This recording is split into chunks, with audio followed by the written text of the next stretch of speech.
In the summer of 1991, Sherlock Holmes received his acceptance letter from Hogwarts. Thus commenced a tale interwoven with magic and science.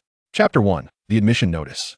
Kensington, Chelsea District, 128 Kings Road, 2nd floor master bedroom. To Mr. Sherlock Holmes. Sherlock received a most peculiar letter.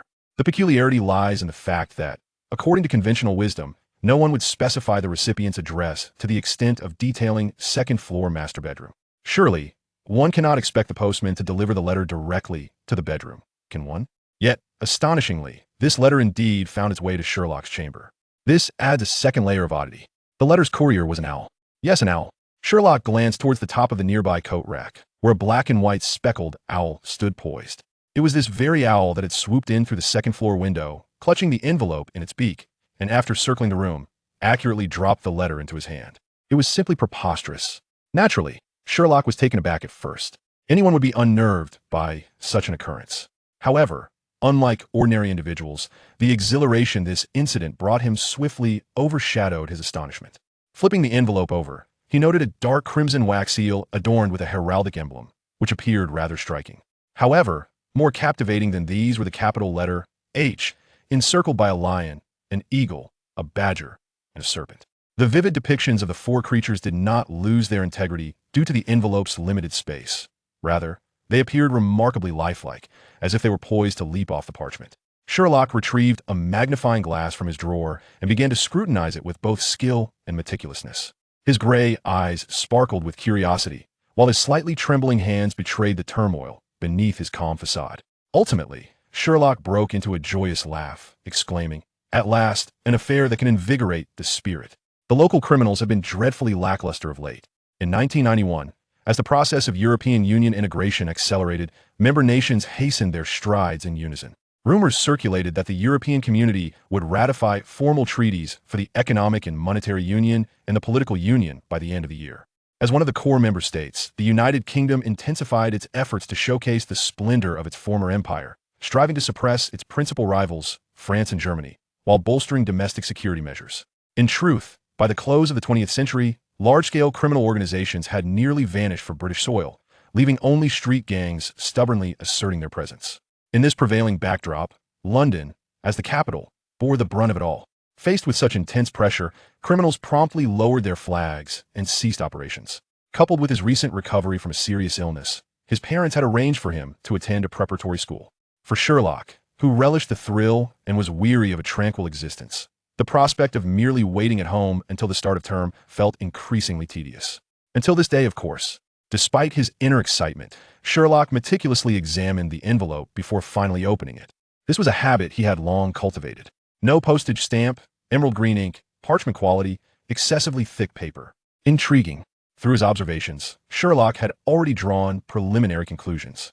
However, confirmation would require delving into the body of the letter. Headmaster of Hogwarts School of Witchcraft and Wizardry, Albus Dumbledore.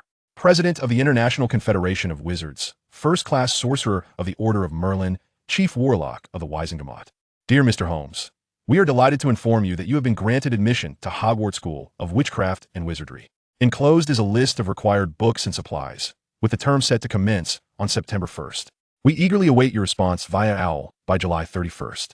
Yours sincerely, Minerva McGonagall, Deputy Headmistress. Before reading the letter, Sherlock contemplated numerous possibilities, yet he had not anticipated this one. Hogwarts? A school of magic? A great wizard? So, this is an acceptance letter? The contents of the letter were so outrageous that even the typically rational Sherlock found himself plunged into deep contemplation. As mentioned in the letter, a second page was attached, detailing the essential supplies for school. A cursory glance revealed items such as wands, spell books, and magical robes, objects that only existed in the realms of fantasy literature and film. Books like Standard Spells and History of Magic were even attributed to their respective authors. It seemed almost too real. After a brief silence, Sherlock raised the letter towards the light. His eyes sparkled brighter. If it were any other child, they would likely have succumbed to excitement and believed every word by now. However, the 11-year-old Sherlock Holmes was no ordinary child. He was far more mature than his peers and remained a staunch believer in science. Magic? How could something that existed solely in legends possibly be real? Thus, this must undoubtedly be a prank. A beautifully crafted envelope? It could easily be forged. The content of the letter? With a little creativity, one could easily fabricate such a tale. His address? That was the simplest part, requiring even less effort than concocting the letter itself.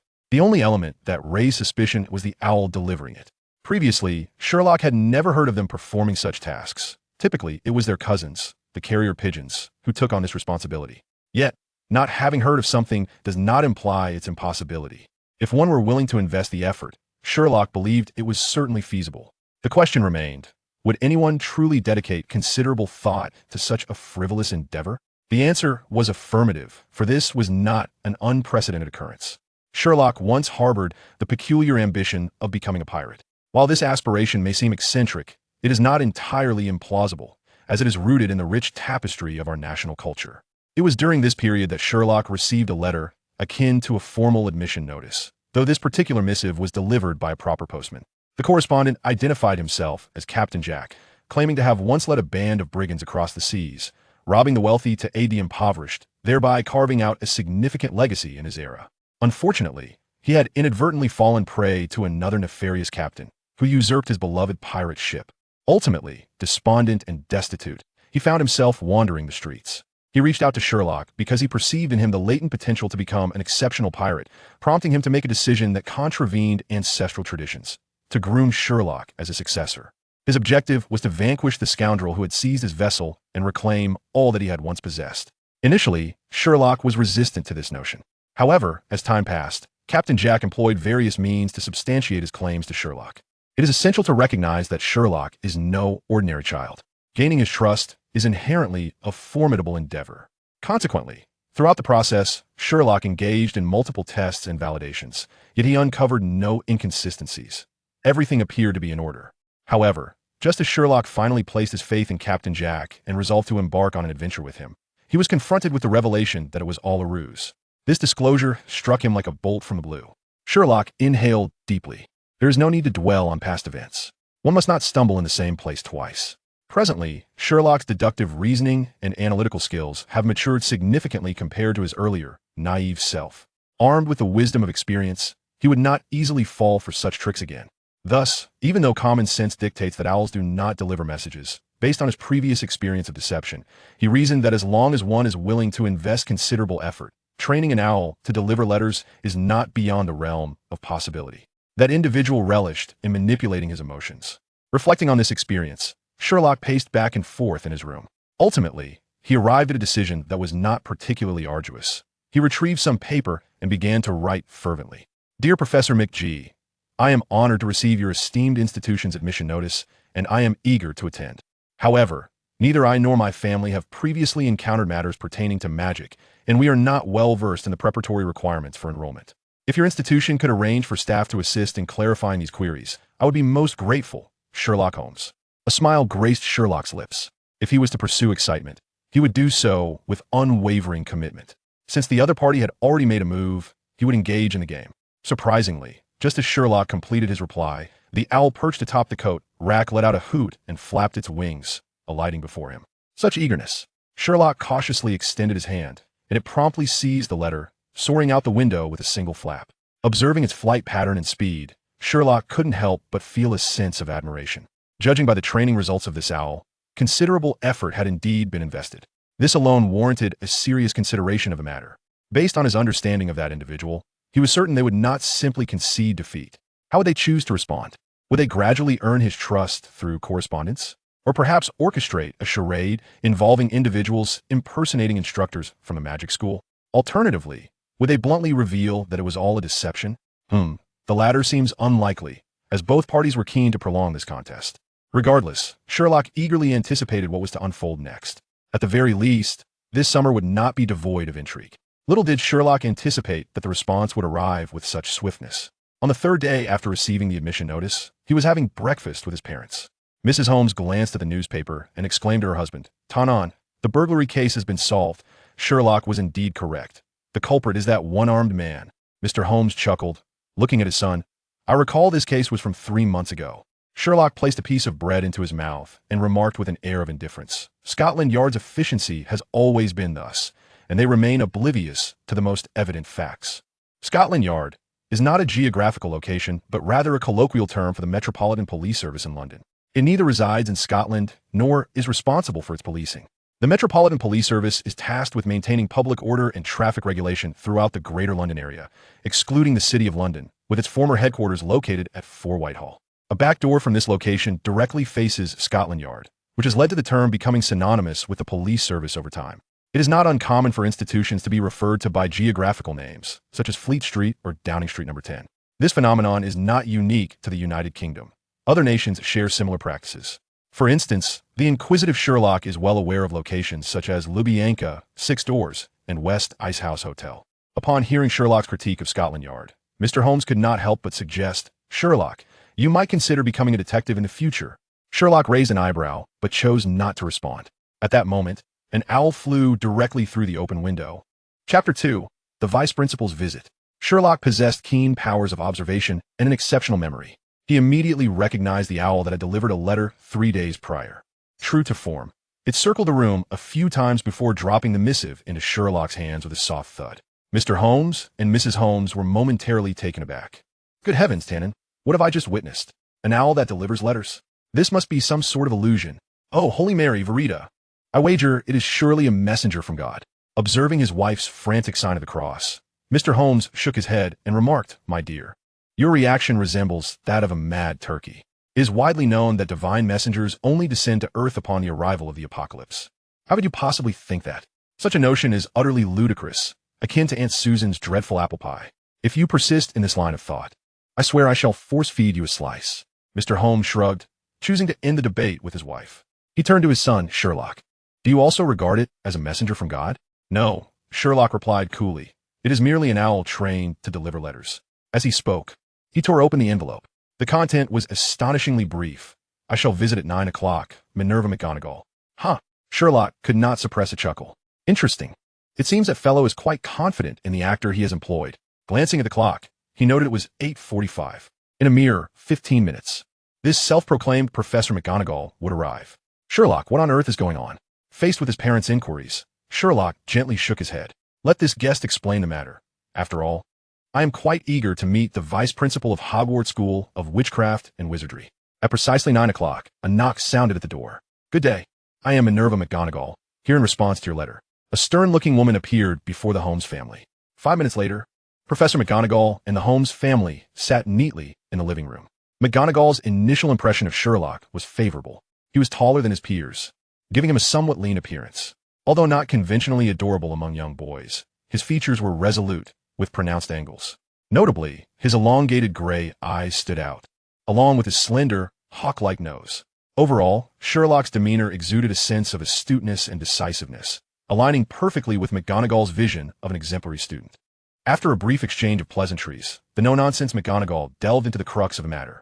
Every child born in England with magical potential is automatically enrolled in the admissions list of Hogwarts School of Witchcraft and Wizardry. Upon reaching the age of 11, these children receive a letter of acceptance delivered by owl. Should the recipient fail to receive the letter, the owl will persist in its delivery until it is acknowledged. In addition to the acceptance letter, there is also a list of essential supplies, including uniforms, textbooks, cauldrons, wands, and so forth, for children born into wizarding families. This is as commonplace as eating and drinking. However, for some, they are entirely unaware of their magical abilities or the existence of the magical world. In such instances, Hogwarts sends staff to visit and explain everything to their guardians, ensuring they receive the necessary information. Nonetheless, Mr. Holmes is the first to have actively requested our visit. As McGonagall spoke, her admiration for Sherlock deepened. In her view, any individual with magical aptitude who fails to pursue a structured magical education is not only wasting their potential, but committing a grievous error. People in the Middle Ages harbored a profound fear of magic. Many witches and wizards faced varying degrees of persecution, with some even losing their lives.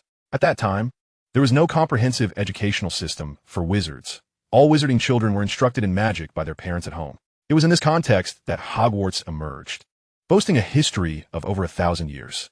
Thus, for a child like Sherlock Holmes, born into a non-magical family, to exhibit such a keen interest in understanding the magical realm is exceedingly commendable. It is worth noting that each year during admissions, numerous non-magical families recoil in terror at the mere mention of magic. Pray, it is already 1991. The portrayals of magic in films are adaptations of reality. Why do these individuals still harbor such trepidation towards it?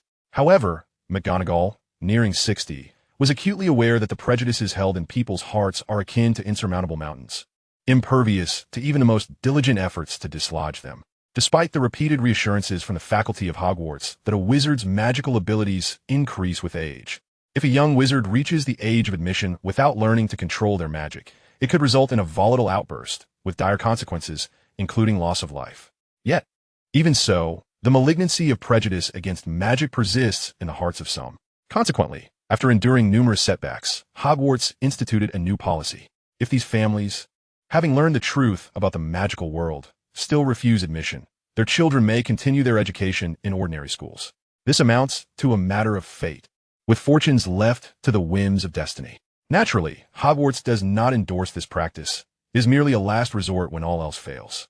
However, given Sherlock's enthusiastic disposition, it is unlikely that such a scenario would arise. As McGonagall observed Sherlock, he too was scrutinizing her. In truth, before McGonagall had even finished explaining Hogwarts to Sherlock and his parents, he had already conducted an analysis of her through keen observation. The results astonished him, for he discerned that this woman, who claimed to be Professor Minerva McGonagall, was not lying. From a person's fleeting expressions, the movements of their muscles, and the slightest shifts in their gaze, one can glean the innermost thoughts of their heart. For someone well-versed in observation and analysis, achieving this is not particularly arduous. Sherlock himself epitomized such an individual. Even before McGonagall had settled in and begun to discuss the matter at hand, Sherlock had deduced her character from her impeccably unwrinkled deep green robes, her meticulously arranged coiled black hair, and the gleaming square lenses of her glasses. Serious, strict, and meticulous, such a person, if inclined to deceive, would be more easily exposed than the average individual. Hence, Sherlock found himself questioning his earlier assumptions. If Professor McGonagall is not lying, that implies that this is not merely the arrangement of that individual. Does magic truly exist? When all possibilities have been eliminated, whatever remains, no matter how improbable, must be the truth. Sherlock couldn't help but murmur. "Pardon me, Mr. Holmes, what did you just say?" McGonagall inquired, turning her gaze towards Sherlock, having not quite caught his muttering. Sherlock's parents looked at him with curiosity as well. "No, it's nothing," Sherlock replied, shaking his head, then fixating his intent gaze on McGonagall. "To ascertain the existence of magic, there is indeed a most straightforward method. Professor, could you demonstrate magic for us?" Upon hearing Sherlock's request, Mr. and Mrs. Holmes regarded McGonagall with eager anticipation. Of course, McGonagall was hardly surprised by such a request. It would have been peculiar had they not made it, for she was well versed in handling such matters. "If you all are in agreement." After receiving an affirmative response, McGonagall produced a black wand and waved it elegantly. Before the astonished eyes of the family, the teacup before Sherlock transformed into an adorably clumsy little squirrel. "Oh, my heavens! What on earth? Look, what do I see?" How utterly astonishing that a teacup has turned into a squirrel, in contrast to the overly dramatic reactions of his parents. Sherlock maintained a much calmer demeanor. A trick? Hypnosis? Or perhaps an optical illusion? Even at such a moment, Sherlock sought to rationally explain the phenomena occurring before him. At that moment, the squirrel that had emerged from the teacup shook its head and leaped into his outstretched palm. Sherlock tentatively stroked it. Quite pleasant. The little creature even nuzzled against Sherlock's hand, the soft fur providing an immediate tactile response. The sensation felt remarkably real. Therefore, this is indeed real. It is not a dream. Sherlock raised his head to look at McGonagall, making one final attempt. "Professor, could you transform it back?" "Certainly." McGonagall waved her wand once more, and the squirrel in Sherlock's hand instantaneously reverted to a teacup, the tea still warm. When all possibilities have been eliminated, whatever remains, no matter how implausible, must be the truth. Sherlock uttered this phrase for the second time. This time he was certain. Magic truly exists in this world. This fantasy, which ought to belong solely to humanity, is indeed real. For Sherlock, it was undoubtedly a reconstruction of his worldview. However, once he accepted this premise, his thoughts immediately expanded. The exquisite envelopes, the letter-delivering owls, the peculiar admissions process, all suddenly acquired rational explanations. He realized he had misjudged that individual. "Mr. Holmes, would you be willing to enroll at my school?" From McGonagall, witnessing the astonishment of young wizards and their guardians upon encountering magic was something she had grown accustomed to. The crucial matter was whether Sherlock could enroll in a timely manner. Given his promptness in replying to her letter, it seemed he would have no issue.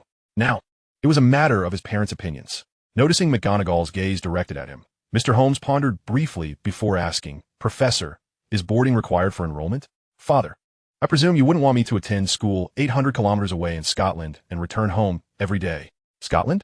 Oh dear Sherlock, that is far too distant. Your mother and I would be unable to care for you. I can take care of myself. But wait a moment. The Holmes family looked at McGonagall in confusion. She regarded Sherlock with an incredulous expression. Mr. Holmes, did you just mention Scotland? Sherlock calmly met McGonagall. Yes, Professor. How do you know?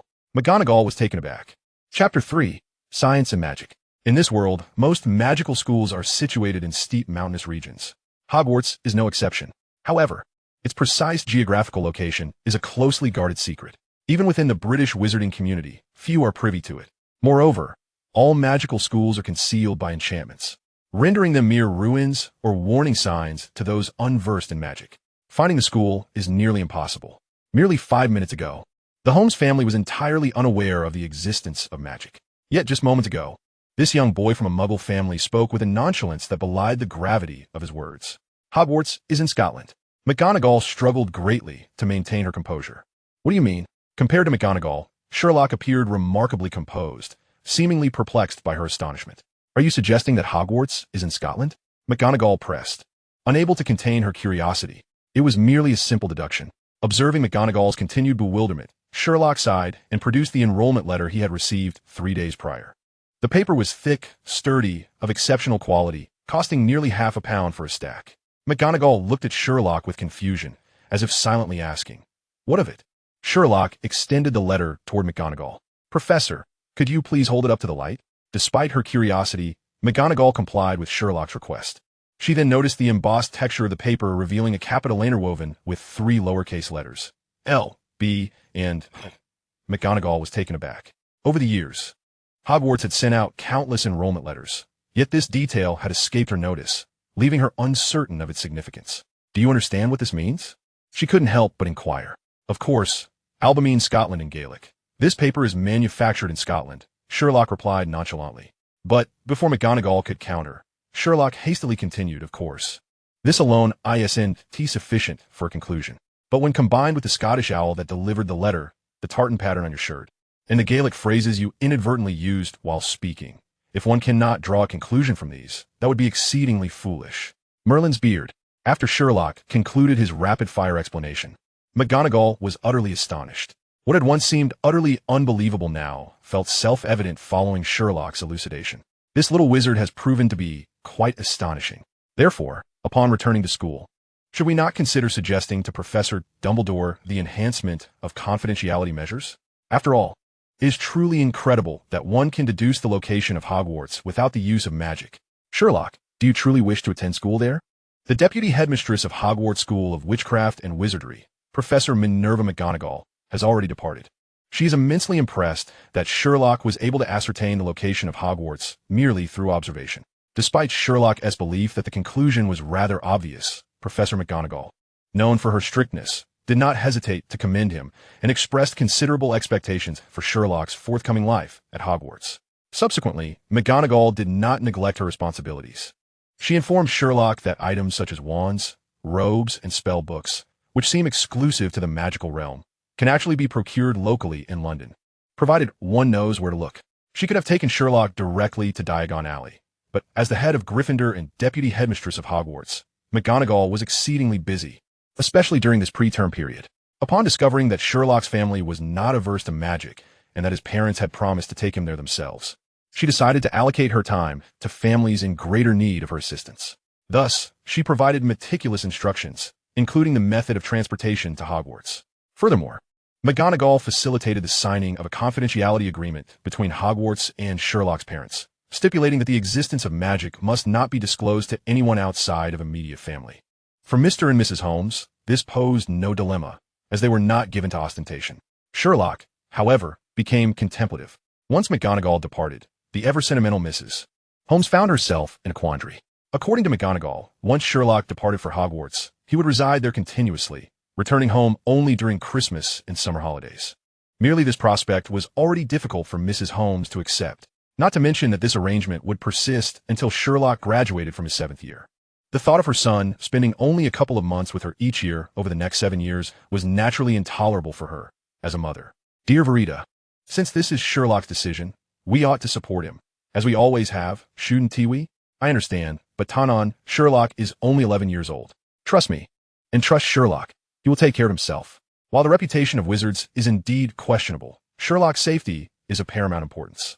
The consequences of uncontrolled magic sound truly terrifying. Moreover, this is also Sherlock's own choice. He is, after all, not an ordinary little boy. Mr. Holmes reassured his wife as he guided her towards their bedroom, casting a comforting glance towards Sherlock. Sherlock, of course, felt assured. Although his father typically yielded to his mother, he possessed a remarkable ability to persuade her in critical moments. Indeed, Mr. Holmes did not disappoint his son. After extensive communication, he ultimately succeeded in convincing his wife to accept the reality of Sherlock's limited time with them over the ensuing 7 years. The next order of business was preparing for school. Initially, Sherlock intended to procure all necessary supplies independently.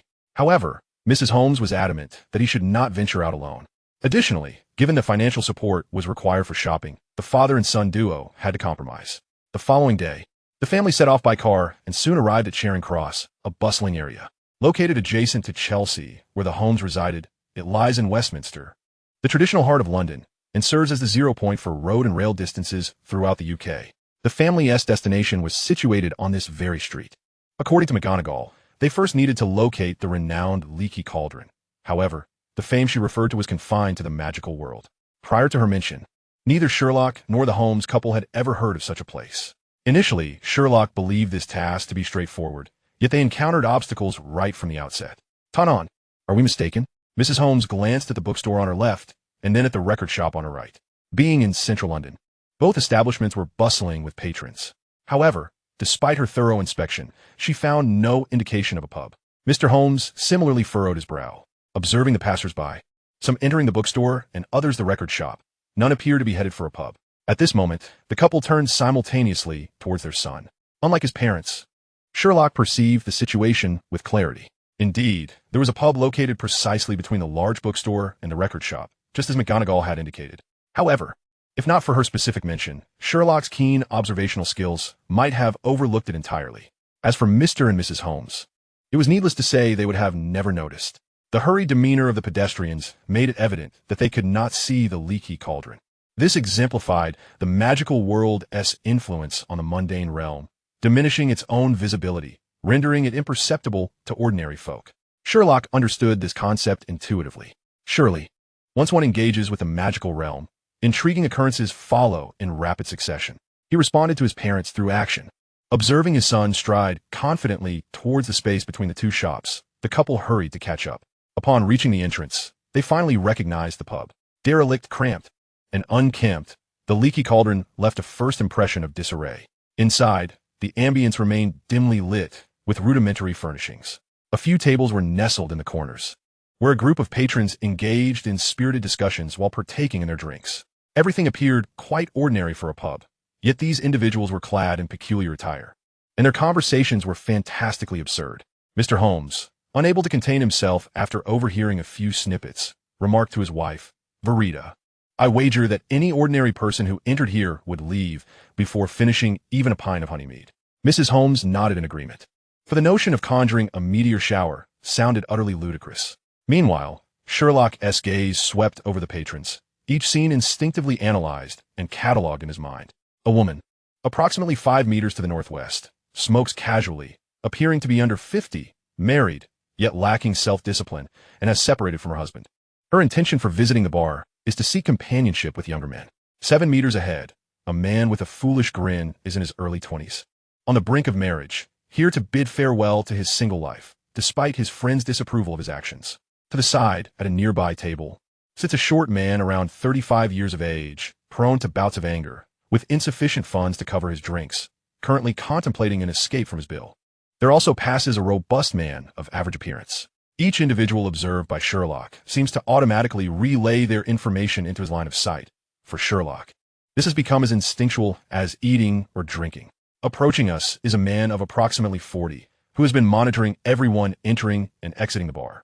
He is the proprietor, 2 muggles and a young wizard, a classic combination heralding yet another summer breeze. The man halts before the trio and introduces himself directly. "I am Tom Cruise, the owner of this bar. You may call me Old Tom. Welcome to the Leaky Cauldron." Upon hearing the name Tom Cruise and observing his thinning hair, wrinkled face resembling a deflated walnut, and squinting eyes, Mr. Holmes and Mrs. Holmes exchange glances, momentarily at a loss for words. They recognize the impropriety of their reaction, yet they find it impossible to suppress their amusement. Nevertheless, Sherlock remains unfazed and strides forward to greet him. "Mr. Cruise, Professor McGonagall sent us." After discerning Tom's character through his observations, Sherlock boldly presents McGonagall's name. "Ah, indeed, a young wizard from a Muggle family. Though rare, you are not alone. Follow me." As they accompany Tom, Sherlock subtly inquires about the individuals he had previously scrutinized. Naturally, as the bar owner, Tom is well acquainted with their circumstances, and Sherlock feels a sense of satisfaction as his deductions prove accurate. It appears that even in the magical realm, the deductive methods derived from the scientific framework he employs remain effective. Thus, as the realms of science and magic intertwine, the narrative unfolds. Chapter 4. Welcome to Diagon Alley. The ability to discern the essence from phenomena and uncover truths from minutiae is indeed a gift, but it must also be honed through diligent practice. Initially, Sherlock approached this by tackling relatively straightforward inquiries, such as identifying the history and profession of a stranger through observation. Such exercises, seemingly juvenile and tedious, sharpen one's observational acuity. Over time, and through persistent practice, Sherlock's skills in this regard have become increasingly refined. He has long since mastered where to focus his gaze and what to observe, having developed a unique deductive method. Although still a work in progress, observation and analysis have become second nature to him. If confined to a train carriage, he could even identify the professions of his fellow passengers. Alas, no one dared to wager with him. Otherwise, he would have amassed a fortune. While Sherlock converses with Tom, the latter leads him and his parents past the bar counter into a small courtyard surrounded by walls. Sherlock's keen eyes swiftly scan the area, noting that aside from a trash bin and some weeds, there is nothing else present. So, is the issue with the trash bin? He steps forward. Simultaneously, Tom makes a move. He slowly withdraws his wand, preparing to perform a task, and suddenly turns to Sherlock with a smile, advising, "Once you have a wand, you'll need to remember the position of this brick. It's the third brick up from the trash bin and the second brick across."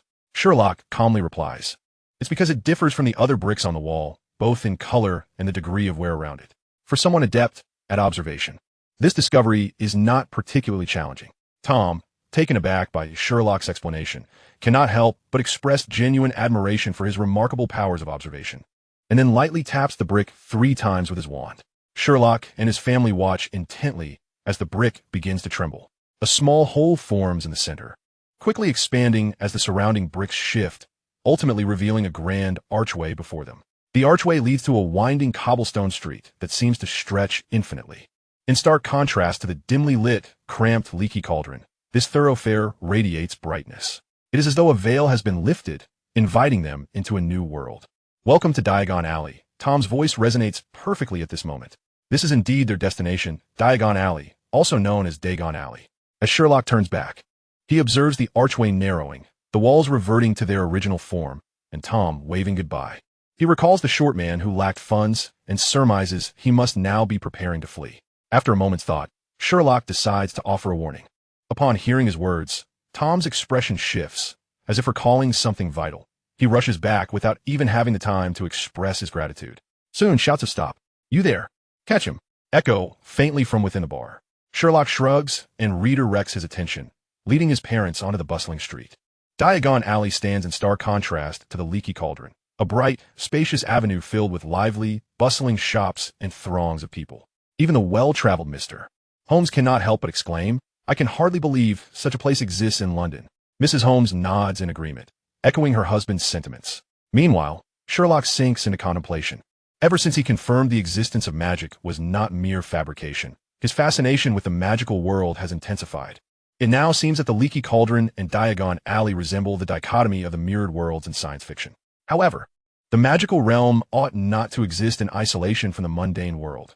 Surely, even if the city council is unaware, the prime minister and the royal family must be in the know. Such a location would undoubtedly lead to a significant reduction in tax revenue for the city council. Sherlock muses internally. Following Professor McGonagall's guidance, the trio first makes their way to Gringotts Wizarding Bank on the northern side of Diagon Alley. They require the exchange of some magical currency. Indeed, although somewhat surprising, the magical world possesses its own monetary system.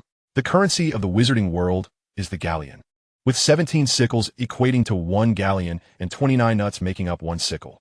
Such an exchange rate inevitably provokes a sense of disdain in Sherlock for the mathematical prowess of wizards. Even if a decimal system cannot be established, one would expect a semblance of uniformity in the exchange rates among the three currencies. While it is true that historical England once operated under a system of £1 for 20 shillings and 1 shilling for 12 pence, since the currency reform of 1971, the pound has been standardized to 100 new pence. The mundane world is in a constant state of evolution. Why, then, does the magical realm lag behind? Regrettable as it may be, the necessity of currency exchange remains. In contrast to other edifices in Diagon Alley, Gringotts Wizarding Bank possesses a distinctive character. Its towering, pristine white structure stands out amidst the surrounding low-rise buildings, while the bronze door gleams under the sunlight. However, the most captivating sight is the diminutive figure clad in a scarlet and gold uniform standing at the entrance. With a slender build, elongated limbs, a dark complexion, and a long, pointed beard, it is unmistakably a goblin. Sherlock's eyes sparkled at the sight. Another creature from the realm of legend. Are you here to exchange money? Do not wander. Follow me, the goblin stated, seemingly discerning the non-wizardland nature of the Holmes family. After bowing, it addressed them with a tone that conveyed a hint of aloofness and indifference. Sherlock noted the goblin's detached demeanor, pondering that such an attitude in the service industry could benefit from a thorough training regimen. However, Mr. and Mrs. Holmes were preoccupied with other matters. "Tanan, I wonder if we have brought enough money. Sherlock seems intent on acquiring many things, and I do not wish for him to suffer in such a distant place, Mrs. Holmes expressed her concern. "Dear Verita, fret not. Trust me, it will be fine," Mr. Holmes reassured her quietly. The Holmes family is of substantial means. Sherlock's grandfather was a country gentleman, a veritable nobleman in the Victorian era. Even in contemporary London, they occupy a prominent position within the middle class. Thus, as long as the magical world's currency valuation is not excessively absurd, Mr. Holmes retains confidence in their purchasing power. Upon entering the second silver door, Sherlock's attention was captured by the inscriptions adorning the two doors. "Welcome, stranger, but beware. Greed will lead to dire consequences. To take without giving will surely incur the harshest penalties. Thus, if you seek to claim from our underground vault a wealth that never belonged to you, thief, you have been warned. Beware, for what you summon may not be treasure, but retribution." Sherlock diverted his gaze from the ominous words, discerning that the bank possesses considerable confidence in its security measures. However, one might argue that every bank holds such beliefs until faced with an unforeseen incident. As he contemplated, Sherlock scrutinized the grand marble hall before him, quickly identifying several vulnerabilities. Without the intervention of magic, given a night's time, he could undoubtedly orchestrate a heist that would make headlines. Shock. Bank funds vanish. Mysterious individual evades security with ease. Such occurrences are not unprecedented, reminiscent of the financial bond theft that transpired in London a year prior. The Bank of England's response was nothing short of classic. First, they claimed nothing had happened. Next, they acknowledged that perhaps something did occur, but insisted no action was warranted. Then they suggested that action might be necessary, yet declared themselves powerless, ultimately conceding that perhaps they could have acted, but it was now too late. The Wizarding Bank could easily adopt a similar approach. Yet, Sherlock was acutely aware of the existence of magic in this world. Until he comprehended this unfamiliar concept in its entirety, prudence was paramount. Approaching the counter, a goblin, summoned by the initial guide, attended to their currency exchange needs. The exchange rate between galleons and pounds was not fixed, standing at 1.5 that day, which came as a surprise. Considering it was 1991, when the pound was notably robust, the galleon's value exceeding that of the pound by 5 times was indeed remarkable. Fortunately, Mrs. Holmes's fears were unfounded. They had brought a sufficient amount of money, enough to exchange for nearly 1,000 galleons. However, just as they prepared to exchange, an unexpected limitation arose. There was a cap on the amount of pounds that could be converted into magical currency. Initially taken aback, Sherlock soon reconciled with the notion. In a non-magical world, there are also limits on the exchange of domestic currency for foreign currency, primarily to prevent excessive capital flow. Such inflow, particularly of short-term capital, can induce significant fluctuations in the financial market, especially during certain economic conditions, such as downturns or heightened volatility. Without foreign exchange management, capital flight could ensue, leading to currency depreciation and chaos in financial markets, potentially culminating in a financial crisis. Hence, to maintain foreign reserves, safeguard the domestic economy, and uphold market order, nations impose restrictions on the annual foreign currency exchange limits for ordinary citizens. Thus, it stands to reason that the magical world, with its independent currency system, would also impose such limits. However, while it could be justified to impose restrictions universally, the Goblin indicated that for wizards from non-magical families, the annual exchange limit was capped at 128 galleons. As for those from purely magical families, although the Goblin did not disclose the figure, Sherlock deduced, through observation, that it far exceeded 128 galleons. He could even boldly hypothesize that there were no restrictions on galleons for wizarding families. What more could he say? It was merely a matter of preferential treatment. Nevertheless, through his meticulous observation, Sherlock discerned alternative avenues on the Goblin's business sheet. The limit of 128 galleons appeared to pertain solely to pounds. Thus, he inquired further, and indeed, Gringotts also accepted gold, jewelry, antiques, and the like. This meant that although the maximum exchange for pounds was restricted to 128 galleons, valuable items such as gold could still be converted. Sherlock's eyes gleamed with newfound excitement. He suddenly realized that he had discovered an entirely new avenue for laundering money for the criminals in London. The sanctum of money laundering, Diagon Alley. The only stipulation was that they had to be able to reach this place.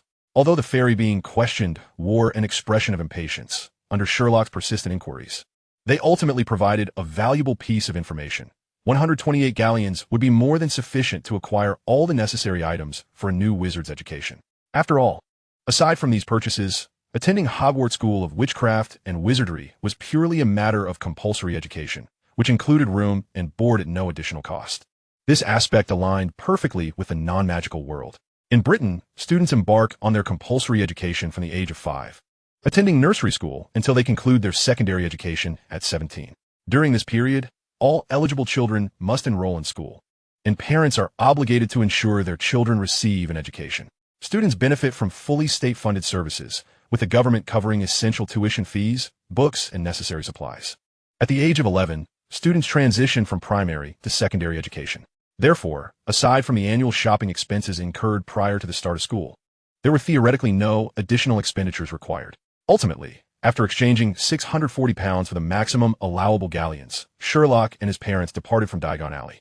For a considerable time following their exit, Mrs. Holmes appeared somewhat despondent, influenced by the mindset of the impoverished yet aspiring. She even began contemplating whether she should return home first to convert their gold into galleons here, lest her sons suffer in faraway Scotland. Sherlock promptly dissuaded her from such thoughts. They should first go shopping. If the funds proved inadequate, they could resort to that method later. Mrs. Holmes acquiesced to Sherlock's suggestion. The next phase was one of relentless shopping. Following the requirements of the enrollment list, Sherlock purchased a plethora of textbooks, along with various items for his magical courses, such as cauldrons, scales, and telescopes. At this juncture, Sherlock discerned that the fairy's assertions had been somewhat exaggerated. The 128 galleons allocated for the enrollment list could only be deemed just adequate. It certainly did not qualify as more than sufficient. Based on the prices of the items he had already procured, 3 sets of plain work robes cost 20 galleons, a telescope was priced at 10 galleons, and a quill for writing also commanded 1 galleon. Most astonishingly, a pristine textbook was priced at a staggering 9 galleons. Was knowledge in the magical world truly this exorbitant? This revelation further deepened Mrs. Holmes's discontent. Consequently, she resolutely vetoed Sherlock's idea of purchasing second-hand textbooks. Sherlock felt a twinge of frustration. He was a quintessential pragmatist. In his view, second-hand textbooks were virtually indistinguishable from new ones, yet their price was a mere third of the latter. It was an undeniable bargain. If left to his own devices, he would undoubtedly opt for the second-hand versions. Alas, his mother would not permit it. In addition to the specified list of books, Sherlock also acquired several additional titles. For instance, he procured significant magical events of the 20th century and the rise and fall of dark magic to further his understanding of the magical realm. He also picked up a best-selling work by an author named Bear Grylls, entitled Survival Guide. Chapter 6, Flying Broomsticks and Wands. Survival Guide by Bear Grylls. This book centers on the principle of being prepared for the unexpected, showcasing the author's first-hand knowledge and experiences on how to respond appropriately to dangers in the magical world. Particularly intriguing were the wilderness survival tips and the author's personal encounters with perilous creatures such as trolls, crocodiles, vampires, and bats, which greatly piqued Sherlock's interest. After a brief perusal, he decisively purchased it. At the end of the essential list, there was a special reminder. First-year students are prohibited from bringing their own flying broomsticks. This particular note had naturally caught Sherlock's attention. He was not one to adhere to rules blindly. He had never shied away from bending the rules when necessary. Whether or not a flying broomstick was essential remained uncertain, but he was determined to ascertain precisely what it entailed. At the Quidditch shop, located on the northern side of Diagon Alley, Sherlock finally laid eyes on it. As the name suggests, a flying broomstick is a broom that can soar through the skies. In a magical realm, it serves as the primary mode of transportation for wizards and is also widely utilized in various sporting competitions. Naturally, Sherlock, who was perpetually curious about the unknown, immersed himself in exploring this novel contraption. However, upon further examination, he discovered that the prices were astonishingly steep. The entry-level flying broomstick commenced at a price of 1 to 200 galleons, which already reached the annual currency exchange limit for non-magical families. Premium flying broomsticks, such as the Nimbus 2000 and the Firebolt, boasted prices exceeding 1,000 galleons. According to the shopkeeper, for those destined to attend a magical school, a flying broomstick's primary utility, aside from flight, was participation in Quidditch matches, a sport akin to football, with the notable distinction of being played in midair, along with some additional rules. In the magical world, Quidditch was beloved by all. However, for various reasons, Sherlock ultimately declined the enthusiastic shopkeeper's offer to provide a means for first-year students to secretly bring a broomstick into the school. Furthermore, he once again persuaded his mother to select a pewter cauldron, as she initially wished to purchase a pure gold one. Aside from the prohibition on bringing broomsticks, the enrollment list also advised that new students could bring an owl, toad, or cat. According to the pet shop owner, toads had once been all the rage many years ago. Although they possessed no magical abilities, they were excellent subjects for practicing spells and testing potions, especially for potion makers. Their skin could absorb liquids, making it much more convenient to test potions intended for oral consumption. Unfortunately, times had changed. Toads were no longer in vogue. Cats were also unsuitable, as they not only caught mice, but also tended to trigger allergic reactions. Thus, owls emerged as the optimal choice. However, to Sherlock's dismay, an owl cost 15 galleons, significantly more than the average 10 galleons for a pet cat or the single-digit price of a toad. Nevertheless, Sherlock opted for an owl, as the ability to send letters and packages made it well worth the investment. This time, an uncommon consensus was reached among the three of them. Next came the portion of the journey that intrigued Sherlock the most, purchasing a wand. There was but a single wand shop in all of Diagon Alley, located on the southern side. Compared to the other shops in Diagon Alley, this particular store appeared diminutive and dilapidated. Upon the purple cushion in the window lay a solitary wand, and the gilded sign above the door had begun to flake, inscribed with the words, Ollivander, established in 382 B.C., for the crafting of exquisite wands. The lack of renovations seemed a deliberate homage to that ancient date. Sherlock immediately pondered this notion. As he stepped through the threshold, the tinkling of a bell resonated throughout the shop. Sherlock's gaze swiftly traversed the interior. The space was modest, furnished only by a long bench nestled in the corner.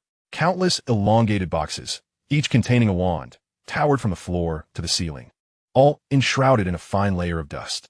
At that moment, a gentle voice greeted him. Welcome. The speaker was a diminutive elderly gentleman, his silver-white eyes gleaming like twin moons in the dimly lit shop. Clever, confident, solitary, compassionate, approximately 55 years old, having just attended to another customer. Sherlock deduced upon his first glance at Ollivander. Simultaneously, Ollivander smiled at Sherlock and his parents, remarking, "It appears we have a young wizard from a Muggle family." Sherlock raised an eyebrow at this. It was the second time he had encountered the term Muggle today, the first being from Tom, the proprietor of a leaky cauldron. From the context, it seemed to refer to ordinary people from non-magical families. Which arm do you prefer to use for your wand? Ollivander's question interrupted Sherlock's thoughts. The right. Sherlock hesitated, then added, though the left could suffice if necessary. Ollivander regarded Sherlock with mild surprise. In all his years of business, he had never received such a response. After a brief moment of astonishment, he proceeded to measure Sherlock's right arm, meticulously noting dimensions from shoulder to fingertip, wrist to elbow, and knee to armpit. During this process, Sherlock was astonished to observe that the measuring tape seemed to move autonomously. Yet, considering the magical realm he was in, he quickly accepted it. The inexplicable was supplemented by magic. This spectacle merely intrigued Sherlock, while it thrilled Mrs. Holmes. What a marvelous tool, she thought. I must inquire about it later. It would certainly make sewing for my husband and children far more convenient. Once the measurements were complete, it was time to select a wand. Sherlock had anticipated this to be a straightforward task, yet he was taken aback by how much time passed, longer than his mother typically spent shopping. 9 inches, made of willow. Produces a soft whoosh when waved. A fine wand for spellcasting. Give it a try, Ollivander suggested. Sherlock took the wand, but before he could even attempt a wave, it was snatched away by Ollivander. What does this mean? Sherlock inquired. Try this one, mahogany, 10¼ inches, with greater flexibility. Without waiting for Sherlock's question, Ollivander presented him with another wand. This time, Sherlock did attempt to wave it, but it yielded no response. Next, unicorn hair, with a core of ebony, good elasticity, 9¾ inches. The items from the adjacent shelf flew out, evidently unsuitable.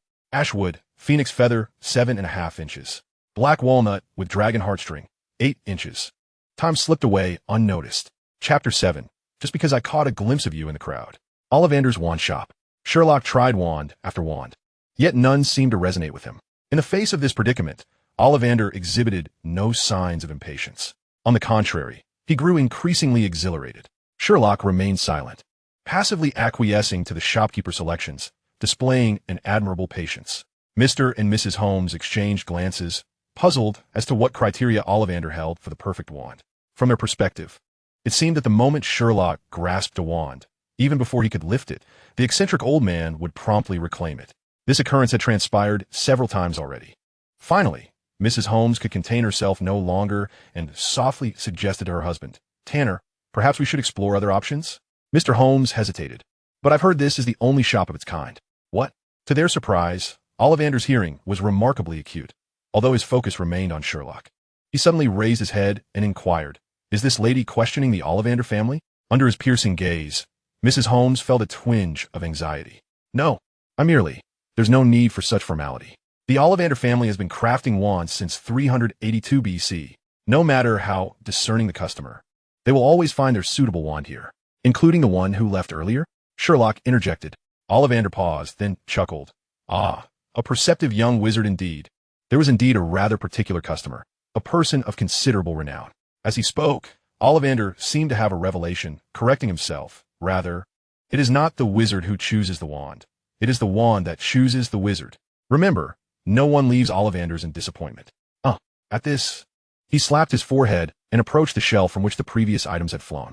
He retrieved a modest-looking black wand from the corner, made of beechwood and snake heartstring, 12 inches, resilient and elastic. Give it a try. Sherlock noted Ollivander's attempt to change the subject, but refrained from pressing further, accepting the wand as suggested. The moment he grasped it, an inexplicable chill coursed through him. A profound connection seemed to form between himself and the wand in his hand. He waved it lightly, and a white smoke ring materialized, drifting gently into the air. Additionally, he could almost hear a steam whistle and the laughter of sailors, as if he and the wand were resonating in harmony. How wondrous! Even without understanding magic, Mr. and Mrs. Holmes could discern that this wand was indeed suited for Sherlock. Has this wand chosen me? Sherlock inquired as Ollivander handed him the wand, now nestled in its box. Indeed, the wand chooses the wizard. That is the standard answer. Having finally selected a wand for the discerning young customer, Ollivander appeared quite pleased and offered a brief explanation. For the true match of a beechwood wand, if one is already of age, they are undoubtedly rational and seasoned. If they are a teenager, Ollivander cast a knowing glance at Sherlock, revealing a hint of intrigue. This signifies that he possesses wisdom beyond his years. Wisdom beyond one's years, indeed? Sherlock pondered. At this moment, Mrs. Holmes approached, inquiring about the automatically measuring tape, only to receive the disappointing answer that it could not be used by non-wizards. This left her somewhat regretful. After parting with 8 galleons, Mr. Ollivander bowed and ushered them out of the shop. Encountering 2 discerning customers in a single day, it seemed that this year's Hogwarts would undoubtedly be lively. Observing the departing trio, he murmured softly. Having acquired the wand, Sherlock and his parents finally concluded their shopping expedition in Diagon Alley. While being mindful of their expenditures, the items on the school supply list had collectively cost nearly 80 galleons. With a few additional books purchased, Sherlock was left with less than 20 galleons. Mrs. Holmes felt that the restrictions on the exchange of magical currency reflected a bias against non-wizarding families like theirs, which troubled her for some time. However, persuaded by Mr. Holmes, she ultimately dismissed the notion of lodging a complaint, and the family successfully returned to the leaky cauldron. Just as they prepared to depart, Sherlock hesitated. He noticed a pair of adult men and women accompanied by a little girl, meandering between the bookstore and the record shop. With just a glance, Sherlock discerned that this couple was out with their daughter, sharing the same objective as they had not long before. Sherlock's movement caught the attention of the Holmes couple. Following his gaze, they too spotted the family lingering between the bookstore and the record shop. The couple was neatly dressed and well-mannered, while the little girl, with her thick chestnut locks, chattered animatedly. Though lacking Sherlock's keen observational skills, it was not difficult to surmise that they were also in search of the leaky cauldron. Mrs. Holmes, being a compassionate individual, was quick to act upon recalling their recent experience and promptly tugged her husband along. It was evident that she intended to offer assistance. Sherlock understood that with the presence of that young wizard, this family would undoubtedly find the leaky cauldron. However, he did not expect his mother to intervene simply because she had noticed them in the crowd. Realizing that his parents had already engaged in conversation with the family, he felt compelled to join them. Indeed, you're also searching for Diagon Alley, aren't you? Today's experience had imbued Mrs. Holmes with confidence, and she quickly seized the initiative in the conversation, assuming the role of a seasoned traveler. Oh, I dare say, the goblins at the bank are absolutely insufferable. Akin to the apple pie made by Aunt Susan next door. Good heavens, they only granted us an exchange limit of 128 galleons. To forego such riches is sheer folly. If I encounter them again, I swear I shall give them a good kick with my boot. Mrs. Holmes' remarks swiftly bridged the gap between them. After both parties exchanged introductions and discovered that the couple named Granger, like themselves, were non-wizards, she excitedly pulled Sherlock forward. Sherlock, this young lady, Miss Hermione Granger, is also a new student at Hogwarts. You can look out for one another. Chapter 8. Two names. Mrs. Holmes was indeed eager to assist. However, this was merely one of her motivations for helping the Granger family. As a mother, she was acutely aware of her son's character. Lonely, eccentric, and socially awkward. In his previous school, this had been a source of considerable concern for her. Although Sherlock had managed to address this issue independently, the outcome was far from pleasant. Therefore, the prospect of him making friends before entering school was a most favorable one. Meanwhile, Sherlock had already exchanged pleasantries with a little girl named Hermione. Out of politeness, he turned to Mr. Granger and said, "Dr. Granger, it is a pleasure to meet you." "Pleasure to meet you too, but how do you know I am a doctor?" Mr. Granger instinctively replied, only to suddenly realize the inconsistency. He had not mentioned his profession during his introduction. Both Mrs. Granger and Hermione, with her fluffy brown curls, were equally taken aback. Observing the surprised expressions of the Granger family, Mr. and Mrs. Holmes exchanged knowing smiles. They were, after all, entirely unfazed. Such occurrences had transpired numerous times before. However, Mrs. Holmes soon found herself unable to maintain her smile. This was because Sherlock had not directly responded to Mr. Granger, but had instead turned to Mrs. Granger. "Mrs. Granger, I suspect my mother may be suffering from pulpitis due to a cavity, but she has been reluctant to visit the hospital out of fear of pain. I hope you might assist her." Mrs. Granger's eyes lit up, and she promptly inquired about Mrs. Holmes' symptoms. Although Mrs. Holmes shot Sherlock a glare, she nonetheless cooperatively began to describe her condition to Mrs. Granger. When Sherlock was brought forward, Hermione Granger had already begun to observe him. With his short black hair, gray eyes, and a stature taller than his peers, he was striking enough to catch attention. At that moment, hearing him directly mention his parents' professions astonished her, prompting her to glance at him repeatedly. She then took note of his notably elongated hawk-like nose. How prominent it is. When Sherlock's sharp gaze fell upon her, Hermione couldn't help but blush, quickly turning her head away. The Granger family, after all, had arrived a tad late, though both mothers seemed to hit it off splendidly. The Granger family needed to depart first to expedite Hermione's procurement of the necessary school supplies. However, before parting ways, Mrs. Holmes not only confirmed the location of a leaky cauldron for them, but also generously shared her shopping experiences from the day with Mrs. Granger. Simultaneously, Mrs. Granger persuaded Mrs. Holmes to schedule a comprehensive periodontal health checkup for her before the term began, one that would be painless, of course. Thus, a fulfilling day in Diagon Alley came to a close. Over the following month, Sherlock found himself quite occupied. He had not given the Granger family much thought. The prospect of his mother's pulpitis was indeed an unexpected surprise. As for looking out for each other with Hermione at school, he deemed it unnecessary. Sherlock had always considered self-care to be a rather troublesome affair. The notion of Hermione tending to him was out of the question entirely. Moreover, with a young witch in tow, how could he possibly find the time to explore Hogwarts? During this interval, he meticulously studied the utility of his new pet. After several attempts, he discovered, as the pet shop owner had asserted, that an owl could not only deliver letters but also packages. While this may seem no different from a postman, the speed and accuracy were vastly superior. He also took the liberty of naming his pet owl Watson. Sherlock could not quite articulate why, but he felt that this name was fitting for a companion meant to last through the years.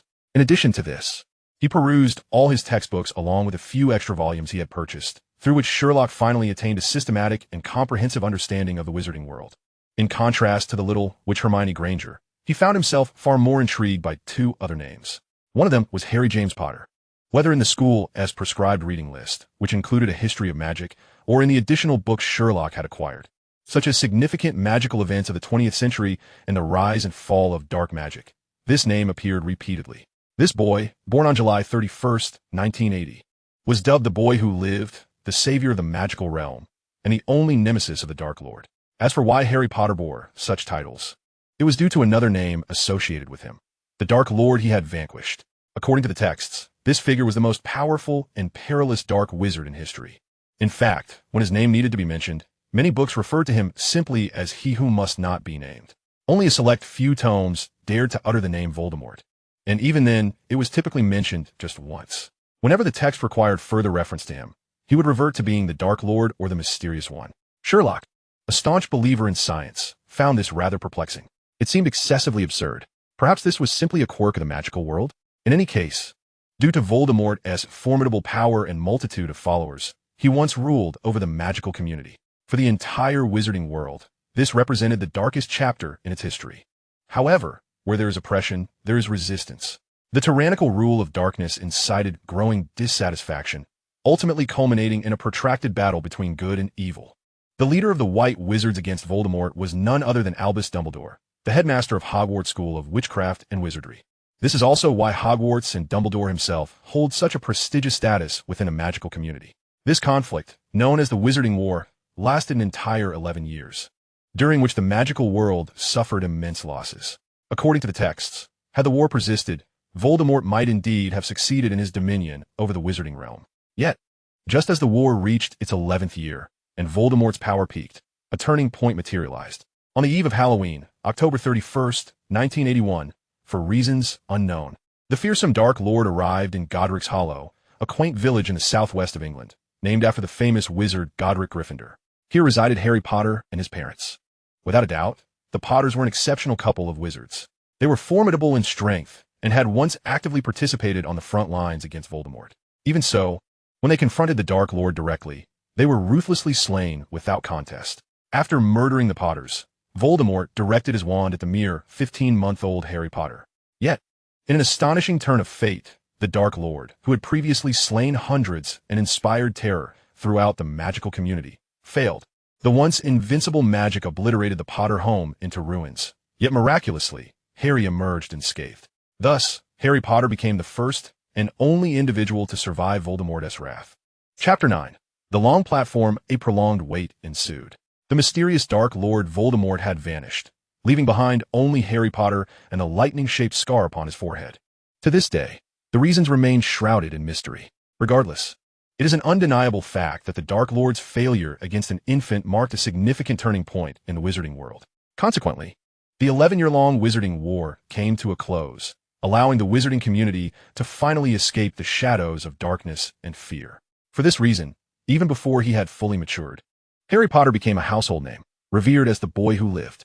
Some even proposed that the day of Voldemort's disappearance be declared Harry Potter Day. Of course, this request ultimately fell short of fruition. Nonetheless, it did not diminish Harry Potter's exceptional status within the magical realm. According to the customs of the wizarding world, Harry, who was the same age as Sherlock, was set to enroll in school during the summer of 1991. Undoubtedly, compared to Hermione Granger, the allure of Harry Potter held far greater appeal for Sherlock.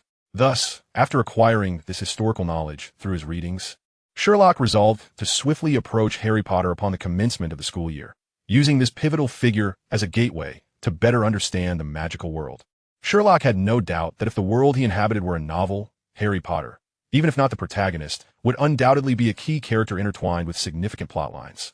Being in Harry's company would surely bring forth an array of conflicts and encounters, thereby facilitating a more comprehensive understanding of the entire magical realm. Furthermore, compared to adults such as Albus Dumbledore and Minerva McGonagall, establishing a rapport with Harry would likely prove much simpler. However, this was relative, as Harry Potter's renowned fame in the wizarding world would likely render him a figure of adoration among his peers. There was a strong possibility that he would be surrounded by a throng of admirers, making it less than easy for Sherlock to approach him. Yet, the greater the challenge, the more enticing the prospect. Finally, the day arrived, September 1st. On this day, Mr. and Mrs. Holmes accompanied Sherlock to King's Cross Station. Sherlock deduced that Hogwarts lay within the Scottish Highlands, a conclusion corroborated by Professor McGonagall. However, the notion of traveling by train to a wizarding school was rather amusing, as Mr. Holmes jestingly remarked, questioning whether their magical carpets had all been exhausted. What baffled the couple even further was the train ticket, which indicated that Sherlock was to board a train departing from Platform 9 at 11 o'clock. It is well known that King's Cross Station in London only has platforms 9 and 10. There has never been a Platform 9.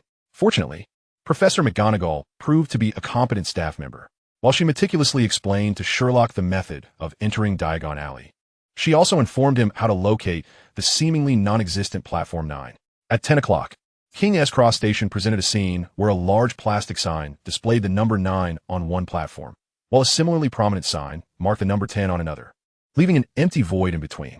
Yet, Sherlock was aware that Platform 9 lay hidden behind the partition between the two, accessible only through some special means. The moment of parting had arrived. Mr. Holmes smiled and waved continuously at his son, while Mrs. Holmes turned away, her shoulders shaking as she clearly struggled to face the moment of farewell. As a person of sentimental disposition, her reaction was quite understandable. Mr. Holmes, embodying the responsibilities of a patriarch, waved goodbye to Sherlock once more before tenderly embracing his wife's shoulders as they departed. Watching his parents leave, Sherlock did not rush toward the wall. Instead, he curiously reached out to touch it, finding it solid and not a mere figment of illusion. He knocked on the brick, and a resounding thud confirmed it was not hollow. Looking down, he observed distinct footprints and the marks of a trolley leading straight into the wall, suggesting that those who had passed through had done so with considerable force and urgency. A smile crept onto Sherlock's lips. It seemed that even without Professor McGonagall's instructions, he had already deduced how to gain entry.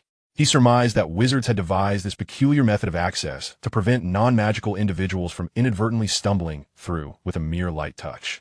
With nothing further to ponder, he quickened his pace towards the wall and collided with it. Sherlock did not close his eyes, yet he still felt darkness envelop him. However, this sensation lasted but a fleeting moment. Soon, the scene before him opened up to reveal an expansive platform bustling with travelers and the sound of iron tracks. Glancing back, he realized the partition had transformed into an ornate iron archway, prominently inscribed with the number 9. How delightful! A genuine smile illuminated Sherlock's face. What he had initially thought to be a mere prank involving an owl delivering letters had unexpectedly served as the key to unlocking a new world. He was certain that from this moment at Platform 9, he would not experience boredom for a considerable time. Due to his early arrival, the Hogwarts Express had yet to arrive, leaving Sherlock to await the train on the lengthy platform. However, he did not idle away the time. Instead, he observed the fellow wizards who would soon become his classmates, analyzing their histories and backgrounds. Thus, the lengthy wait became quite engaging. A newcomer, with a witch for a mother and a muggle father employed in demolition, only discovering his wife's identity after marriage. A returning student, eager for recognition, extroverted, articulate, frequently taking on the role of host. A newcomer, raised by a grandmother due to unknown reasons, forgetful, timid, and lacking in self-confidence. Just as Sherlock shifted his gaze from a round-faced boy and his grandmother, a deep crimson steam locomotive roared into view, the sign on the train announcing, Hogwarts Express. 11 o'clock. As the train arrived, the crowd surged forward. The steam engine, already stationed at the platform, emitted clouds of smoke that swirled above the throng. Before long, the first carriage was filled to capacity with students, followed by the second and third. Those boarding the train leaned out of windows to converse with family. Some engaged in playful antics within their seats, while others sat in wide-eyed curiosity, the atmosphere thick with excitement. Sherlock did not rush to present his ticket. The individual he was seeking had yet to appear, and he was resolved to wait, no matter how prolonged that wait might be. At last, as he spotted a slender boy struggling to push a heavy suitcase onto the platform, satisfaction flickered in Sherlock's eyes. Finally, he had arrived. Chapter 10. The First Encounter with Harry Potter. Harry Potter felt utterly helpless. His notoriously harsh Uncle Vernon had unexpectedly driven him to King's Cross Station, even assisting him in maneuvering the heavy suitcase into the station. Initially curious about his uncle's sudden kindness, Harry quickly realized that the absence of Platform 9 explained everything. No wonder Vernon had rushed so. He had deliberately abandoned Harry here. Resigned, Harry had no choice but to boldly inquire of a guard. Though he did not mention Platform 9, He was reprimanded as if he were causing a disturbance, primarily because he could not articulate where Hogwarts was located. When he learned that the train departing at 11 o'clock was nowhere to be found, despair washed over him. Fortuitously, he encountered a kind-hearted wizarding family. With their assistance, Harry finally arrived at platform 9. However, arriving too late, the train was nearly full. He had to exert considerable effort to push through the crowd, eventually finding an empty compartment near the rear of the train. He attempted to lift the suitcase onto the step, but due to his slight frame and the suitcase's weight, it fell painfully onto his foot twice. At this point, he could not afford to think of the pain. Taking a deep breath, he made a third attempt. Unsurprisingly, he failed again. Just then, a strong hand caught the suitcase, preventing it from crashing on Harry's foot for a third time. Looking up, he was met with a strikingly memorable face. "You need help," the boy said, effortlessly lifting the suitcase onto the step and flashing Harry a smile. Having grown up in an environment rife with bullying and oppression, Harry had never known a friend, whether at home or school. At home, he lacked even a room of his own, forced to live in a cluttered storage space beneath the stairs, surrounded by spiders. Whenever trouble arose, he was punished by being denied food and frequently bullied by his cousin Dudley. At school, Harry was equally friendless, primarily due to Dudley's intimidation. As the school bully, Dudley was notoriously ruthless, daring to strip off his trousers in public and throwing urine on Harry without consequence. Given that everyone knew Dudley despised Harry, no one dared to stand against him. In such a stifling atmosphere, it was natural for Harry to develop a reclusive disposition. Yet at this very moment, Harry would wager that the smile of the boy standing before him was the most enchanting smile he had ever encountered in his life. Regardless of his striking gray eyes, elongated hawk-like nose, or the effortless manner in which he dealt with his suitcase, the individual exuded an air of remarkable reliability. The last time Harry felt such a sensation was on his birthday. The giant Hagrid had brought him a letter of recommendation from Hogwarts and revealed to Harry that he was a wizard. "I am Sherlock Holmes, a first-year student. And you?" Just as Harry was lost in thought, Sherlock had already extended his hand toward him. "Hello, Holmes. I'm Harry Potter, also a first-year." Harry was so nervous that he instinctively reached out both hands when facing Sherlock. However, he quickly realized how foolish that was and promptly withdrew one hand. His lack of social experience made him fearful of being ridiculed. Naturally, Sherlock would never do such a thing. Even for him, locating someone as unknown as Harry Potter on an entire train was no simple feat, fortunately. Sherlock had arrived early enough to allow himself ample time to eliminate those waiting on the platform. This way, he could focus solely on the individuals who had just entered. Even so, Sherlock was somewhat taken aback. When he discovered Harry, he found that the boy had come alone and appeared to be in a rather poor state. This fact made Sherlock momentarily question whether he had indeed identified the correct person. Despite Harry being orphaned, given his status in the Wizarding World, it would not have been unusual for several individuals to accompany him. Yet, he had come alone. Once all impossible scenarios were ruled out, what remained, no matter how incredible, must be the truth. Thus, Sherlock understood that this hero who had saved the magical world had not grown up within it, but rather remained in the non-magical realm. This realization piqued Sherlock's interest in Harry even further. "Just call me Sherlock," he said, shaking Harry's hand. "It's quite crowded in front. Let us sit here, Potter. May I also refer to you as Harry?" "Huh? Yes, Harry instinctively nodded. By the time he comprehended the situation, he found himself seated by the window on one side of the compartment, as Sherlock had arranged. Sherlock then proceeded to bring all of Harry's luggage inside, along with his pet owl, Hedwig. Despite being so clearly organized by someone he had just met, Harry felt no resentment. Rather, he felt a sense of security. As he embarked on his first venture into the magical world, he was quite anxious and needed a figure resembling an elder brother. Deep within, he even harbored a bold thought. If only he could continue to accompany Sherlock like this. Compared to his cousin Dudley, this new classmate, who appeared so reliable, truly resembled a real brother. If Sherlock had not mentioned it, Harry would have assumed him to be an upperclassman. Once they settled down, Sherlock scrutinized Harry once more. "It appears you have not been faring well." Just a single statement ignited a strong desire within Harry to confide. Observing the encouraging look in Sherlock's eyes, he poured out his experiences over the years. At that moment, Sherlock became a most competent listener, nodding continuously and occasionally prompting Harry for further details. After their conversation, Sherlock gained a more comprehensive understanding of Harry, finding him to be even more intriguing than he had initially imagined. "So, your uncle left you at the station today and departed on his own? Fortunately, you were lucky enough to receive assistance from others and ultimately arrived here." "Exactly. I was puzzled as to why he had suddenly become so nice. But how did you know this?" Harry was speaking when he suddenly sensed something amiss. He stared at Sherlock in astonishment. I only mentioned living with relatives over the years. I never said it was my uncle. He continued. And how did you know I couldn't find a platform and had to rely on others for help? Sherlock had long since grown accustomed to such reactions. Initially, he relished the feeling of it. After detailing his deductive reasoning, he would bask in the surprised and admiring gazes of those around him, feeling a sense of superiority swell within. However, after experiencing this numerous times, he found such reactions to be rather mundane and devoid of excitement.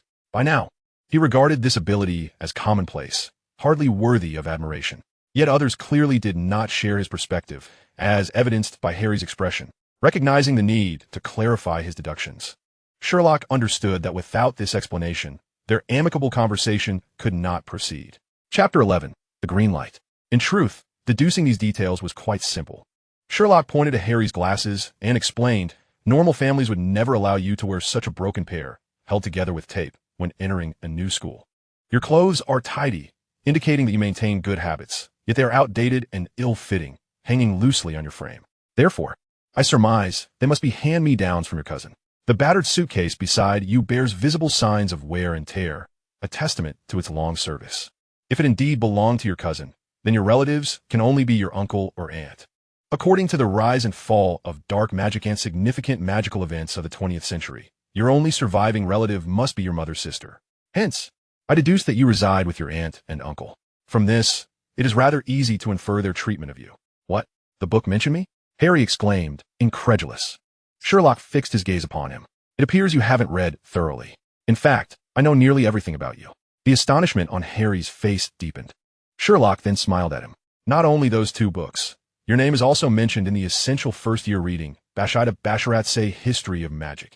At that moment, Harry felt a wave of dizziness wash over him. He steadied himself and could not resist asking, how did you know that Uncle Vernon was the one who brought me today?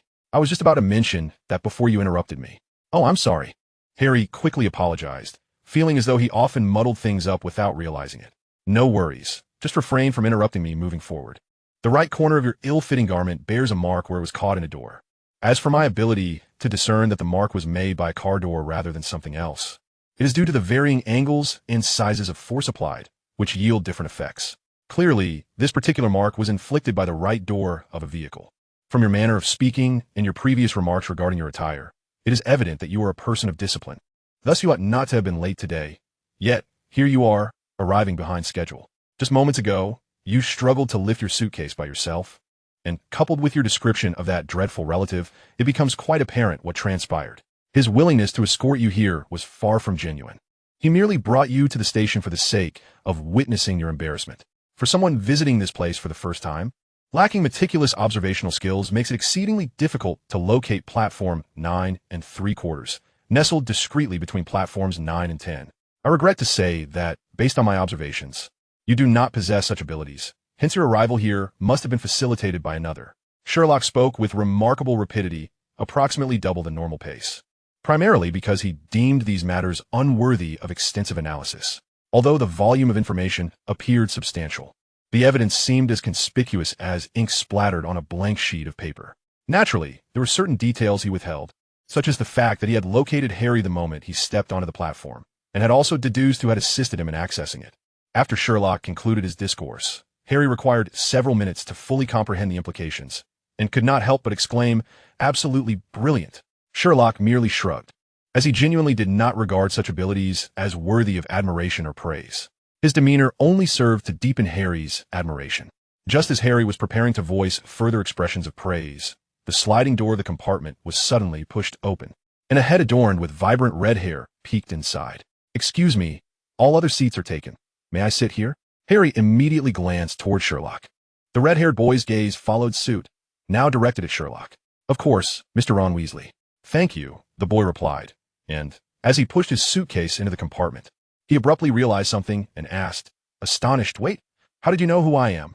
If you wish to conceal your identity, observing Harry's equally curious expression, Sherlock pointedly remarked, I advise you not to affix a nameplate to your suitcase, or, at the very least, avoid presenting it face up while conversing with others. The red-haired boy looked down and was momentarily taken aback. He had forgotten all about that detail. This individual seemed quite remarkable. Observing the red-haired boy's reaction, Harry felt a sense of equilibrium. It was not that he was particularly dull, but rather that Sherlock was exceedingly astute. While Harry took comfort in this revelation, the young boy had already settled beside him, primarily because he sensed an intimidating aura emanating from Sherlock, prompting him to choose another companion. In the presence of Sherlock, Ron's demeanor was not markedly more composed than Harry's earlier, as he too exhibited signs of nervousness. Under such circumstances, Sherlock naturally held the upper hand. He found himself intrigued by Ron as well. According to records, the Weasley family is one of the sacred 28 pure-blood families, possessing a long-standing legacy within the Wizarding World.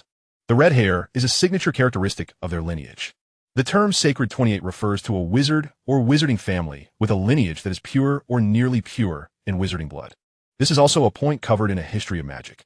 Initially, he intended to use Harry as an entry point into understanding the magical realm. However, after his interaction with Harry, it became evident that Harry Potter, having been raised in a non-magical family, possessed less knowledge about the magical world than Sherlock, who had merely spent a month studying it. In this light, Ron, hailing from the Weasley family, emerged as a far more suitable candidate. I am Sherlock Holmes. You may call me Sherlock. After introducing himself, Sherlock gestured towards Harry, stating, "This is Harry Potter." Following this declaration, he fell silent, as he had already anticipated Ron's forthcoming reaction. Ron did not disappoint him. Harry Potter? Wait, you mean the Harry Potter? Ron's voice rose in excitement, only for him to quickly realize the impropriety of his volume. He lowered his voice and incredulously gazed at Harry, asking, "You are the Harry Potter?" Ron's eyes were fixed intently on Harry, clearly astonished by this revelation, which surpassed even his earlier surprise at Sherlock's ability to discern his identity. Noticing Harry's face reddening under Ron's scrutiny and his inability to utter a word, Sherlock promptly answered Ron's inquiry on Harry's behalf. "It is evident." This response elicited simultaneous sighs of relief from both Harry and Ron, with Harry casting a grateful glance at Sherlock. "I can hardly believe I am in the same compartment as Harry Potter."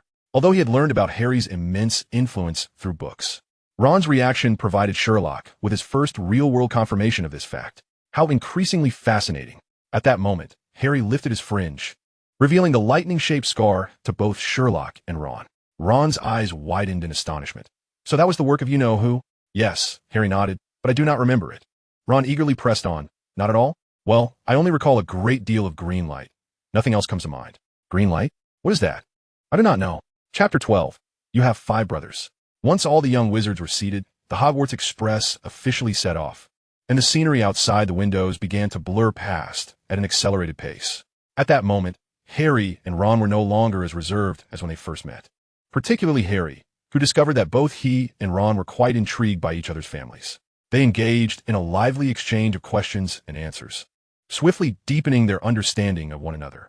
Sherlock chose not to interject. The dialogue between the two was sufficient for him to draw conclusions about their situations. Instead, he found himself increasingly curious about the lightning-shaped scar on Harry's forehead.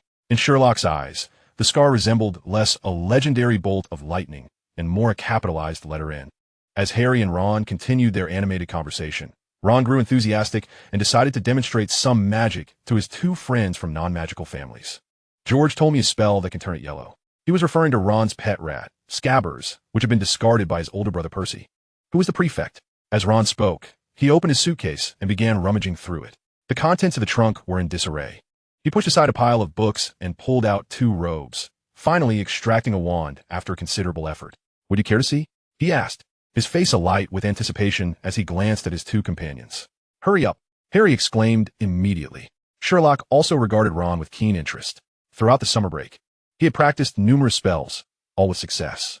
By all reasonable assessments, his aptitude for magic should be quite commendable. However, he found himself utterly incapable of performing transfiguration spells, such as turning a teacup into a squirrel, much like Professor McGonagall. Of course, after perusing the textbooks, Sherlock understood that such feats were beyond the curriculum of a first-year student. Under the watchful gaze of his friends, Ron cleared his throat and waved his wand.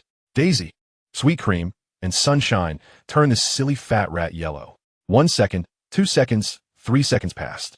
The rat, mottled with spots, remained a dull gray, blissfully asleep and unaffected. Harry remarked. Sherlock added. Ron, taken aback, raised his wand once more and attempted again. Daisy, Sweet Cream, and Sunshine turned this silly fat rat yellow. Still nothing happened. Harry muttered.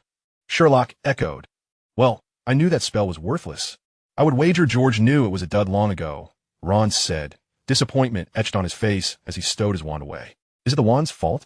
At Sherlock's inquiry, Ron appeared momentarily perplexed. What?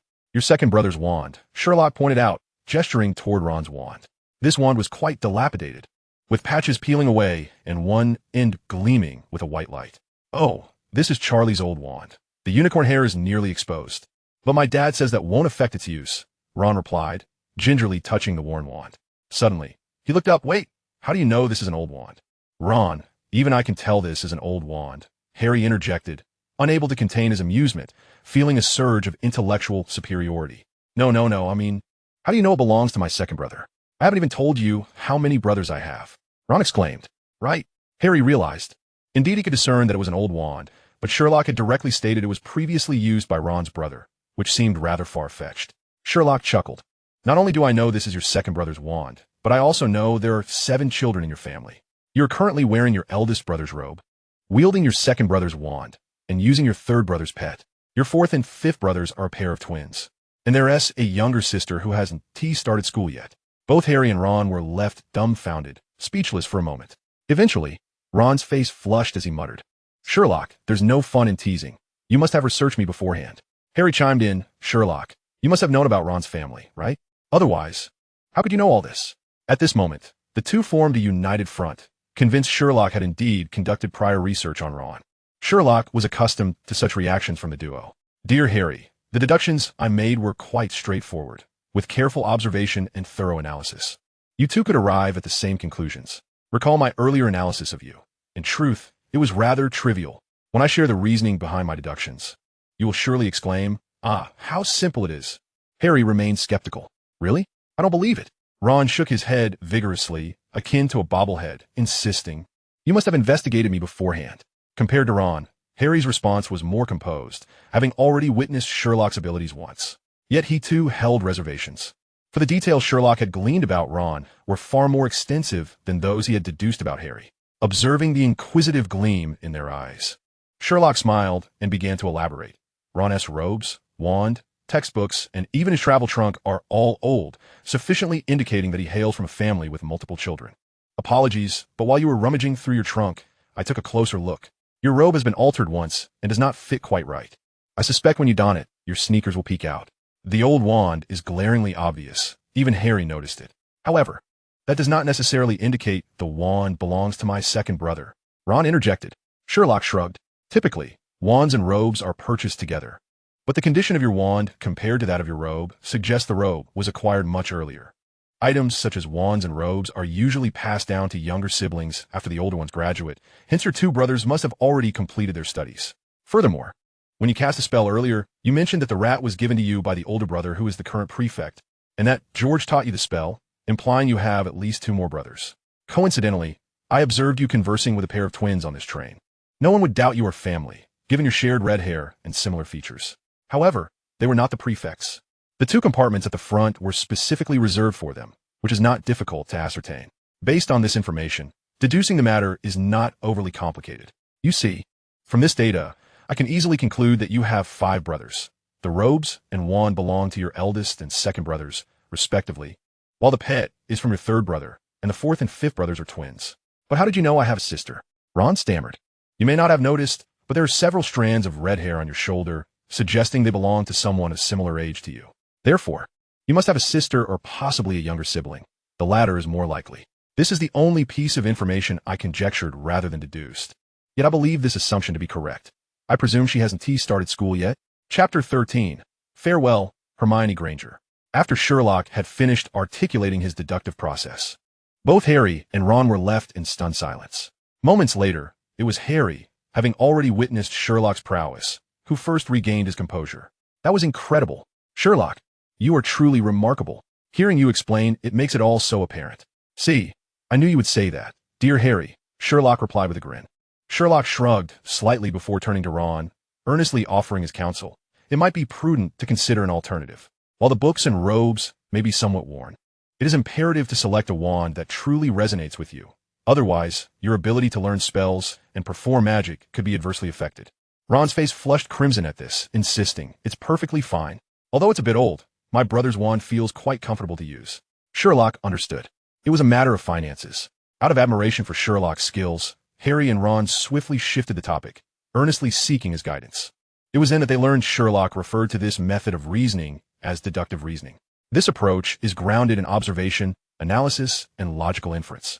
It draws upon a keen awareness of various details, applying knowledge and logical principles to deduce conclusions about events, characters, and other matters. Mastery of this technique necessitates a broad base of knowledge and meticulous observation, as well as an adept integration of both induction and deduction. Although Sherlock claimed that with sufficient training, anyone could achieve this, Harry and Ron shook their heads in disbelief. Come on, surely, this is a matter of innate talent, something one cannot simply learn. Nevertheless, this did not hinder the trio's discussion. Just as the atmosphere grew increasingly animated, a knock echoed at the compartment door. Two young wizards appeared before them, both of whom Sherlock happened to recognize. One was a round-faced boy, the very subject of Sherlock's deductions while waiting at the station. At that time, Sherlock had surmised. A first-year student, parents absent for unknown reasons, raised by a grandmother, forgetful, timid, lacking in self-confidence. However, witnessing the boy's tear-streaked face, it was abundantly clear to Harry and Ron, even without Sherlock's analysis, that he was both sorrowful and aggrieved. The other was a girl with brown hair and prominent front teeth, exuding an air of arrogance, Hermione Granger, whom Sherlock had encountered previously outside the leaky cauldron. Unlike the trio, Hermione had donned a new robe. Has anyone seen a toad? Longbottom has lost one, she declared, her tone, combined with her expression, lending her an air of haughtiness and disregard. While Harry remained relatively unfazed, Ron furrowed his brow in disapproval. At that moment, Hermione heard a familiar voice. We have not seen a toad, Miss Granger. Harry and Ron immediately turned their astonished gazes upon Sherlock. Ron could not contain his curiosity, inquiring, Wait, how did you deduce that? She isn't even carrying a trunk. He attempted to scrutinize Hermione like Sherlock had, searching for clues that would reveal her identity. The endeavor proved futile. Sherlock shook his head, explaining, We have met before, so they were already acquainted. This clarification relieved Harry and Ron, who had nearly assumed that Sherlock had, once again, deduced the girl's identity from a mere glance. An exaggeration indeed. Hermione, surprised to see Sherlock, was unlike Harry and Ron. Her extroverted nature made her initial shyness, prompted by Sherlock's impressive first impression, all the more noteworthy. A month had passed since that initial encounter, and she had returned to her natural disposition, exclaiming, Holmes, what are you doing here? With that, she seated herself in the empty spot beside Sherlock. Not only Harry and Ron, but even Sherlock was taken aback by her boldness. He wondered, were they truly so familiar? They had merely exchanged pleasantries once. Yet this was merely the beginning. Hermione's subsequent behavior unveiled her as a true social butterfly. By the way, I meant to call you, but I got so busy I forgot. Have you finished reading those textbooks? In response to Hermione's familiar query, Sherlock nodded. I have. I knew it. Hermione's eyes sparkled, and she began to speak rapidly. Have you tried any spells? I practiced a few simple spells at home, just for practice, and they all worked. Also, I forgot to mention last time that no one in my family understands magic, so when I received my acceptance letter, I was utterly astonished but also immensely pleased. As far as I know, this is the finest magical school. Now I have memorized all the textbooks, though I only hope it proves useful. Once she began, she could not stop, speaking animatedly. Just as with Neville earlier, Harry and Ron could now discern Hermione's character without Sherlock's insight.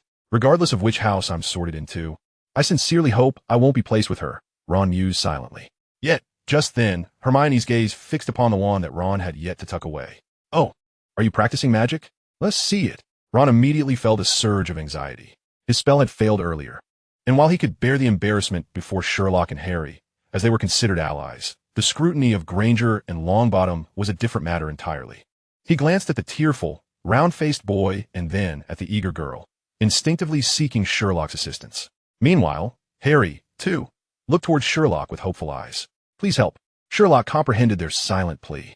Ron's wand has a slight issue. Allow me, he declared, drawing his wand and gently swishing it towards Harry's glasses, restoring them to their former glory. A series of intricate sounds ensued as Harry's repeatedly mended, broken glasses transformed before everyone's eyes into a pristine, brand-new pair. Harry was momentarily rendered speechless, incredulously removing the glasses to inspect them closely. Ron leaned in, and together they discovered that the glasses had indeed reverted to their original state, seemingly fresh from the manufacturer.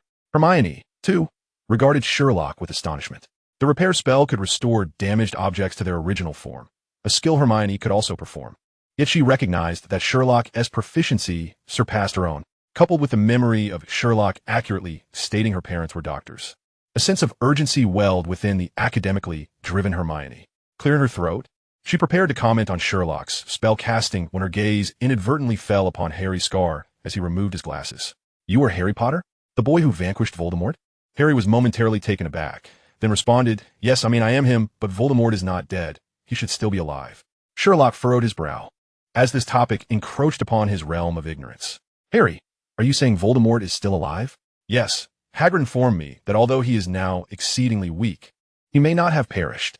Thus, Sherlock, Harry, and Hermione unabashedly delved into a discussion about Voldemort, while Ron and Neville sat in fearful silence, trembling beside them. Chapter 14. The One Whose Name Must Not Be Spoken. In the last carriage of the Hogwarts Express, as Sherlock, Harry, and Hermione engaged in their loud discourse on this taboo subject, Neville Longbottom even momentarily forgot his quest for a pet.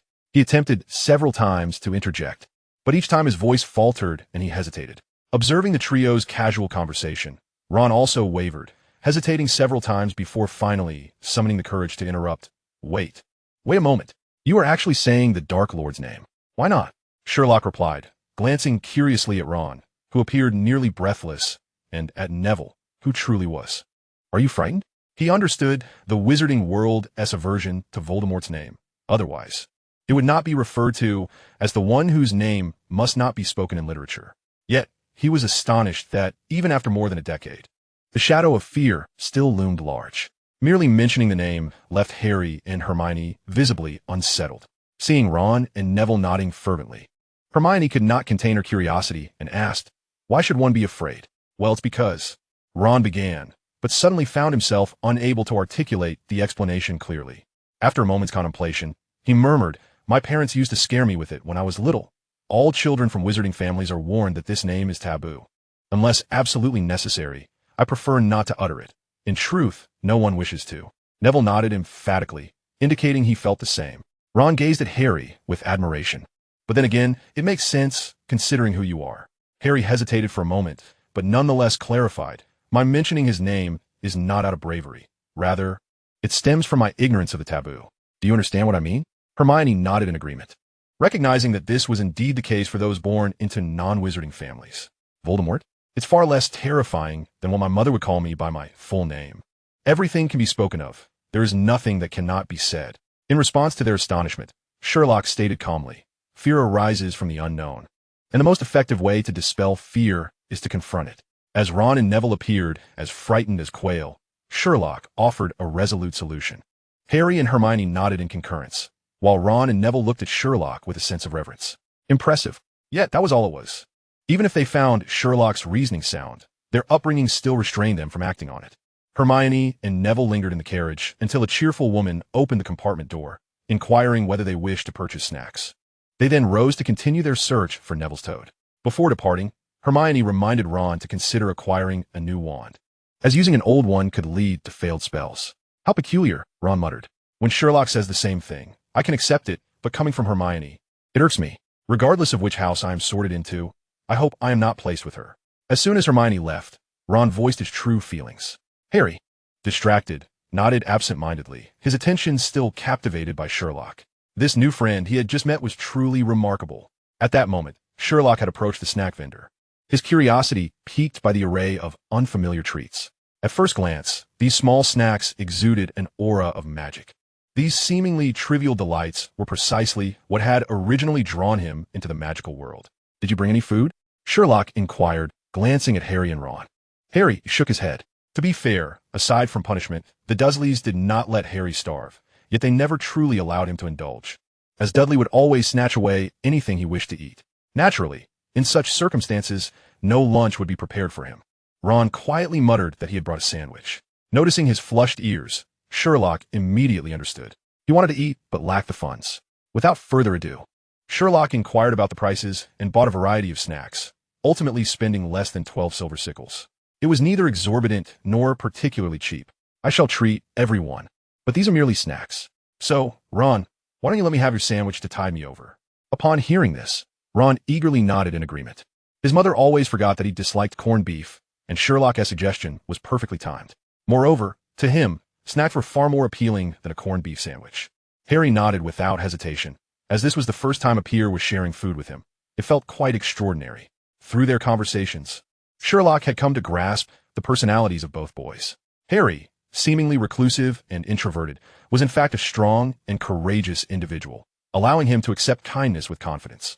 Conversely, Ron, who appeared boisterous, had lived in the shadows of 5 accomplished brothers and harbored some insecurities. If offered food outright, he would likely struggle to accept it. However, when framed as a trade, as it was now, he felt entirely at ease. Moreover, Sherlock had not lied. He genuinely believed in the necessity of having a proper meal before indulging in snacks. To his delight, Mrs. Weasley's cooking proved to be quite commendable, with the beef being delectable. The 3 of them then began to feast heartily, and soon the compartment was perfumed with the aroma of delicious food. Ron took the opportunity to showcase his expertise, introducing Sherlock and Harry to various magical snacks, such as chocolate frogs, which were not actual frogs, but a type of chocolate bar filled with cream. The rich milk flavor and silky texture provided a delightful experience for consumers, and young wizards adored them. However, Sherlock and Harry were more captivated by the collectible cards that accompanied these little treats. Every package of chocolate frogs comes with a trading card, showcasing portraits of notable figures from the Wizarding World on one side, and a brief biography on the reverse. Harry was fortunate enough to receive a card featuring Albus Dumbledore, the headmaster of Hogwarts. Unlike photographs in a non-magical realm, images in the magical world possess the remarkable ability to move. Thus, when Harry finished reading Dumbledore's biography and flipped the card over, he was astonished to find the headmaster's face had vanished. Of course, you can't expect him to remain there indefinitely, Ron casually explained, observing Harry's surprise. When Harry informed Ron that in the non-magical world, once a photograph is taken, it remains unchanged forever, Ron was taken aback. So, they just stay completely still? How fascinating. At that moment, Dumbledore reappeared on the card. Harry couldn't help but exclaim, "Isn't it marvelous? Sherlock, aren't you amazed?" Sherlock took a bite of the chocolate frog, remarking on its delightful flavor. He accepted the card from Harry's hand, gazing at the reappearing old man with a white beard, and chuckled. Such a feat could easily be accomplished without magic. In 1987, a new bitmap file format known as GIF was born, enabling dynamic image displays akin to the character cards within Chocolate Frogs. By 1989, an update to the GIF format truly realized animation capabilities. In this regard, it was even more advanced than the portraits of the magical realm. Sherlock's explanation left Harry and Ron once again astonished by his vast knowledge. They exchanged glances, feeling that this first-year student was remarkably well-informed. This was merely a small interlude. In any case, the Chocolate Frogs provided Sherlock and Harry not only with Dumbledore's card, but, after some exchanges, they also acquired cards of Morgana, Hagrid, Abraxan, Thestrals, Parseltongue, and Merlin. Their fortunes were further blessed, as each managed to obtain an SSR rare card. One was the Chinese alchemist Zhou Yin, active in the 4th century BC, and the other was Kong Bo, a fire dragon expert from the 15th century who discovered the uses of Chinese fireball dragon egg powder. Ron was exceedingly envious, for these cards served as a form of currency among Hogwarts students, with some rare cards capable of trading for a week's worth of homework. His own Kong Bo card was a gift from his older brother Charlie, who worked with fire dragons in Romania, while Zhou Yin had been traded away by his brother. Sherlock's expression turned contemplative. It seemed that, in this regard, magical schools were not so different from ordinary ones. Next, Ron issued a warning to Sherlock and Harry regarding another confection, Bertie Bott's Every Flavor Beans. These beans lived up to their name, offering an astonishing array of flavors. Not only did they include traditional tastes like chocolate, mint, and orange, but also bizarre flavors such as leather, paint, and dirt. To make matters worse, one could even encounter flavors reminiscent of snot, earwax, and other rather unpalatable sensations. Sherlock pondered briefly, realizing that the advancements of technology in the non-magical world could indeed replicate such phenomena, though he saw little necessity for it. Nevertheless, he found the interplay of magic and science quite intriguing through his conversation with Ron. Just as Harry mustered the courage to lick a peculiar gray bean that Ron dared not touch, the compartment door swung open once more. This time, 3 young boys entered, the one in the middle possessing nearly white blonde hair and strikingly handsome features, albeit somewhat pale. Flanking him were 2 rather unremarkable, stout boys, whose robust physiques suggested a certain strength. They subtly formed a protective barrier around the boy, much like bodyguards, enhancing his already striking appearance. while his pallor lent him an almost ethereal beauty. Even Sherlock found himself overshadowed in terms of looks. A mere glance was enough for Sherlock to deduce their identity, members of the Malfoy family. Like the Weasley family, their hair was a defining trait. Though the former had red locks, the latter sported platinum. Both families belonged to the sacred 28 pure-blood lineage. However, it was not only Sherlock who recognized Draco Malfoy. Noticing Harry and Ron's gazes, Sherlock was somewhat surprised and turned to Harry. "Do you know him?" While it was not unexpected for Ron to know Malfoy, given their shared background, Harry's familiarity was puzzling.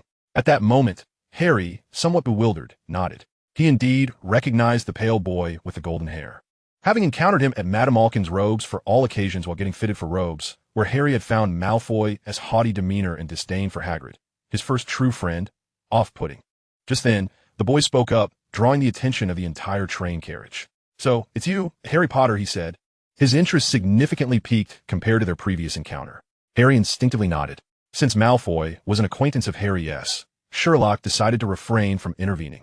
However, as the boy surveyed the compartment, his gaze landed on Sherlock, and he disdainfully remarked, "I never imagined the famous Harry Potter would be sitting with a filthy mudblood.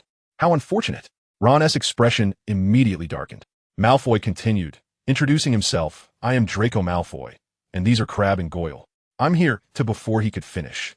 A cold snicker interrupted him. "Ron.S." Malfoy swiftly turned, fixing his gaze on Ron with undisguised contempt. "You find my words amusing, do you? I can tell just by looking at you. Red hair, old robes, a face full of freckles, and an abundance of siblings you can't afford to support. My father tells me that the Weasley family is a disgrace to purebloods." Ron's temper flared instantly. Though Sherlock had just uttered a similar remark, the same words, when spoken by Malfoy, conveyed an entirely different sentiment. Ron pondered this and surmised that it might be attributed to Sherlock's delivery, which was devoid of emotional inflection and merely recounted objective facts regarding his old robes and wand. In stark contrast, Malfoy's tone was laced with pure derision. However, before Ron could unleash his fury, Malfoy swiftly redirected his attention to Harry, attempting to muster a semblance of a smile while extending a hand towards him. "You will soon discover that some wizarding families are far superior to others, Potter. Surely, you wouldn't wish to befriend those of alternative backgrounds or the lowly mudbloods. I can assist you in this matter." It was evident that Malfoy was exerting considerable effort to ingratiate himself with Harry. Regrettably, his upbringing had instilled in him a sense of superiority that permeated his overtures, rendering them haughty and arrogant. If Hermione's pride was verbal, then Malfoy's was etched upon his visage. More importantly, he had disparaged Harry's two newfound friends. Thus, his attempts at camaraderie were destined to be futile. With his already unfavorable impression of Malfoy, Harry felt no inclination to indulge him and retorted coldly, "No need. I believe I can discern who is alternative." Malfoy's smile faltered. Stung by the rebuke, a faint flush crept across his pale face. He retracted his outstretched hand and spoke slowly. "Potter, if I were you, I would exercise extreme caution, lest you follow in your parents' footsteps. Their downfall stemmed from associating with the Weasley family and others of ill repute." The moment Malfoy finished his sentence, Harry sprang to his feet. Ron, without hesitation, rose alongside him, his face now as fiery as his hair. Though their acquaintance had been brief, Ron had already come to regard Harry as a friend. Furthermore, since Malfoy had not only insulted Harry, but also slighted Sherlock and himself, Ron felt compelled to defend their honor. Harry fixed Malfoy with a cold stare. "Say that again." Although naturally reserved and disinclined to engage in conflict, Harry's parents constituted a sensitive topic, and he would not tolerate any affront. "Oh, you want to fight, do you?" Malfoy feigned surprise at the courage exhibited by Harry and Ron, but upon glancing at his companions, Goyle and Crabbe, he smirked derisively. His peripheral vision caught Sherlock remaining seated, a disdainful glint in his eyes. A mudblood is still a mudblood, utterly lacking in any backbone. The Weasleys may be a disgrace to purebloods, but they are far superior to him. At that moment, Goyle and Crabbe, ever the sycophants, advanced towards Harry and Ron, looking down upon them with contempt. In truth, Harry's bravado belied a deeper fear, for Goyle and Crabbe towered over him and Ron. They were both relying solely on sheer willpower to maintain their stance. Being mere schoolboys, their unintentional display of trepidation did not go unnoticed by Goyle and Crabbe, who became even more derisive. As for Sherlock, they regarded him with the same disregard as Malfoy. A timid mudblood was hardly worthy of consideration. Thus, when Goyle discerned Harry and Ron's facade of courage, he took the initiative. He reached for the chocolate frog beside Ron. "These are quite delectable, but they shall soon be mine. Let go." Ron, driven by the prospect of delectable treats, overcame his fear and lunged forward. Unfortunately, he was swiftly pushed down by Goyle. Harry stood frozen, momentarily dazed by the situation. Goyle's towering stature evoked memories of his cousin Dudley, who had bullied him throughout his childhood. He yearned to act, yet the psychological shadows of his past rendered him momentarily paralyzed. As Goyle laughed heartily, ready to tear open the packaging, a thought took root in Harry's mind. If I was bullied before coming to Hogwarts and am still being bullied now, what was the point of my arrival? Just as despair began to engulf him, Goyle, poised to rip open the snack, suddenly cried out in anguish. A strong hand had seized his wrist with an unyielding grip. Goyle struggled, attempting to break free, but the hand, though not large, gripped like a vice. "I say," began Sherlock, who had been overlooked by Malfoy and his cronies as he rose slowly to his feet. He held Goyle's wrist with an expression of exasperation. Shouldn't T1 extend a greeting before taking another's belongings? Goyle was already bending over in pain. Sherlock, who was already of considerable height, now stood tall, looking down upon Goyle. "Sherlock," Harry gasped in surprise, a note of joy resonating in his voice. At that moment, Sherlock's figure appeared immensely imposing to him. Ron, battling to rise from the ground, gazed at Sherlock with eyes full of admiration. "A powerful ally has arrived. Release him." Crabbe finally reacted, charging at Sherlock. "Be careful."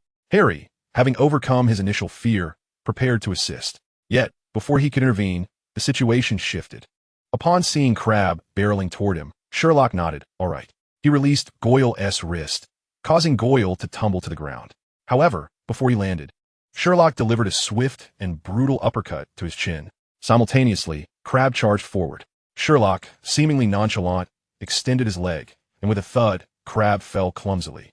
Without missing a beat, Sherlock retracted his fist from Goyle and delivered a swift jab to Crabbe as well.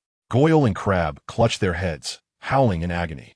Though both were robust for their age, they were merely 11, and their capacity to endure pain was limited, especially when faced with a professional like Sherlock. At this moment, Sherlock turned his gaze towards the now pale and retreating Malfoy, offering him a friendly smile. "Mr. Malfoy of the Pure Blood family, do you wish to give it a try?" To Malfoy, Sherlock's smile appeared devilish. He never anticipated that the opponent could single-handedly conquer both Goyle and Crabbe. No, it would be more accurate to say he utterly crushed them. This individual bore no resemblance to a wizard at all. His earlier arrogance had dissipated, and he retreated rapidly, hastily exiting the train compartment. Goyle and Crabbe followed suit, scrambling out in a frantic manner. Sherlock made no effort to impede their escape, allowing them to depart unchallenged. At that moment, Harry and Ron regarded Sherlock with nothing short of admiration. The earlier thought reemerged in Harry's mind. How wonderful it would be if he could follow Sherlock indefinitely. "Remarkable, Sherlock. How did you accomplish that?" They were so feeble. Sherlock felt no pride whatsoever. He had once taken lessons in fencing and boxing at home. Boxing? Fencing? Harry and Ron exchanged glances, and their minds involuntarily conjured an image of Sherlock wielding his wand as if it were a long sword, engaging in combat. A melee wizard? Quite peculiar. Mudblood. Is that an insult? Sherlock suddenly interjected, interrupting Harry and Ron's reverie. Harry looked questioningly at Ron, who appeared momentarily dazed, seemingly still recovering from the earlier shock. After a brief pause, he spoke in a low voice. "It's a highly derogatory term for muggles, exceedingly unpleasant.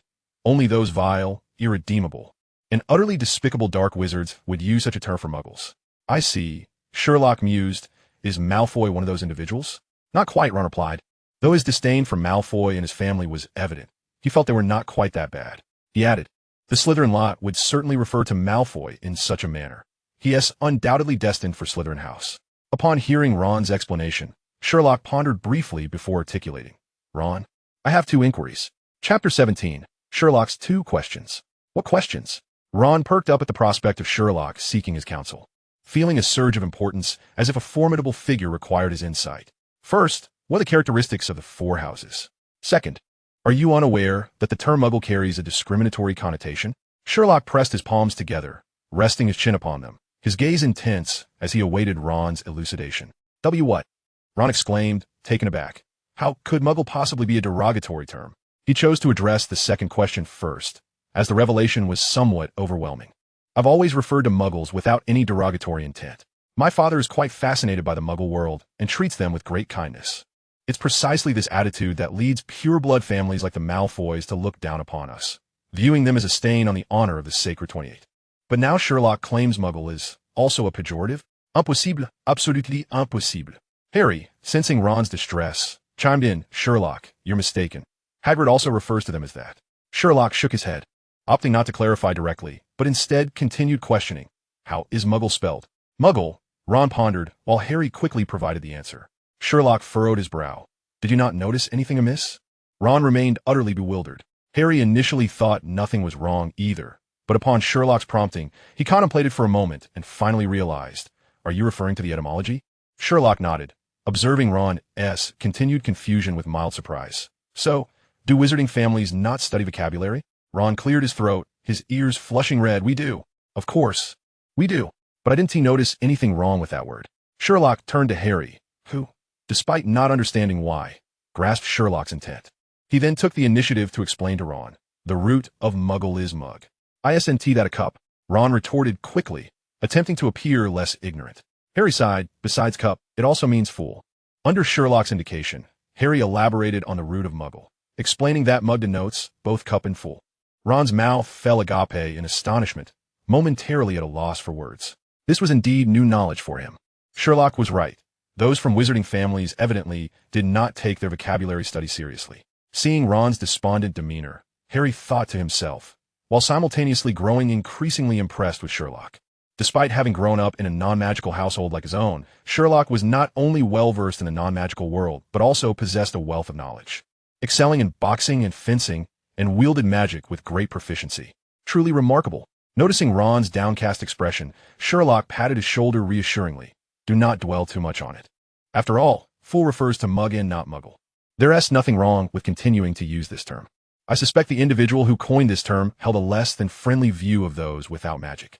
However, observing Ron's conflicted expression, Sherlock offered further clarification. Language and words evolve with time. Some terms that were once neutral can later become derogatory. For instance, Negro originally bore no negative connotation. It derives from Latin and means black, widely used in America before the 1960s. The truly derogatory term is nigger, but today, Negro is viewed with the same disdain. In a few decades, even black people may be deemed too sensitive to use. Harry was taken aback. Then how should we refer to them? Who knows? Perhaps African American. Sherlock replied with a sardonic smile. The same applies to muggle. Initially derogatory, it has since softened to a term widely accepted today. Harry and Ron gazed at Sherlock in awe. He was incredibly insightful. Just then, the compartment door swung open once more. Hermione reappeared before them. What happened? She inquired, observing the scattered sweets on the floor with a puzzled expression. Harry and Ron looked at Sherlock, who shrugged. Miss Granger, someone attempted to pilfer our snacks, but ultimately left after being persuaded otherwise. Is that so? Hermione was somewhat incredulous. She had just witnessed the departure of Draco and his companions, and their demeanor certainly did not suggest they had been swayed. You didn't get into a fight, did you? I hope you haven't stirred up trouble before even arriving, she admonished with an air of superiority. Ron's expression hardened, ready to retort, but Sherlock interjected. Ron, let us address the first question. What? Ron finally grasped that Sherlock had posed two questions, and he had only answered the latter. A wave of annoyance washed over him. It seemed he always appeared rather dim-witted in Sherlock's presence. Fortunately, being a Weasley, he was well-versed in the 4 houses of Hogwarts and began to elaborate enthusiastically. As Ron spoke, Harry and Hermione's interest peaked. Hermione, as before, sat beside Sherlock, listening intently. Sherlock, however, grew increasingly aware that Ron's descriptions were steeped in personal bias. According to Ron, Gryffindor was a house of noble and valiant warriors, bolstered by the fact that both the current headmaster and deputy headmaster hailed from this house, as did his parents and several of his brothers. He himself was likely to be sorted into Gryffindor as well. In contrast, Ravenclaw was merely home to bookish fools, with students who were eccentric and self-important. Hufflepuff was composed of inconspicuous slackers, lacking any exceptional skills apart from fondness for food. Yet this could be overlooked, for Slytherin was replete with treacherous and cunning individuals. Combining his knowledge from books with Ron's character, Sherlock swiftly deduced that to outsiders, Gryffindor might merely appear as a band of troublemakers. At that moment, Harry chimed in, recalling Hagrid's words that he would rather join Hufflepuff than Slytherin, because Voldemort was from that house. Sherlock mentioned the name, causing Ron to shudder involuntarily. Casting a resentful glance at Sherlock, I know you aren't afraid, but could you perhaps consider our feelings? Sherlock, unfazed by others' opinions, turned to Ron after receiving Harry's confirming response. Isn't Hufflepuff the house with the largest number of students? How do you know that? Ron was taken aback, exclaiming, "Oh, Merlin's beard. You are truly remarkable." Nodding at Ron's answer, Sherlock concluded that indeed, those with troubled personalities had gravitated toward the other houses, leaving the kind and obedient in Hufflepuff. Just then, an announcement echoed through the train. In 5 minutes, the train will arrive at Hogwarts. Please leave your luggage on board. We will take it to the school for you. Sherlock immediately sprang into action. You're so direct. Hermione blushed and hurriedly stepped out. Chapter 18, Arrival at Hogwarts. However, it was merely a matter of shedding an outer coat. Watching Hermione leave with a flushed face, Ron muttered, "Well, as long as she can leave, that's all that matters." Harry and Ron followed Sherlock's lead in changing attire. He noticed Ron's sneakers peeking out from beneath his robes, just as Sherlock had predicted.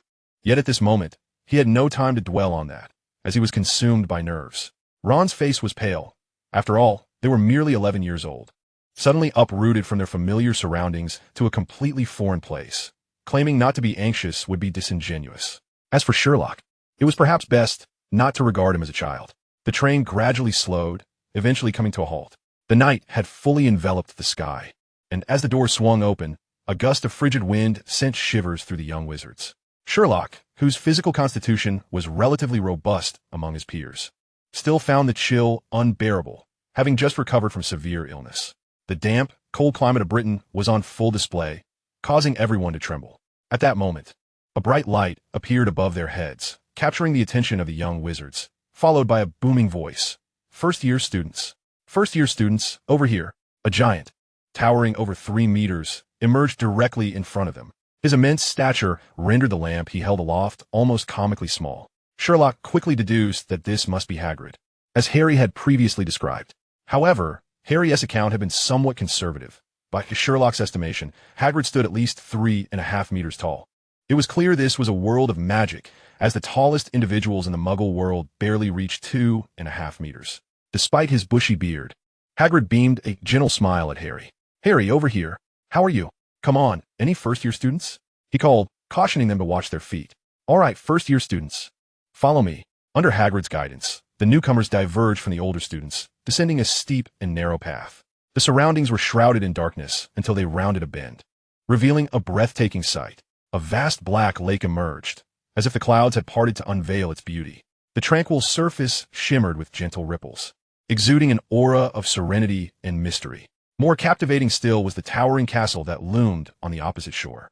Its peaks pierced the night sky, and windows twinkled under the stars, drawing every gaze. "Hogwarts, we have arrived."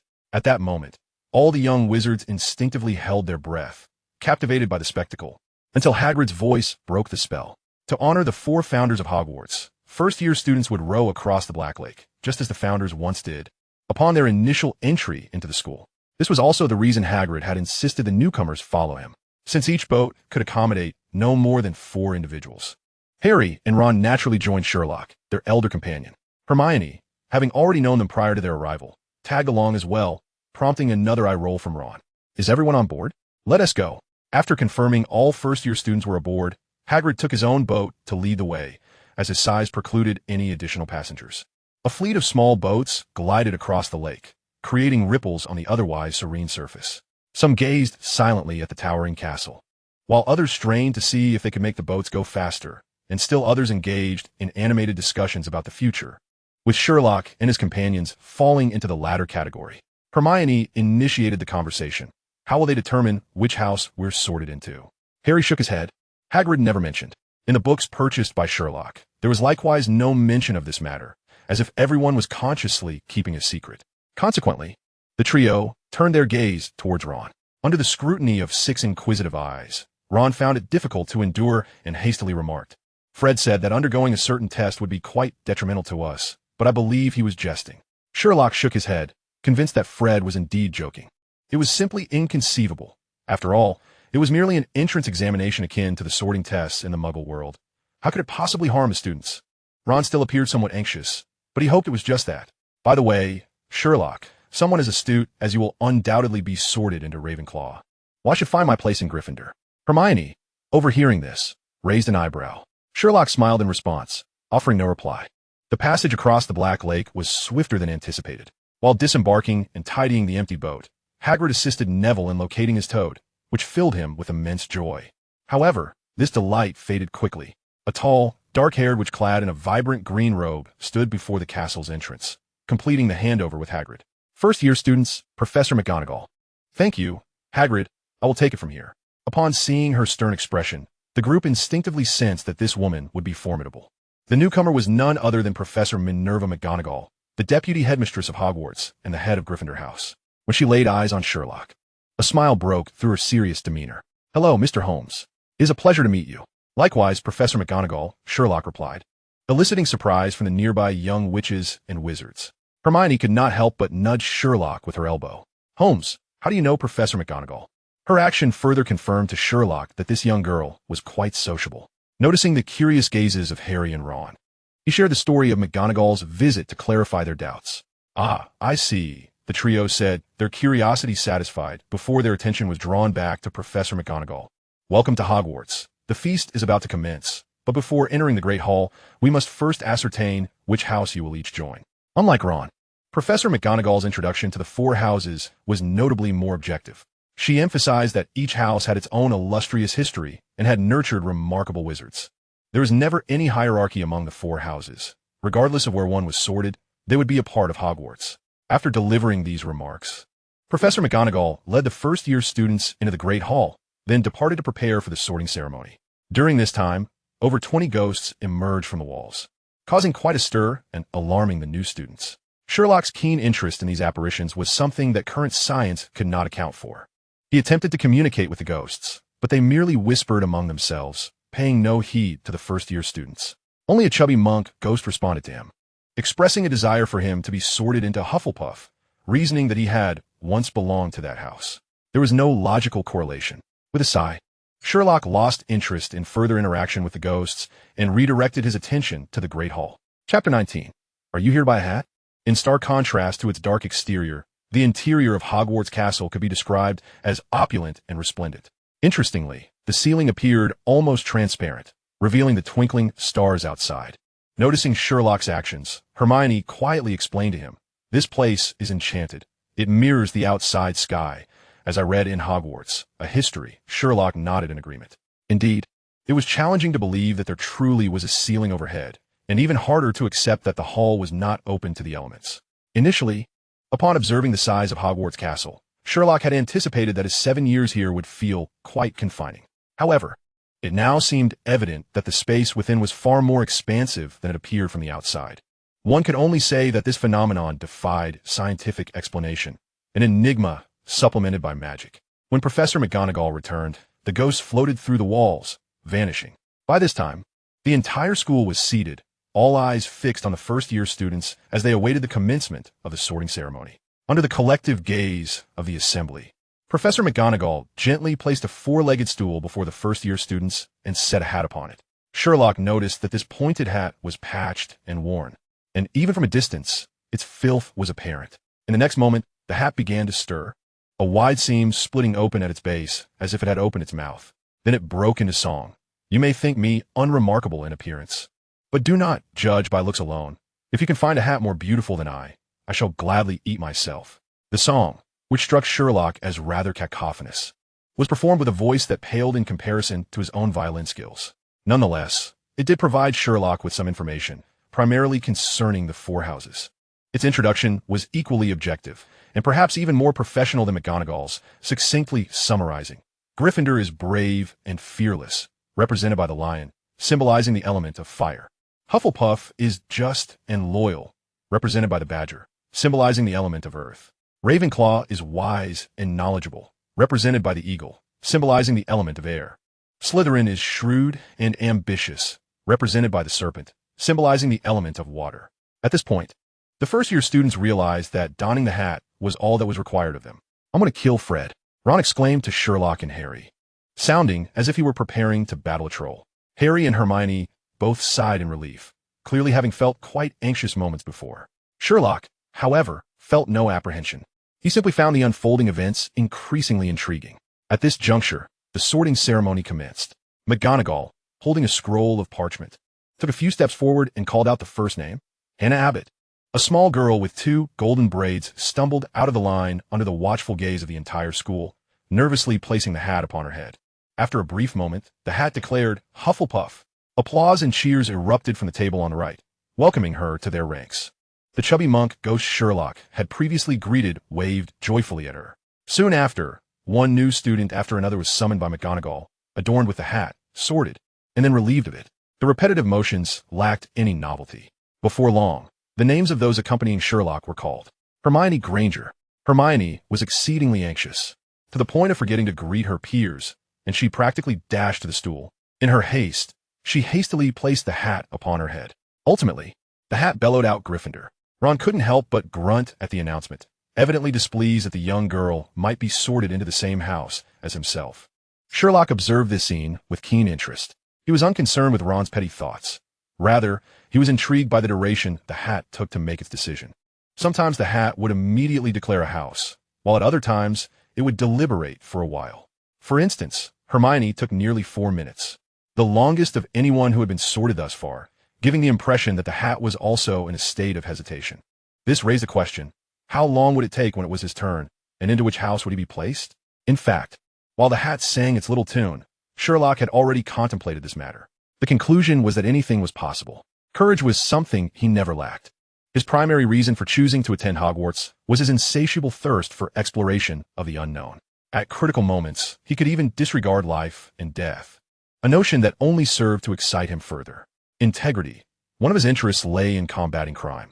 Though his methods could hardly be deemed lawful and kind, they certainly did not belong to the realm of evil, and the outcomes would invariably be just. Intelligence, needless to say, was a given, although due to familial circumstances. He had once believed himself to be a fool before encountering other children. Cunning and ambition were qualities he undoubtedly possessed, and judging by the hat's recent song, his self-perception and disregard for rules indeed aligned closely with Slytherin. Thus, even for Sherlock, adept in reasoning and analysis, it was difficult to ascertain which house he would be sorted into. How he wished he could inquire of Hermione what transpired under the hat. He was certain Miss Granger would be more than willing to divulge. Alas, such questions could not be posed, for each new student, upon being sorted, would depart from the current line to join their respective houses, where older students awaited to welcome them. At that moment, Professor McGonagall noticed that Hermione had settled amidst the Gryffindor upperclassmen's warm reception, and her gaze returned to the parchment. Her eyes paused slightly as she read aloud the next student's name, Sherlock Holmes. Upon hearing his name, Sherlock had yet to say anything when Harry and Ron suddenly grew anxious. Please don't be sorted into Slytherin. You must go to Gryffindor. Beyond his 2 friends, others were also paying attention to Sherlock. The tale of how he had taught Malfoy and his cronies a lesson on the train had spread, and those in the know could not help but take note of him. Not to mention, Sherlock possessed a striking appearance that was enough to draw attention at first glance. Additionally, Professor McGonagall had mentioned this observant and analytical young wizard to Dumbledore. However, as Sherlock approached the stool, he did not simply place the hat upon his head, as others had done. Instead, he held the hat in his hands, turning it over and examining it closely. The entire assembly of students and faculty was taken aback. Professor McGonagall, presiding over the sorting ceremony, wore an expression of astonishment. It wasn't as though he were here to purchase a hat. Why was he inspecting it? She could not help but glance at the headmaster, Dumbledore. Chapter 20. The Sorting Hat. I am in distress. When seeing that Sherlock was not donning the sorting hat, but rather scrutinizing it closely, not only was McGonagall intrigued, but even Dumbledore leaned in slightly, narrowing his eyes at Sherlock, refraining from voicing any objections. Fortunately, Sherlock's examination did not last long, and soon, with a decisive motion, he placed the hat upon his head. At first glance, it was evident that the hat was exceedingly old, caked with dirt, greasy, and emanating a strong odor of stale hair oil.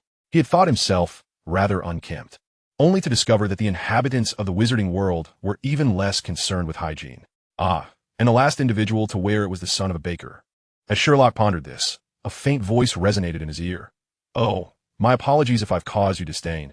I am merely a hat and cannot clean myself." "But how did you ascertain that the previous boy was the son of a baker?" Sherlock was momentarily taken aback, but then his eyes sparkled with intrigue. Fascinating. You could perceive thoughts? The fact that his musings were captured by a mere hat was indeed wondrous. No, merely some superficial thoughts. And only because you did not actively conceal them. I am not a dark magical artifact. I do not possess the ability to read minds, the hat clarified, before continuing. So, may I now pose my question? Sensing the hat's persistence, and driven by his curiosity about the hat itself, Sherlock obliged. It's a simple deduction. Your brim is adorned with fragments of tin foil and remnants of white flour, accompanied by a lingering scent of bread that masks the odor of stale hair oil. Of course, the previous boy's demeanor already hinted at his family background. These details merely serve to confirm my hypothesis. Intriguing, brilliant, unparalleled wisdom, admirable courage, a truly kind heart, and a determination to defy rules. This is indeed challenging. To disdain authority and challenge the status quo. You have the potential for greatness. In a mere thought, Slytherin could guide you toward glory, without a doubt. Astute and erudite, with an insatiable thirst for knowledge. Very well. Ravenclaw could elevate your perceptive eyes and agile mind to new heights. Your desire to punish evil and uphold justice? Alas, what a pity. If Helga Hufflepuff were still around, she would surely adore you. Yet your unwavering courage is equally captivating. Should you not be sorted into Gryffindor, Professor McGonagall would undoubtedly end my existence. I am in distress. Sensing the Sorting Hat's turmoil, Sherlock calmly replied, on this matter, I must assert that courage is merely a euphemism for folly. Thus, Sherlock engaged in a cordial and amicable conversation with the hat. The Great Hall's sorting ceremony fell into a profound silence among the faculty and students. Was it truly so difficult? The previous girl had taken a considerable amount of time, yet this boy seemed to linger even longer. Noticing Sherlock's elongated aquiline nose, many of the older girls discreetly took note of the boy's name, Sherlock Holmes. Meanwhile, the murmurs from the outside grew louder, yet Sherlock remained blissfully unaware. Even if he were aware, he would not care. At that moment, he was thoroughly enjoying his conversation with the hat. What? I can discern that you are not lacking in courage. Your audacious bravery could indeed elevate you to the status of a hero. However, do not transform individuals into heroes. For heroes do not exist, and even if they did, I would not be among them. Yet, emotions are the frailties of the defeated, while wisdom is the alluring trend of our era. The Sorting Hat finds itself in a quandary, for this young wizard exhibits traits from all four houses, theoretically making him a suitable candidate for any of them. However, as the dialogue with Sherlock deepens, the hat begins to lean in a particular direction, primarily between Gryffindor and Ravenclaw. Initially, it intended to place him in Ravenclaw, as even Sherlock himself acknowledged that wisdom is the alluring trend of the day. Nevertheless, before reaching a decision, the hat astutely recognized a crucial distinction. Sherlock only seeks knowledge that he deems useful, a divergence from the intrinsic thirst for knowledge characteristic of true Ravenclaws. In contrast, he perceives knowledge as a tool. He learns what serves a purpose and disregards the rest. His bravery, however, is beyond reproach. His insatiable desire for adventure and inner courage could obliterate any obstacle. Although Sherlock has remarked that courage is merely a euphemism for folly, this does not pose an issue for him, for he possesses genuine bravery. The little eagles of Ravenclaw dedicate their time to scholarly pursuits, leaving no room for exploration. Gryffindors, however, eagerly wish to team up with him. Ultimately, when Sherlock discovers from the hat that Ravenclaw is replete with individuals of vast knowledge, a spark of realization ignites within him. What a fortuitous circumstance. This means that when he requires information, he can simply inquire of them, thus freeing up more time for his explorations. After much deliberation, the hat respects Sherlock's inclinations and reaches its final decision. Gryffindor. As Sherlock removes the hat and bids it farewell, he strides towards the Gryffindor table. Congratulations! Hermione, upon seeing a familiar face join her, is naturally delighted. Just as she is about to speak, Ron's older brothers, the Weasley twins, jostle their way over. We were just discussing how Miss Granger nearly became a Hatstall herself. And look, the true Hatstall has arrived. Hatstall, what does that mean? Upon hearing this new term, Sherlock's interest is piqued.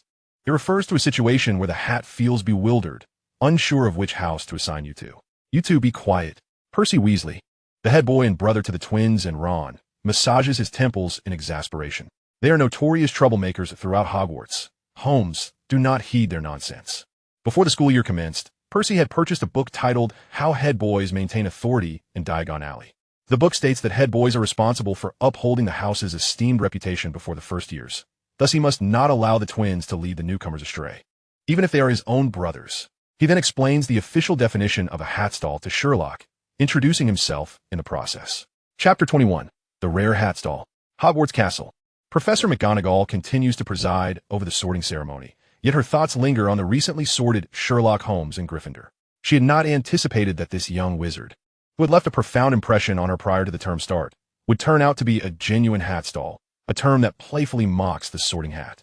More commonly known as a hatstall, this term refers to students for whom the sorting hat takes longer than a customary 5 minutes to place, due to their characteristics aligning with multiple Hogwarts houses, thus creating a dilemma for the hat.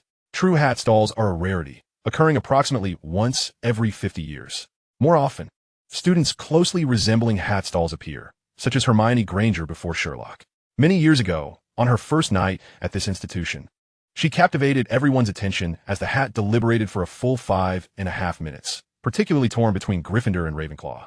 Ultimately, it chose the former, and even now, she still contemplates that Ravenclaw would have been a commendable choice, especially after becoming the head of Gryffindor, where she frequently contends with a band of audacious troublemakers.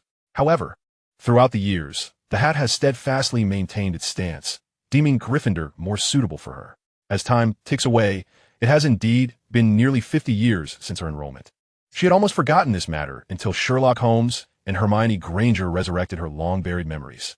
It is worth noting that when the hat was selecting a house for her colleague, Flitwick, the head of Ravenclaw, it also experienced a lengthy hesitation. Ultimately, in contrast to McGonagall, the hat assigned Flitwick to Ravenclaw. Over the years, this incident has become a light-hearted topic of conversation between her and Professor Flitwick. They have often mused about how, had they been more resolute or hesitant in their youth, their positions might have been reversed. Today, McGonagall could have been the head of Ravenclaw, while Flitwick could have been the head of Gryffindor. Contemplating this, she cannot help but glance at the stage.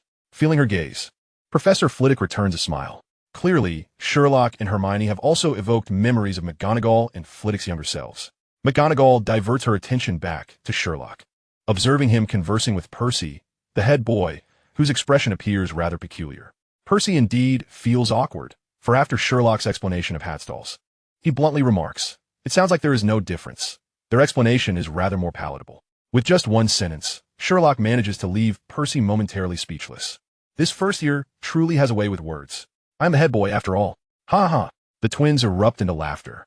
"Well done. You are incredibly gifted. From this day forth, join our ranks."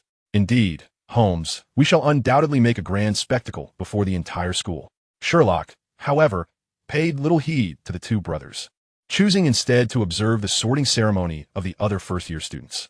Following him were several newcomers whose time under the sorting hat stretched uncomfortably long, akin to a hat-stuck predicament.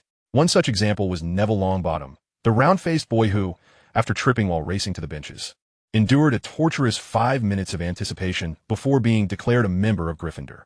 He dashed away wearing the hat, only to return at a brisk pace amidst laughter to return it to Professor McGonagall.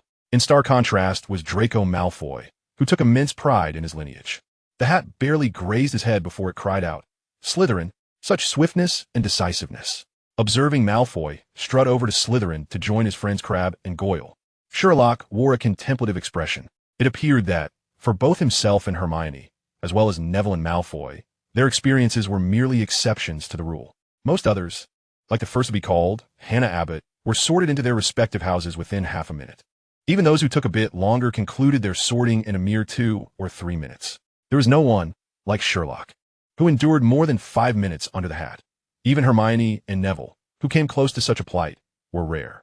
Scientifically speaking, this adhered to the principles of a normal distribution, with fewer outliers at either end and a greater concentration in the middle. Thus, under Professor McGonagall's guidance, the sorting ceremony proceeded methodically until she announced the name, Harry Potter. The attention bestowed upon the chosen one was undoubtedly the highest in the hall. As Harry stepped from the ranks of first years, a collective gasp echoed throughout the great hall, almost as if the temperature itself had dropped. Potter, was she calling Potter? The one and only Harry Potter? Indeed, if one possessed keen eyesight, they might glimpse the scar upon his forehead. At that moment, the twin brothers could no longer contain themselves. George turned to Sherlock. "Holmes, I hear you have a good rapport with Potter?" Upon seeing Sherlock nod, Fred eagerly inquired, "Then you must know him quite well. Which house do you think he'll be sorted into?" This time, Percy did not intervene to silence the twins, as he too was intrigued by the question. "The hat would take quite some time," Sherlock replied without hesitation, concluding that Gryffindor would be the final result. "Why?" Hermione seized the opportunity to ask, her curiosity piqued. "Yes, why?" echoed the Weasley twins. Not just them, but others nearby who overheard their exchange turned their gazes toward Sherlock. If Harry Potter were indeed to join Gryffindor, it would surely be a momentous occasion. But what led Sherlock to such a conclusion prior to the sorting? It was, of course, personal experience. From his own sorting, he recalled that the hat respected individual choices. Given what he knew of Harry, aside from Ravenclaw, the likelihood of him being sorted into any of the other three houses was considerable, with Gryffindor and Slytherin slightly favored over Hufflepuff. However, Harry himself was reluctant to join Slytherin, leaving Gryffindor as the only viable option. Upon hearing Sherlock's explanation, the young lions exchanged glances, a hint of skepticism in their expressions. Was this not a bit too mystical? The Weasley twins were about to press further, but Sherlock chose to remain silent. Observing his demeanor, the others had no choice but to relent. Soon enough, they would see whether he was merely boasting. Chapter 22. The Speech at the Hogwarts Opening Ceremony. As Sherlock had predicted, the hat perched upon Harry's head ultimately declared Gryffindor, taking nearly 5 minutes, just slightly shorter than Sherlock's own experience. In that moment, the nearby young lions regarded Sherlock with astonishment. Was he truly that remarkable? Not only had he predicted the outcome, but he had also accurately foreseen the process. Surely, this newcomer belonged in Ravenclaw. You truly called it. Hermione was once again taken aback by Sherlock's insight, though her voice was soon drowned out by thunderous applause and cheers. Undoubtedly, Harry received the loudest ovation of the evening. The welcome extended to Harry by the lions was far more fervent than that afforded to Sherlock. It could be said that when the sorting hat proclaimed Gryffindor, the entire house erupted with jubilation. As Harry approached the Gryffindor table, the prefect Percy stood up, warmly grasping Harry's hand in a prolonged handshake that, if Harry were a girl, might have been deemed inappropriate. The Weasley twins, in unison, bellowed, "We have Potter! We have Potter!" At that moment, Harry was undoubtedly the center of attention. Yet, his gaze shifted toward Sherlock, a sense of reassurance washing over him, compelling him to sit closely beside Sherlock without a second thought. In stark contrast to the fervor surrounding Harry's arrival, the subsequent sorting of the remaining students was markedly subdued. As the final two candidates were called, Ron indeed followed in the footsteps of their brothers, being sorted into Gryffindor in a time comparable to Malfoy's. The other, a boy named Zabini, was sorted into Slytherin. With that, the sorting ceremony officially concluded. The final results aligned perfectly with Sherlock's earlier predictions. Approximately half of the students had been sorted into Hufflepuff, while the remaining new arrivals from the other three houses combined equaled that number. Indeed, it seemed that only Hufflepuff represented the backbone of the magical community. The other three houses, each flawed in their own ways, were not one Sherlock considered to be entirely normal. After Professor McGonagall rolled up the parchment inscribed with the names of the new students and took the sorting hat with her, Headmaster Albus Dumbledore rose. He resembled the portrait Harry had seen on chocolate frog cards, a bespectacled elder with piercing blue eyes, a crooked nose that suggested it had been broken more than once, and silver hair and beard that indicated his advanced age. The ever-twinkling crescent-shaped lenses seemed to peer right through one's very soul. "Welcome," he beamed at the students, arms outstretched as if to embrace them all. "Welcome to Hogwarts as we embark on a new academic year. Before we commence the feast, I would like to share a few words." In that moment, all first years were reminded of the dread of enduring lengthy speeches from the headmaster during their primary school years. However, the headmaster's subsequent actions greatly astonished them. He slowly began to speak. "Fools, crybabies, dregs, twist. Thank you, everyone." After uttering these words, he took his seat. The speech at the Hogwarts opening ceremony lasted less than 5 seconds, emphasizing brevity and conciseness. Although the meaning behind Dumbledore's words remained elusive, they felt rather impressive. The crowd erupted in applause and cheers, indifferent to the actual meaning behind his words. As long as one refrains from lengthy orations, camaraderie flourishes. Most importantly, everyone was already ravenous. After Dumbledore's proclamation, an array of delectable food suddenly appeared on the previously empty plates before everyone. Roast beef, roast chicken, crispy chips, ketchup, and peppermint candies. Indeed, a feast of both staples and snacks. While the returning students were accustomed to such spectacles, the first years were utterly astounded.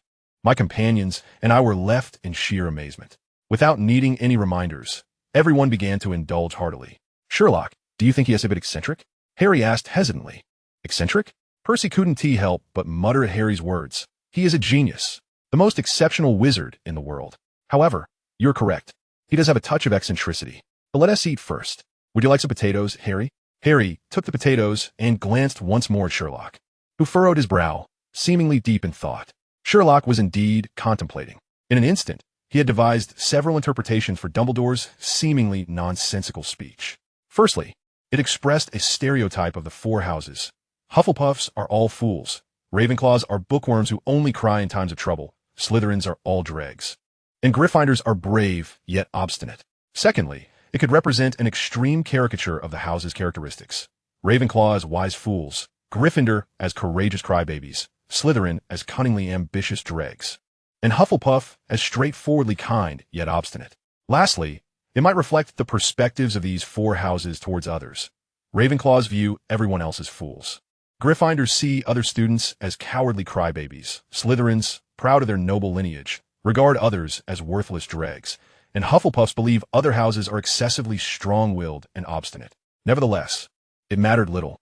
Having arrived at Hogwarts, understanding these nuances was merely a matter of time. After a day filled with activities, the first years were thoroughly famished. To be fair, the food and drink prepared for the newcomers at the Hogwarts opening ceremony were indeed commendable, perhaps even worthy of being called gourmet. Especially considering this land's notorious reputation for dark cuisine. Sherlock was not particularly choosy when it came to food, but would indulge a bit more when the taste was pleasing. Harry, needless to say, was even less restrained. Although the Dursleys had not let him starve, they had never allowed him to eat to his heart's content either. Consequently, he sampled everything on the table. Once everyone had finished, the plates miraculously returned to their pristine state without any need for manual cleaning. This spectacle once again left the first years in awe. As the students felt satisfied and full, Dumbledore stood up for a second time. Compared to his earlier remarks, this time his speech appeared far more serious. The autumn air was crisp, the weather turning cooler, signaling the arrival of a new academic season. In the coming year, he hoped everyone would strive to enhance their understanding, diligently study magical theory, consistently strengthen their practical skills, and achieve outstanding results by the end of the term. Upperclassmen were urged to hold themselves to high standards, leading by example and adhering to school rules and regulations, thereby setting a standard for the incoming first years. The newcomers were also encouraged to follow in the footsteps of their seniors, to strive diligently and courageously forward, collectively working towards establishing Hogwarts as a premier magical institution in Europe and beyond. Finally, on behalf of the school, he presented the following requirements for the new students. First, strictly adhere to school rules, refraining from casting spells in the corridors during breaks and avoiding the Forbidden Forest and the corridor on the right side of the fourth floor. Second, actively participate in school activities, applying to try out for the Quidditch team to enhance their house's athletic reputation. Third, cultivate a strong sense of collective honor, as the headmaster would personally lead them in singing the school song. While the first 2 points were manageable, when Dumbledore mentioned the collective singing of the school song, Sherlock noticed the smiles of all the other teachers, aside from himself, suddenly stiffening. Something was amiss. Chapter 23. You have a talent. Learn to box with me. When Dumbledore announced that they would sing the school song together, the expressions of all the other teachers, except for him, appeared somewhat unnatural. Sherlock instinctively sensed that something was awry. Soon, he understood the reason. With a flick of his wand, Dumbledore conjured a golden ribbon that spiraled above the dining table, forming lines of text. These were the lyrics. Then, everyone, choose your preferred melody. Ready, sing? All the first years. Is this even possible? It turned out it truly was. In a cacophony of different melodies, the entire school community sang the school song in a disjointed manner, utterly lacking in artistic beauty. Most absurdly, the Weasley twins sang to the slow tune of a funeral march. Dumbledore neither reprimanded them nor showed any impatience. Instead, he patiently conducted the final few bars with his wand, and when they finished, his applause was the loudest. Sherlock, it seemed he truly needed to find a way to acquire a violin. Following the sorting ceremony, speeches, feasting, and singing, the Hogwarts opening ceremony officially concluded, and the students began to return to their dormitories. The scene quickly descended into chaos. At this point, the heads of houses took charge of maintaining order, guiding their respective students, particularly the first years, back to their dorms. The young lions, under Percy S.'s leadership, navigated through the bustling crowd, ascending the marble staircase after exiting the hall. Compared to the other exhausted first years, Sherlock appeared remarkably invigorated. His gray eyes sparkled with excitement as he absorbed everything around him. The abundance of new experiences was indeed overwhelming, even for Sherlock. The portraits lining the corridors were animated beings, pointing and chattering at the group of newcomers. Doors concealed behind sliding panels and hanging drapes were virtually indistinguishable from the outside, save for Percy S. guidance. The poltergeist named Peeves brandished a cane, attempting to tease them. but was promptly deterred by Percy invoking the name of the Bloody Baron. Ultimately, they arrived at the corridor's end, where a portrait of a plump woman inquired. "Password?" Percy responded to the dragon dung, and the fat lady stepped aside, revealing a circular opening in the wall. One by one, everyone crawled through the wall hole, entering the Gryffindor common room. Percy guided the boys and girls to their respective dormitories and informed the newcomers that their class schedules would be distributed at breakfast the following day, reminding them not to forget to dine in the Great Hall on time. Based solely on today as performance, Percy could be deemed a most competent prefect. In contrast to the exuberant Sherlock, Harry and Ron, the inseparable duo were utterly exhausted, relying on Sherlock to lead them to their dormitory. Fortunately, the three of them had been sorted into the same house. Their other two roommates were Neville Longbottom, the round-faced boy who had lost and then found his toad on the train, and a boy named Dean Thomas, who had dark skin. Noticing that their trunks had already been delivered to the room, Sherlock chose to explore the common room. Gryffindor's aesthetic was quite pleasing. The circular chamber exuded a cozy atmosphere, with warm red hues adorning the walls, and the plush armchairs invited one to sink into them and never rise again. Although Sherlock initially intended to embark on an exploration, he found the temperature somewhat chilly. Despite his robust constitution, he had only recently recovered from serious illness, making it difficult for him to withstand the cold's encroachment on his body. Thus, during this brief period, he only gleaned a few pieces of information. The Gryffindor Tower was located on the eastern side of the castle, and the common room was situated on the 8th floor of the tower. Upon returning to the dormitory, he discovered that all four of his roommates were already fast asleep. The 5 beds, each adorned with 4-poster canopies, had their deep red velvet curtains drawn down, leaving the bed between Harry and Ron for him. It appeared quite satisfactory. Sherlock mused, promptly changed into his pajamas, and lay down. After a busy day, he had not felt fatigue during his earlier exploration, but once prone, weariness washed over him like a tidal wave. He soon fell into a deep slumber. The night passed in silence. The following morning, Sherlock awoke to find his 4 roommates still sound asleep. He had no intention of rousing them, but his movements inadvertently caused Harry to stir awake. Growing up in the Dursley's household had instilled in Harry a habit of waking at the slightest noise. Observing his soon-to-be older brother preparing to depart, Harry quickly turned to him and inquired, "Sherlock, where are you going?" Upon hearing that Sherlock intended to go for a morning workout, Harry hesitated for a moment before deciding to join him. "A wise choice," Sherlock remarked with satisfaction. "A healthy body and a clear mind are prerequisites for tackling any situation." Harry nodded vigorously, realizing increasingly how true this was after meeting Sherlock. He initially attempted to summon Ron as well. However, Ron lacked Sherlock's self-discipline and did not share Harry's determination to follow Sherlock, so he decisively declined their invitation and continued to sleep soundly. Ultimately, Sherlock set off with Harry to embark on their first exploration of Hogwarts. During their morning workout, Sherlock unexpectedly discovered that this magical world's savior possessed a certain aptitude. Having grown up in a dark, confined cupboard and never having experienced sufficient nourishment, Harry appeared smaller and more slender than his peers. His gaunt face, prominent kneecaps, and unruly black hair, coupled with his striking green eyes, constituted his most distinctive physical traits. Fortunately, the round glasses, which had been held together with numerous pieces of transparent tape, had been magically repaired by Sherlock. He was now clad in robes that fit his frame, as opposed to wearing Dudley's old clothes, which made him appear even smaller than he truly was. Yet, despite his frail physique, Harry was agile and quick on his feet, showcasing remarkable dexterity. With proper training, he would undoubtedly achieve great things in the future. In light of this, Sherlock promptly extended an invitation. "You have great potential. Come train with me in boxing." Harry, however, ultimately declined Sherlock's offer.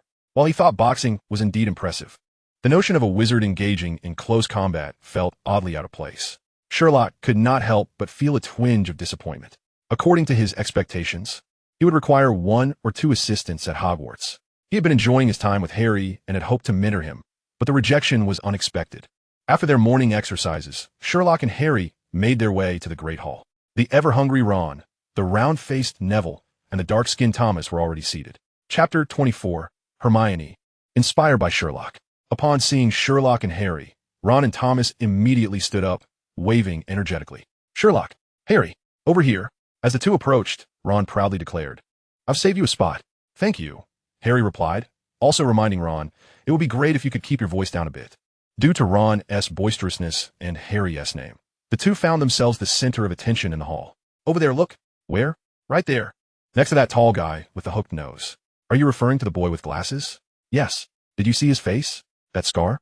The whispers continued as Sherlock and Harry made their way through the hall to Ron, leaving Harry feeling rather uncomfortable. Ron, evidently aware of the situation, sheepishly rubbed his nose and apologized. Sorry, I guess I spoke too loudly. The breakfast spread, while not as lavish as the feast during the opening ceremony, was nonetheless substantial and satisfying, especially for someone like Ron, who had a hearty appetite, and for Harry, who had not eaten his fill at home. As for Sherlock, he divided his attention between enjoying his meal and perusing the Gryffindor first-year course schedule. On Monday mornings, History of Magic, afternoons, Herbology. Tuesday mornings, Herbology, afternoons, Charms and Transfiguration. Wednesday mornings, Defense Against the Dark Arts, afternoons, Herbology, evenings, Astronomy.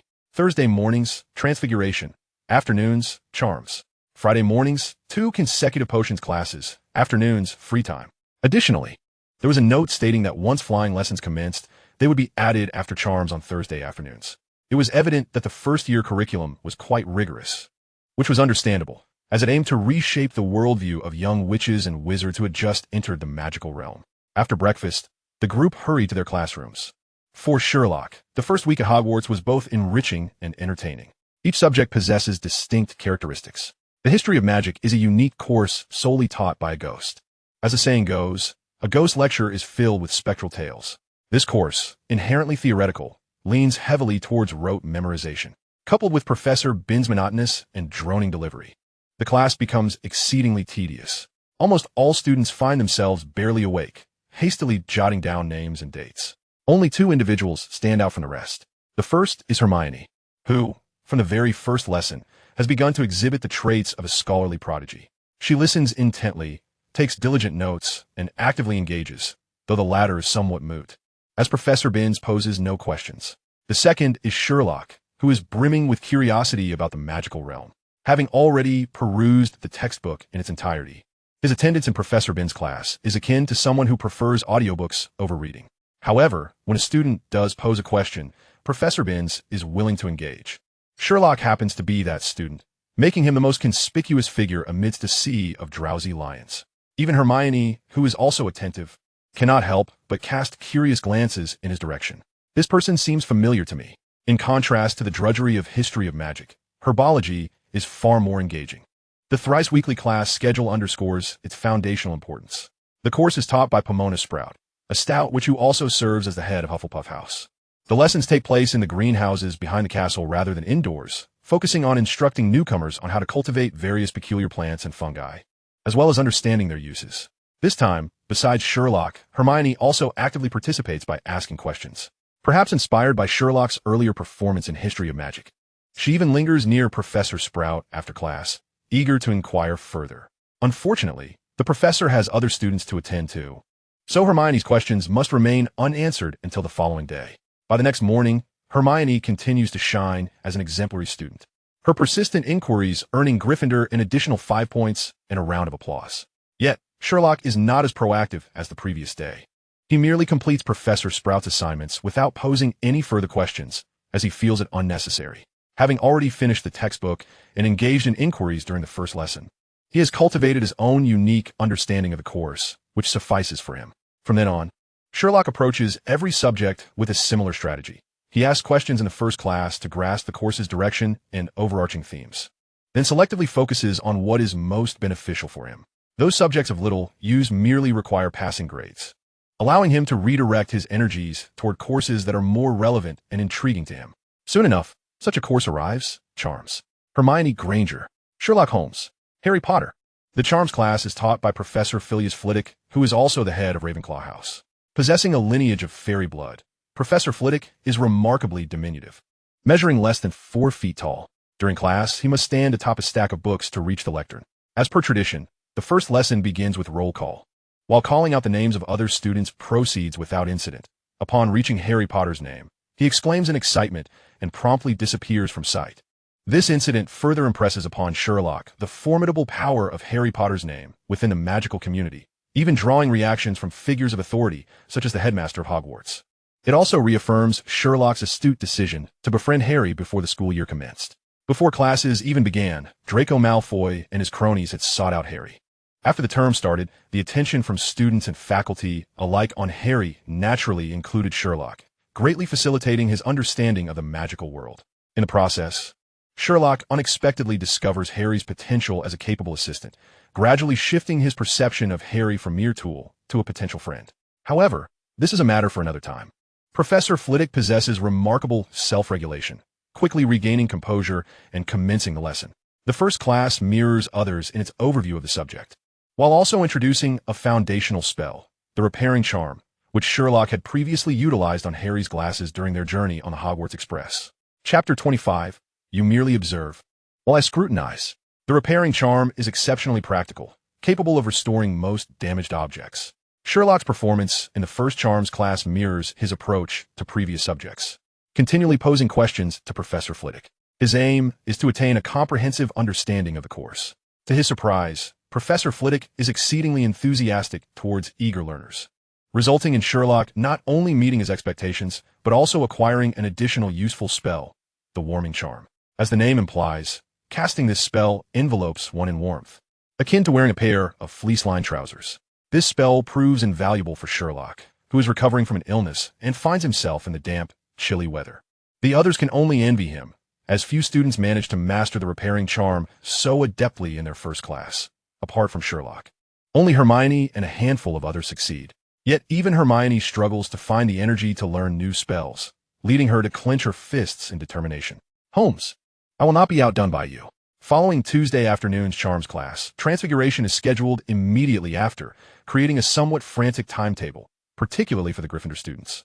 The primary reason for this is Harry. In contrast to the enthusiasm during breakfast in the Great Hall, the reactions of the onlookers are even more pronounced. Students not in class form long queues outside the classroom, each straining on tiptoe to catch a glimpse of the hero who defeated the Dark Lord as an infant. In the corridors, their behavior is even more exaggerated. Having already passed by Harry, they double back, staring at him intently. Were it not for considerations of decorum, they might even wish to approach and inspect the lightning-shaped scar on his forehead. Harry sincerely hopes they refrain from such antics, as navigating the path to class becomes quite challenging. The first-year student's unfamiliarity with the paths is one aspect. Another is the inherent difficulty of navigating the corridors of Hogwarts. The routes here are capricious. Some staircases lead to different destinations at varying times. Certain steps may suddenly vanish midway, compelling individuals to recall precisely where to leap. And some doors are mere illusions, appearing as portals but merely solid walls. Even the portraits within the castle frequently exchange visits, rendering them unreliable as reference points. Everything is in constant flux, making it exceedingly challenging to remember the locations of various places. The students' intense scrutiny of Harry further exacerbates this predicament. Sherlock, you're remarkable. Under Sherlock's guidance, Harry and Ron swiftly traversed the unruly staircases, leaped over disappearing steps, and evaded the mischievous Peeves. Ultimately, after correctly opening a door that hardly resembled one, Harry couldn't help but express his genuine admiration. How on earth do you remember such a convoluted path? Sherlock smiled faintly. Actually, you can too. Me? Harry pointed to himself, bewildered. Indeed, dear Harry, I have mentioned numerous times that there is no distinction between what you and I perceive. Therefore, what I can accomplish, you can as well. That's impossible. Before Harry could respond, Ron interjected, as far as I know, not a single first year in the entire school can remember the correct routes to all the classrooms as you do, even among the upperclassmen. Only George and Fred might be capable. Harry nodded in agreement, clearly endorsing Ron's observation. Sherlock slightly turned aside to avoid a ghost that suddenly emerged from behind a door, his nonchalant demeanor eliciting a palpable disappointment from Spectre. He explained, Harry, remember when we first met? I mentioned that you were sent to the station by your uncle, which surprised you at the time. It was indeed so. Recalling their initial encounter, Harry still felt astonished. However, after I elucidated the reasoning process to you, everything seems so obvious. Yes, every time you recount these deductions, they appear so clear, almost to the point of absurdity. I feel I could deduce them myself. Harry scratched his head, perplexed, and inquired, but before you explained your reasoning process, I was always bewildered by every potential next step you took. Same here. Ron chimed in, a hint of indignation in his voice, but I still believe our observational skills are not inferior to yours. What you say is not entirely incorrect. Huh? Ron was momentarily taken aback. Wait, I was merely making a casual remark. How can you truly acknowledge that? The issue lies in your act of seeing rather than observing. There's a distinct difference between the two. Noticing the bemusement on Harry and Ron's faces, Sherlock paused before continuing. For instance, having been at the school for 3 days. Do you know how many staircases exist within the castle? I don't know, Harry replied. How could one possibly know that? Ron exclaimed. Because you haven't observed. You've merely looked. That's precisely what I aim to highlight. Hogwarts boasts 142 staircases, which come in 3 varieties, 9, 12, and 14 steps. The Gryffindor Tower is situated on the eastern side of the castle, with its common room located on the 8th floor, alongside the Astronomy Tower and the Ravenclaw Tower, making it one of the 3 tallest towers in the school. Knowing this stems from not only looking, but also observing. His words left Harry and Ron utterly astounded. All right, we've arrived at the classroom. We can revisit this topic later if you're interested. Thanks to Sherlock's guidance. The group reached the classroom a full 5 minutes before the lesson commenced. Even so, the room was in disarray, primarily due to the absence of Professor McGonagall, who was not only the head of Gryffindor House, but also the deputy headmistress of Hogwarts, renowned for her strictness and fairness. If she had been present, the students would not have dared to misbehave. Why is there a cat here? Ron exclaimed, scanning the room in surprise. Sherlock had noticed the small cat perched on the podium long before him. After observing the feline for a few seconds, a knowing smile crept across his face. Harry, can you guess where this cat comes from? Perhaps it's Professor McGonagall's pet? Harry replied, uncertainly. Incorrect. Incorrect.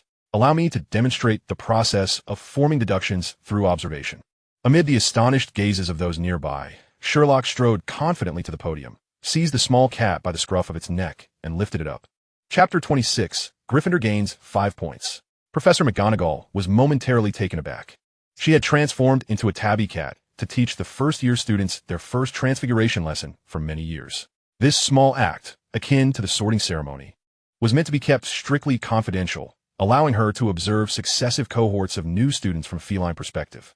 Intriguingly, the vast majority of first years could not discern the cat's true nature, believing the teacher to be absent, and continued to chatter loudly, even as class time approached.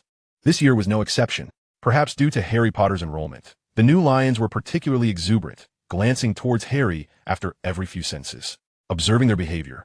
McGonagall had even begun to formulate her concluding remarks for the class. You are the worst group I have ever taught. Little did she anticipate that one day she would find herself hoisted by a student by the scruff of her neck. Unbelievable. Friends who frequently pet cats know that felines have a fatal weakness. Once grasped by the scruff of their necks, no matter how fierce and unruly they may usually be, they become docile and compliant, allowing you to handle them as you please. The cats of the magical world are no exception. Moreover, any wizard who transforms into an animal through the animagus method acquires traits of that animal. This tabby cat was precisely what Professor McGonagall had become through her animagus transformation. Thus, in a moment of carelessness, she failed to evade Sherlock's surprise attack. Attempting to resist, she could not escape due to her feline nature. Just as her human instincts began to triumph over her animalistic tendencies, Sherlock released her scruff and cradled her in his arms, beginning to pet her. Sherlock's technique for stroking the cat was remarkably adept, gentle, and meticulous, quickly ensnaring Professor McGonagall in a web of enchantment from which she could not escape. Sherlock, don't you think the pattern around this cat's eyes resembles Professor McGonagall's glasses? After Sherlock elucidated the distinction between seeing and observing, Harry immersed himself in learning. Thus, upon making a particular discovery, he felt an exhilarating thrill. He had long been aware that over time, pets and their owners tend to mirror each other. Sherlock had just remarked that this was not Professor McGonagall's pet. Yet, it seemed he had finally erred this time. Harry felt a slight sense of pride, though he refrained from voicing it. After all, Sherlock was exceptionally astute and must have already grasped his implication. To his astonishment, before Sherlock could respond, the cat appeared to comprehend his words and suddenly struggled free from Sherlock's grasp, landing on the ground. In the next moment, the tabby cat vanished, replaced by a woman of serious demeanor. She donned a vibrant green cloak, and her dark hair was tightly fashioned into a bun. The square spectacles she wore mirrored the patterns surrounding the cat's eyes. It was none other than Minerva McGonagall, the deputy headmistress of Hogwarts, head of Gryffindor House, and Transfiguration Professor. The sight left the new students utterly astounded. Harry and Ron, who had been watching Sherlock pet the cat, stood with gaping mouths, as though a rock could fit inside. Ron stammered, McGonagall first cast a grateful glance at Harry, then fixed her penetrating gaze upon Sherlock. Mr. Holmes, did you recognize me all along? At their first encounter, Sherlock had deduced Hogwarts' location in Scotland from the texture of the admission letter and his analytical insights. Faced with a young wizard possessing such remarkable abilities, she had every reason to be skeptical. Observing McGonagall's grave expression, Harry and Ron suddenly realized the implications of Sherlock's earlier actions. A wave of perspiration broke out across their brows. Their gazes toward Sherlock were a mixture of admiration and concern, silently hoping for his well-being. "Not at all," Sherlock replied calmly. "But I have never seen a cat remain so rigidly still." Sensing the clarity in Sherlock's eyes, which did not betray a lie, McGonagall's expression softened slightly. After all, he's merely a young wizard enamored with the magical world, newly admitted to Hogwarts. What malice could he possibly harbor? If you were to observe your students in such a state, you too would become rigid. McGonagall's transformation had already captivated the new student's attention, yet her words silenced all. Her transfiguration was nearly flawless, devoid of any detectable flaws or magical residue, a true marvel. Only Sherlock continued to marvel at McGonagall's splendid display, as though the one who had been toying with her moments ago was not him. "Mr. Holmes, this transformation is known as animagus, allowing one to genuinely transform into an animal, a highly intricate form of transfiguration. During practice, one may even become so disoriented that reverting to human form becomes perilous, particularly for you at this stage." With that, she commanded, "Now, return to your seats. I must commence the transfiguration lesson." Upon hearing that Sherlock had not noticed her unusual state, McGonagall silently exhaled in relief. Her earlier performance had indeed been somewhat embarrassing. In truth, she had initially resisted when Sherlock began petting the cat. However, in her animagus state, she had unconsciously succumbed to feline instincts, coupled with Sherlock's adept handling. It soon led her to become entirely immersed in her cat persona. Fortunately, Harry's sudden mention of the patterns around her eyes jolted her back to reality, allowing her to struggle and revert to her original form without excessive humiliation. Nevertheless, the fact that a student had petted her was now an undeniable reality. She could only divert attention through other means, a task not particularly challenging for her. She first transformed her lectern into a pig, then back again. The students were undeniably captivated, eager to begin their lessons. However, as she began to speak, she doused their enthusiasm with a cold splash of reality. Transfiguration is the most intricate and perilous spell in your Hogwarts curriculum. Her gaze swept across the students, pausing momentarily on Sherlock and Harry, before continuing, "Any mischief in my classroom will result in expulsion, and you shall never return. I have already warned you." Observing the students sit up straight, McGonagall felt satisfaction as she commenced her lecture. This lesson made it abundantly clear that transforming furniture into animals was a distant goal. One must start with the basics. For instance, today's lesson focused on transfiguring a matchstick into a needle. Yet this seemingly simple task proved challenging for nearly all. By the end of class, only Hermione had succeeded in transforming her matchstick. Though one end remained a match head, the other was transformed into a sharp point. McGonagall bestowed a smile upon her. Witnessing the usually stern McGonagall smile was a rare sight, and Hermione lifted her head high, resembling a proud swan. This was the true essence of Gryffindor, where one must possess a gift for transfiguration. And so, 5 points to Gryffindor. Hermione was instantly taken aback. This was unexpected. She had heard that Professor McGonagall was notoriously stingy with points. Although she had performed admirably, the mere fact that McGonagall had smiled at her felt like a victory. Surely, it would not warrant additional points? Chapter 27. Harry, you have discovered the blind spot. Hermione quickly realized she had overthought it. A wave of gasps arose from the table across the aisle. Turning to investigate, she was astonished to find that Sherlock had completely transformed the matchstick into a needle. Professor McGonagall did not hesitate to declare, a genius in transfiguration. Students who fully transformed their matchsticks into needles received 4 points, while those who merely produced a needlehead earned 1. McGonagall's allocation of points to Gryffindor was justifiable and natural, and her gaze toward Sherlock and Hermione softened significantly. Due to the outstanding performances of Sherlock and Hermione, the comment she had prepared, "You are the worst class I have ever taught," remained unspoken. However, Hermione understood that while the 5 points awarded to Gryffindor appeared to include 1 earned by her merit, without Sherlock, McGonagall would never have granted her that point. Her own talent in transfiguration was merely worth a smile. That point was entirely due to Sherlock's influence. In that moment, she experienced a sensation akin to that of Harry and Ron. There was a powerful ally leading the way, yet she found it difficult to feel joy. Her parents had advised her to look out for one another before the start of school, yet it now seemed entirely unnecessary. Her emotions went unnoticed by others. The new students continued their routine of attending classes, dining, and sleeping. Just before bedtime, Harry finally posed the question he had been holding in for an entire day. Shall I take it that you truly did not discern that the cat was Professor McGonagall? As Harry's words echoed through the dormitory, the other 3 occupants, despite having retired to slumber, could not help but perk up their ears. Dear Harry, I had anticipated you might have posed that question to me much earlier. Sherlock chuckled lightly before tossing a counterquery back at him. What do you think? After a moment's contemplation, Harry felt it prudent to be forthright in the face of Sherlock. I believe you are deceiving her. Ah, Harry, you have identified a blind spot. Sherlock affirmed, and with an air of calm, he continued, as I previously mentioned to you, what we require is observation, not mere seeing. You noted the patterns around the cat's eyes, yet failed to connect them to Professor McGonagall.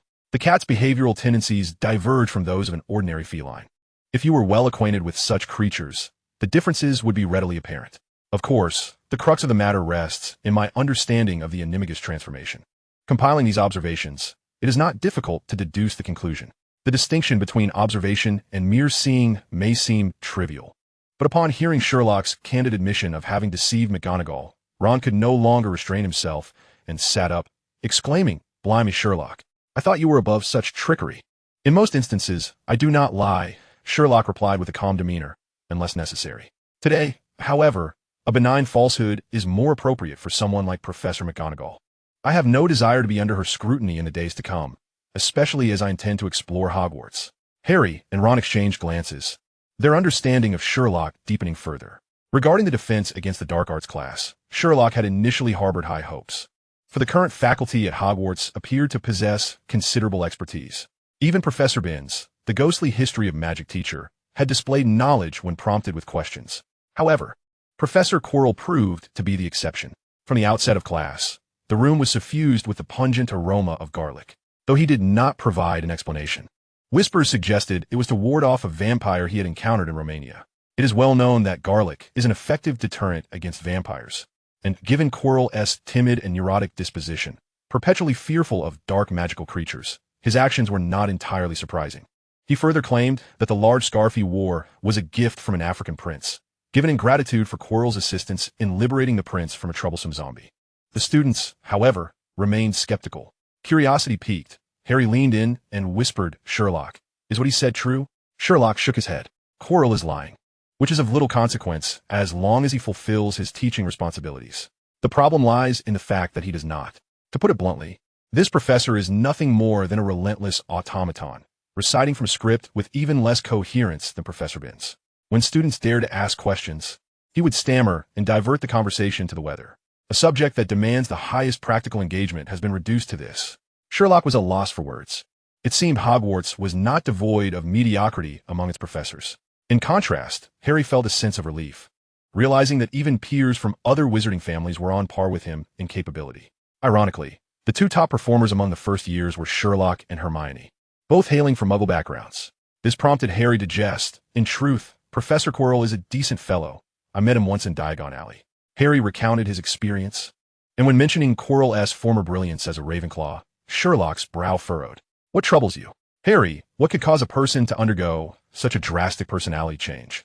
After some thought, Harry replied, "Hagrid said that Professor Quirrell sought first-hand experience and ended up encountering a vampire and a hag in the Forbidden Forest, which is what transformed him into who he is now." A plausible explanation, Sherlock acknowledged, noting Harry's surprise at his nonchalant demeanor.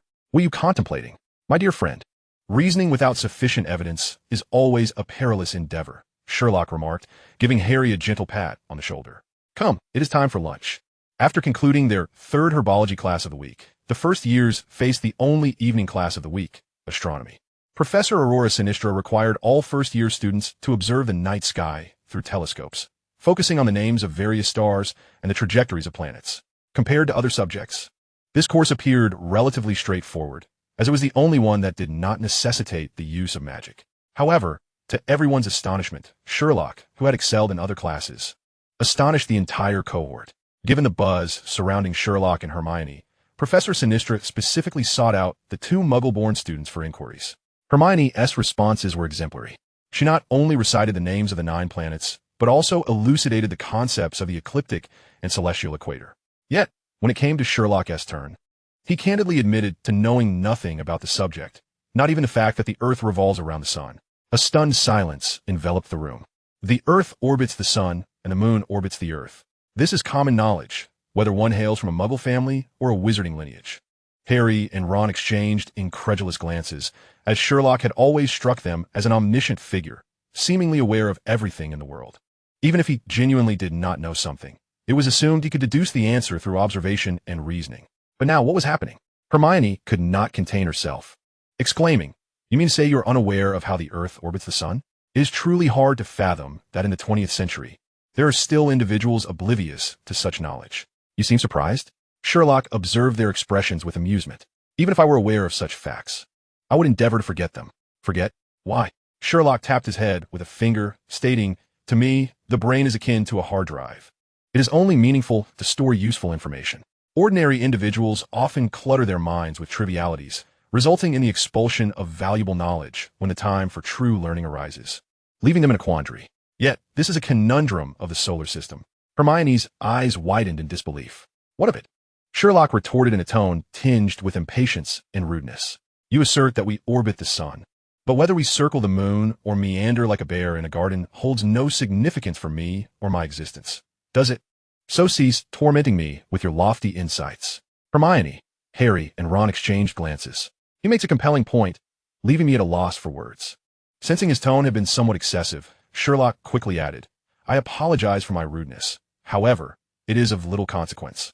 From this day forth, I must remember these matters before this course becomes an elective." Hermione. On that day, the first-year students collectively deepened their understanding of Sherlock. Hermione realized she had misjudged him in the past. "This person is nothing like me." Following Thursday's classes in Transfiguration and Charms, the final day of learning approached. Attending classes with Slytherin was already dismal, but sharing potions class was truly dreadful. According to the schedule, Gryffindor first years would share 2 potions classes with Slytherin students, transforming every Friday into a black day for them.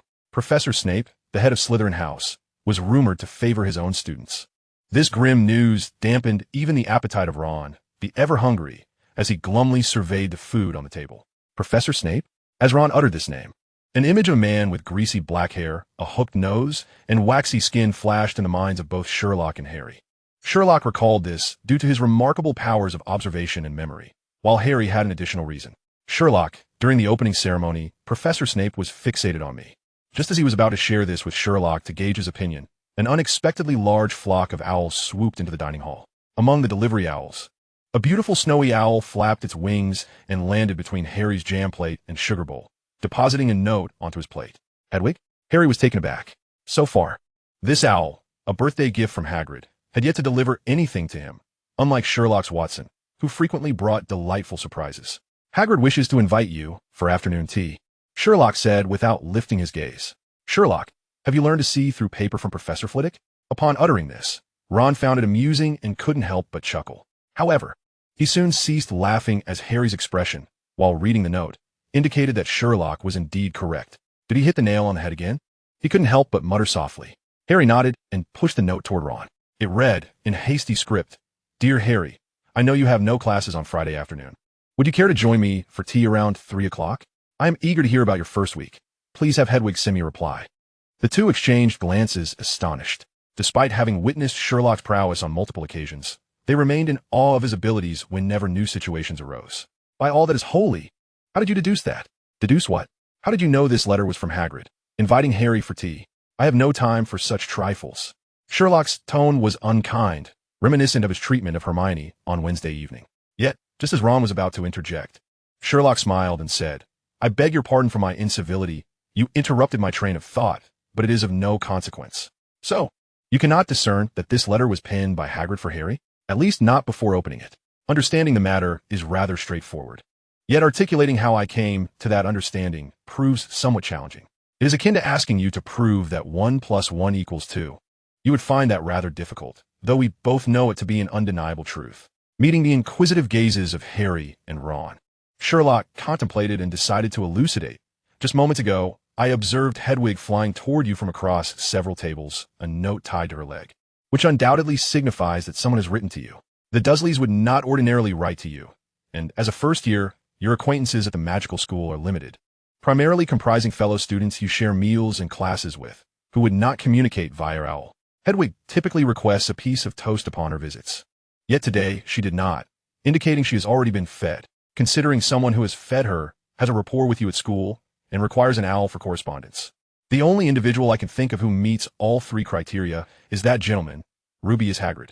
As for the content of the letter, it is quite predictable. As the friend who facilitated your entry into this school, it is entirely reasonable for him to wish to inquire about your first week. Moreover, today is the only afternoon within the week when we have no classes. Hence, based on these circumstances, I conclude that it is Hagrid inviting you for afternoon tea. Splendid. Marvelous, Harry and Ron exclaimed, unable to contain their excitement, drawing the attention of those nearby. Chapter 29, I remember joyful moments. In truth, it is not particularly remarkable. Witnessing the astonishment and genuine admiration reflected on Harry and Ron's faces, Sherlock, despite his nonchalant remarks, felt a surge of happiness. Even though he was considerably more mature than his peers, he was still merely an 11-year-old child.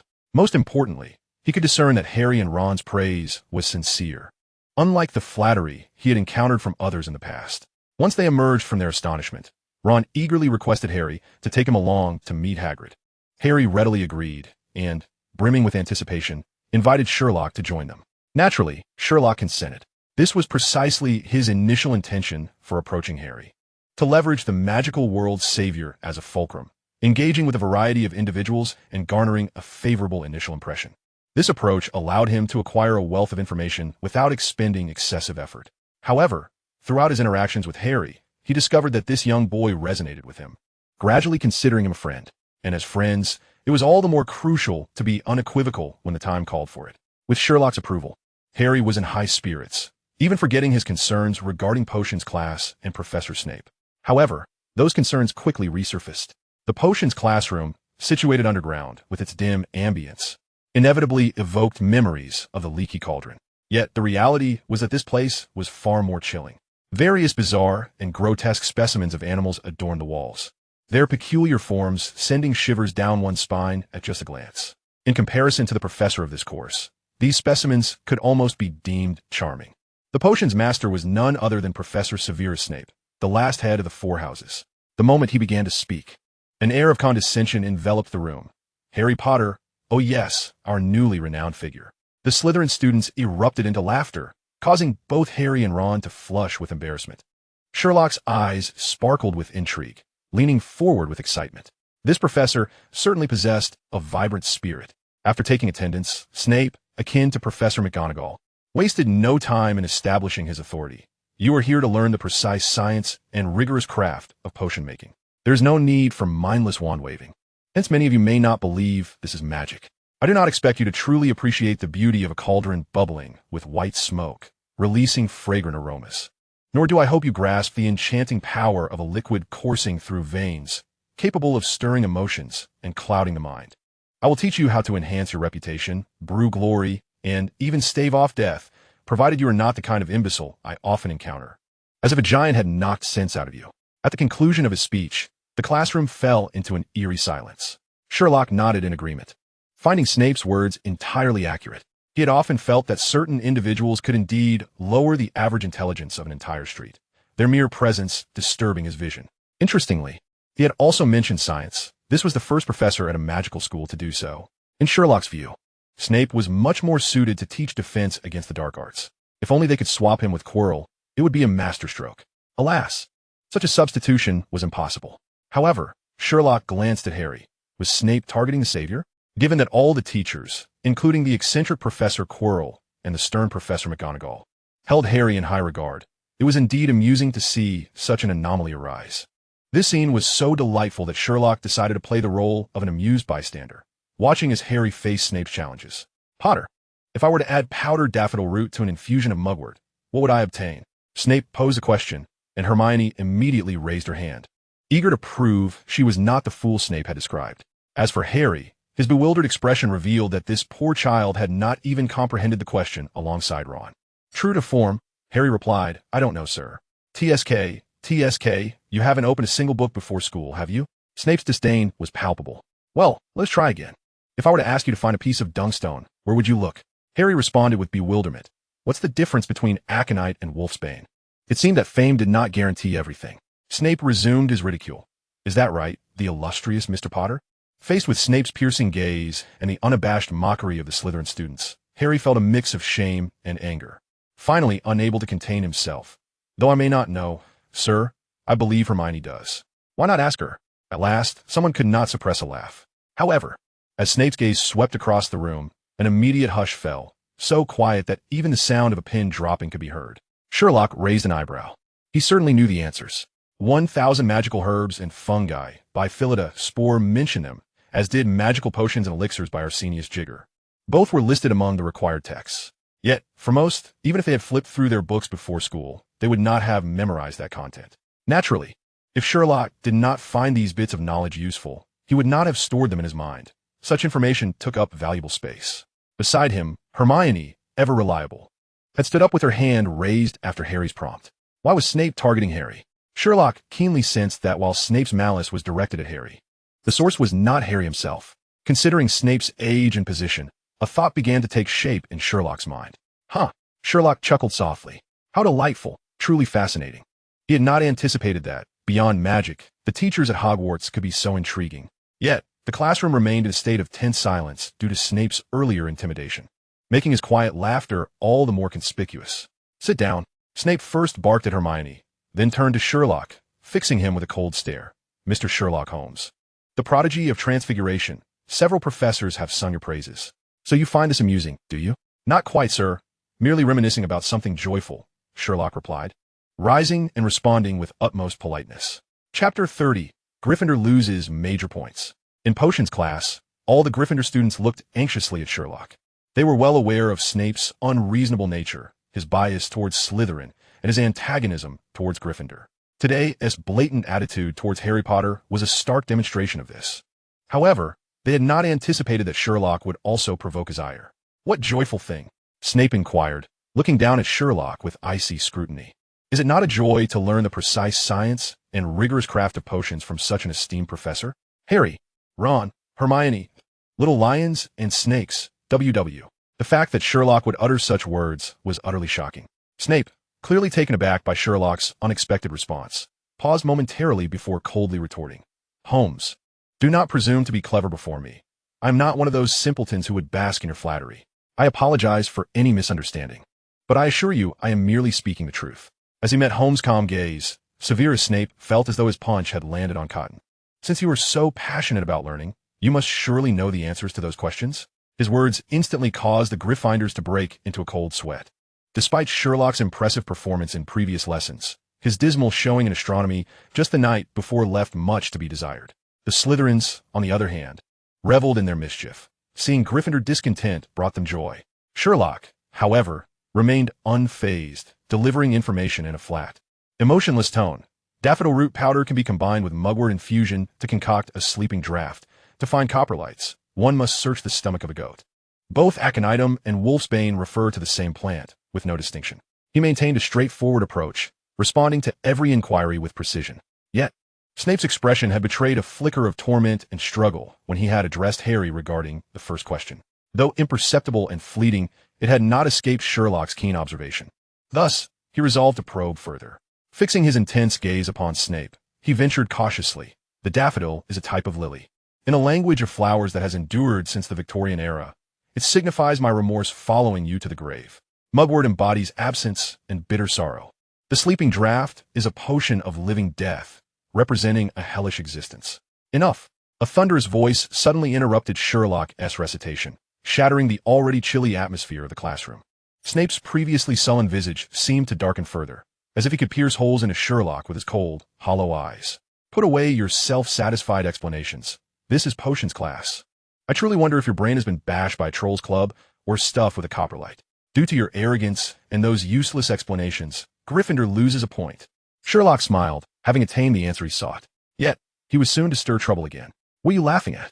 Snape snapped, cutting Sherlock off before he could respond. Disrespecting the class? Gryffindor loses another point. Professor, this is unjust.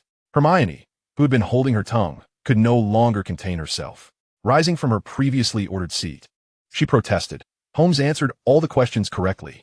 Ah, a typical Gryffindor, questioning authority, as is tradition. Is it? Snape retorted, turning sharply to her. What is your name?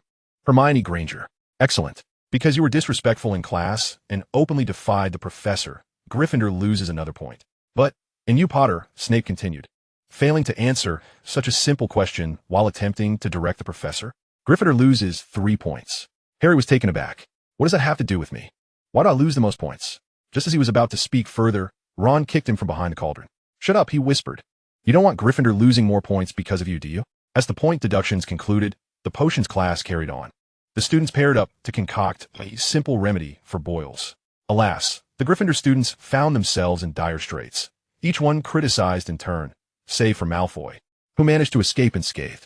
Harry and Sherlock were particularly scrutinized, the former due to Snape's inherent bias, and the latter for his interpretation of the lily's symbolism. However, Sherlock's execution was impeccable, and Harry had a capable ally in him, so there were no issues. Snape attempted to find fault several times, but was thwarted at every turn. Fortunately, he refrained from further point deductions against the other Gryffindors, allowing them to breathe a sigh of relief. At a critical moment, however, disaster struck when Neville, paired with Sherlock, encountered a mishap. Unbeknownst to anyone, he had managed to burn through his cauldron, spilling its contents onto the stone floor and melting holes in nearby classmates' shoes. A noxious green smoke erupted, followed by a loud hissing sound. "You fool!" Snape bellowed, preparing to intervene, but Sherlock had already raised his wand. "Clean up." His swift and decisive action caught Snape's attention, though his expression quickly turned cold again. "I suspect you did not remove the cauldron from the fire before adding the porcupine quills, did you?" Neville was too distressed to respond. Having been drenched in potion when the cauldron toppled, his body was covered in red, swollen boils, causing him great pain and now tears under Snape's oppressive gaze. "Take him to the hospital wing," Snape ordered sharply. Then, turning to Sherlock and Harry, he continued, "Potter, why did you not warn him against adding the quills? Do you think his mistake reflects poorly on you?" "Gryffindor loses a point." Harry muttered under his breath. "What the hell? And you, Holmes, since you were able to use magic to clean the floor, why did you not prevent him from toppling the cauldron?" "Gryffindor loses yet another point because of you." Chapter 31. You'd best keep your distance from Potter. Upon hearing Snape's incessant point deductions for Gryffindor, Neville, who had not yet managed to leave, was too frightened to care. Though he was the one who had erred, why were Sherlock and Harry the ones losing points? The Gryffindor Lions were utterly flabbergasted. This blatant targeting was not merely obvious. It was an outrageous display of madness. Thankfully, as the class neared its conclusion, the potion Sherlock had led was a success, leaving Snape with no further opportunity to deduct points. Harry and his friends breathed a collective sigh of relief. Finally, it was over. Just then, however, Sherlock took it upon himself to approach Snape. Harry gasped, "Sherlock, what are you doing?" With a slight smile, Sherlock replied, "I wish to consult Professor Snape." At this moment, Harry, Ron, Hermione, and all the young lions of Gryffindor were collectively shouting in their hearts, "Please don't go, Sherlock." As he engaged with Sherlock, Snape's gaze turned dangerously sharp. "What do you want?" "I have a few questions I wish to pose to the professor," Sherlock replied calmly. Upon hearing this, Snape was momentarily taken aback, then squeezed out a retort through clenched teeth. "If your inquiries pertain to some foolish floral language, I suggest you promptly silence that insufferable mouth of yours." His cold, piercing gaze felt almost tangible, as if it could penetrate Sherlock's very being. Had Neville been present, he would likely have burst into tears by now. Harry, Ron, and the others were not faring much better. Snape's formidable presence was overwhelming, creating an atmosphere as if he might draw his wand and unleash a curse at any moment. Yet, Sherlock appeared utterly unfazed. He met Snape's gaze and spoke with serene composure. "I have several questions regarding potion making." Without awaiting Snape's consent, he proceeded to articulate his inquiries. Snape's astonishment grew even greater upon hearing Sherlock's questions. For a first-year student to pose such queries was no small feat. These questions deftly highlighted the key challenges and focal points of first-year potion studies, serving as a critical synthesis and transition in understanding. Although Snape had long aspired to teach defense against the dark arts, he was, without a doubt, a master of potions. Through Sherlock's inquiries, he realized that the young man had developed a comprehensive grasp of the subject. His expression softened momentarily. This talent surpassed that of his former student, who had also belonged to Gryffindor. Memories of her fiery red hair and emerald green eyes flickered in his mind. After addressing Sherlock's questions, Snape coolly remarked, "Holmes, if you wish to excel in potion making, it is advisable to keep your distance from Potter." With that, he cast a fleeting glance at the wall behind Sherlock, executed a graceful turn, and departed like a shadowy bat. As Snape vanished from sight, Sherlock, without turning around, called out, "You may come out now." Harry stammered, Hermione chimed in, "All right." Ron remained silent. The trio slowly emerged from their hiding place, and Harry, feeling somewhat embarrassed, asked, "Sherlock, when did you realize we were here?" From the moment you started following me, Sherlock replied. What? Ron exclaimed, astonished. I thought you only figured it out after we hid here. I have a fair degree of confidence in my tracking and counter-tracking abilities. By the way, Professor Snape noticed you long ago. I knew it, Hermione exclaimed, her excitement palpable. He must have been watching us when he left. Sherlock nodded. It was evident that Hermione's defense of him in potions class had significantly enhanced Harry's previously indifferent feelings and Ron's initial disdain toward her. Their shared concern for Sherlock had prompted them to tail him. Fortunately, Snape had not troubled Sherlock. However, his last remark was undeniably irksome. What did he mean by suggesting that to achieve something in potion-making, one must keep away from Potter? Harry bore no trace of the charmed bloodline. How could it possibly affect Sherlock's learning? His mood darkened further. During the first week of school, just one potions class had resulted in Gryffindor losing 4 points due to his actions, equaling the deductions incurred by Sherlock and Hermione combined. Strictly speaking, their point reductions were also a consequence of his behavior, which only deepened his despondency. He struggled to comprehend why Snape harbored such animosity towards him. At that moment, a hand rested on his shoulder. Harry looked up to find Sherlock's gray eyes regarding him. In a calm voice, Sherlock said, "It's merely a matter of lost points. It is not of great significance." He genuinely did not seem troubled by the deductions. Whether it was 1 or 2 points, or even 8 or 10, he remained unfazed. Ron nodded vigorously. Exactly. George and Fred often lose points, but they never let it affect them. We still have to meet Hagrid. Hearing Ron's mention of this, Harry finally perked up. Sherlock then turned to Hermione, asking, "Would you like to join us?" Hermione hesitated. "Hagrid? Who is that?" "The giant who brought us from the train station to the castle." "So how about it?" Ron, having revised his opinion of Hermione, offered an explanation. With a moment of realization, Hermione shook her head. "No, I need to go to the library to research." If it were just Sherlock, she might have considered it. Both she and Sherlock hailed from Muggle families and had known each other before school began. Observing their classes over the past week, she saw that he was, like herself, a diligent student with a passion for learning, and they likely shared many common interests, despite his less-than-stellar performance in astronomy. Nevertheless, her relationship with Harry and Ron was still merely that of classmates, not yet close enough to warrant such companionship, even if he was the savior of the wizarding world. At 3 o'clock, Sherlock, accompanied by Harry and Ron, arrived punctually at Hagrid's hut. Along the way, they encountered Argus Filch, the caretaker, and his cat, Mrs. Norris. Filch sought evidence of their rule-breaking, but with Sherlock present, he returned empty-handed. However, his departing gaze brimmed with warning, as if to say, "Don't let me catch you." Sherlock's attention lingered on Mrs. Norris as she accompanied Filch off into the distance. To explore the castle, one could not avoid Peeves and Filch. It was evident that Filch held Mrs. Norris in high regard. Upon observing the emaciated feline with its dark gray coat, a bold idea sparked in Sherlock's mind. Chapter 32. I have a house of gold. Ruby as Hagrid was the keeper of keys and grounds at Hogwarts School of Witchcraft and Wizardry, the keeper of the Forbidden Forest, and truly Harry Potter's first friend. He resided in a wooden hut on the edge of the Forbidden Forest.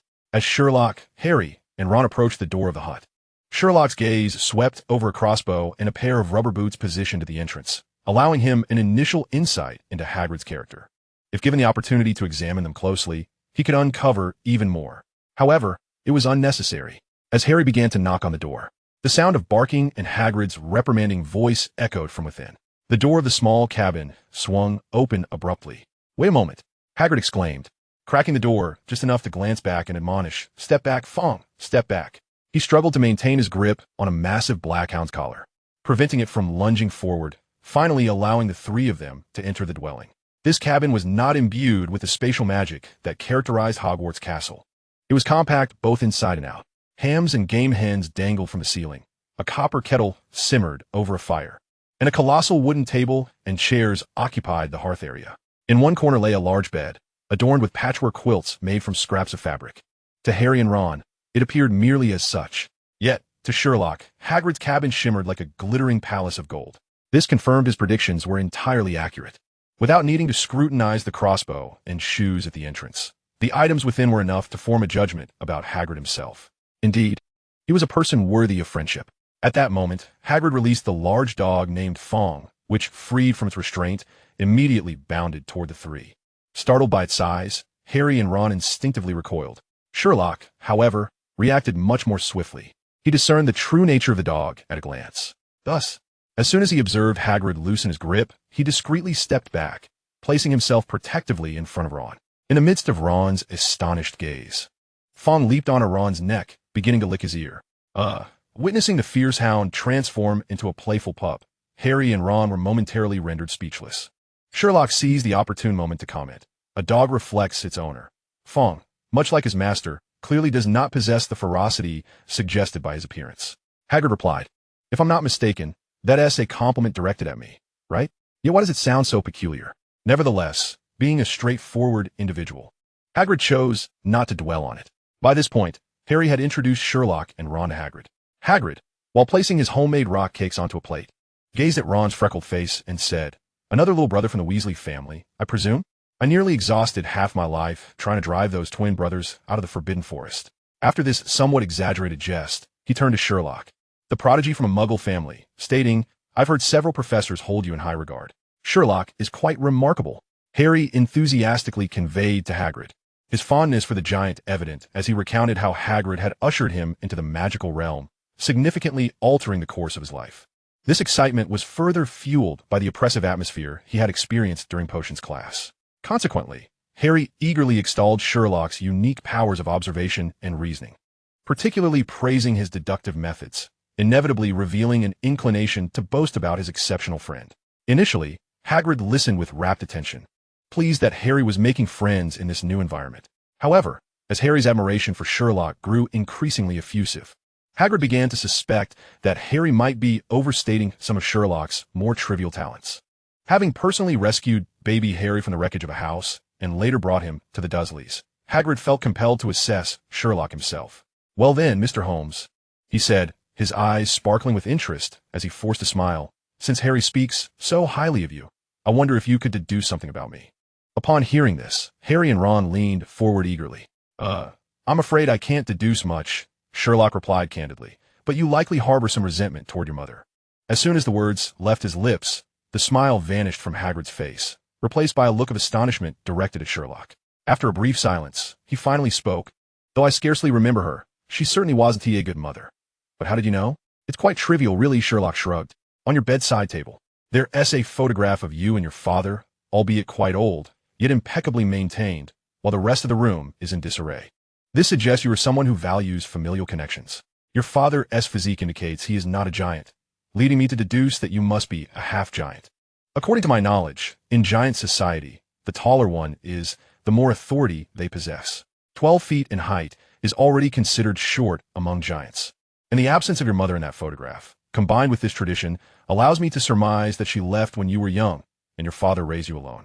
"You've hit the nail on the head," Hagrid breathed deeply, almost challengingly asking, "What else?" "You have a profound affinity for animals and possess considerable knowledge about their behaviors." "That is also accurate. How did you discern that? Did you glean it from Fong?" "Not at all." Sherlock scanned the room. "I inferred it from your cabin. Fong's bed made of unicorn hair and umbrella petals, the wind chime crafted from the scales of puffskein, and the tablecloth sewn from bat wings, along with the plush carpet woven from soft fur." Harry and Ron's eyes widened in astonishment at Sherlock's observations. While they were unfamiliar with the other materials, they knew that a single strand of unicorn hair could fetch 10 galleons. The fragrant umbrella petals were similarly costly, valued at no less than 5 galleons. In other words, that seemingly chaotic dog bed was worth a fortune. Furthermore, judging by Sherlock's description, the other items were undoubtedly pricey as well. As I glanced back at Hagrid's cabin, it no longer seemed simple. It appeared as a dazzling treasure trove capable of blinding anyone. Harry took it in stride, but Ron immediately lost his motivation. "Study? What is the point? After 7 arduous years of schooling, it would be far better to become a gamekeeper or a keykeeper." Chapter 33. A stunned Hagrid. "Remarkable. You can identify so many materials." As Sherlock's descriptions unfolded, Hagrid's eyes sparkled with increasing delight. "What else can you discern?" "From the calluses on your hands. It's evident you have engaged in many laborious tasks." "I've been a gamekeeper for over 40 years. That is my profession." "You frequently cook for yourself and seem to take joy in it." "That is true. You enjoy meat." "Absolutely correct. You were entrusted to retrieve something of great importance from Gringotts Wizarding Bank. After you extracted it, someone attempted to break in and steal it. Fortunately, because you acted first, the theft was thwarted. Moreover, although you believe the place where you store such items is now secure, you remain quite concerned about it." Hagrid suddenly sprang to his feet, causing his chair to topple over with a resounding crash. At that moment, He was entirely oblivious to his surroundings, his eyes wide as saucers, pointing at Sherlock. After what felt like an eternity, he appeared to have an epiphany, exclaiming, "It was Harry who told you, wasn't it?" Just as Harry was about to deny this assertion, Sherlock shook his head. "No, in fact, this is even simpler than previous conjectures." As he spoke, he reached beneath the teapot's cozy and retrieved a small slip of paper. It was a segment clipped from the Daily Prophet, bearing the headline regarding the latest developments in the Gringotts break-in incident. Upon seeing it, Hagrid fell silent. It was Harry who could not contain his astonishment, exclaiming, "That day was my birthday. Hagrid, we were likely there when it happened." Hagrid took a deep breath, rubbed his nose, and said, "Mr. Holmes, Harry is quite right. Your deductive skills are remarkable. Just as you said, this matter aligns perfectly with your insights. However, we need not dwell on it any longer. Let's first sample my rock cakes." With a somewhat clumsy attempt to divert the conversation, he eagerly offered food to the three of them. As Sherlock had noted, Hagrid was indeed passionate about cooking, yet his culinary skills could only be described as catastrophic. It would not be an exaggeration to say that the rock cakes nearly knocked the teeth out of Harry and Ron. Out of politeness, they both endeavored to feign enthusiasm for the treat. As for Sherlock, after attempting to squeeze one of the rock cakes, his eyes lit up with inspiration. He promptly requested to take some home. Initially, Hagrid was somewhat dubious seeing Sherlock not partake, but upon hearing this request, he beamed with delight and readily acquiesced. Consequently, by the time the trio departed, their pockets were laden with the hefty cakes. "I don't understand. Even Ron, the most voracious eater among us, is now questioning life itself due to these rock cakes," Harry remarked. "Sherlock, why are you bringing them along? They're practically inedible." He gestured dismissively, tossing a cake aside, which landed with a crunch as a twig snapped beneath its weight. Yet the rock cake remained unscathed. "That is because you are misinterpreting its purpose," Sherlock replied, tapping his own head. "You must attempt to shift your perspective. Do not regard it as food, but rather as equipment. In that light, it becomes exceedingly practical." Harry and Ron exchanged glances, unconvinced, believing Sherlock was merely jesting. After all, this was just a minor interlude. Harry's primary concern remained the Gringotts matter. Therefore, he proceeded to detail to Sherlock how Hagrid had taken a small package from Vault 713 before accompanying him to retrieve money. By now, Harry had developed a habit of consulting Sherlock whenever faced with uncertainty.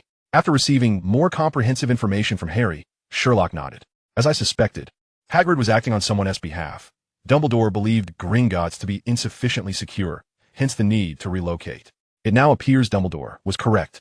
Had we delayed any longer, that object might have fallen into the hands of nefarious individuals." Ron could not help but express his relief in having such a perceptive and sagacious headmaster. "No, that is merely your subjective assumption," Sherlock retorted sharply, pointing out the flaw in his reasoning. "Based on Harry's experiences and Hagrid's assertions, the security of Gringotts is not inferior to that of Hogwarts. Even if that object had not been taken by Hagrid, the perpetrator might not have been able to escape unscathed." Just as Ron was about to counter, Sherlock continued, "Of course, this remains one possibility. Perhaps that individual truly could breach Gringotts' defenses. After all, he has yet to be apprehended. Sherlock, do you not wish to capture him?" Harry inquired urgently. "It has always been my interest to bring every criminal to justice, but it appears that may prove quite challenging now." "Why? With your abilities, you could surely accomplish it," Harry asked, perplexed. "Oh, my dear friend," Sherlock gazed at the savior of the wizarding world, recognizing the naivete reflected in his eyes. "I appreciate your faith in me. But neither Gringotts nor the Ministry of Magic would allow a first-year student from a magical school to investigate such a theft." Harry fell silent, realizing the truth in Sherlock's words. Indeed, Sherlock was merely 11 years old. Apart from those who had witnessed his prowess, who would entrust him with such a task? Even Hagrid, who had such unwavering trust in him, had considered testing Sherlock after hearing his description. Observing Harry's heavy demeanor, Sherlock refrained from further comments. In truth, if he genuinely wished to investigate this case, there were ways to do so. With Hagrid's affable nature, extracting information from him would not be particularly arduous. Moreover, it was always Dumbledore. Yet, compared to this case, there were matters far more enticing to Sherlock, an entirely new world. For someone who had long believed in the principles of science, the allure of magic was simply irresistible. Furthermore, this was the magical realm. Surely, the Ministry of Magic could not be as austere as Scotland Yard? Sherlock shook his head, casting aside the absurd notion. Time, as it often does, slipped away unnoticed. A month had elapsed since Sherlock's arrival at Hogwarts. Aside from attending classes, he had devoted nearly all his time to several professors, those whose subjects he deemed valuable. Of course, in history of magic, he only listened to the portions he found useful, occasionally posing questions to Professor Binns. As for Professor Quirrell's defense against the dark arts class, he had simply taken a leave of absence after 2 weeks. As attending was no different than reading the textbook himself, it was merely a waste of time. In contrast to Sherlock, who specialized in particular subjects, Hermione Granger was undoubtedly the epitome of a model student in the eyes of every teacher. She was never late, nor did she ever skip classes. Each lesson was preceded by thorough preparation, during which she listened attentively, actively answered questions, and diligently completed her assignments. Even the tedious subjects of history of magic and defense against the dark arts do not escape this reality. This highlights the contrast between her and Sherlock. However, the two share a commonality, as both spend their weekends immersed in the library. Sherlock consults resources to deepen his understanding of the magical realm. With the exorbitant prices of books in Diagon Alley, he readily takes advantage of the free access available. Hermione, on the other hand, seeks knowledge for her academic assignments. Their acquaintance predates the school year, and with such opportunities, their relationship naturally flourishes. Sherlock discovers that Hermione proves unexpectedly resourceful. Beyond discussing coursework, she aids him in research. During the sorting ceremony, Sherlock learned from the sorting hat of Ravenclaw's abundance of intellectuals, but once term commenced, he became so engrossed in magic that he had little time to engage with them. Little did he realize that a well of knowledge was right beside him. A prime example of this was when he finally understood Voldemort's motives toward Harry. Hermione uncovered a rumor regarding a prophecy. At that time, Voldemort had learned of a prophecy that, despite being sworn to secrecy, circulated after his demise. The prophecy foretold that the one capable of ending the Dark Lord's reign would be born into a wizarding family at the end of July. Harry, it turned out, was precisely that individual. Although it was merely a rumor, the prophecy proved remarkably accurate. Furthermore, there were other instances that rendered Hermione increasingly invaluable to Sherlock. This distinct approach of theirs starkly contrasts with the adventurous Gryffindors around them, raising questions about whether the Sorting Hat had made an error. Individuals like them should undoubtedly belong to Ravenclaw. On this particular day, Hermione, as per her routine, roused the engrossed Sherlock from his sea of knowledge. "Holmes, we must be off. The library is closing." "Thank you, Miss Granger," he replied. Hermione had always considered herself diligent, yet after encountering Holmes, she found herself feeling inadequate. He could remain engrossed in a book all day long, not even pausing for meals or restroom breaks, his posture unwavering. Together, they strolled out of the library side by side. Suddenly, Sherlock turned to Hermione and spoke. "I can." Startled, Hermione replied, "What do you mean? What can? Aren't you supposed to be asking me something?" "I said I can." "How do you know?" Hermione was taken aback. She indeed had something to say to Sherlock. Yet she had not even uttered a word. "Miss Granger, you may find this hard to believe, but to me, such matters are quite apparent. Explaining would merely squander time. So I suggest you pose your query directly." Seeing Sherlock's apparent impatience, Hermione felt a flicker of annoyance. Yet, he was undeniably correct, prompting her to take a deep breath and pose the question that had long troubled her. "Back at the Leaky Cauldron, how did you deduce my parents are dentists? Is that all?" Sherlock chuckled at her incredulous expression. "Very well, let us consider it my way of thanking you for reminding me about the library's closing hours. You are already aware that I have cultivated a habit of inferring through observation, or rather, it is a skill of utilizing intuition to analyze circumstances. So when I draw conclusions, I hardly notice the steps taken to arrive at them. However, when you inquired, I realized there is indeed a sequence to it." Hermione gazed intently at Sherlock, awaiting his elaboration. "Firstly, your family's attire suggests they enjoy a comfortable income. Secondly, the manner in which your parents discussed the school list was quite distinctive, indicating their medical professionalism. High income coupled with this characteristic clearly suggests they are both doctors. Furthermore, during their conversations with my parents, they subconsciously observed my parents' dental health on more than one occasion, a habit so ingrained that it is hard to conceal. Thus, I inferred they must be dentists. This entire thought process took less than a second, which is why I blurted it out. I recall your parents were quite astonished at the time." Upon hearing this, Hermione's mouth fell slightly agape, utterly astonished by Sherlock, momentarily at a loss for words. Having spent every weekend in the library with Sherlock since the beginning of the school year, she had gained some insight into his deductive prowess. Yet hearing him articulate the process behind his conclusion regarding her parents left her in awe. After a considerable pause, she finally regained her composure and remarked, "Hearing you explain it, the matter seems surprisingly simple. I didn't believe it when Potter and Weasley mentioned it. I never thought someone like Dupin from Poe's Tales could actually exist. Sherlock turned his gaze towards her, piercingly contemplative. The young girl, clearly unsettled by the intensity of his stare, inquired, "What is it?"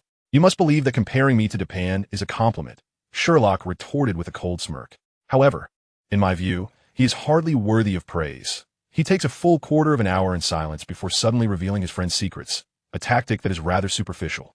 Certainly, he possesses some analytical talent, yet he is by no means the extraordinary figure imagined by Poe." Hermione, recognizing the truth in Sherlock's assertion, felt a twinge of indignation. Unable to restrain herself, she pressed on, "You must have read Agatha's works. What is your opinion of Poirot?" "He's a good man." The mention of Poirot softened Sherlock's demeanor slightly. Poirot can indeed be regarded as a true detective. His deductive abilities far surpass Dupin's, relying solely on intellect to solve cases, with a reasoning process that is commendably meticulous. However, he has little affinity for the outdoors and, being somewhat ineffectual physically, relies on the police to present facts to him, subsequently utilizing his so-called little gray cells to analyze these facts. When the police fail to provide the actual facts, his inability to seek out clues independently leads him to erroneous conclusions. Yet he always manages to identify the culprit. Upon hearing Sherlock's disparaging remarks about two individuals she admired, Hermione could no longer contain her rebuttal. "Dear Miss Granger, that is merely fiction." In response to her skepticism, Sherlock smiled. As the author, Agatha Christie can ensure Poirot's intuition is invariably correct. The same can be said for her Miss Marple. However, in the realm of reality, such guarantees do not hold. By the way, akin to most contemporary novelists, this author adores the embellishment of settings and intricate descriptions, yet neglects the true essence of a novel, captivating plots and vividly drawn characters. Consequently, whenever the deductive sequences meander excessively, they become tedious, causing readers to lose patience and merely desire the swift revelation of the culprit. Only individuals like myself would find the process of deduction itself intriguing. Alas, I cannot claim to be a typical person. Upon hearing Sherlock disparage the two figures she idolized, Hermione initially felt a flicker of anger. However, upon listening to his self-assessment, she suddenly believed her indignation to be unwarranted. To declare oneself abnormal and even scold oneself with such fervor, what merit is there in being angry? Although she professed to be unperturbed, she ceased further conversation with Sherlock. In turn, Sherlock did not initiate dialogue either. Thus, they walked back in companionable silence, a surprising harmony emerging between them. Upon arriving at the Gryffindor common room, they encountered a notice affixed to the bulletin board. After a month of school, flying lessons were finally set to commence. This course was exclusively for first-year students, scheduled for Thursday afternoons following Charms class, with Professor Rolanda Hooch teaching the art of broomstick flying. Must we attend class with the Slytherin students again? Hermione furrowed her brow upon reading the notice, pondering why they were always grouped with them. "Do not harbor prejudice against this house," Sherlock remarked, maintaining a calm demeanor. "There is no hierarchy among the four houses. Professor Severus Snape is, in fact, an exemplary educator." "Are you certain?" Hermione exclaimed, astonished. "Do you genuinely believe Professor Snape is a good person?" "While I feel that assessing an individual solely in terms of good or bad is somewhat reductive, by your standards, Professor Snape could indeed be considered a good person. He has targeted both you and Potter, and you still regard him as a good person?" Hermione realized that Sherlock's words were unerringly accurate. He was indeed not a typical individual. From the perspective of a professor, his actions were justifiable. Deducting points was within his rights. As for targeting, Sherlock chuckled. "Miss Granger, you may find this hard to believe, but he might be the person in this school who least wishes for Harry to encounter trouble." After a moment of silence, Hermione sighed deeply. "As long as you are content, but I doubt Potter himself would share that sentiment. To be honest, his opinion is of little consequence," Sherlock replied. "Indeed, in the past month, Snape has deducted 30 points from him, more than double what he has taken from all other Gryffindors combined." At this point, Hermione could not help but laugh. Poor Harry Potter, whose status as the revered savior was rendered nearly ineffectual in Snape's eyes. After a few more exchanges, realizing she could not sway Sherlock's views, Hermione resignedly returned to the girls' dormitory. However, before departing, she once again wore a hesitant expression. "Miss Granger, if you have something to say, please do," Sherlock urged. Taking a deep breath, Hermione asked, "Could you call me Hermione from now on?" Sherlock paused momentarily, then nodded of course. After Hermione left, he shook his head. Transitioning from addressing someone by their surname to their given name is typically a sign of growing intimacy. Was it necessary to articulate this, particularly in such a convoluted manner? Indeed, his father was correct. At times, even he struggled to comprehend the complexities of a woman's thought process. The excitement surrounding the flying class among first-year students surpassed expectations. Most students from wizarding families eagerly recounted their past flying escapades whenever they had a spare moment, as if their childhoods were spent soaring through the skies on broomsticks. This included Ron, who would regale anyone willing to listen with tales of nearly colliding with a hang glider while riding Charlie's old broom. While these stories were undoubtedly embellished, they were far less exaggerated than Draco Malfoy's frequent claims of narrowly avoiding helicopters. New students like Sherlock, Harry, and Hermione, who had grown up in Muggle families, were equally intrigued by the flying lessons, albeit lacking the same exuberance as their peers. The only exception was Neville, who was consumed by trepidation rather than excitement. Though raised in a wizarding household, his grandmother had always prohibited him from approaching a broomstick. Consequently, he attentively absorbed every word Hermione shared, particularly those gleaned from a library book titled Quidditch Through the Ages, which contained some flying instructions. Sherlock had read the book as well, but found its content lacking in significance. To truly soar to greater heights, one cannot rely solely on theoretical knowledge. Flying is akin to driving. The guidance penned in books only proves effective when one has had the opportunity to practice firsthand. Many individuals, despite possessing a driver's license, remain incapable of operating a vehicle. Only through actual driving can one master the art of steering. Finally, Thursday afternoon arrived, much anticipated by all. While his classmates were brimming with excitement, Sherlock, though eager for the flying class, exhibited a more subdued demeanor. Even as Charms class concluded, he wished to pose a few more questions to Professor Flitwick, but ultimately departed at the urging of a restless Harry and Ron. Nonetheless, as they hastily descended the sloping grass to the area in front of the castle, the Slytherin students were already present. As the Gryffindors arrived, the Slytherins' gazes turned icy. The courageous Gryffindors, known for their valor, returned the stares without hesitation. Tension filled the air as eyes clashed, particularly between Harry and Draco, their animosity palpable. Sherlock remained unfazed by the brewing conflict, his attention drawn elsewhere. Chapter 36. The scholar's lack of athletic prowess. On the other side of the Quidditch pitch lay the Forbidden Forest. Ever since accompanying Harry to Hagrid's hut and witnessing his collection, Sherlock had developed a keen fascination with the Forbidden Forest. Naturally, he held a similar intrigue for other areas of Hogwarts, such as the corridor on the right side of the 4th floor. At the start of the term, Dumbledore had specifically mentioned that those seeking misadventure and a painful demise should venture there. Thus, both the forest and that corridor represented territories ripe for exploration in Sherlock's eyes. The winds that day were particularly boisterous, causing the dark trees to sway, which only heightened their allure in Sherlock's perception. Consequently, the minor dispute between the Gryffindors and Slytherins seemed utterly trivial to him. As the intensity of the standoff escalated, the individual responsible for teaching them to fly finally arrived.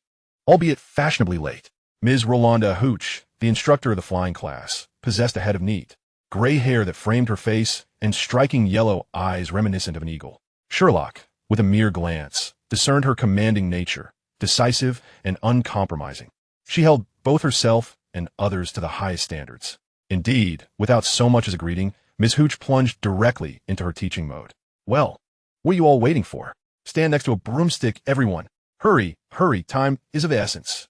Under her urging, the young wizards swiftly took their positions. She wasted no time in imparting flying skills, evidently intent on having them grasp the theory through practical application. Sherlock welcomed this approach, as it aligned with his preferences. However, the outcomes were less than satisfactory. As he surveyed the scene, he noted that, despite it being a basic maneuver, only a handful of students from both houses managed to execute it successfully. Among them were Harry and Malfoy. The action appeared straightforward. Extend the right hand beside the broom and command it to rise with a firm shout. Up. Yet, Neville's broom remained utterly still. Ron's, on the other hand, reacted violently, causing him to jump and inadvertently strike his nose. This represented two extremes. Most brooms merely rolled on the ground or trembled slightly, displaying a reluctance to comply. Sherlock and Hermione found themselves among those whose brooms only quivered. When Sherlock glanced toward Hermione, she met his gaze. Though he was unperturbed while she felt a twinge of embarrassment. A month into the term, Hermione had firmly established her status as a top student among the newcomers. Originally, Sherlock was a formidable competitor. However, after his blunders in astronomy class regarding the Earth's orbit around the sun and his absence from the defense against the dark arts class, Hermione perceived Sherlock as having effectively withdrawn from the competition. Little did she expect to face setbacks in flying class, particularly under Sherlock's watchful eye. Fortunately, he soon diverted his attention. At that moment, Hermione noticed Harry gripping his broom tightly, which left her feeling somewhat disheartened. Disappointment aside, she reminded herself that he was, after all, the savior of the wizarding world, the infant who had vanquished Voldemort, so his prowess was somewhat understandable. Conversely, upon seeing that Sherlock's broom was similarly only swaying slightly, she couldn't help but smile with relief. It seemed that even scholars like them were not particularly adept at physical endeavors. However, her smile faded in an instant as Sherlock spoke again, and the broom firmly settled in his grasp. Up! Hermione, unwilling to concede, repeated the command. This time, the broom remained obstinately motionless, offering no reprieve. Up! She raised her voice, as if attempting to instill fear into the broom. Alas, her efforts were in vain. The broom remained unfazed. Hermione's frustration was palpable. Such instances were not uncommon among her peers. Regardless of whether they raised their voices or altered their stances, the brooms stubbornly refused to cooperate. Ms. Hooch, with her years of teaching experience, was no stranger to such scenarios. Drawing upon her extensive expertise, she approached each student individually to demonstrate the correct techniques. After half an hour of her guidance, all the young wizards eventually grasped the secrets to commanding their brooms. Subsequently, Ms. Hooch began to illustrate how to mount the broom, prevent oneself from sliding off, and the proper grip technique. During this segment, Hermione excelled, earning praise from Ms. Hooch. In stark contrast was Malfoy, who considered himself quite skilled. Observing Malfoy receive continual criticism, Harry and Ron could hardly conceal their delight. I always knew he was just boasting. Ron scoffed, to which Harry nodded in agreement. Sherlock, however, shook his head. No, he probably does fly quite well. Why? Ron inquired skeptically, while Harry bypassed this question and pressed for an explanation. After a month of acquaintance with Sherlock, Harry had developed a strong sense that whenever Sherlock began to reason, he would inevitably be persuaded. It was simple. Those who were already adept at driving might struggle with the practicalities of a driving test compared to someone who had never touched a car. Sherlock observed Malfoy's defiant expression and calmly elaborated to his friends. Years of experience have led them to develop their own operational habits. While they may not represent the standard answer, they're tailored to their needs. Such individuals might find themselves at a disadvantage in qualifying tests compared to a blank slate of a novice. As far as I know, even professional drivers can fail basic tests and be required to retake them multiple times. Harry and Ron exchanged puzzled glances, sensing the gravity of the discussion, even if they did not fully comprehend it. Finally, the prelude concluded, and it was time for takeoff. All right, when I whistle, you will kick off the ground with both legs. Remember, exert force. Ms. Hooch's gaze swept across the assembly as she articulated each instruction. Hold your broom steady. Rise a few feet, then lean slightly forward and descend vertically back to the ground. During this inaugural flight, the altitude was to remain within a controllable range. At that moment, tension permeated the air. Some students gripped their brooms so tightly that their knuckles turned pale. Sherlock sighed, recognizing the futility of such exertion. On the battlefield, even the minutest detail could determine victory or defeat. Just then, his eyes flickered, and he instinctively stepped a few paces to the right, unobtrusively shielding a classmate with his own body, for all attention was focused on their brooms, leaving no one to notice his actions. Listen for my whistle. 3, 2. However, before Ms. Hooch could finish her countdown, an unexpected incident occurred. Without waiting for the signal, a figure shot forth, Neville Longbottom. His premature launch stemmed from his deep-seated desire to improve after facing numerous challenges since the beginning of the school year. Teacher, I'm eager to progress, he thought, fully aware that he had just sealed his fate. In that moment, 11 years of memories flashed before his eyes. Am I going to die? They say one reflects on their life when faced with death. How unfortunate. My grandmother once told me that I too had the potential to be a savior, just as he felt certain that his end was nigh. A sudden, powerful resistance emanated from behind, as a pair of robust arms forcefully restrained him in a most brutal manner. It was akin to a car, having engaged the gears and pressed the accelerator, abruptly brought to a halt by the brake pedal. The vehicle remained stationary, its rear wheels spinning in futile defiance. The tail of Neville's broomstick vibrated at a high frequency, as if unwilling to succumb to such an unmagical form of subjugation. Yet it was all in vain. Each broomstick was ensnared by a levitation charm, albeit one of limited efficacy and scope, especially the ones designated for lessons. Much like a driving instructor's vehicle, it adhered to the bare minimum standards for economic efficiency, sufficient for use, but not much else. Thus, no matter how fiercely he struggled, it proved fruitless. The more he fought, the more exhilarated his captor became. This was precisely what made the moment captivating. Everyone was taken aback by the scene unfolding before them. Sherlock. He had single-handedly thwarted Neville's ascent. Moreover, how could he possess such immense strength? In the contest between them, the broomstick ultimately resigned to its fate, resulting in Neville lagging just a mere body length behind his peers, unable to take flight. Merlin's beard. The first to react was Hooch, who, exclaiming the universal exclamation of the magical world, rushed towards Neville. No one understood better than she the potential consequences of Neville taking off without control. A student lacking the ability to manage a broomstick in the air could, at best, only suffer a fractured wrist. At worst, the injuries could be far more severe. As she anxiously examined Neville for any harm, she sincerely expressed her gratitude to Sherlock. "Thank you ever so much. Are you all right, dear boy?" The broomstick's propulsion was considerable, yet manageable if one was prepared. Sherlock shrugged his arms and replied candidly, "You possess remarkable strength. It is difficult to fathom that someone who appears so frail could exhibit such power." Once assured that Neville was unharmed, Hooch took a moment to process her astonishment. "By the way, how did you discern that this child would act prematurely? I assume you haven't yet commenced your divination classes?" Upon hearing Hooch's query, all the students perked up their ears. After all, in the magical realm, the concept of foresight was shrouded in mystery. It was, after all, through a prophecy that the Savior would eventually bring an end to the Dark Lord's reign. Yet at this moment, the prophesied Savior was acutely aware that this situation bore no relation to divination. Sherlock must have perceived some detail that others overlooked, leading him to predict Neville's predicament. Ron and Hermione shared the same thought, having witnessed Sherlock's abilities on multiple occasions. Indeed, Sherlock did not disappoint. "This has nothing to do with divination," he indicated towards Neville, explaining with calm assurance. "In moments of excessive anxiety, the body releases hormones such as adrenaline, dopamine, and cortisol, which often lead individuals to act in ways contrary to reason. It was evident from his movements that I could easily deduce this and consequently take preemptive measures." Evident, Madame Hooch found herself momentarily unable to keep pace with Sherlock's reasoning. Indeed, for instance, the whiteness of his tightly clenched hands, the irregular twitching of his limbs, and the abnormal reddening of his face. Yet, the most crucial factor was my understanding of this student's character, which led me to reasonably predict that he would be inclined to take off prematurely due to his fear of being left behind. But how do you know that individuals secrete such substances when anxious? Adrenaline, dopamine, cortisol. This is common knowledge, Madame Hooch. How could I not be aware of such common knowledge? Upon concluding his remarks, Sherlock left everyone in a state of astonished silence. Only Harry, Ron, and Hermione exhibited expressions of realization. Harry gazed at Sherlock with admiration. Despite having experienced similar situations repeatedly, he felt a familiar sense of awe each time. Before Sherlock's explanation, the circumstances seemed utterly improbable. After his elucidation, the rationale appeared strikingly simple. Regardless, Sherlock's intervention had saved Neville, prompting Hooch to generously award 6 points to Gryffindor. Sherlock felt satisfied.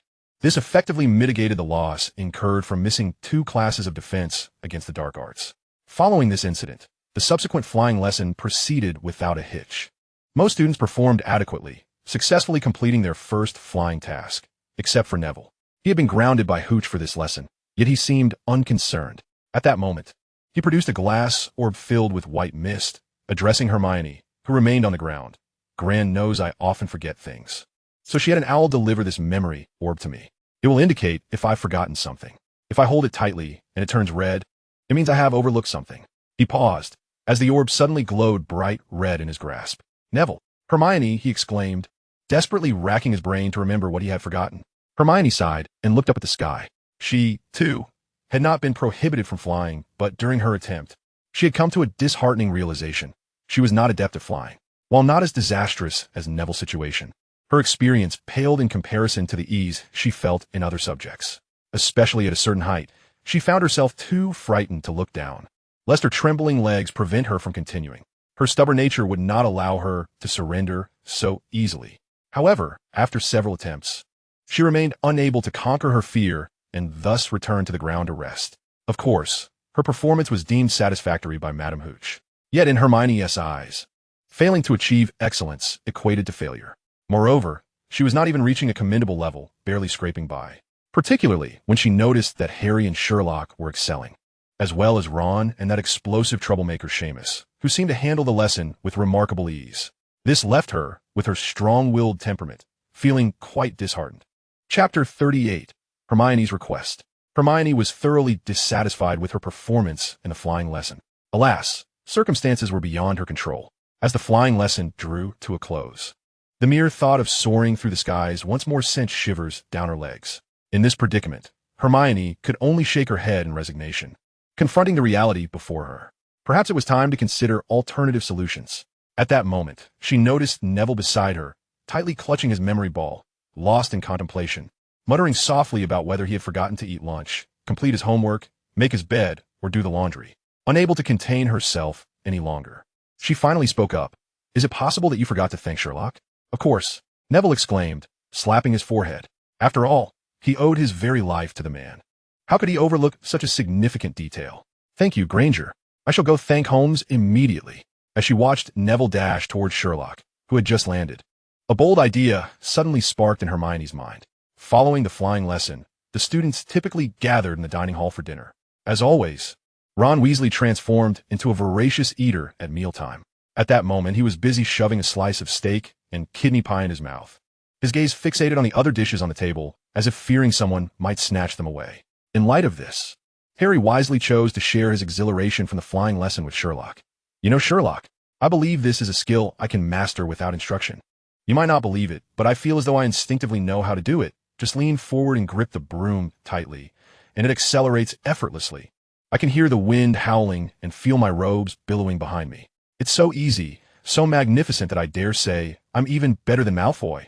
Observing Harry's animated expression and exuberant gestures, Sherlock nodded slightly. He understood Harry's sentiments well, as he himself possessed considerable athletic talent, excelling in boxing and fencing, and his coordination was undoubtedly commendable. "From what I've observed, Malfoy indeed pales in comparison to you." "Really?" Harry beamed at Sherlock's affirmation, elated beyond measure. "Effort determines the baseline, while talent sets the ceiling. You have never engaged in flying before, yet you are already more adept than Malfoy. That speaks volumes." At this, Harry puffed out his chest. To him, the person he detested most in the entire school was Severus Snape, who came in a close second to Malfoy. Naturally, the latter's superiority was partly attributed to Sherlock, who had declared Snape a good man. Although Harry had made a concerted effort to trust Sherlock, Snape's behavior was simply infuriating. Thus, he remained firmly planted on Harry's list of most loathed individuals. "What about me? What about me?" At this moment, Ron had finally finished his dinner, contentedly burping. Hearing Sherlock and Harry's conversation, he eagerly pointed to himself and asked, "Sherlock, do you think I have talent?" Sherlock's gaze swept over Ron's perpetually dusty nose. "Pardon my candor, but the majority of individuals in this world haven't exerted enough effort to compete with innate talent." Harry stifled a laugh, while Ron looked utterly bewildered. Sherlock turned back to Harry. "If you enjoy flying, I suggest you consider joining the Gryffindor Quidditch team." "Huh?" Harry was momentarily taken aback, mirroring Ron's confusion. "Sherlock, you can't be serious. First-year students aren't eligible to join the house Quidditch team." As soon as this topic arose, Ron was instantly wide awake. "There are always exceptions," Sherlock replied calmly. "As far as I know, Slytherin not only clinched 6 consecutive championships in the House Cup, but also utterly dominated Gryffindor in Quidditch matches. During that period, Professor McGonagall was even hesitant to face Professor Snape for several weeks." Ron inquired, puzzled. "How do you know all this?" Sherlock frowned slightly. "It merely requires observation." "I understand. Please continue." Seeing that Ron had grasped the concept of not interrupting, Sherlock nodded appreciatively and continued. "In this scenario, possessing a talent for flying gives you a significant chance to join the team despite the usual requirements." As Sherlock elaborated, Harry's breath grew more labored with excitement.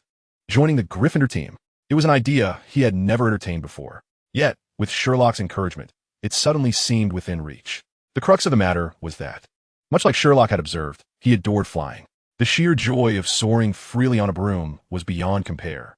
It was an experience that brought him unparalleled happiness, one of the most exhilarating moments he could recall. Moments later, he resolved, "Sherlock, would you accompany me?" "Of course." Anticipating Harry's response, Sherlock readily assented. Harry exhaled deeply. It was peculiar. Despite having known Sherlock for merely a month and being contemporaries, he could not shake the feeling of reassurance whenever he laid eyes on him. It was no exaggeration to say that Sherlock provided him with a sense of security that surpassed even that of Hagrid, the giant. Thus, receiving Sherlock's affirmative reply brought Harry immense relief. "And me," Ron interjected, unable to contain himself. Since we're all going, why shouldn't I give it a try? Sherlock glanced at him, remaining silent. What does that look mean? Ron demanded. My apologies for the interruption. Just as Ron felt his composure wavering, a figure appeared before them. Granger? Ron, irked by Hermione's interruption, found his earlier goodwill toward her dissipating. Can't anyone enjoy a meal in peace? Ignoring him, Hermione turned her gaze to Sherlock. I couldn't resist eavesdropping on your conversation with Potter. I knew you would say something like this. Ron muttered in the background. Silence, Sherlock commanded. Ron pouted. Can we speak privately? Hermione asked. Sherlock did not respond, but stood up instead. Harry, did you see that? He.S. scolding me. He.S. actually scolding me. Fixating on Sherlock as he followed Hermione, Ron abruptly turned back to Harry, his expression full of grievance. We met on the train. We've been together for meals and lodging, and he.S. siding with that girl. And did you hear that? That girl even called him Sherlock. He didn't refuse her. Harry merely sighed. I never anticipated that Sherlock would prioritize romance over friendship. I truly misjudged him. As for Ron, faced with his incessant accusations, Harry found it increasingly difficult to maintain his composure and could not help but exclaim, have you forgotten that Sherlock mentioned he knew Granger before the school year began? What do you mean by that? Strictly speaking, she was the one who arrived first. Ron, TT, Chapter 39, Sherlock's suggestion. Sherlock followed Hermione to an unoccupied dining table, where, after a moment's hesitation, she finally spoke. Sherlock, could you teach me how to fly? Upon uttering these words, she gazed at Sherlock with a hint of trepidation. Had it been just at the start of the term, or even 2 weeks prior, she would never have made such a somewhat abrupt request. After all, at that time, they could merely be considered acquaintances, knowing each other only slightly better than their fellow students. Her relationship with Sherlock certainly could not compare to that of Harry and Sherlock, and not even to that of the gluttonous Ron, who was, after all, his roommate. Yet, throughout the past month, every weekend had seen her and Sherlock immersed in the library together. Particularly after last weekend, she felt they had become friends. After all, they had begun to address each other by their first names rather than their surnames, had they not? Moreover, she felt deep down that she and Sherlock belonged to the same ilk. Hermione believed that her underwhelming performance in flying class stemmed largely from psychological factors. In this context, she naturally thought of Sherlock. Sherlock, what did Granger want from you? Harry inquired curiously upon Sherlock's return to the dining hall.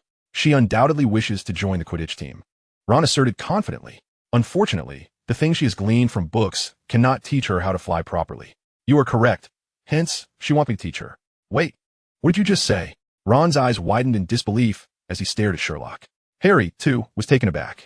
Hermione Granger? That perpetually proud little girl? It was quite difficult to envision her seeking assistance from a classmate. However, upon realizing that her chosen mentor was Sherlock Holmes, Harry felt a sense of relief. Did you agree to her request? Yes. Ron's eyes grew even wider, his expression one of utter incredulity. You actually agreed. How could you possibly agree? Sherlock paid Ron no heed. When someone close to him made a request, he was naturally inclined to assist. Furthermore, helping Hermione improve her flying skills was a trivial matter that would not demand much effort from him. His focus remained primarily on other pursuits. Having spent a month at the magical school, Sherlock had already discerned the layout of Hogwarts. Few, even among the entire student and staff body, could claim to know it better than he did. The only individuals who surpassed him in this respect were the caretaker Filch and the Weasley twins.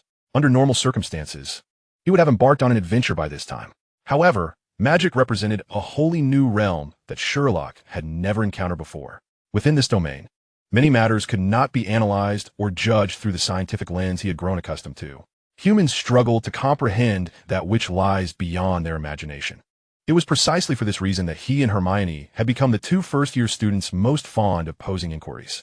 Yet, despite their shared penchant for questioning, their natures diverged significantly. Hermione's inquiries were directed at the subject matter itself, addressing the issues at hand. Sherlock's questions, on the other hand, often extended beyond the classroom, brimming with contemplation and exploration of magic. Thus, while both were regarded as commendable students due to their inquisitiveness, Hermione thrived on asking and answering, whereas Sherlock was content with asking without providing answers. Of course, when the instructor posed a question, he could always respond flawlessly. As a month passed, Sherlock had developed his own insights into the magical world. It was time to engage in deeper interactions with the school-less educators. Assisting Harry in joining the Quidditch team served as an opportunity. On Friday morning, after being chastised by Snape in potions class, Sherlock took a nervous yet excited Harry and Ron to see Professor McGonagall. What? You three wish to join the Quidditch team? It was no easy feat for first-year students to secure an audience with the deputy headmistress, yet with the illustrious name of Harry Potter. They managed to meet with Professor McGonagall. However, when McGonagall heard their intention, her expression turned to one of surprise. No, only those two. Sherlock gestured to Harry and Ron, indicating that he was merely there to accompany them. You are being utterly foolish. First years who have yet to master even the most basic flying skills wish to join the team?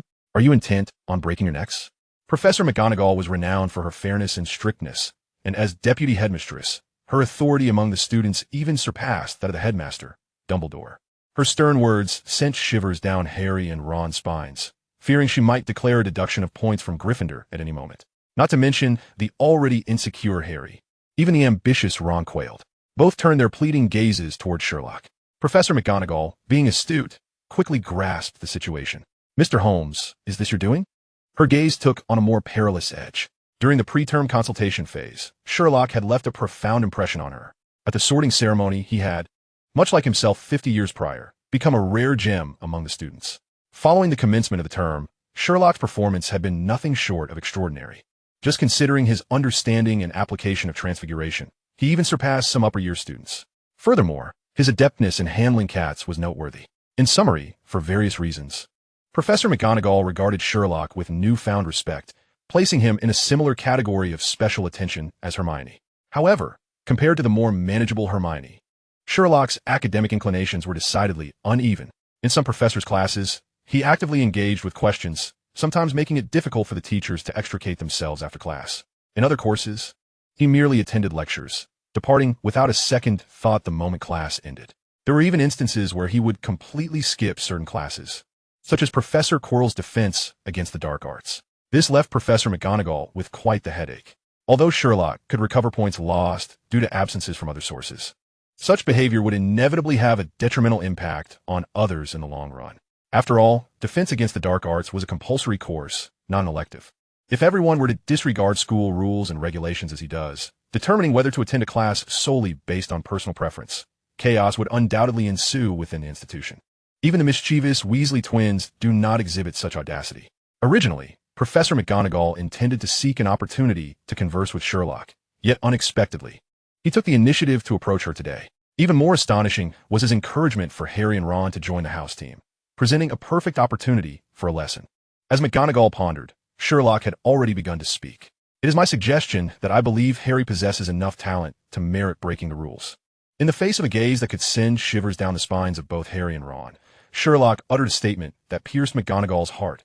Professor, you wouldn't want Gryffindor to perpetually remain beneath other houses, would you? Chapter 40, the world's premier sport. In all my years at Hogwarts, I have never. McGonagall felt both heartache and anger, her glasses failing to conceal the fiery glint in her eyes. How dare you? Indeed, how dare he? The admiration in Harry and Ron's eyes towards Sherlock was palpable. Truly Gryffindor. Sherlock was remarkably brave.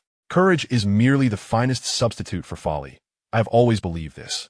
However, Professor, it would be prudent to consider Harry's performance before making a decision. I am confident he will not disappoint you.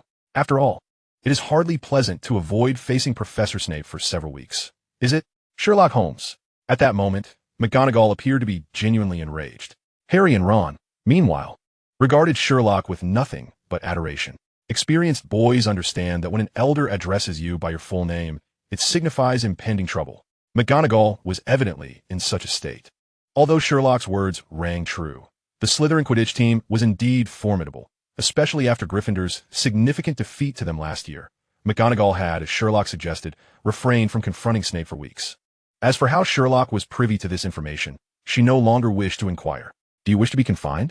Facts are facts, but to have them pointed out so bluntly by Sherlock was akin to pouring salt into McGonagall's wounds.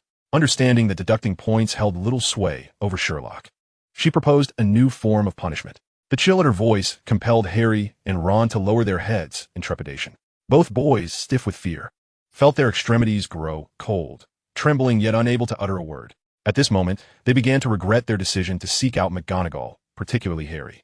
Professor McGonagall had initially held a favorable impression of Sherlock, yet now he was subjected to such treatment. It was all his fault. Confinement was merely a means, not an end, and certainly did not address the issue. In the face of the furious lioness, Sherlock remained calm and composed. Even if the professor confines me, I still advocate for Harry's inclusion on the house team. That is the true solution to the problem. With over a month into the new school year, Sherlock was no longer the naive boy oblivious to the wizarding world. He was acutely aware of the fervor wizards held for Quidditch. In the magical realm, Quidditch's status was akin to that of football in the Muggle world, perhaps even surpassing it. The primary reason being that Muggles, devoid of magic, must rely solely on physical prowess, rendering their sporting events less spectacular compared to those of wizards. Setting aside the myriad of athletic events, in terms of ball sports, football undoubtedly reigns as the world's foremost sport. The Quadrennial World Cup stands as the pinnacle of Muggle sporting events, rivaled only by the similarly periodic Olympics, which encompasses hundreds of disciplines, including football. No single event can compete with the prestige of the World Cup. While basketball and volleyball boast considerable followings, and sports like tennis, table tennis, badminton, and rugby, though regional, enjoy global popularity, the rise of a certain mysterious Eastern nation has propelled table tennis and badminton to new heights. Even niche sports like hockey, ice hockey, cricket, and golf have their dedicated enthusiasts. However, within the wizarding world, the sole event worthy of being termed a grand competition is Quidditch. It is no exaggeration to say that in the magical realm, everyone adores Quidditch. If one cannot play Quidditch, it is understandable. After all, there are those in the Muggle world who are not adept at running. But failing to engage in conversations about Quidditch would render one hesitant to greet others. Under such circumstances, Sherlock was confident that McGonagall would relent. Indeed, after Sherlock once again identified the core issue, McGonagall's expression began to shift. Ultimately, after noticing Sherlock's air of certainty, she spoke. "You three, follow me." Without hesitation, Sherlock complied. Harry and Ron exchanged glances, their legs seemingly regaining sensation as they hurriedly joined the group. As the three of them followed McGonagall out of the castle and arrived at the Quidditch practice field, they found someone waiting there. A robust man of average build stood before them, a large crate tucked under his arm. This was Oliver Wood, a fifth-year student and captain of the Gryffindor Quidditch team. Professor McGonagall wasted no time, addressing Sherlock directly. "Mr. Holmes, let Potter demonstrate his talent now. I trust you understand that if he fails to meet both my and Wood's expectations, I will willingly serve a month of detention." Seeing that Professor McGonagall seemed poised to add more, Sherlock interjected. "In that case, I shall also no longer be absent from the defense against the dark arts class." McGonagall regarded Sherlock with a look of surprise. This boy's observational and analytical abilities are exceedingly keen. Once again, he had anticipated her thoughts. She now began to suspect that during the first Transfiguration class, Sherlock might have seen through her disguise. Sherlock, Harry, moved to the brink of tears, was about to express his gratitude when Sherlock preempted him. "Dear Harry, if you wish to avoid sharing the unpleasant scent of garlic that follows us, it will be wise to perform well. It is well known that wherever Professor Quirrell goes, the air is thick with the aroma of garlic." Rumored to be a precautionary measure against a vampire he encountered in Romania. Harry nodded emphatically. It was only then that Wood found the opportunity to speak. Scrutinizing Harry from head to toe. "Professor, this is the one you mentioned." "No, it is Mr. Holmes who spoke of him." The moment Quidditch was mentioned, the Gryffindor captain seemed to transform, circling Harry with keen interest. "The illustrious Harry Potter, is it? Well, that is of little consequence. However, judging by your physique, you would indeed suit the role of a seeker, light and agile. By the way, Potter, I've heard you were raised in a Muggle family. Have you ever witnessed a Quidditch match?" Harry shook his head honestly. Although it appeared somewhat taken aback, he refrained from further comment. Opening a trunk to reveal 4 balls of varying sizes, Ron's eyes instantly lit up. Chapter 41, An Extraordinary Promotion. Upon learning that Harry had no prior experience with Quidditch, Wood unveiled the game balls. "Let me explain the rules." "No need for such fuss," Sherlock interjected. "Just fetch 2 broomsticks." Wood glanced at McGonagall, who nodded in agreement, and he promptly retrieved 2 broomsticks. Sherlock handed one to Harry, then mounted the other and soared into the air, gesturing for Harry to follow. Wood's eyes sparkled with excitement. As the captain of the house team, a mere takeoff was sufficient for him to discern a great deal. Clearly, both young wizards exhibited considerable talent for flying. As Harry flew parallel to Sherlock, he nervously inquired, "Sherlock, what shall we do next?" Sherlock produced an object from his pocket, raising it before Harry. "Look." It was a spherical object, glimmering in the sunlight. "Neville's memory ball? How did you come by it?" Harry recognized it instantly. "I took it from him before seeking Professor McGonagall." Harry's expression was one of shock. "Weren't we together?" "When did you?" "Harry, that is inconsequential," Sherlock interrupted. "Your current task is to prevent it from hitting the ground." "Huh?" Harry was perplexed. Wasn't the memory ball in Sherlock's possession? Why would it fall? Sherlock offered no explanation, merely smiling slightly. "Dear Harry, you wouldn't want Neville to be heartbroken over a shattered memory ball, would you?" As soon as Sherlock uttered those words, Harry was seized by an ominous premonition. The next moment, Sherlock flung Neville's memory ball into the air without giving Harry a moment to prepare. It was as though his earlier words had already served as a warning for Harry to brace himself. Harry had not anticipated such an action from Sherlock, but fortunately, his reflexes outpaced his thoughts. Without a moment's hesitation, he directed his broom downward, accelerating towards the ground. With the dual forces of gravity and magic propelling him faster and faster, he was perilously close to crashing. At that moment, Harry could even hear Ron's screams mingling with the howling wind. Yet, he felt no fear, rather a calmness, even a hint of exhilaration. Ultimately, he caught the glass ball just a foot above the ground, deftly leveling his broom and allowing it to gently settle on the grass, his palm securely gripping the memory ball.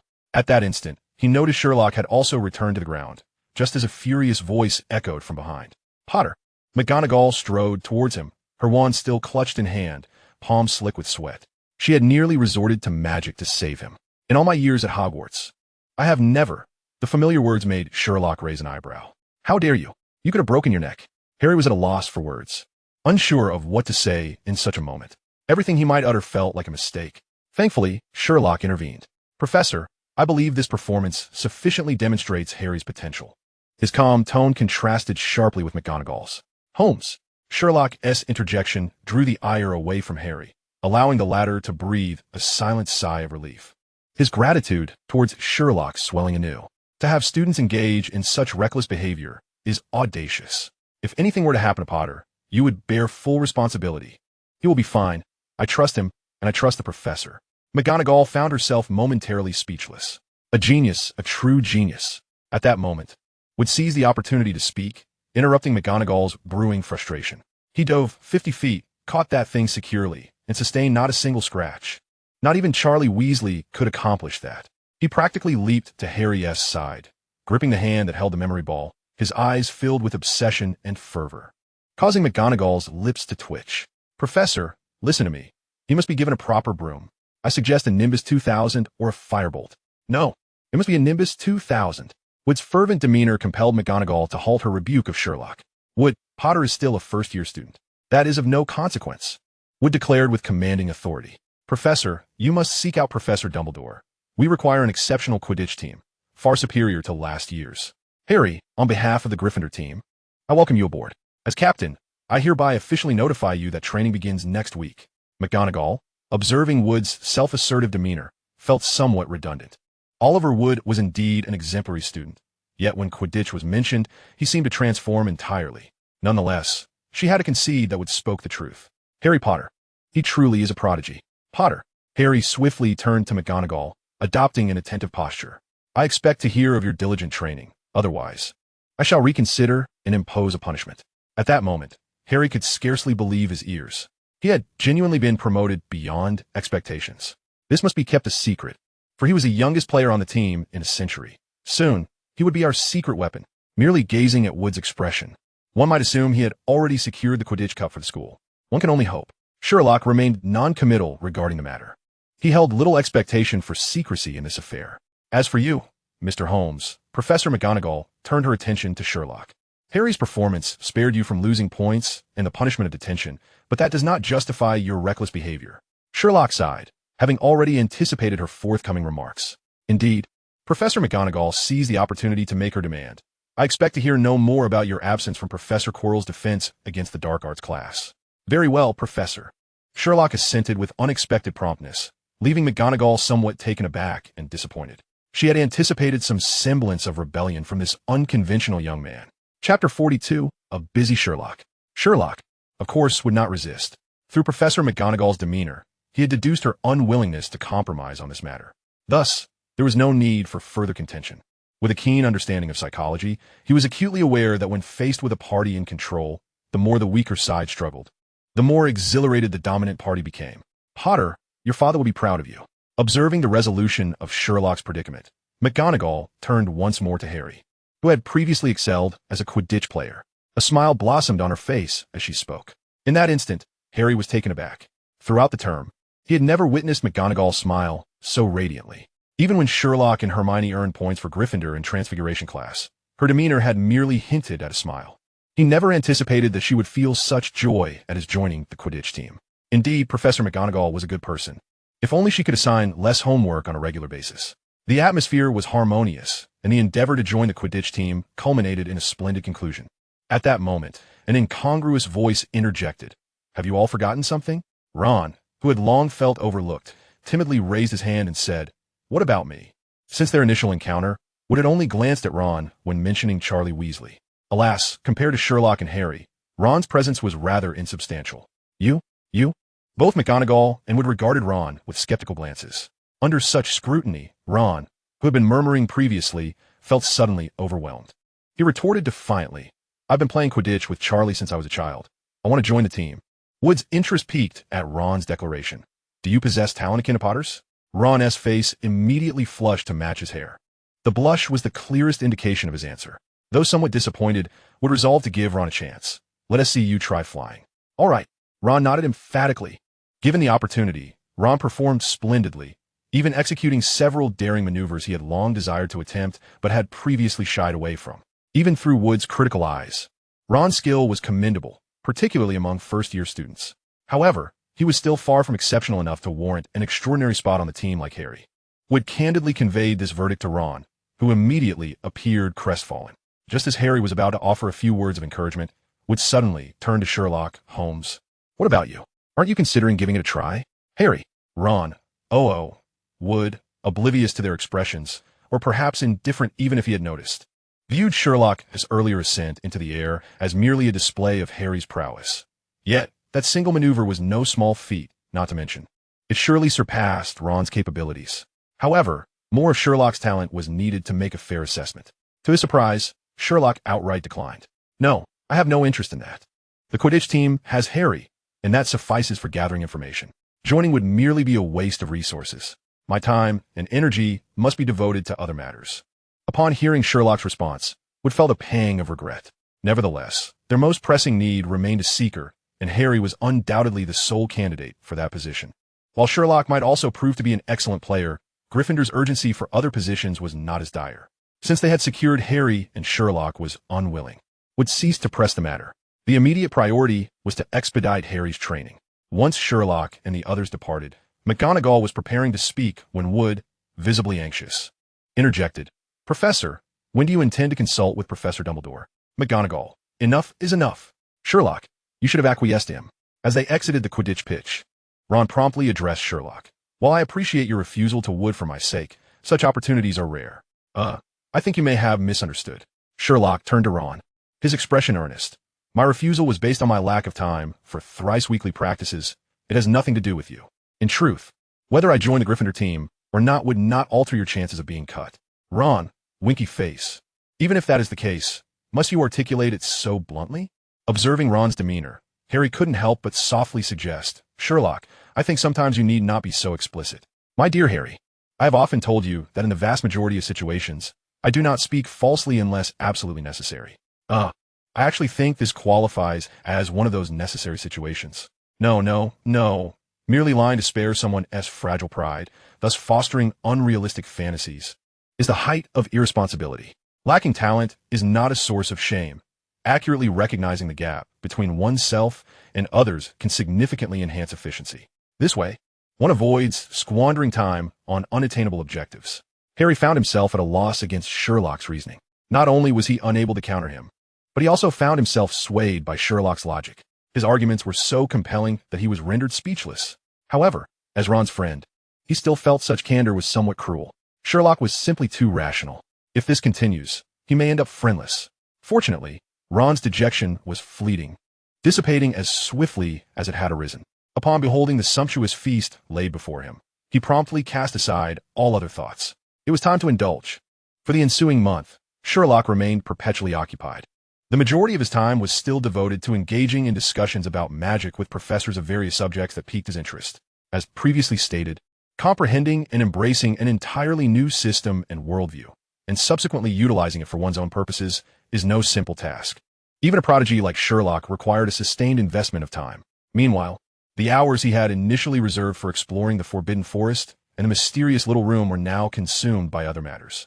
The first of these was his commitment to Professor McGonagall to refrain from skipping defense against the dark arts classes. Professor Quirrell's lectures were undeniably tedious. To describe them as merely reciting from a textbook would be to bestow undue praise upon him. In contrast, the ghostly Professor Binns, who also favored reading from texts, could respond to questions with remarkable composure, albeit often requiring several repetitions of names such as Granger and Weasley, much to the audience's chagrin. Quirrell, however, would deftly evade inquiries, mumbling ambiguously about the weather. When pressed further, his face would flush crimson, and his eyes would twitch, giving the impression of someone excessively startled. It was hard to believe he had once been an exemplary student of Ravenclaw. According to insiders, Quirrell had transformed into his current self after encountering vampires and witches in the Forbidden Forest. Yet, through careful observation of Quirrell, Sherlock surmised that his encounters in the dark woods were far from limited to these beings. He surely harbored a secret yet undisclosed. Presently, Sherlock found himself disinterested in uncovering this secret. After all, based on his observations thus far, it was evident that every member of the faculty, Dumbledore, McGonagall, Snape, Flitwick, Sprout, Hagrid, and Filch, was shrouded in mystery. Under such circumstances, Sherlock could only muster interest if matters pertained to criminality. The second matter of concern was, of course, Harry. Chapter 43. The entire Academy's intelligence has been diminished by you. As Sherlock had anticipated prior to the commencement of term, the name Harry Potter invariably placed him at the epicenter of tumultuous events. Even inaction would not spare him from mischief. Nearly 2 months into the school year, he had already encountered numerous incidents, including, but not limited to, enthusiastic students surrounding him, Peeves the Poltergeist making unwanted appearances, becoming lost and being caught by Filch in the forbidden little room, the moving staircases behaving inexplicably, and Draco Malfoy choosing to provoke him. The earlier predicaments were manageable, as long as Sherlock was present to resolve them. However, it was impossible for Sherlock to remain by Harry's side at all times. Consequently, whenever he was absent, Harry was left to confront these challenges alone, with Ron's presence making little difference. The latter incident was a clear case of trouble coming knocking at their door. After being chastised by Sherlock on the train, Malfoy had indeed maintained a period of relative quietude. Yet, life within Slytherin had evidently bolstered his audacity. A month into the term, he resumed his provocations towards Harry. However, mindful of Sherlock's formidable prowess, Malfoy understood that Crabbe and Goyle together were no match for him, and thus he was neither willing nor courageous enough to confront Harry directly. Instead, he astutely opted for a more circuitous approach. One fateful morning, Malfoy approached Harry with a challenge to duel. Simply extending the invitation did not warrant concern over Sherlock's intervention, and indeed, Sherlock refrained from interfering. Not only did he abstain from intervention, but he also expressed considerable interest in the proposed duel, as it touched upon a realm of knowledge he had yet to explore. Wizard dueling? That sounded rather intriguing. In this crucial moment, Ron interjected, declaring his intention to serve as Harry's second. Furthermore, he proceeded to arrange a clandestine meeting with Malfoy at midnight in the trophy room, much to Harry's bewilderment. Once Malfoy had departed, Harry remained momentarily stunned. Shortly thereafter, Sherlock gleaned from Ron's lengthy and convoluted explanation the rules governing wizard dueling. He swiftly arrived at a conclusion. The so-called wizard duel was a formal contest imbued with ritualistic significance, a cultural tradition that had evolved over time. Ron pondered for a moment, then remarked, "It has seemed that way. You've reached that conclusion rather quickly. It was merely a tradition, akin to the medieval knightly duels, restricted solely to the use of magic." Sherlock waved his hand dismissively, lamenting the near extinction of true knightly spirit in contemporary times. But on that note, are you truly serious about being Harry's second? After all, according to the rules of dueling, if one party perishes, the second must take their place. Ron's expression shifted with alarm as Harry gasped. What? Ron hastily added, "That's indeed the case, but you and Malfoy possess too little magical prowess to genuinely harm one another. At worst, you might only produce a few sparks." Harry sighed in relief, though soon his brow furrowed in concern as he turned to Sherlock. "But what if I wave my wand and nothing happens?" "Then discard your wand and throw a punch at his nose," Ron interjected before Sherlock could respond. Harry blinked in surprise, then turned to Sherlock with a pleading look. "A sound suggestion," Sherlock affirmed earnestly. "To achieve one's objectives, one must sometimes transcend conventional forms." With Sherlock's endorsement, Ron's confidence surged, and he became increasingly assertive. "However, if it were me, I wouldn't attend today." "Why not?" Ron exclaimed, astonished. "Refusing to duel is the mark of a coward. That is hardly Gryffindor-like." Courage is merely the finest euphemism for folly, Sherlock replied nonchalantly. For Malfoy has no intention of showing up, dear Harry. I wager you a galleon that should you go there, you'll likely find yourself face to face with Filch. At his words, Harry's complexion, which had just returned to normal, paled once more. Impossible. Absolutely impossible. Ron retorted immediately. Though Malfoy is a scoundrel, he is, after all, one of the pure-blooded 28. Silence. Ron, your utterances are dragging the intelligence of the entire academy down. Ron, when you mentioned the second, Malfoy would have just chosen one from Crabbe or Goyle. If he were truly prepared to duel, he would not have decided so hastily at the mention of it. This is clearly a ruse to lure you to a predetermined location. Despite his efforts to conceal it, keen observers could still discern a slight limp in Malfoy's right leg, likely a remnant of an injury sustained during flying practice. I surmise that you may not have noticed that during yesterday's flying lesson, he failed to linger on his broomstick for as long as he typically does. Harry and Ron exchanged glances, realizing that they indeed had not observed this change. Damn, is this yet another instance of the difference between merely seeing and truly observing? Furthermore, his reaction to Harry's choice of Ron as his assistant was remarkably composed. Were I in Malfoy's position, witnessing Harry selecting Ron over Sherlock as his aide, I would have felt at least a sense of relief, if not sheer elation. However, he did not.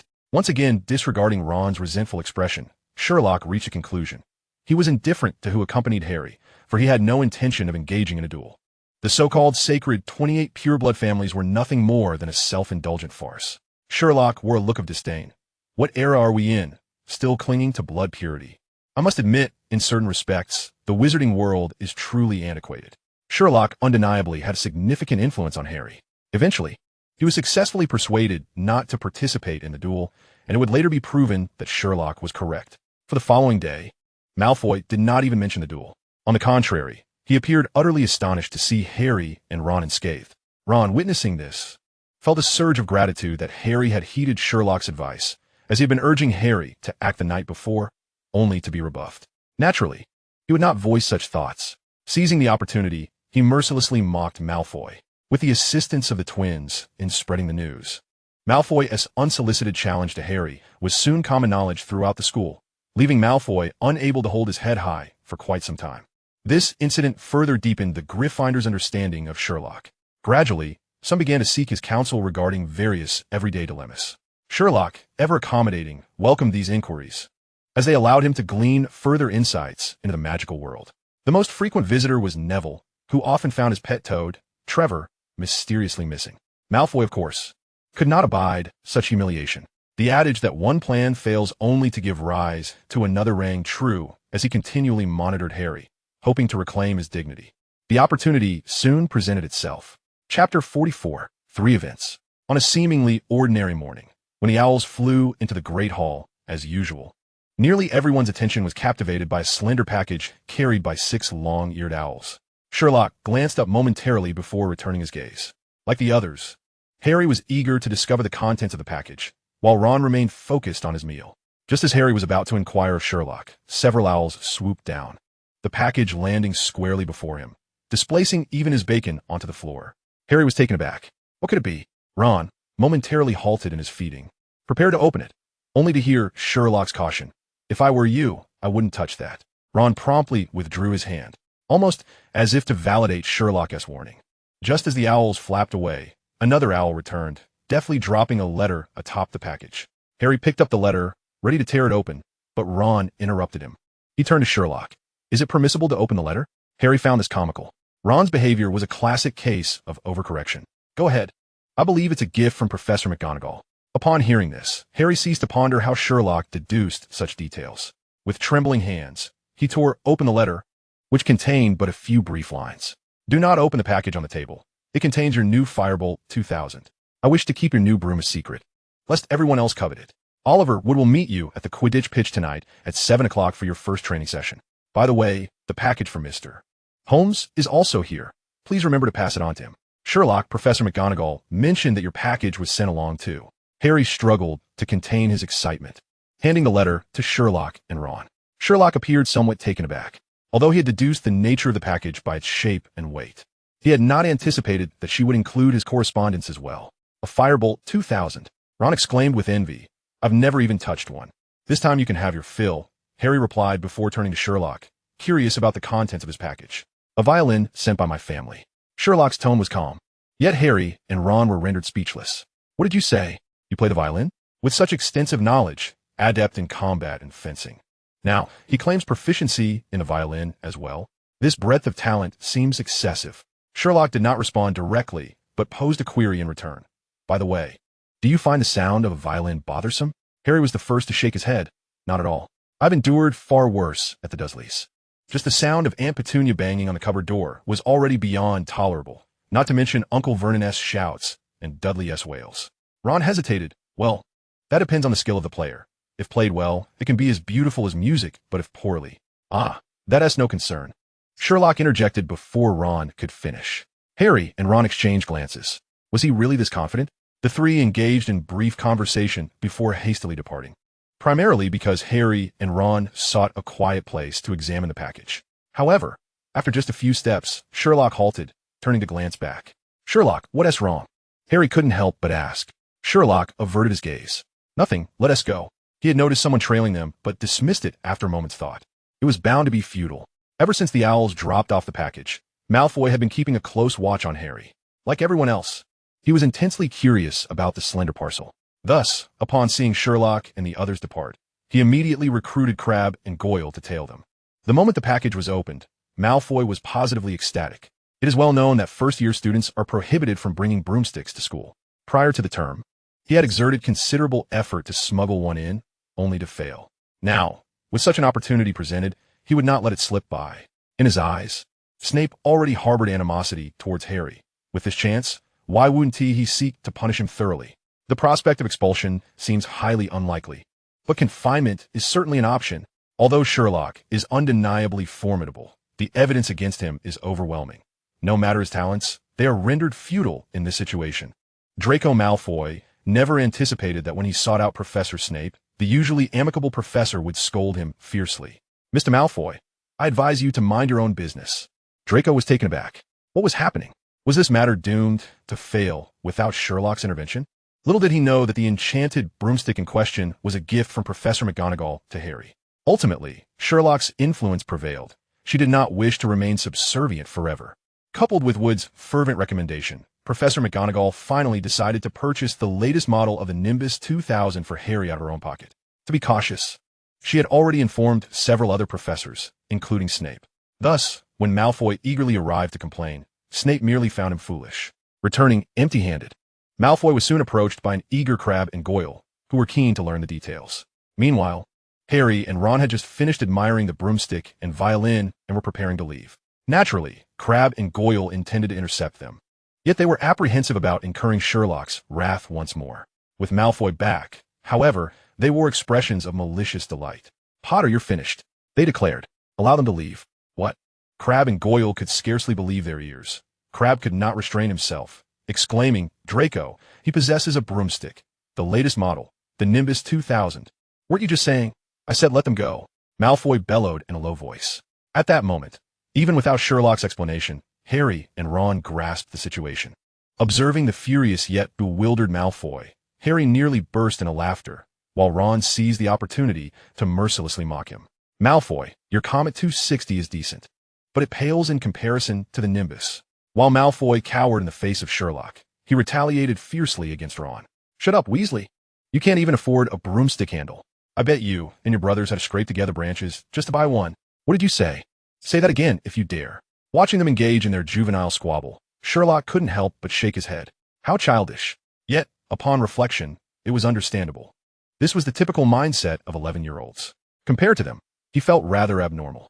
Just then, Hermione arrived, and catching sight of Professor Flitwick in the distance, Sherlock realized that this ruckus would not escalate. Thus, he chose to leave the group behind and follow Hermione, who was undergoing specialized flying training. This was the third endeavor that occupied Sherlock's time. It must be said that Hermione's aptitude for flying exceeded Sherlock's expectations. Chapter 45. The bullied Sherlock in this world. Some are simply not gifted in certain pursuits. For instance, some individuals are not adept at running, while others struggle to memorize words, sentences, or texts. No matter how hard they try, a few find reading aloud a challenge, stumbling over familiar passages, while the most unfortunate among them struggle with comprehension. feeling confident in class only to discover their ignorance during examinations. There are even those who lack the ability to learn altogether. In Hermione's case, while she excelled in all other subjects, she transformed into a different person during flying lessons. Her weaknesses, which had not been evident in other classes, were laid bare before Sherlock, causing her considerable distress. The more she sought to overcome her fears, the more flustered she became. Seeing her struggle, Sherlock decided to take matters into his own hands. After several days of hands-on instruction, they finally achieved a modest degree of success. Hermione began to conquer her fear of heights. In truth, everyone harbors some level of acrophobia. Some simply experience it more intensely than others. Many who believe they're unaffected by heights have yet to encounter a threshold that triggers their fear. Through analysis, Sherlock deduced that Hermione's fear was a specific phobia, easily remedied with the right approach. He guided her onto the broomstick, gradually elevating their altitude until they reached a point that induced her terror, maintaining that height for at least half an hour each time. Initially, this exposure left Hermione flushed, but soon, fear eclipsed all other thoughts. Particularly after reaching a certain height, she would tremble uncontrollably, her hands and feet icy cold, drenched in sweat during the winter, tears streaming down her face uncontrollably. In the initial attempts, she even blacked out from fright. Had Sherlock not noticed and caught her in time, she would have tumbled from the broom. Repeatedly facing this ordeal, Hermione found herself contemplating giving up. This is so difficult. However, noticing Sherlock's indifference, as if he were silently encouraging her to abandon the effort for his own convenience, she gritted her teeth and persevered. After all, unlike her peers, she was willing to engage deeply with Sherlock. Nearly 2 months into the term, her interactions with her roommate and fellow classmates had not been particularly harmonious. In reality, Hermione's relationships with her classmates were merely superficial. She was acutely aware of this, having experienced similar situations in the Muggle world. Her peers often perceived her as arrogant, showy, and prone to lecturing. As the saying goes, honest words offend. In this world, aside from those with peculiar interests, no one enjoys being lectured at the drop of a hat, especially adolescents who are often resistant even to parental guidance, let alone that from classmates. Upon arriving at Hogwarts, the situation had not improved. Her classmates believed Hermione was overly concerned with rules and grades. After all, this was Gryffindor. For example, the young lions rarely adhered to regulations. While the stereotype of reckless troublemakers is an exaggeration, it does reflect some underlying truths. Consequently, Hermione had clashed with her classmates more than once, including Harry and Ron. The catalyst for this discord was Malfoy's challenge to Harry for a wizard duel. Upon hearing the news, she privately advised the two, intending well.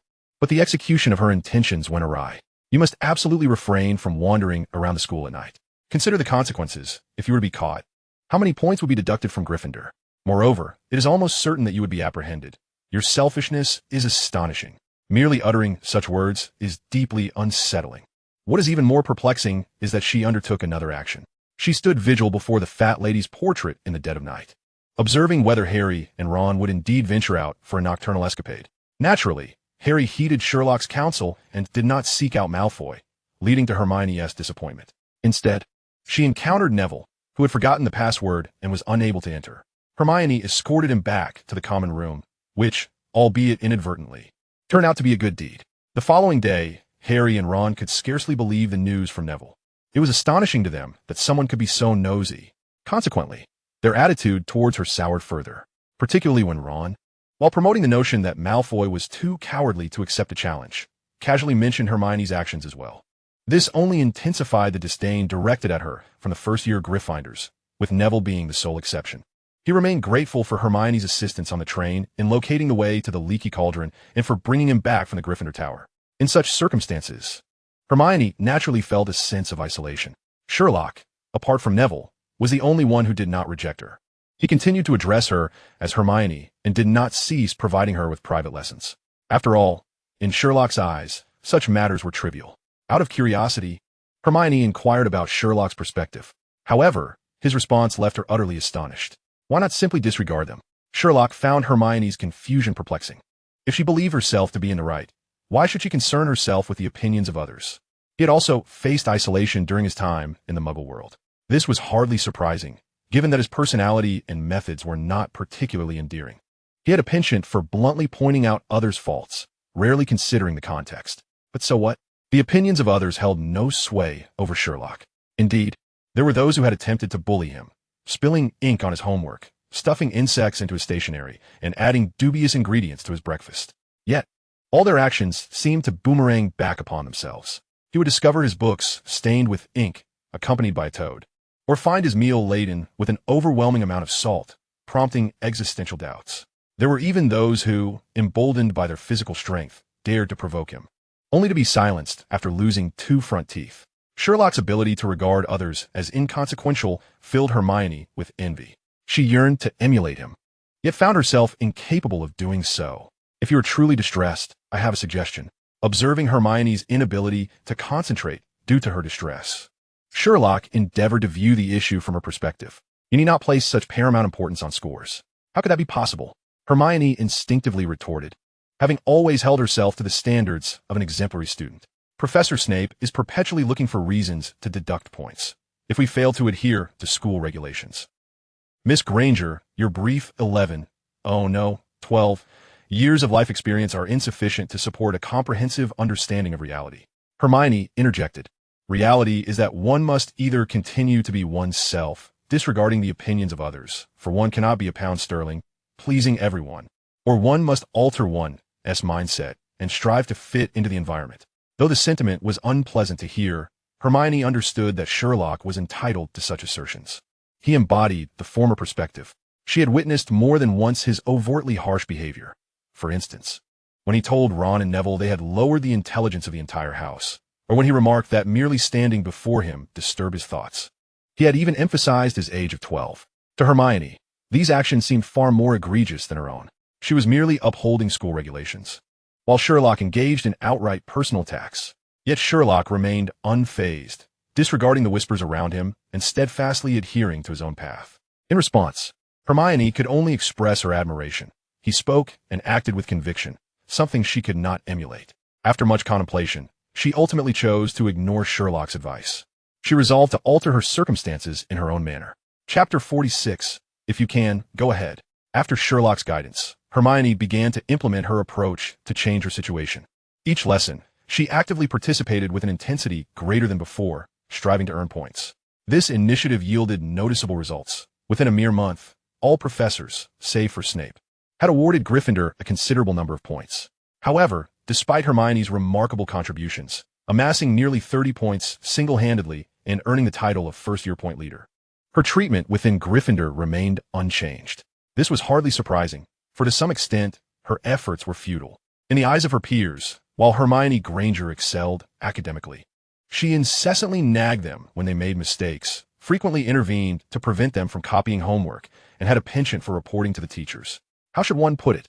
Everyone recognized her correctness, yet no one liked her. Sherlock found himself at a loss regarding this. He had offered his advice, but alas, she did not heed it. Such one-sided efforts, perceived as benevolent, were not reciprocated by others. Moreover, her classmates had no need for her interventions. To the Gryffindor Lions, Hermione's actions were purely meddlesome. When one is engrossed in a task, time seems to fly by. Unbeknownst to her, 2 months had passed since the start of the school year. The atmosphere at Hogwarts had grown more joyful. The first-year students were about to celebrate their inaugural holiday at school, Halloween. Over time, this festival had shed its original religious connotations, evolving into a tradition primarily centered on celebration. Halloween, in fact, spans 2 days. October 31st is known as Halloween Eve, while November 1st is recognized as All Saints' Day. Commonly, Halloween refers to the festivities of October 31st, the very day when the first-year students would host a celebratory feast. As for the night of Halloween, it is often referred to as All Hallows Eve. Each Halloween, children don costumes of various charming ghouls and go door to door, demanding treats, lest they play tricks. Legends state that on this night, all manner of spirits mingle in the crowds, prompting adults to also don disguises of monsters and supernatural beings. Moreover, there are customs such as carving jack-o'-lanterns, playing pranks, and bobbing for apples that mark the festive occasion. In the Muggle world, Halloween is indeed a significant celebration. For instance, Sherlock had initially planned to attend school in Yorkshire, where the Halloween festivities are renowned throughout the entirety of England. He had assumed that the magical realm would not partake in such a holiday. However, it appears that he was mistaken in his narrow perspective. The magical community observes 4 holidays: Halloween, Christmas, Valentine's Day, and Easter. Among these, Valentine's Day feels particularly out of place, as though it has quietly infiltrated the mix. At Hogwarts, it is primarily favored by the older students. Christmas and Easter offer school breaks, which is somewhat awkward considering the numerous wizards that the church has executed in the past. On Halloween morning, Sherlock awoke to the delightful aroma of roasted pumpkins wafting through the corridor. It could be said that from this moment, the festive atmosphere had already taken hold. The final class before the festivities was charms, and the first-year witches and wizards were introduced to a new lesson on the levitation charm. Everyone was quite intrigued, especially since Professor Flitwick demonstrated the charm using Neville's pet, Trevor, who had a notorious penchant for abandoning his owner to embark on solo adventures. Under the influence of the levitation charm, Trevor achieved the remarkable feat of flying without wings above the classroom. However, the complexity of the charm soon dampened their initial enthusiasm. Compared to the spells they had learned previously, the levitation charm boasted a staggering 8 syllables. Not only did the pronunciation have to be precise, but the requirements for the wand movements were also exceedingly high. The difficulty level had undeniably skyrocketed.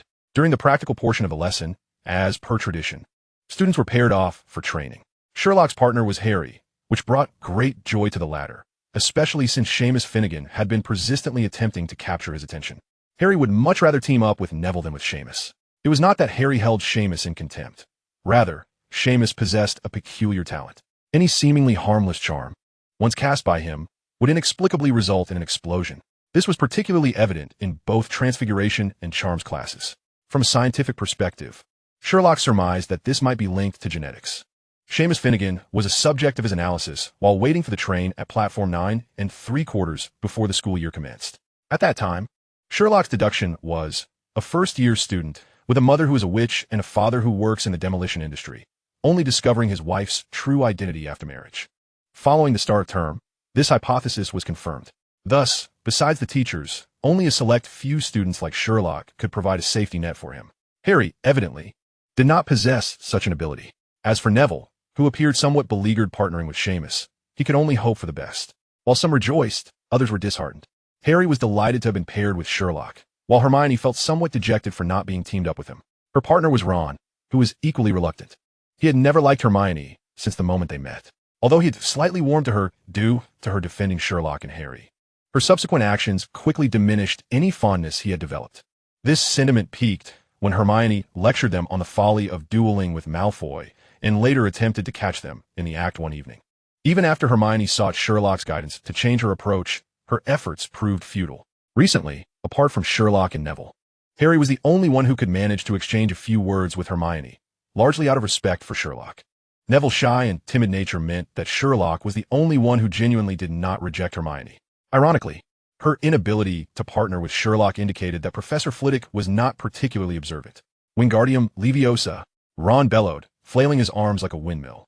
On one hand, he channeled his frustration towards Hermione into the practice, while on the other, he hoped to convey his determination to the feather. He had heard Harry mention that during flying lessons, brooms could sense one's inner fear.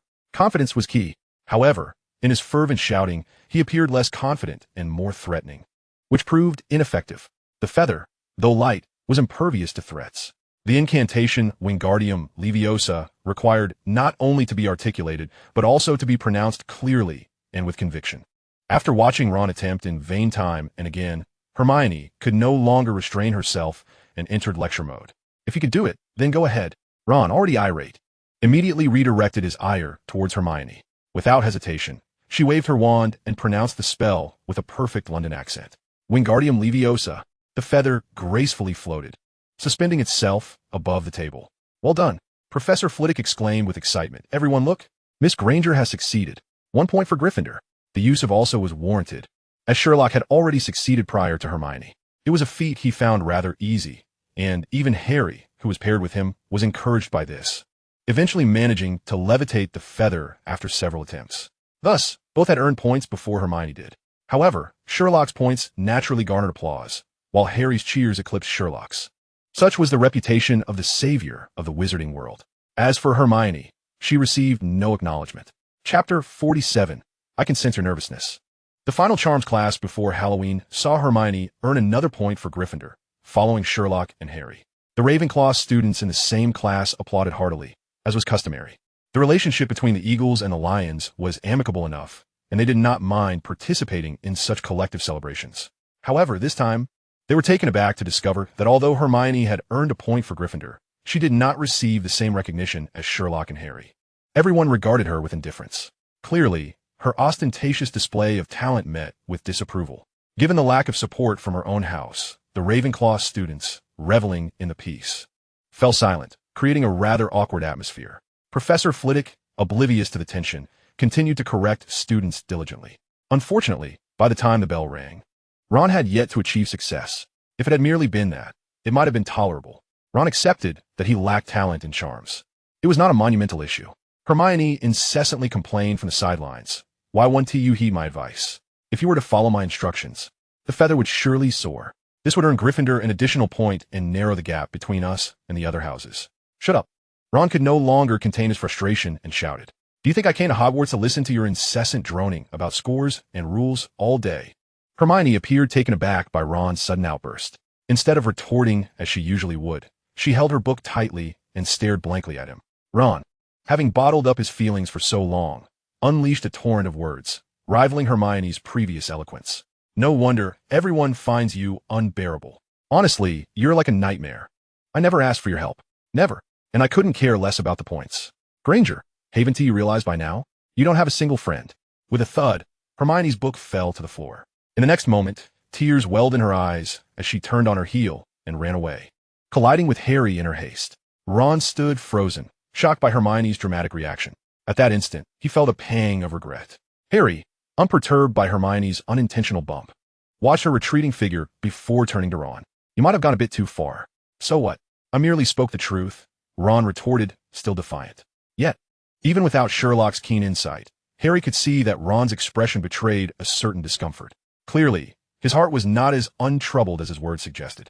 Unexpectedly, Sherlock bent down to pick up the book Hermione had discarded, expressionless as he tucked it into his bag, casually remarking, Ron is correct. Harry stared in astonishment. Sherlock, even you? Sherlock replied coolly, it is simply a fact. All right, Harry sighed, coming to terms with the unexpectedness of Sherlock's statement, which was nonetheless fitting given his character. Glancing back at Ron, it seemed that Sherlock's support had alleviated some of his anxiety. However, Sherlock added, but I believe you should apologize to her later. Harry interjected. Ron, what is going on with you? Why do you keep flip-flopping? What gives you the right? Ron couldn't hold back. You just said I was speaking the truth. I can sense your tension, Sherlock observed, his piercing gaze fixed on Ron, prompting him to awkwardly turn away. Harry felt a strong conviction that Ron would soon be swayed by Sherlock. If you have a clear conscience, then you needn't seek her out. But you don't. Not everyone can treat others as if they're invisible, Ron mumbled, increasingly convinced that Sherlock was far from an ordinary 11-year-old. In fact, he suspected Sherlock was more mature than even his older brother Percy. Despite Sherlock's sparse words, Ron was ultimately persuaded. However, since Hermione fled, she had not returned. She was absent from the charms class and had not been seen all afternoon. Ron contemplated asking others about her, but his pride held him back, especially since many had witnessed his harsh words driving her away. It wasn't until the Halloween feast that he overheard the twin sisters, Parvati and Padma Patil, telling their friends that Hermione was crying in the girls' restroom and refusing comfort. Ron felt even more embarrassed upon hearing this, his mind preoccupied with the situation. He found it difficult to appreciate the vibrant decorations adorning the Great Hall. Nevertheless, he did not consider the matter overly grave, as the Halloween feast was more lavish than usual. The delectable dishes were irresistible, transforming him into a voracious eater. He thought to himself that he would first fill his stomach and later bring Hermione some food. He figured that, regardless of her anger, a good meal would surely lift her spirits. He began to indulge heartily, momentarily pushing thoughts of Hermione from his mind. However, midway through the feast, Professor Quirrell, now the subject of ridicule, burst into the hall in a state of panic, his infamous scarf askew on his head. His entrance captured everyone's attention as he staggered over to Professor Dumbledore, stammering, T-Troll, a troll has escaped to the dungeons. I thought you knew. Before he could finish, he collapsed onto the floor, fainting. This spectacle left the professors, who had intended to reprimand him for his lack of decorum, momentarily speechless. Quirrell's actions rippled through the hall like a stone cast into a still lake, plunging the atmosphere into chaos. Silence. Even Dumbledore, in such a tumultuous situation, could only cast a few bursts of purple fire from his wand to regain control. He remained calm and composed, entirely shedding the eccentricity he had exhibited during the opening feast. Prefects, please escort all students back to their dormitories immediately. His demeanor influenced the students, with Percy stepping up to the task. I am a prefect. Upperclassmen, please make way for the first years. Mind you, I am a prefect. In the midst of the chaos, Harry and Ron closely followed Percy. Though they often teased him, in a critical moment, Percy was looking after his younger brothers. "Don't worry. As long as you follow my orders, there's nothing to fear from the troll. Stay close behind me. Make way. I am the prefect." To give credit where it was due, Percy was indeed a competent prefect. However, on their way back to Gryffindor Tower, they encountered a throng of students rushing in various directions. As they struggled to weave through a crowd of bewildered Hufflepuffs, even Percy's prefect status could not help Harry and Ron keep pace with him. Ron grew anxious. Just then, Harry suddenly grasped Ron's arm. Having spent considerable time with Sherlock, Harry had also been influenced, his mind now brimming with creative ideas. He grasped Ron, who was eager to push his way towards Percy, and with a grave expression, said, "I just recalled Hermione." Ron, still oblivious to the gravity of the situation, asked in confusion, "Hermione? What's wrong with her?" Harry, locking eyes with Ron, articulated each word with precision. "She remains unaware of the troll." Instantly, Ron's complexion drained of color. Bloody hell, Sherlock. To this day, whenever confronted with a dilemma beyond their capacity, whether it be Harry or Ron, their instinctive reaction was to seek Sherlock's assistance. However, Ron found himself at a loss. Sherlock? Sherlock? Where is Sherlock? The two surveyed their surroundings, only to realize that at this critical juncture, Sherlock was conspicuously absent. Harry's memory flickered back.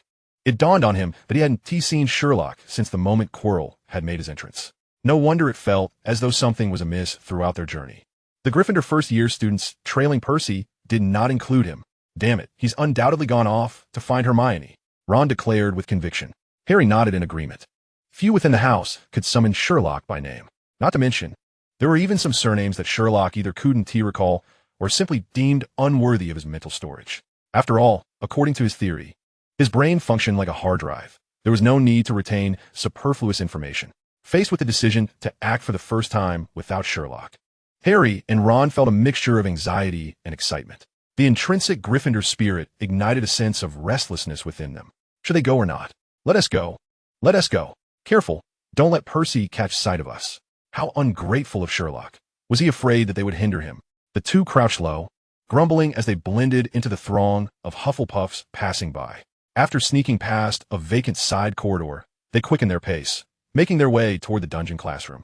Just as they rounded a corner, a putrid stench assaulted their senses. How could one describe it? Perhaps a blend of socks that Ron hadn't washed in a month and a public restroom that had gone unattended for the same duration, mixed with a few peculiar flavors from Bertie Bott's every flavor beans. Both grimaced, their facial muscles twitching as they held their breath, fearing that even if they didn't faint on the spot, they might lose their stomachs. As they cautiously peeked out, they were taken aback by the scene before them. When Quirrell had stumbled into the Great Hall and announced the news of the troll, Sherlock immediately furrowed his brow, sensing that the situation was far from straightforward. It was, after all, thanks to Professor McGonagall that he had attended defense against the dark arts classes over the past fortnight to fulfill a promise, thus becoming quite familiar with Professor Quirrell. Upon first hearing about Quirrell's exploits, Sherlock instinctively felt that the tale of his drastic personality change after encountering a vampire was somewhat dubious. At the time, Harry had expressed doubts, but lacking sufficient evidence, Sherlock refrained from further speculation. However, with his newfound presence in the defense against the dark arts class, he had closely observed Quirrell's every word in action. This man was problematic. If he were in a Muggle world, he would have undoubtedly sought to investigate matters thoroughly. But in the magical realm, such actions were inadvisable. Firstly, despite Quirrell's apparent untrustworthiness, he was still an adult wizard. If Sherlock's deductions were correct, his capabilities were far from insignificant. Acting recklessly would be anything but prudent. Sherlock would never allow foolishness to masquerade as bravery. Secondly, there was the matter of time. For Sherlock, time was perpetually in short supply. Every professor at Hogwarts harbored secrets, and as long as Quirrell posed no immediate threat, his affairs could be deferred. Until today, upon witnessing Quirrell's clumsy entrance, Sherlock deduced the entire sequence of events in less than a second. He sprang into action. If he moved swiftly enough, he could unravel the mystery in one fell swoop, while simultaneously rescuing Hermione. The subsequent developments unfolded exactly as he had anticipated. He arrived in the dungeon before the troll did, albeit by a mere 30 seconds. Yet, that fleeting moment was sufficient for him to drag Hermione out before she could be cornered by the troll in the girls' restroom. He truly dragged her out. Hermione was nearly speechless. Her limbs were weak, her body limp, relying solely on Sherlock to support her as she stumbled along. This was entirely understandable. Despite her usual tenacity, she was merely an 11-year-old girl. Having spent the better part of the day sobbing in the restroom, she was both famished and fatigued. The sudden appearance of such a colossal creature left her mind utterly blank. After all, witnessing a troll in person was an entirely different experience from merely reading about it in books. Moreover, this particular troll stood a staggering 12 feet tall, towering over Hagrid, the giant. While Hagrid, despite his imposing stature, still bore the semblance of a human, this creature was entirely different. At first glance, its entire form appeared to be a colossal mound of mud and debris. Its skin, a grimy gray akin to granite, bore patches of withered leaves and muck. Its limbs were grotesquely disproportionate. Its legs were short and thick, resembling tree stumps, while its arms appeared excessively long, dragging a hefty club along the ground. Its diminutive head was almost swallowed by its neck, and its gaze, if one were unfortunate enough to meet it, was nearly imperceptible. Yet, the most notable feature was the overpowering stench that emanated from it. Should such a creature appear in a video game, it might be perceived as comical. However, when faced with it in reality, the effects of a full-blown case of fear of giants were immediate. As an 11-year-old girl, even a witch, it was hardly surprising that she would lose her composure in the face of a troll. As for Sherlock, his mental fortitude naturally surpassed others, and coupled with his prior mental preparations, he remained unexpectedly calm in the moment.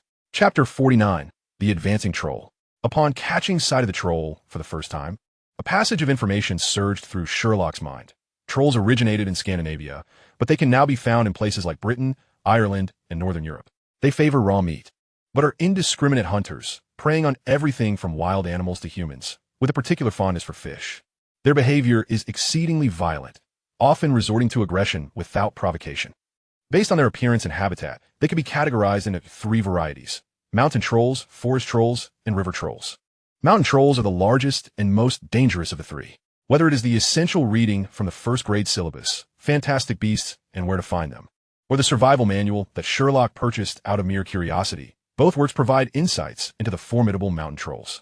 The former leans more towards a scientific exposition, predominantly theoretical in nature, whereas the latter is grounded in the author's own experiences, devoid of theory and entirely practical. In this moment, Sherlock swiftly rummaged through his mental attic to retrieve these texts. Unfortunately, what stood before him and Hermione was none other than the most troublesome of trolls. Human physiology cannot be generalized. I once overcame a mountain troll solely armed with a long sword in a state of extreme rage. Regrettably, the protein content of trolls is exceedingly low, less than 1/6 that of beef, rendering them inedible even if one were to remove the head. To those engrossed in their reading, my counsel is to avoid direct confrontation with them unless you are a powerful wizard or possess a physique as robust as mine. Upon witnessing the troll firsthand, Sherlock resonated deeply with the author's sentiments. Without a moment's hesitation, he clasped Hermione's mouth to stifle any sound and dragged her out of the girls' restroom.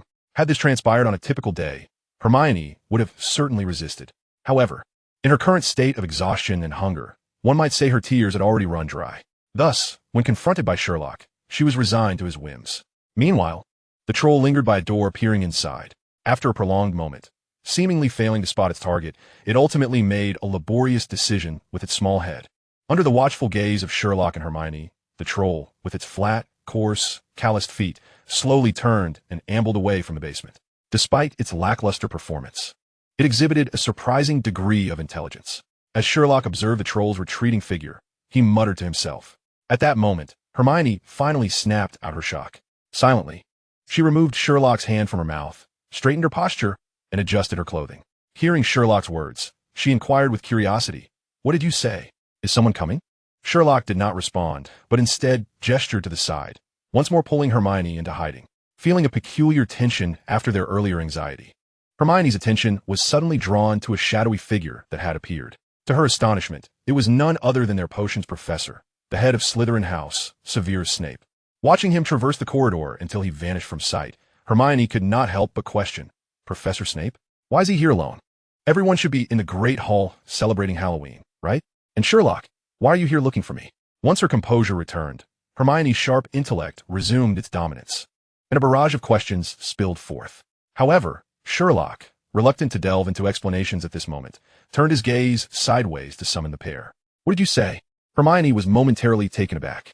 "Oh, dear Hermione," Sherlock replied, looking at her with a hint of mockery, "if you observe closely enough, You would have noticed there are two more individuals over there. Following Sherlock's indication, Hermione was astonished to spot two heads slowly peeking out from behind a large stone sculpture of a griffin. One of them was Ron Weasley, the very source of her near entrapment. The other, naturally, was Ron's closest companion, Harry Potter. Upon witnessing the troll's enormous form, both Harry and Ron were left speechless, holding their breaths in fear of being detected. After what felt like an eternity, the troll departed, only for a new noise to arise from behind them. Initially suspecting it to be Percy, they hastily concealed themselves behind the griffin statue, only to find it was Snape. Harry immediately whispered to Ron, "Why isn't he with the other professors? What's he doing down here?" "How should I know?" Ron replied, visibly agitated. Despite his earlier harsh words towards Hermione, he had never intended to harm her. Now, realizing the peril she faced, he felt both guilt and regret. "He's heading to the 4th floor," Harry observed, his attention still fixated on Snape, recalling that the 4th floor had been designated a forbidden area by Dumbledore. Ron raised his hand, signaling, "Harry, we can't find." But before he could finish, a voice interrupted him. "I suggest you don't focus your energy on him." At the sight of Sherlock, Harry was overwhelmed with joy, feeling as if he had rediscovered his anchor. Meanwhile, Ron immediately noticed Hermione standing safely beside Sherlock. He exhaled in relief. "Sherlock, you truly came to rescue her." Oddly enough, upon seeing Hermione unharmed next to Sherlock, Ron felt a curious pang of desire. If only he had been the one to save her. The instant that thought crossed his mind, he startled himself. How could he entertain such notions? The foremost priority was Hermione's safety, after all. Perhaps it was his guilt that compelled him to wish for the chance to rescue her himself. Yes, that must be it, Ron concluded. Well, sort of. Sherlock nodded, simultaneously validating his own hypothesis. What hypothesis? Ron inquired. By the way, did you see the troll just now? Of course, Sherlock replied, his gaze drifting into the distance. Growing more profound, he turned to Harry and Ron.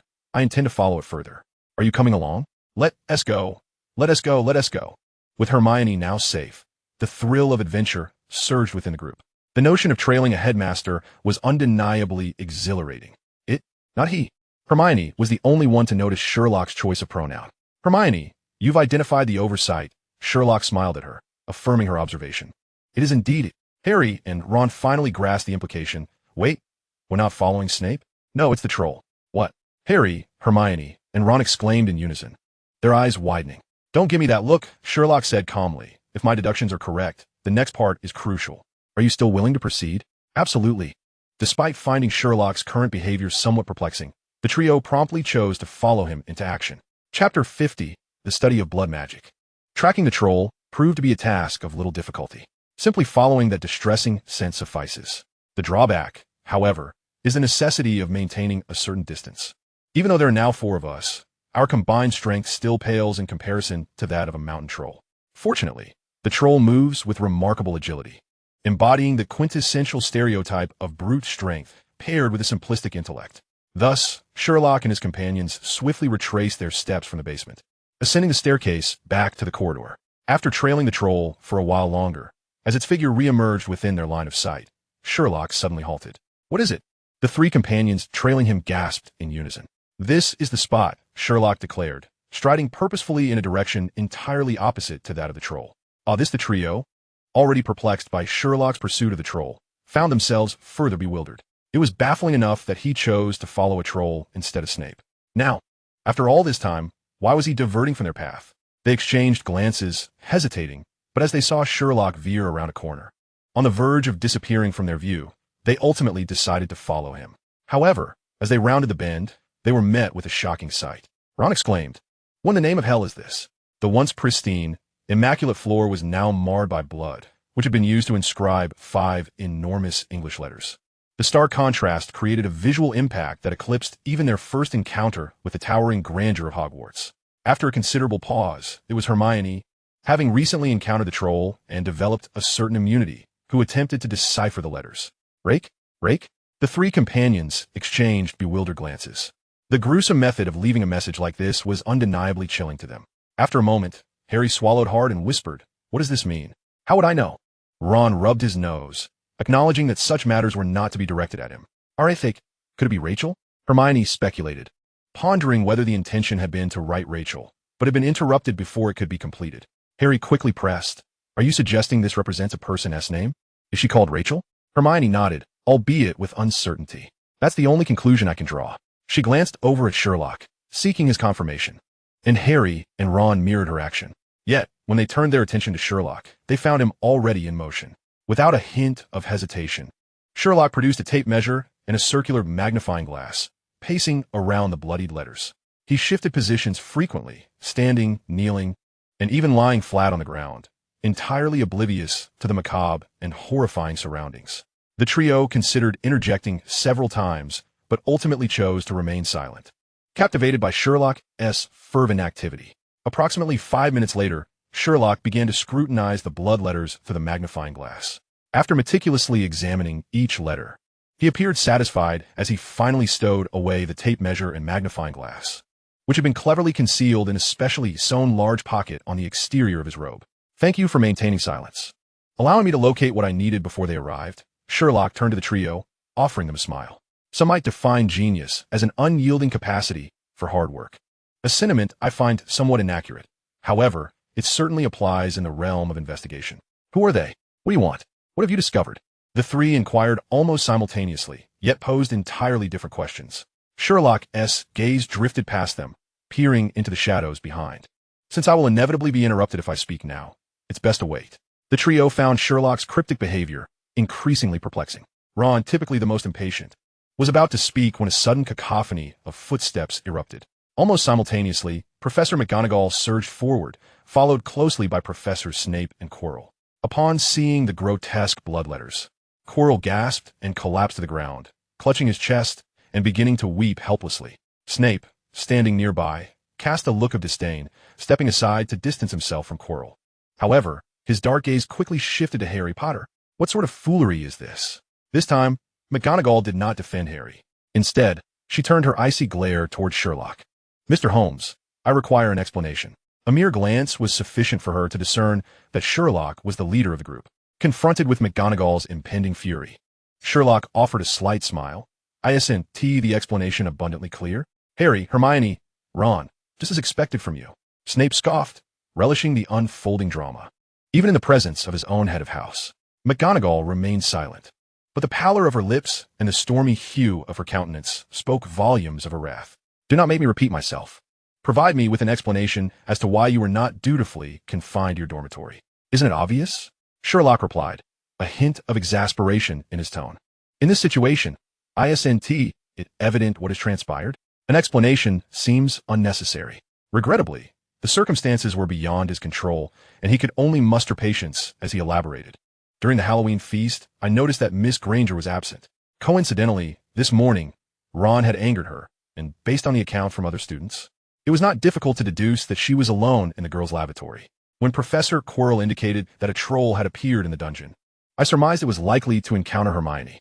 Thus, I rushed to the dungeon in hopes of escorting her to safety. At this revelation, Ron raised an eyebrow at Harry, silently conveying a message. See, he was indeed worried we would hold him back. I was fortunate enough to find her before the troll could, Sherlock continued. Soon after, I encountered Harry and Ron, who had arrived for the same reason. Given the disparity in our strengths, we could only retreat strategically, which led us to this very location.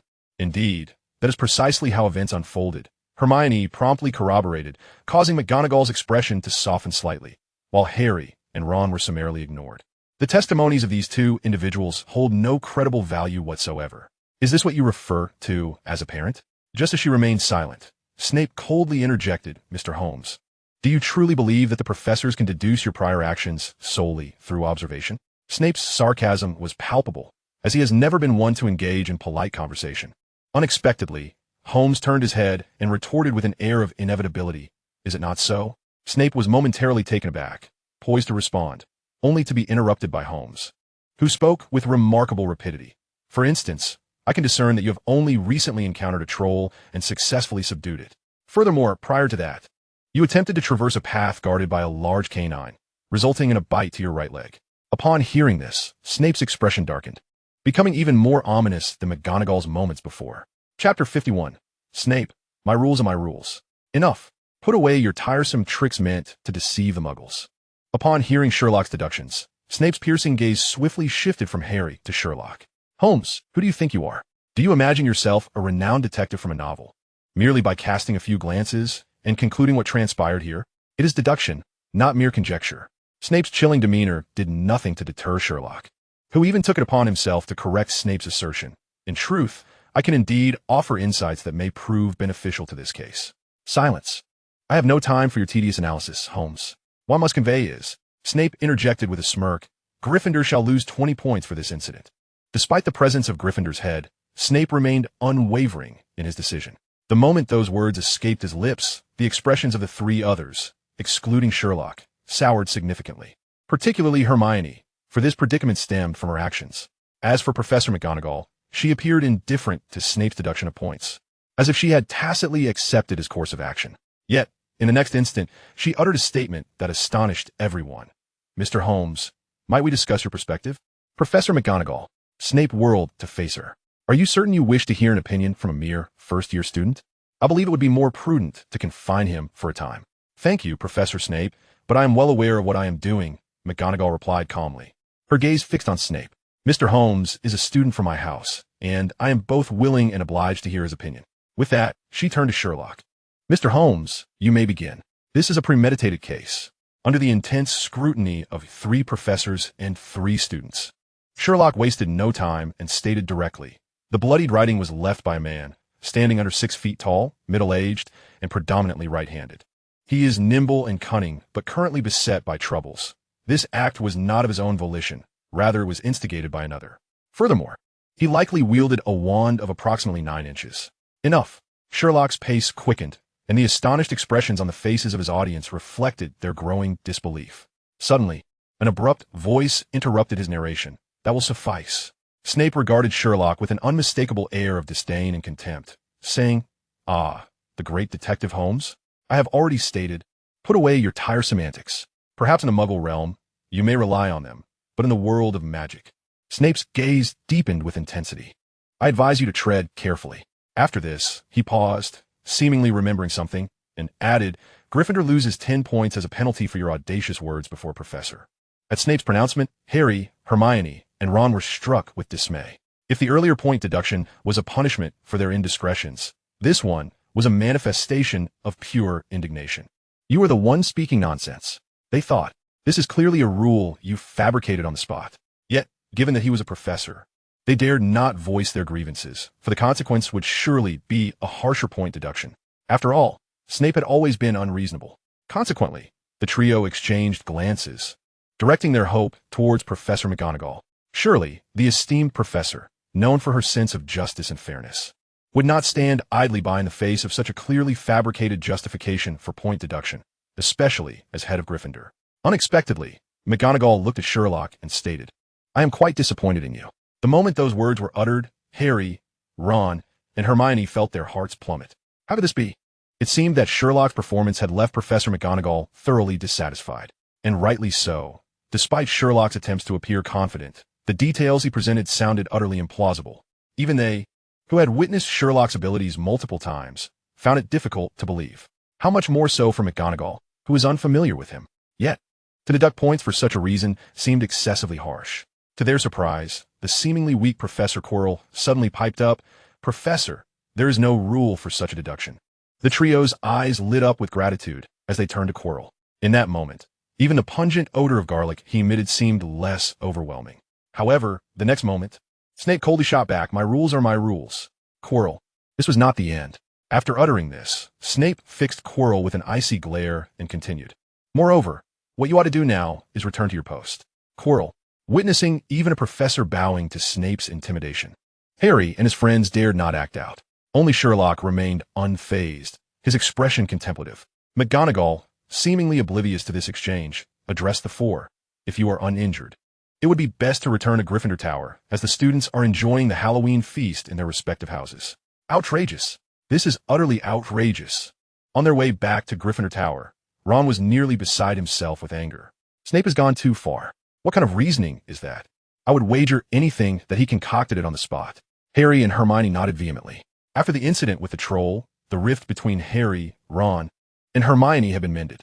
Faced with their common adversary, Snape, the trio united in their condemnation of him, with even the typically respectful Hermione joining in. However, much to their astonishment, Sherlock interjected, stating, in truth, Professor Snape is a good man. What? The 3 of them turned in unison. their expressions a mixture of shock as they regarded Sherlock. He continued earnestly, "To be precise, Professor Snape is a despicably good man." "Sherlock, how can you possibly juxtapose those two words?" Hermione exclaimed, her eyes wide with confusion. "The two terms are not antonyms. Why can't they coexist?" At Sherlock's retort, Hermione momentarily faltered.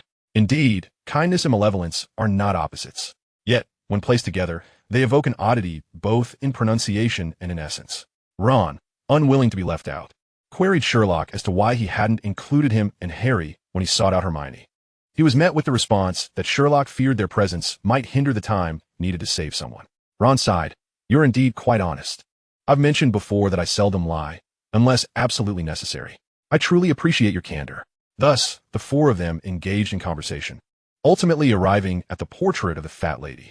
On the eve of Halloween, the news of the Trolls' defeat spread, causing the Gryffindor common room to swell with young witches and wizards. The little lions, already gathered for the feast, were now even less inclined to retire for the night due to their excitement.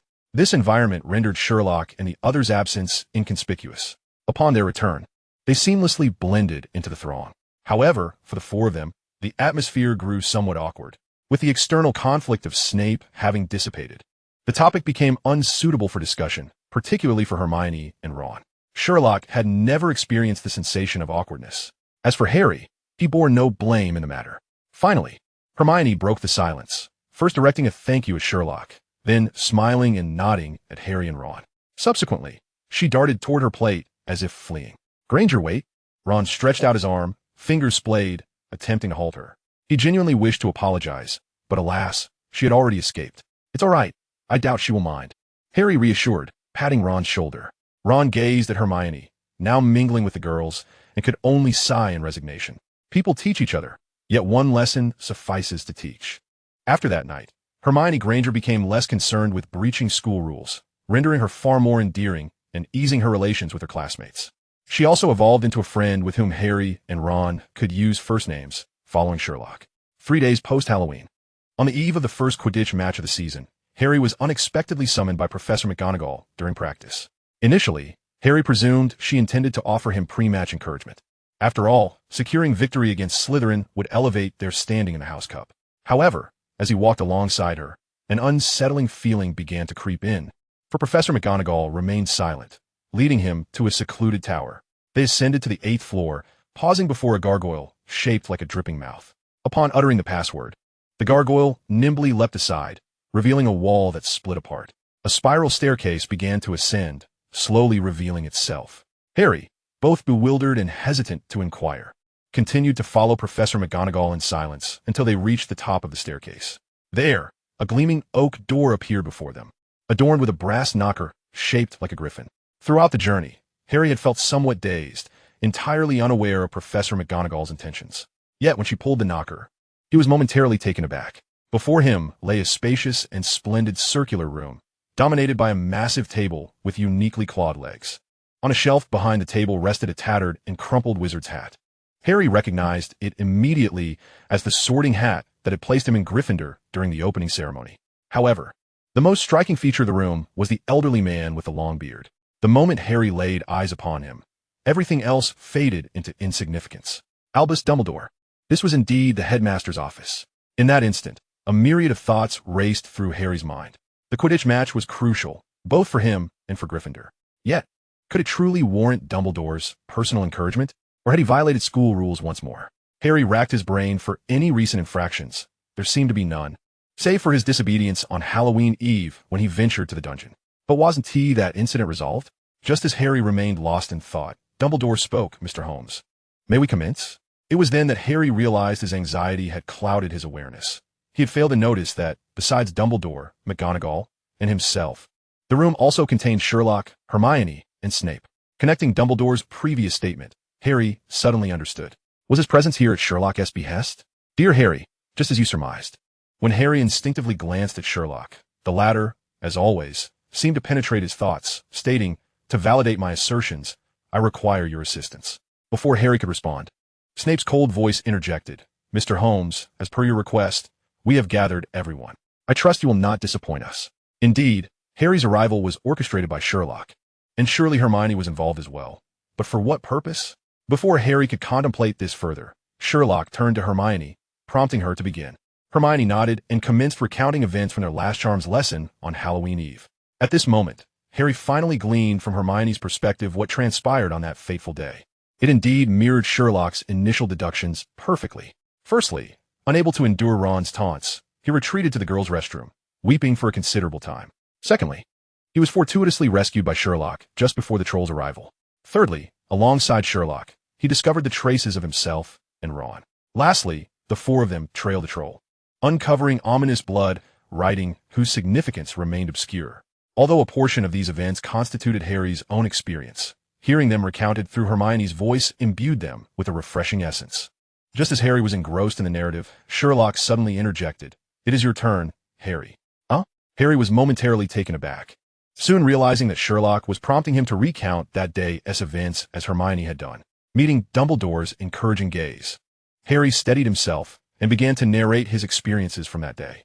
During his recounting, he began to grasp why Sherlock had invited him and Hermione. On Halloween, the occurrences involved each of them, Sherlock, himself, and Hermione, acting independently with no overlap in their experiences.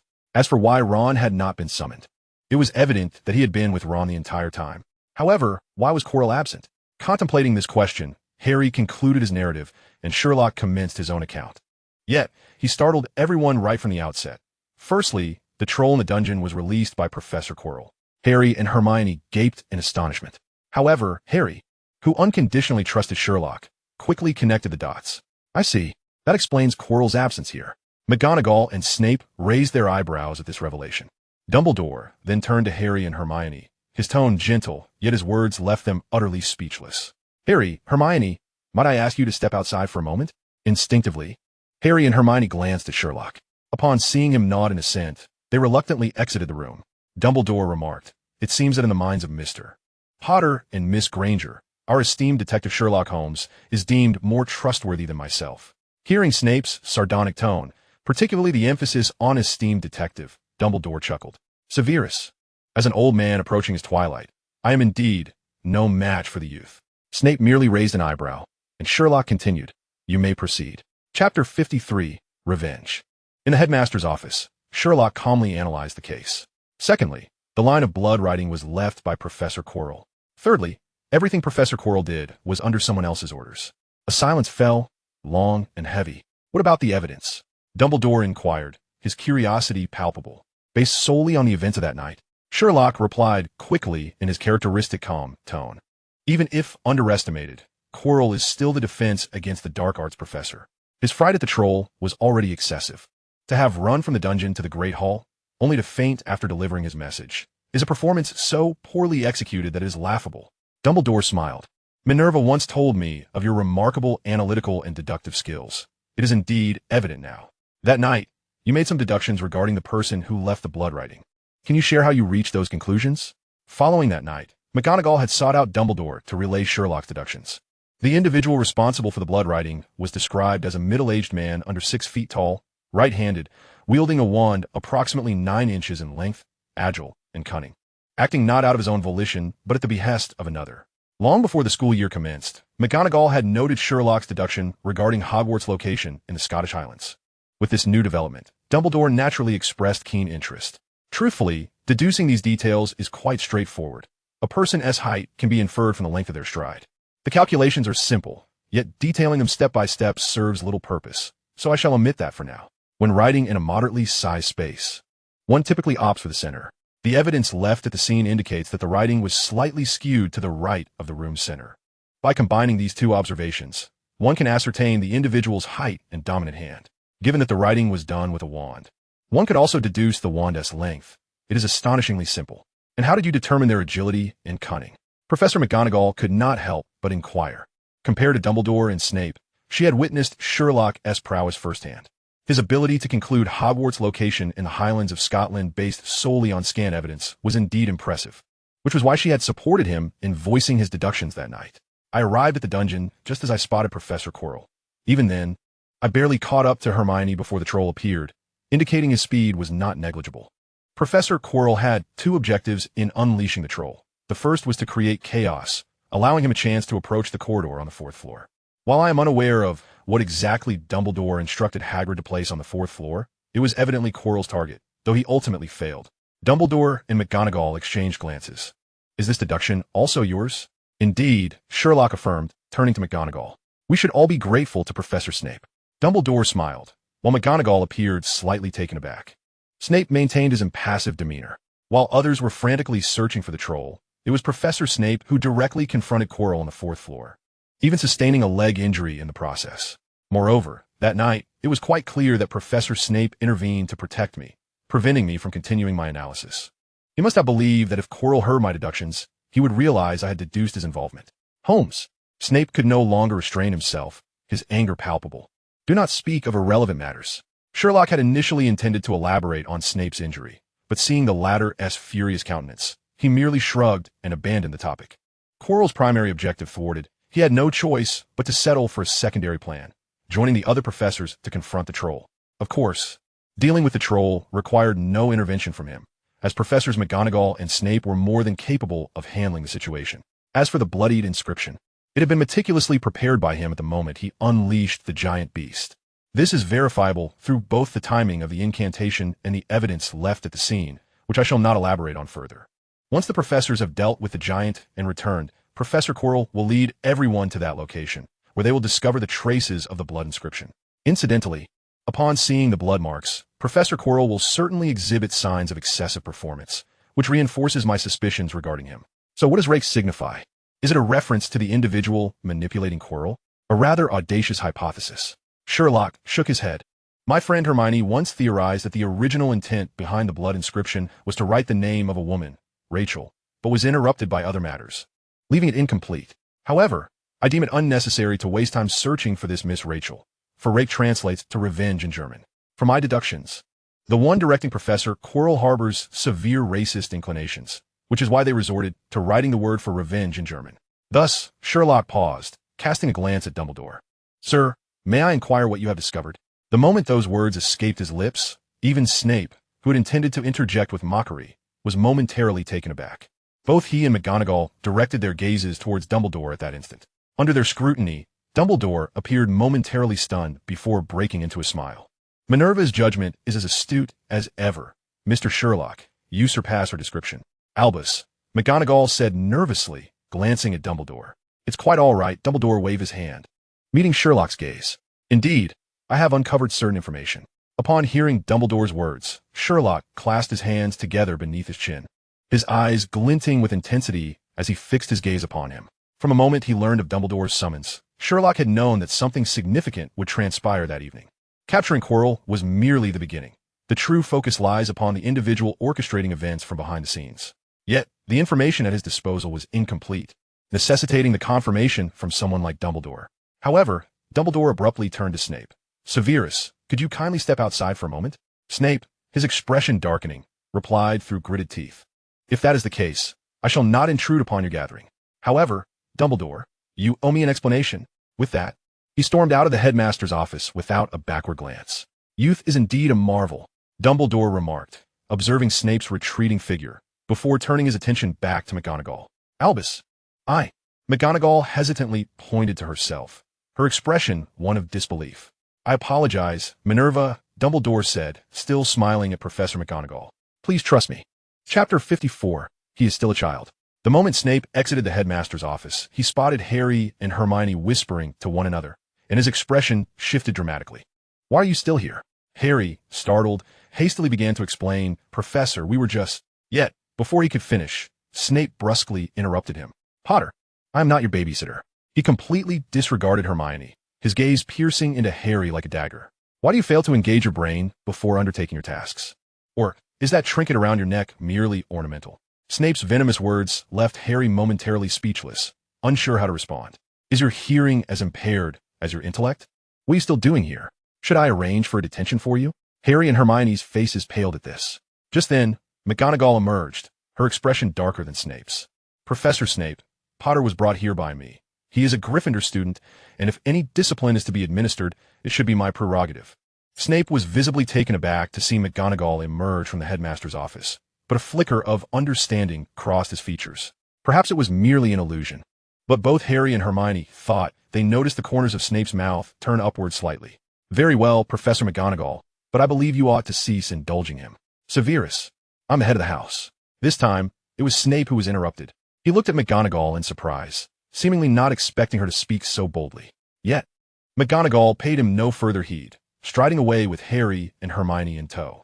Initially, Harry and Hermione had intended to linger, awaiting Sherlock's arrival, but now they fell silent, obediently following behind. At that moment, they found McGonagall to be even more intimidating than Professor Snape. Once the trio vanished from view, Snape turned back to glance at the headmaster's office, a complex expression crossing his face before he departed with a flourish. In the headmaster's office, Sherlock distinctly sensed that Professor McGonagall appeared even more incensed than Professor Snape regarding Dumbledore's summons. He regarded Dumbledore. Must these matters await our exclusive discussion? Yes, but not at this moment, Dumbledore replied, tapping his wand against the desk and directing his gaze toward the portraits adorning the wall. Ladies and gentlemen, might I request that you temporarily excuse yourselves? The portraits, both male and female, have been softly snoring in their frames since Sherlock's arrival. However, upon Dumbledore's request, the portraits began to murmur their discontent. A few remained drowsy, but ultimately, under Dumbledore's scrutiny, they ceased to feign slumber and begrudgingly vacated their frames. They were all former headmasters of Hogwarts. Once the frames were empty, Dumbledore spoke, a hint of nostalgia flickering in his gaze. Sherlock instinctively asked, "Will you also find your place among them?" What? Dumbledore was momentarily caught off guard by Sherlock's line of thought. I meant, will you one day be hung here as well?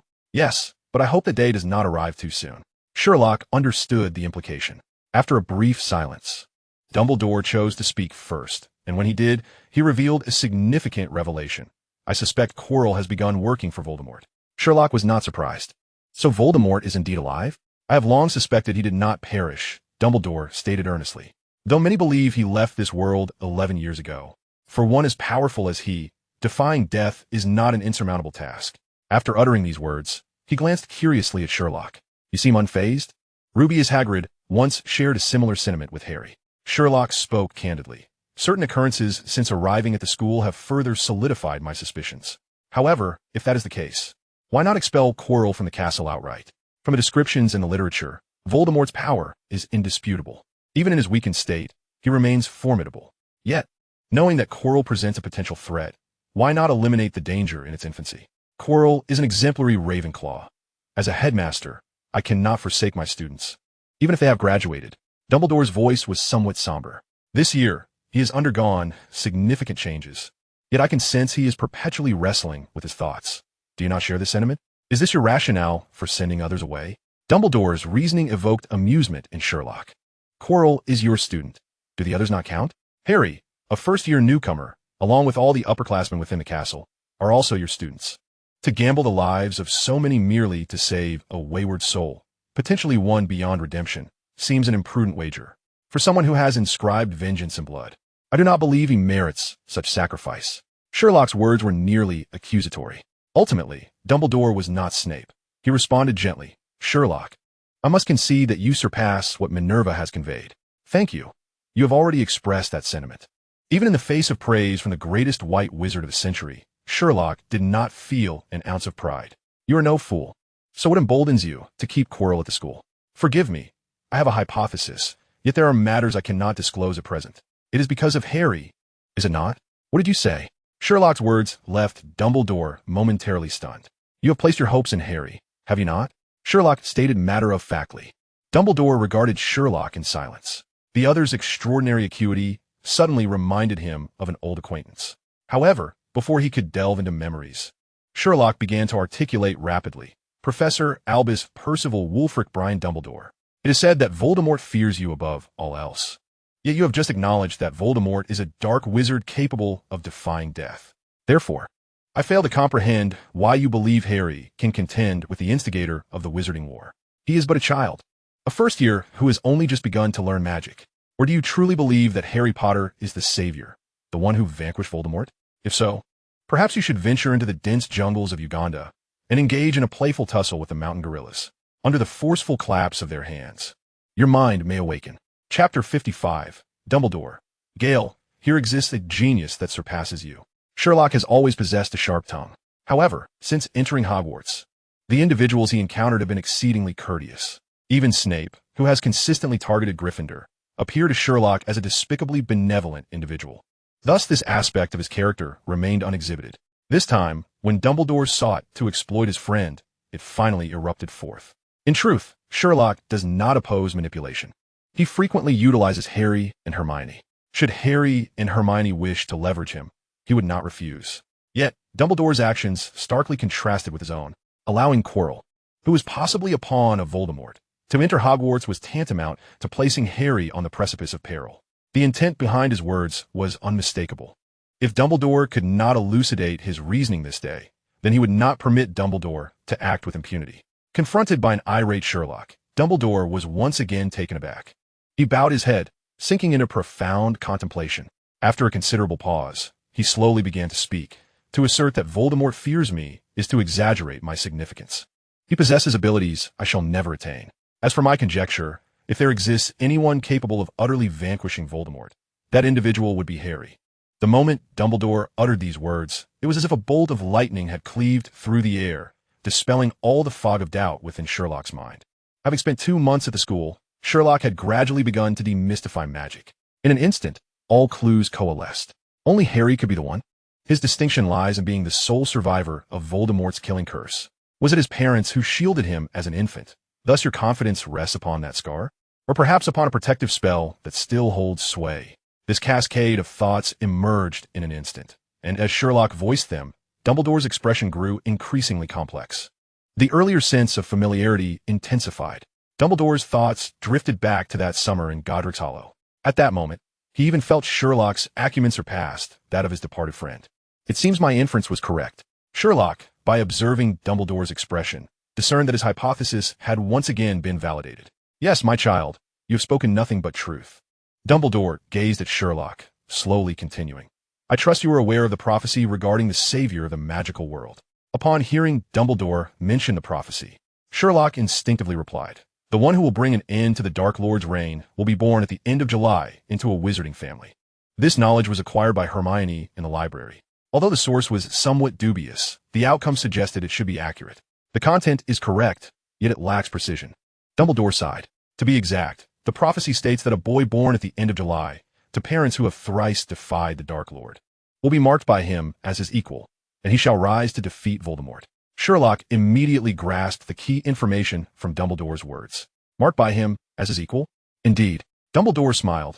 You have indeed noted that detail. Neville Longbottom's birthday is merely a day prior to Harry's. So it seems the identity of the savior is ultimately determined by Voldemort himself? Correct. There are 2 children who fulfill the prophecy's criteria, yet Voldemort ultimately chose Harry. Dumbledore's expression was complex as he continued. On that day, in a bid to protect him, Harry's mother sacrificed her life using an ancient spell imbued with the greatest emotion, love. The killing curse Voldemort cast upon Harry rebounded, causing him to vanish. As for Harry, he became the sole survivor of the killing curse, a most fortunate soul. This protective charm continues to guard him even now. Is this your source of confidence? Despite having unraveled the intricacies of the matter, Sherlock remained unsatisfied. I trust you are aware that in this world, antiquity does not inherently equate to superiority. Fear not, though this spell may eventually falter. The time for that is not yet ripe. It presumably requires the strength of bloodkin to sustain it, does it not? Without waiting for Dumbledore to provide a detailed explanation, Sherlock interjected. This must be the reason you insisted on Harry residing with the Dursleys, as they are indeed his only family in this world. Dumbledore stared blankly at Sherlock, rendered speechless.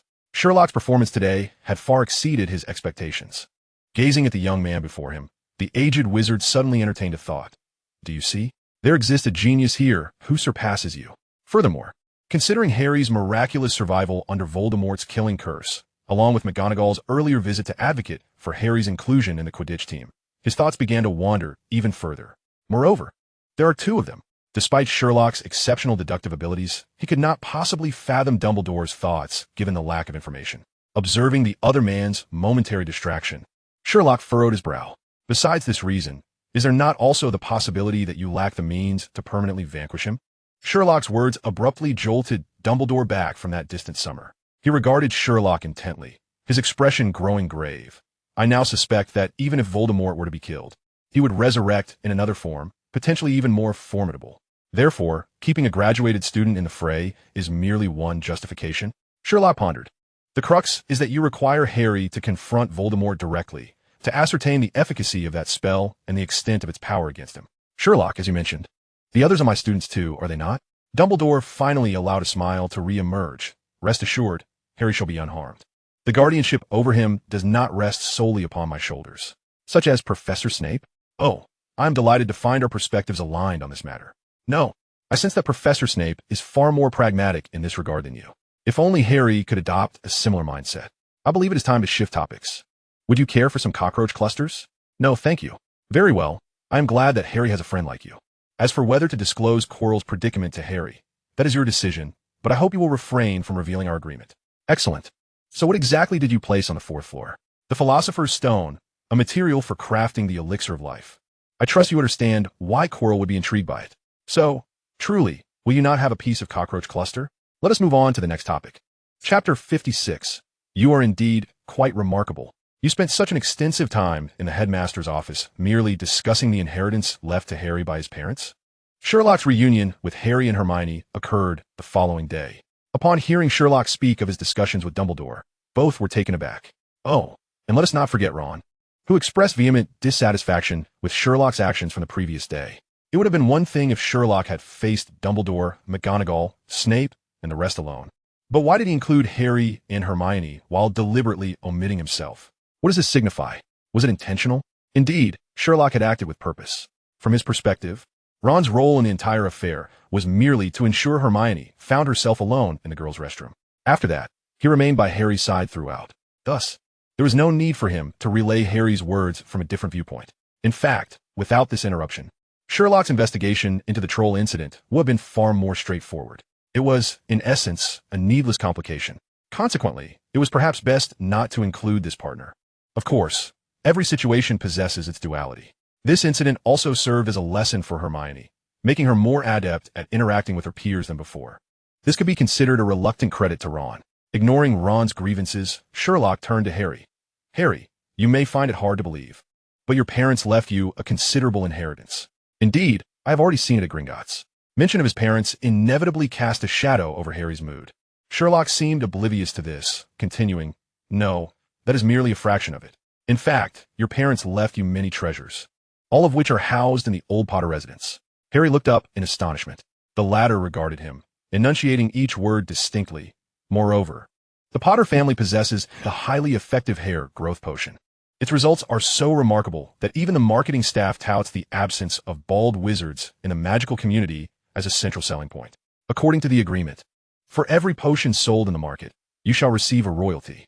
However, the family has not received any payments in over a decade. While Dumbledore has offered to assist, I personally advise that matters of debt collection should be handled in person.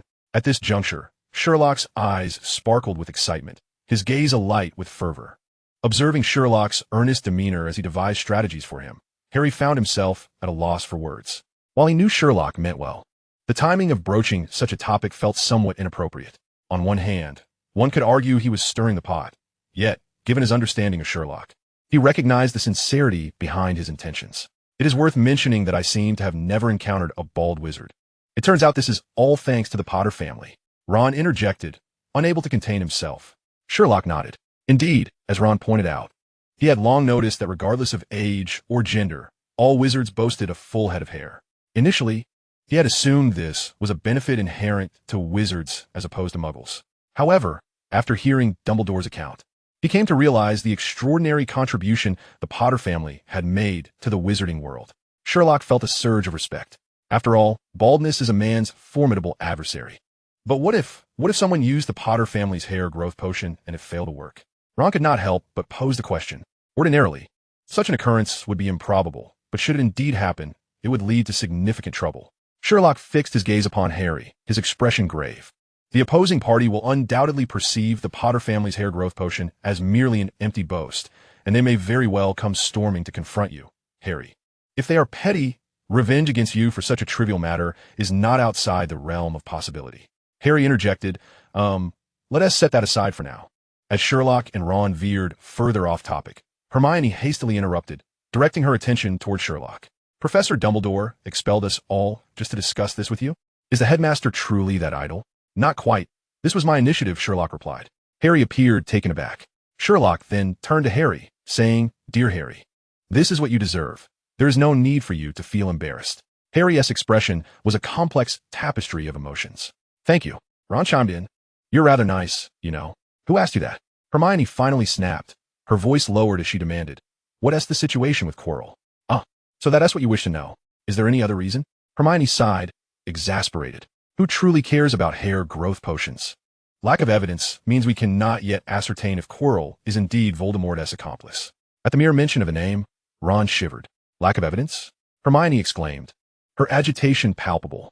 Sherlock, haven't you already drawn a conclusion? Indeed, I have, Sherlock replied calmly. While I am nearly certain that the troll and the blood writing are Quirrell's handiwork, without conclusive evidence, Dumbledore will not take action against the professor. How can this be? Hermione's spirits dampened. After all, it was Voldemort. Knowing such a dangerous figure was targeting Harry, how could they remain indifferent? Having discovered the prophecy regarding Harry and Voldemort in the library, Hermione was acutely aware of why Voldemort was after Harry. This knowledge made her even more cognizant of Harry's precarious situation. It couldn't possibly be that the hair growth potion was ineffective, could it? Dumbledore promised he would keep Harry safe.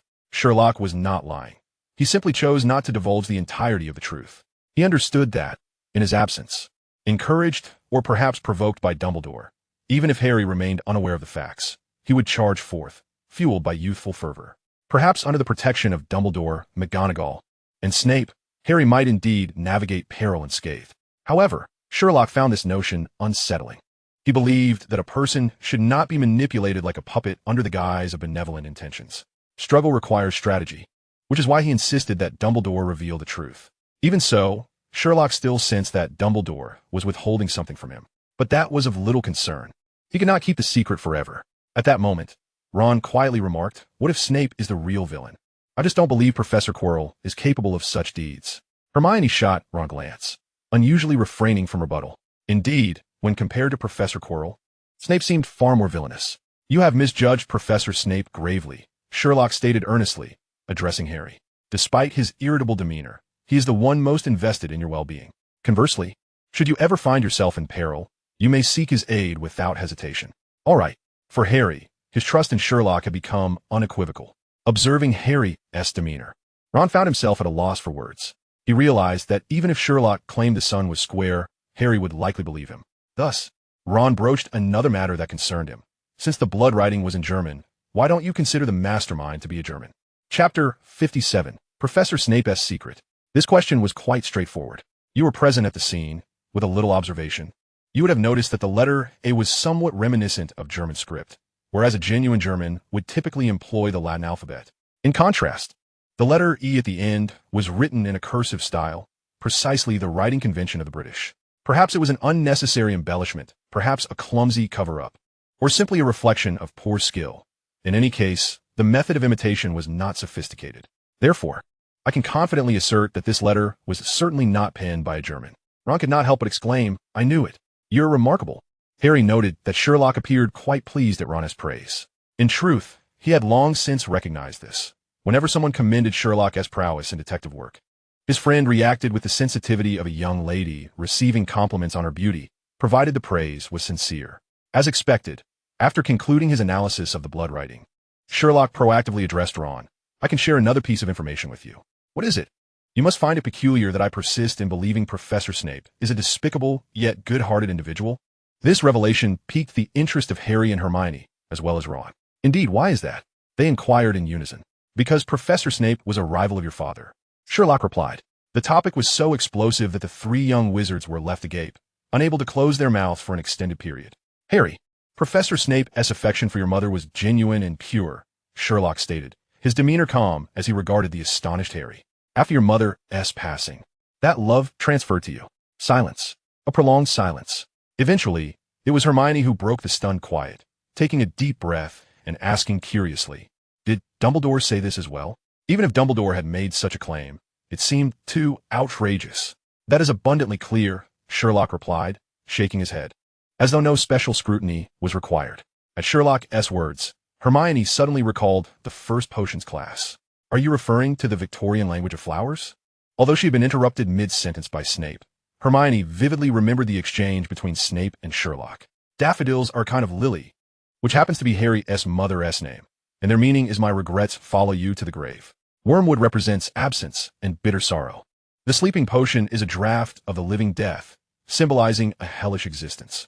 At that time, Snape's question had been what would result from adding daffodil root powder to wormwood infusion. Sherlock had already provided the answer. The combination of daffodil root powder and wormwood infusion could concoct a sleeping potion, precisely the draught of living death. Thus, one must translate Snape's questions and answers according to Sherlock's elucidation. The lily has succumbed to bitter sorrow, and I am deeply remorseful for your mother's demise. Thereafter leading a life steeped in hellish gloom. Upon grasping this concept, Hermione's eyes widened even further. My dear Hermione, I am delighted that you still recall this matter. Sherlock remarked with a smile, and this is precisely why I assert that the situation requires no special scrutiny. For Professor Snape expressed his most profound emotions towards Lily's son from the very first lesson, coupled with his conduct in potions class. It suffices for me to draw a conclusion. Throughout the entire day, Harry and his companions were engulfed in the shock brought forth by this revelation. The topic was sensational. By evening, Sherlock summoned Harry, presenting him with a box. What is this? Harry, still reeling from the astonishment, was curious as to why Sherlock had called him out alone. Upon receiving the box, his imagination spiraled. Could it possibly contain Professor Snape's secret? This is a gift from your father. At that moment, with Snape occupying his thoughts, Harry realized he might be overthinking. Yet, upon hearing that it was a relic from his father, his demeanor shifted dramatically, like one cradling a priceless treasure. He opened the box, his gaze momentarily entranced. Nestled in the center was a peculiar object, suspended between solidity and fluidity, shimmering with a silvery hue. Harry cautiously extended his hand, only to be astonished to discover that this gleaming entity was indeed a fabric with an extraordinarily strange texture, as though woven from water. This is an invisibility cloak. Dumbledore instructed me to convey to you to wield it with care, Sherlock smiled. Although he did not voice it, I could sense his hesitation, likely concerned that Harry might employ it for nefarious purposes.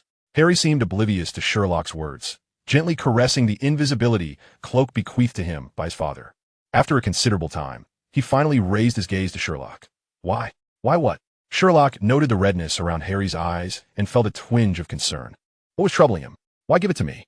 I mean, Harry suppressed his excitement, speaking softly. If it weren't for you, Professor Dumbledore would certainly not have entrusted it to me.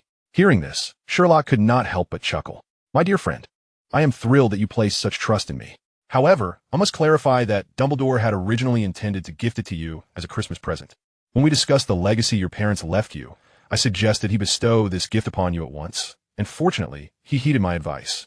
Nonetheless, I believe it would be prudent to wait until after the Quidditch match to utilize it, as I intend to do the same. Sherlock. Before Sherlock could finish his sentence, Harry abruptly wrapped his arms around him, delivering an embrace. Harry? Sherlock gazed at him, puzzled by this sudden display of affection. Harry released him, sincerely stating, Sherlock, you are truly remarkable. I did not know how to express it, but thank you. The greatest fortune of coming to this school has been knowing you. Sherlock smiled. It is an honor to receive such high praise from the Savior. Upon hearing this, Harry appeared quite embarrassed. I am not a savior. You are far superior to me. I merely have had good fortune. Fortune is always a component of prowess, Sherlock asserted earnestly. In the times ahead, much of what you undertake will require luck. I will heed your words. Sherlock smiled once more. Such simple 4 words, yet they embodied profound trust. By the way, you mentioned doing something after the Quidditch match? Harry inquired with curiosity. Sherlock beamed for the 3rd time. To strengthen you. Chapter 58. What I am about to say. Do not fear.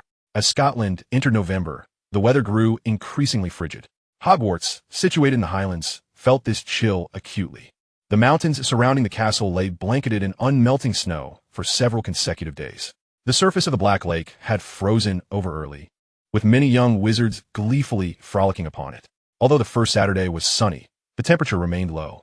That morning, everyone in the Great Hall was animatedly discussing the upcoming inaugural Quidditch match of the season, Gryffindor versus Slytherin. Periodically, glances of attention were directed towards Harry. This was due to the news of first-year newcomer Harry Potter's unprecedented inclusion in the Gryffindor team as a seeker. Gryffindor captain Wood was in a furious uproar. He had originally planned to utilize Harry as a secret weapon, intending to catch the opposition off guard come match day. He had exerted considerable effort to maintain confidentiality. To his dismay, however, the information had leaked. just as Sherlock had previously anticipated. Yet, pursuing the source of the leak now held no significance. One could only seethe with impotent rage. Almost everyone, however, was filled with intrigue regarding Harry's debut on the field. Some asserted that Harry would perform splendidly. After all, how could the savior of the wizarding world be anything less than exceptional in Quidditch? Surely, he had not merely gained entry into the team through favoritism. Conversely, others speculated he would falter, especially that very morning. Whispers circulated among the students, suggesting that someone would need to hold a mattress on the ground to catch him should he fall. I bet it's Malfoy and his cronies, Hermione speculated. He has been envious of your participation in a formal match as a first year. It is evident, Sherlock calmly replied, that aside from venting frustration, their imaginations are commendable. Harry, you ought to eat something for breakfast. Ron mumbled through a mouthful of sausage. Harry shook his head. I do not wish to eat anything. How about a bit of toast? Hermione coaxed. I'm not hungry. Harry continued to shake his head. He felt utterly dreadful. In merely an hour, he would step onto the field, and his mounting anxiety had already driven him to the restroom several times. Yet, this did nothing to alleviate his wretched nerves. Eat something, Sherlock urged, glancing at Harry. You need to maintain your strength. As a seeker, you will be the primary target for the opponents. Harry paused, then nodded, taking the toast that Neville had offered. So, you're solely listening to him, are you? By 11 o'clock, nearly all the faculty and students of the school had gathered around the stands of the Quidditch pitch. Although the seats had been elevated high into the air, it was still sometimes challenging to see the match clearly, prompting many students to bring along telescopes. Sherlock, accompanied by Hermione and Ron, ascended to the highest row. It must be said that they owed this prime location to Wood. Even now, Wood had not relinquished his hope of having Sherlock join the house team. He had even gone so far as to grant Sherlock the special privilege of observing their training sessions. During this time, Sherlock had befriended members of the team, making the acquisition of a VIP seat a mere formality. The round-faced Neville, the dark-skinned Dean, and the explosive Seamus, upon witnessing this situation, wasted no time in joining them. As Sherlock's roommates, Neville and Dean had even brought along the sheets soiled by Ron's pet rat, Scabbers. Together, the three of them crafted an enormous banner, emblazoned with the words Potter for victory. Dean, skilled in artistry, adorned it with a grand depiction of a Gryffindor lion, demonstrating considerable effort. Upon seeing the massive banner brought by the trio, Hermione contemplated for a moment and decided to cast a spell on it. Consequently, the paint began to shimmer with a kaleidoscope of colors, rendering it even more conspicuous. As for Sherlock, Seamus, marveling at Hermione's exceptional magical prowess, scanned the area. It was well known that Sherlock was Harry's closest friend, and under such circumstances, he ought to be present. He had just departed to find Harry. With a chicken leg clenched between his teeth, Ron mumbled without looking up, "Oh, it's something quite important." Dean, somewhat astonished, remarked, "But the match is about to commence." At that very moment, Harry, in the locker room, had donned the vibrant red robes of the Quidditch team along with his fellow players. Sherlock pulled Harry aside and said, "Harry, what I'm about to tell you, do not fear." Harry replied, "Given your phrasing, how could I not be apprehensive?" After swallowing hard, he heard Sherlock inquire, "How was your Nimbus 2000? You mean the Nimbus 2000? Although puzzled by Sherlock's sudden inquiry, Harry answered honestly, "It's splendid, with just a gentle touch. It responds to my desired direction. Excellent. If my deductions are accurate, it may encounter some issues during the upcoming match." "What kind of issues?" Harry became immediately anxious.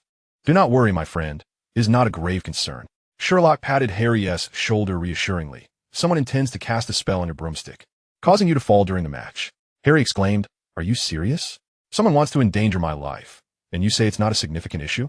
"I just observed that Professor Snape is present. He will ensure your safety." Harry retorted, "Somehow, that makes me feel even more frightened. Additionally, I will do my utmost to thwart the assailant." Upon hearing Sherlock's assurance, Harry felt a slight sense of relief and lowered his voice. "Is it Quirrell? It remains uncertain, but should he make his move, it is highly likely. In fact, I had initially suggested that Dumbledore attend the match. With him present, you would be entirely safe. However, if the would-be assailant knows he cannot succeed, he may refrain from acting." At this point, Sherlock hesitated momentarily, then posed a rather serious question. "This situation is perilous. Even so, are you still willing to compete?" Harry abruptly lifted his head. He noticed that while Sherlock's expression appeared as indifferent as usual, a glimmer of concern flickered in his eyes. More importantly, he sensed a genuine care beneath the seemingly casual tone. In that instant, Harry comprehended that Sherlock was worried. Worried for the role he had taken on as the bait. He had also mentioned Professor Snape, revealing an unexpectedly candid side of himself. With this realization, Harry felt compelled to jest with Sherlock. "What if I say no? Then I shall compete in your stead." Sherlock immediately responded, "Oh no." Harry replied, "Thank you, Sherlock." With his eyes slightly moist, he gazed at Sherlock and softly declared, "Since both you and Dumbledore require my presence, allow me to participate." "Hey, Potter Holmes, are you two not ready yet? The captain is about to address us, and he loses his spirit without an audience." "Ouch, why did you hit me?" The Weasley twins had just begun to speak when it interrupted with a firm slap. Chapter 59, Stay Alert, Don't Lose Points. Hearing the Weasley twins' half-joking admonition, Harry turned back and called out, "Hold on a moment, we'll be right there." Sherlock detected something in Harry's voice and smiled at him. "Dear friend, I can sense your current anxiety. Do try to relax." Noticing that Harry remained tense, he gave him another reassuring pat on the shoulder. "Have faith in yourself. You inherently possess this talent. Remember to stay alert during the match and avoid losing points. Moreover, once you escape any predicament, conclude the match swiftly." After imparting this advice, Sherlock bid farewell to the others and exited the locker room. He had said all that needed to be said. The remainder was up to Harry. Upon Harry rejoining the Gryffindor team, Fred Weasley, with curiosity etched on his face, inquired, "What on earth did he say to you?" It was only Sherlock who would dare enter the locker room before the match. Had it been anyone else, that would not have been permissible. As a result, everyone was eager to learn about Sherlock's visit to Harry. "Sherlock came specifically to encourage me," Harry declared proudly. "He reminded me to stay alert during the match and not to lose points." Naturally, Harry understood that he could not divulge the matter concerning Quirrell to anyone else. "Well done," would affirm Sherlock's words loudly. "Holmes is right. We all must remain vigilant and avoid losing points." After saying this, he also reminded Harry, "Potter, you need to give your all and bring your friends into the team as soon as possible." Harry paused, then nodded, "I'll do my best." At that moment, Wood cleared his throat and turned to the group. "Gentlemen and ladies." Angelina Johnson, the chaser, interjected, asserting her presence. "Let us not forget there are ladies here too." "Indeed, there are ladies," Wood concurred. "It is time." "This pivotal moment," said Fred Weasley. "The moment we have all been anticipating," George added. "The words of Oliver have long since been etched into our memories," Fred remarked to Harry, recalling their presence on the team last year. "You too, silence," Wood exclaimed, visibly irate, his posture suggesting he was about to strike, but the two, having learned from a previous encounter, nimbly sidestepped him. The banter of the twin brothers dissipated the initially tense atmosphere. Yet, as Harry followed the crowd out of the changing room towards the raucous stadium, he suddenly felt his knees weaken once more. This sensation lingered even as Madame Hooch, the referee, announced the match details to both teams.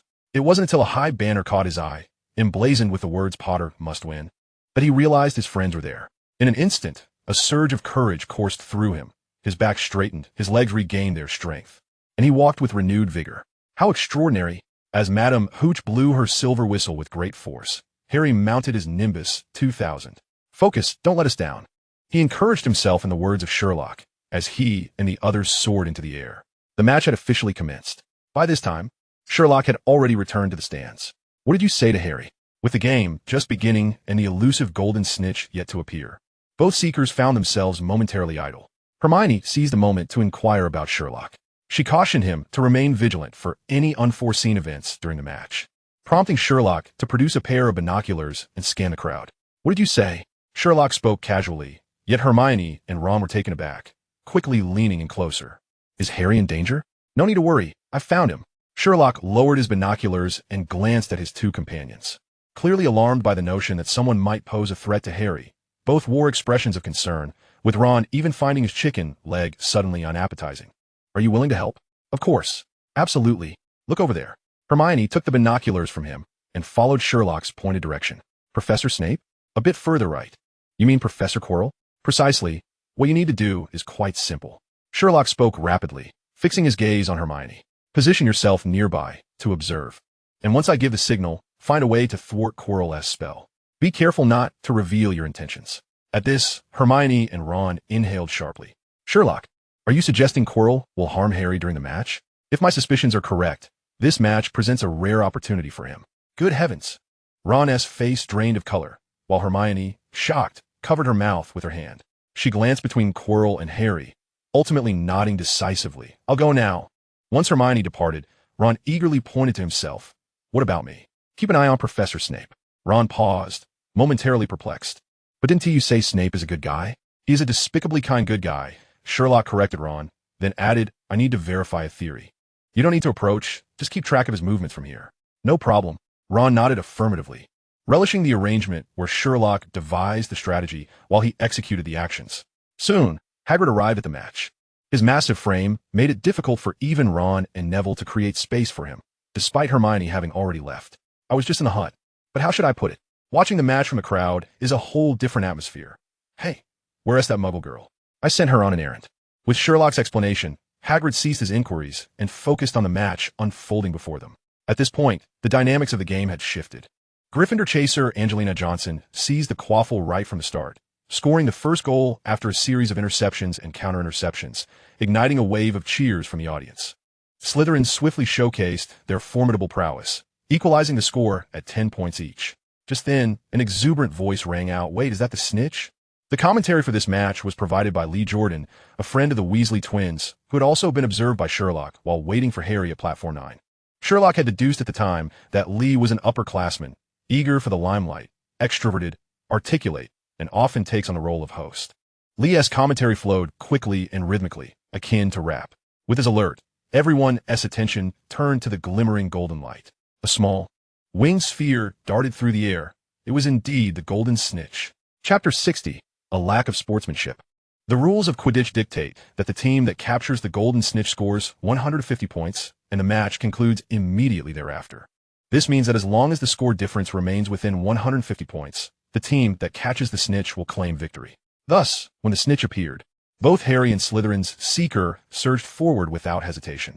Their starts were nearly simultaneous, initially racing neck and neck. However, as the youngest seeker in a century, Harry was far from a mere pretender. Despite the simultaneous launch, he quickly gained an entire length ahead of his opponent through his unique flying style and equipment advantage. Anyone with a modicum of discernment could see that, barring any unforeseen circumstances, Harry was destined to capture the snitch. Snape, who was observing the scene, harbored an unmistakable disdain in his gaze. Meanwhile, Quirrell, situated not far from Snape, suddenly narrowed his eyes at Harry. Hermione, having been concealed nearby, tightened her grip on her wand, bracing for action.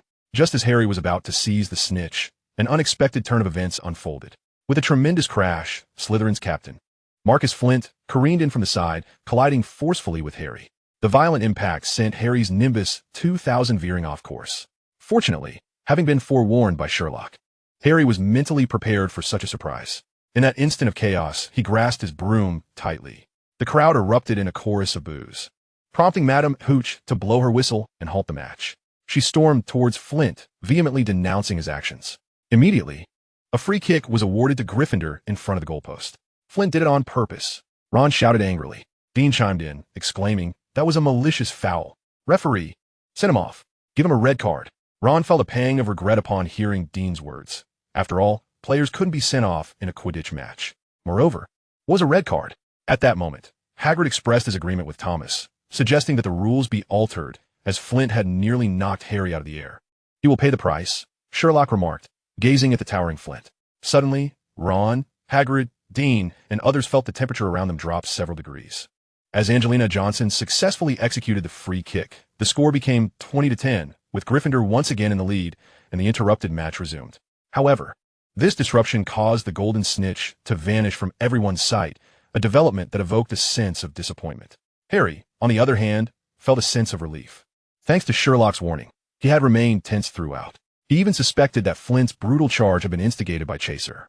Yet, it now seemed that it was merely an individual act. One could only label him as a competitor devoid of sportsmanship and moral integrity. This led Harry to wonder if there was perhaps a trace of Slytherin blood within him. After silently condemning his opponent, Harry found himself aimlessly soaring in the sky. A thought suddenly crossing his mind. Had Sherlock made a mistake? Even if Chaser truly wished to harm him, he wouldn't be reckless enough to do so in front of the entire school. However, no sooner had this thought emerged than his broomstick suddenly shook violently. Shit! Harry cursed under his breath. He quickly tossed aside any sense of false security, immediately gripping the broom tightly with both hands while clamping it securely with his knees. Within a second, he realized how wise this decision was. The Firebolt 2000, which had previously obeyed his commands, began to dart erratically through the air, swaying violently from side to side. Clearly, the broom intended to spiral upwards, casting Harry down from the sky. Sherlock was the first to notice Harry's distress. He swiftly turned his binoculars towards Chaser. Sure enough, through the lens, Chaser was fixated on Harry, yet curiously, he remained silent instead of shouting, as one would expect. Sherlock quickly deduced the situation. Goodness, it's a silent curse. He then shifted his gaze to Snape. Unlike Chaser, Snape was not fixated on Harry. He seemed unaware of the unfolding predicament. This was primarily due to Slytherin just having scored a goal against Gryffindor, leveling the score and drawing the attention of most, including Snape. However, being who he was, Snape soon detected the anomaly and promptly began to take action. At this moment, only a handful of individuals noticed the Firebolt 2000 thrashing about like a wild beast, carrying Harry higher and farther from the pitch. Ron, having been warned by Sherlock, became frantic. Sherlock, I can't fathom what Harry is attempting to do. Hagrid, still oblivious to the gravity of the situation, murmured, if I didn't know him so well, I would think he was unable to control his broom. You're absolutely right, Sherlock replied, his expression steely as he handed the binoculars to Ron. Keep your eyes on him. This him naturally referred to Snape. Ron seized the binoculars, focusing on Snape, who stood in the middle of the opposite stand, intensely watching Harry, muttering incantations under his breath. What is he doing? Causing trouble? Quite the contrary. He was protecting Harry. After uttering this revelation, Sherlock raised his wand. A plume of purple smoke erupted from the tip of his wand. Having obtained the answer he sought, it was time to take action. At this juncture, even the most oblivious among them realized that something was amiss. Lee Jordan spoke rapidly. What's wrong with Potter? His broom seems to be malfunctioning. Goodness, he can't control it. Madam Hooch appeared somewhat dazed, hesitating on whether to halt the match. Just then, Marcus Flint seized the opportunity to showcase his lack of sportsmanship, scoring 3 consecutive goals with the quaffle. However, the Gryffindor players were so focused on Harry that none paid him any heed. A group rushed towards Harry, attempting to escort him to safety. Yet, before they could reach him, the broom soared higher once more, leaving them far behind. In the opposite stand, Hermione, who had been lurking near Chaser, observed Harry's predicament with mounting anxiety. Like Sherlock, she suspected that Chaser was casting a silent curse. Yet, recalling Sherlock's earlier warning, she resolutely refrained from intervening. Anxiously, her gaze flitted between Harry, Chaser, and the area beneath the banner where Sherlock stood. Several times, she almost broke her resolve, but ultimately chose to trust Sherlock. With her fingers interlaced upon her knees, she silently prayed for Harry's safety. Finally, a plume of purple smoke rose from the banner's direction. Hermione instantly recognized it as Sherlock's signal. Without hesitation, she drew her wand and softly uttered the incantation she had prepared. Soon, a brilliant blue flame erupted from her wand, racing towards the hem of Chaser's robe. Chapter 61, The Notorious Snape. In the Wizarding World, there exists a rumor. Ever since Professor Dumbledore declined Voldemort's offer to teach defense against the dark arts at Hogwarts, the subject has been cursed. Although unverified, nearly all witches and wizards subscribe to this belief. The reasoning is simple. Since that fateful day, every professor appointed to this position has departed for various reasons after just 1 year. Consequently, Hogwarts School of Witchcraft and Wizardry has been compelled to recruit new defense against the dark arts professors annually. A decade ago, although Voldemort vanished due to the emergence of the savior Harry Potter, the curse he left behind seemingly persisted. The frequency of professors leaving the defense against the dark arts course remained unchanged. The reasons for their departures varied widely: caring for elderly or young family members, divorce settlements, feelings of inadequacy, or unforeseen health issues. Therefore, when Quirinus Quirrell voluntarily offered himself for the position, both Dumbledore and McGonagall consented without hesitation. Professor Quirrell, a distinguished graduate of Ravenclaw, was renowned during his student years for his extraordinary talents. Although he had primarily focused on teaching Muggle studies, his theoretical knowledge was remarkably solid. Upon being appointed as the Professor of Defense against the Dark Arts, he found himself yearning for first-hand practical experience, beyond mere theory. Thus, prior to the commencement of the new term, he dedicated some of his time to amassing practical knowledge in the field of dark arts defense. This endeavor garnered the support and understanding of his fellow professors, as practical experience was indeed vital for the course. However, little did he anticipate that his journey into the Forbidden Forest would lead to trouble. Although he eventually managed to free himself from magical constraints and return to the school, he appeared to have undergone a profound transformation. Everyone speculated that he had been terrorized by vampires and witches. His speech became stuttered, and he developed an inexplicable fear of everything, including his own students, revealing a stark display of cowardice and helplessness. Yet, paradoxically at that moment, This timid and frail individual was fixated intently on Harry. His gaze was imbued with an unexpected decisiveness and cruelty, starkly contrasting his usual persona. The corners of his mouth twitched upward, reminiscent of the mocking expression Sherlock wore when discussing Scotland Yard. After all, it was merely Snape. If he could endure just a few more seconds, he could send the boy tumbling from his broomstick. Regardless of how many countercharms Snape uttered, it would be futile.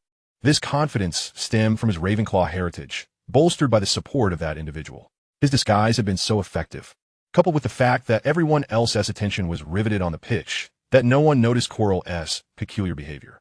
Ironically, it was this very distraction that caused Quirrell to overlook Hermione, who was nearby. It was only half a minute later, upon hearing a piercing scream, that he began to grasp the gravity of the situation. Cursing under his breath, he hurriedly attempted to extinguish the flames enveloping him, his mind racing with uncertainty. Had he been exposed? The moment Quirrell ceased his intense gaze, Snape seized the advantage. With Snape as assistance, Harry quickly regained his balance. He recalled Sherlock's admonition. Once he extricated himself from danger, he must promptly conclude the match, resolutely denying Quirrell a second opportunity. Fortune smiled upon Harry. For almost instantaneously upon regaining his mobility, he spotted the golden snitch and dove toward the ground. Before anyone else had time to react, he had landed. Amidst the astonished gazes of all present, Harry nimbly leaped from his broomstick, fists clenched and raised triumphantly above his head, swinging them vigorously. The entire sequence flowed seamlessly, a sight to behold. As Madame Hooch's whistle signaled the end of the match, Harry instinctively glanced toward the banners. Although the distance rendered them indistinct, he was convinced Sherlock was watching him. Alas, he was mistaken. Sherlock's attention drifted between Snape and Quirrell. The outcome of this confrontation clearly indicated that Snape was no match for Quirrell, thereby confirming Harry's previous deductions. At that moment, Lee Jordan announced the final score. With Harry's capture of the Golden Snitch, Gryffindor triumphed over Slytherin with a score of 170-40. However, despite the conclusion of the match, chaos reigned. The Gryffindor players believed that Flint's collision had caused Harry's broom to malfunction, while Slytherin vehemently denied such claims. Only dark magic could have rendered the broom so uncontrollable. Flint lacked that capability. Even if Flint had somehow employed some underhanded tactic, it was a truth they were unwilling to admit. Witnessing Gryffindor, whom they had consistently dominated, rising in victory, the Slytherin players were incensed. As tempers flared, harsh words were exchanged, leading to shoves and scuffles. The expressions of both teams grew increasingly ferocious, their language more vitriolic, and their actions more aggressive, ultimately culminating in a brawl. As players grappled with one another, spectators in the stands could no longer remain seated, leaping down to support their respective houses. Let us go. Go, go, go. At Sherlock's command, Ron, Dean, and Seamus, their faces alight with excitement, followed him into the fray. Hermione and Neville hesitated briefly before also joining Sherlock on the field. Surprisingly, Sherlock refrained from engaging in the melee. Instead, he instructed Hagrid to locate Harry immediately, and the four of them departed swiftly. Despite the pandemonium, Hagrid's imposing figure ensured a clear path. Sherlock, I thought you wanted us to go down there to help those guys out. I was ready to give Malfoy a punch right on the nose. Upon arriving at Hagrid's hut, Ron accepted a steaming cup of strong tea from Hagrid, grumbling in dissatisfaction. Utterly pointless, Sherlock replied calmly, with numerous professors in attendance. The situation will soon be under control. All right, Ron muttered, instinctively voicing his grievances, then shifted to another topic. Sherlock, I still believe Snape isn't a good person. I saw it clearly. He was fixated on Harry, muttering incantations without pause. Impossible. Absolutely impossible. Hagrid, a quintessentially blunt individual, was oblivious to the events unfolding around him. Upon hearing Ron's assertion, he vehemently opposed it. Why would Professor Snape do that? He has no reason to harm Harry. Ron scratched his head. Maybe because he is Harry's father's rival? Merlin's beard. Hagrid exclaimed, staring wide-eyed at Harry. Who told you that, Harry? I'm going to give that gossip monger a piece of my mind. No one told me, Harry replied proudly. It was Sherlock's deduction. The veracity of Sherlock's inference was once again validated. Oh, the greedy beast with the dripping jaws. Hagrid had witnessed Sherlock's prowess before, but this revelation still left him in awe. He stared at Sherlock for a moment before slowly articulating, "You have an uncanny ability to read people, just like Dumbledore." Yet even so, Professor Snape would never harm Harry. Sherlock cast a glance at Ron. That was his assertion. I made no such claim. Ron interjected, moreover, According to my deductions, Professor Snape was actually trying to protect Harry. It's just that he was no match for Professor Quirrell. Who? Hagrid suddenly felt his mind struggling to keep up. Who are you talking about? Quirinus Quirrell, the Professor of Defense Against the Dark Arts, Sherlock stated calmly. Chapter 62. The Hound of the Baskervilles. Upon hearing Sherlock declare that Quirrell was the one intending to harm Harry, Hagrid was immediately taken aback. I must ask, why do you all so readily suspect the professors at Hogwarts? First it was Snape, and now it's Quirrell. This is utterly implausible. Before Hagrid could finish his sentence, Sherlock interjected, "It is indeed Professor Quirrell. He was the one who unleashed the troll on Halloween." Hagrid exclaimed in disbelief. By the way, he was supposed to check the protective enchantments guarding the Philosopher's Stone that night, but Professor Snape prevented him from doing so. Ironically, it was Snape whom Ron suspected, who nearly had his leg bitten off by your large dog. The astonishment was no longer confined to Hagrid alone. All four present stared wide-eyed in shock. What did you say about a stone? Snape stopped Quirrell? The rampaging troll. How do you know about Fluffy? Sherlock, how many more secrets are you keeping from us? Meeting their inquisitive gazes, Sherlock sighed deeply, realizing that without a proper explanation, the discussion could not proceed. The Philosopher's Stone is a substance of extraordinary properties, serving as the primary ingredient for the elixir of life. As he spoke, he turned to Harry, my friend, if you recall the wizard card from Chocolate Frogs. You should remember the introduction to Dumbledore. I'm afraid I don't remember, Harry confessed, feeling embarrassed. Sherlock shrugged. Dumbledore's widely recognized contributions include defeating the Dark Wizard Grindelwald in 1945, discovering 12 uses for Dragoness blood, and achieving remarkable success in alchemy alongside his partner, Nicholas Flamel. As he recited this information, the other three looked on in a state of stupor. How do you remember all this, Sherlock? Harry asked, perplexed. Indeed, he had seen the wizard cards before, and the details about Dumbledore had left a strong impression on him. Yet, recalling all that information verbatim after more than 2 months was simply impossible. I've mentioned before that the human brain is akin to a hard drive. By discarding the superfluous, one can naturally retain essential information, and you could do the same, Sherlock stated matter-of-factly. The four exchanged glances, momentarily at a loss for words. Such a feat seems to be beyond all but you, Hagrid remarked. The effectiveness of Nicholas Flamel in alchemy pertains to the Philosopher's Stone, Sherlock continued, turning unexpectedly to Hagrid. Fluffy is your three-headed dog, is it not? Still in a state of shock, Hagrid instinctively replied, yes, Fluffy is very loyal. I bought him from a chap I met at a pub last year. I believe his name was Baskerville. I later lent him to Dumbledore to guard the Philosopher's Stone. At this point, Hagrid's words trailed off. Is that your deduction? Hagrid could no longer remain seated. He sprang to his feet, his eyes wide as saucers, his voice quivering with disbelief. This first-year wizard is truly terrifying. It's half deduction, half what Dumbledore told me, Sherlock replied, satisfied with Hagrid's honesty. Resting his chin on his clasped hands and gazing intently at him. A hound from Baskerville, you say? That sounds rather intriguing. Hagrid felt a slight relief upon hearing that it was Dumbledore who had informed Sherlock. Thank goodness. If all this information were merely Sherlock's deductions, it would be rather exaggerated. However, it is impressive for a first year to have come this far. But how does Dumbledore know everything that Sherlock knows? After a brief explanation to Hagrid and the three companions, Sherlock concluded, from the actions of Snape and Quirrell today, we can ascertain 3 things. First, Quirrell is indeed an accomplice of Voldemort. At the mention of that name, Hagrid and Ron gasped in shock, their bodies trembling. Harry and Hermione remained unfazed, while Sherlock retained his composure. Second, Quirrell, or rather Voldemort, seeks the Philosopher's Stone. And by the way, Hagrid, the very person who broke into Gringotts was him. What?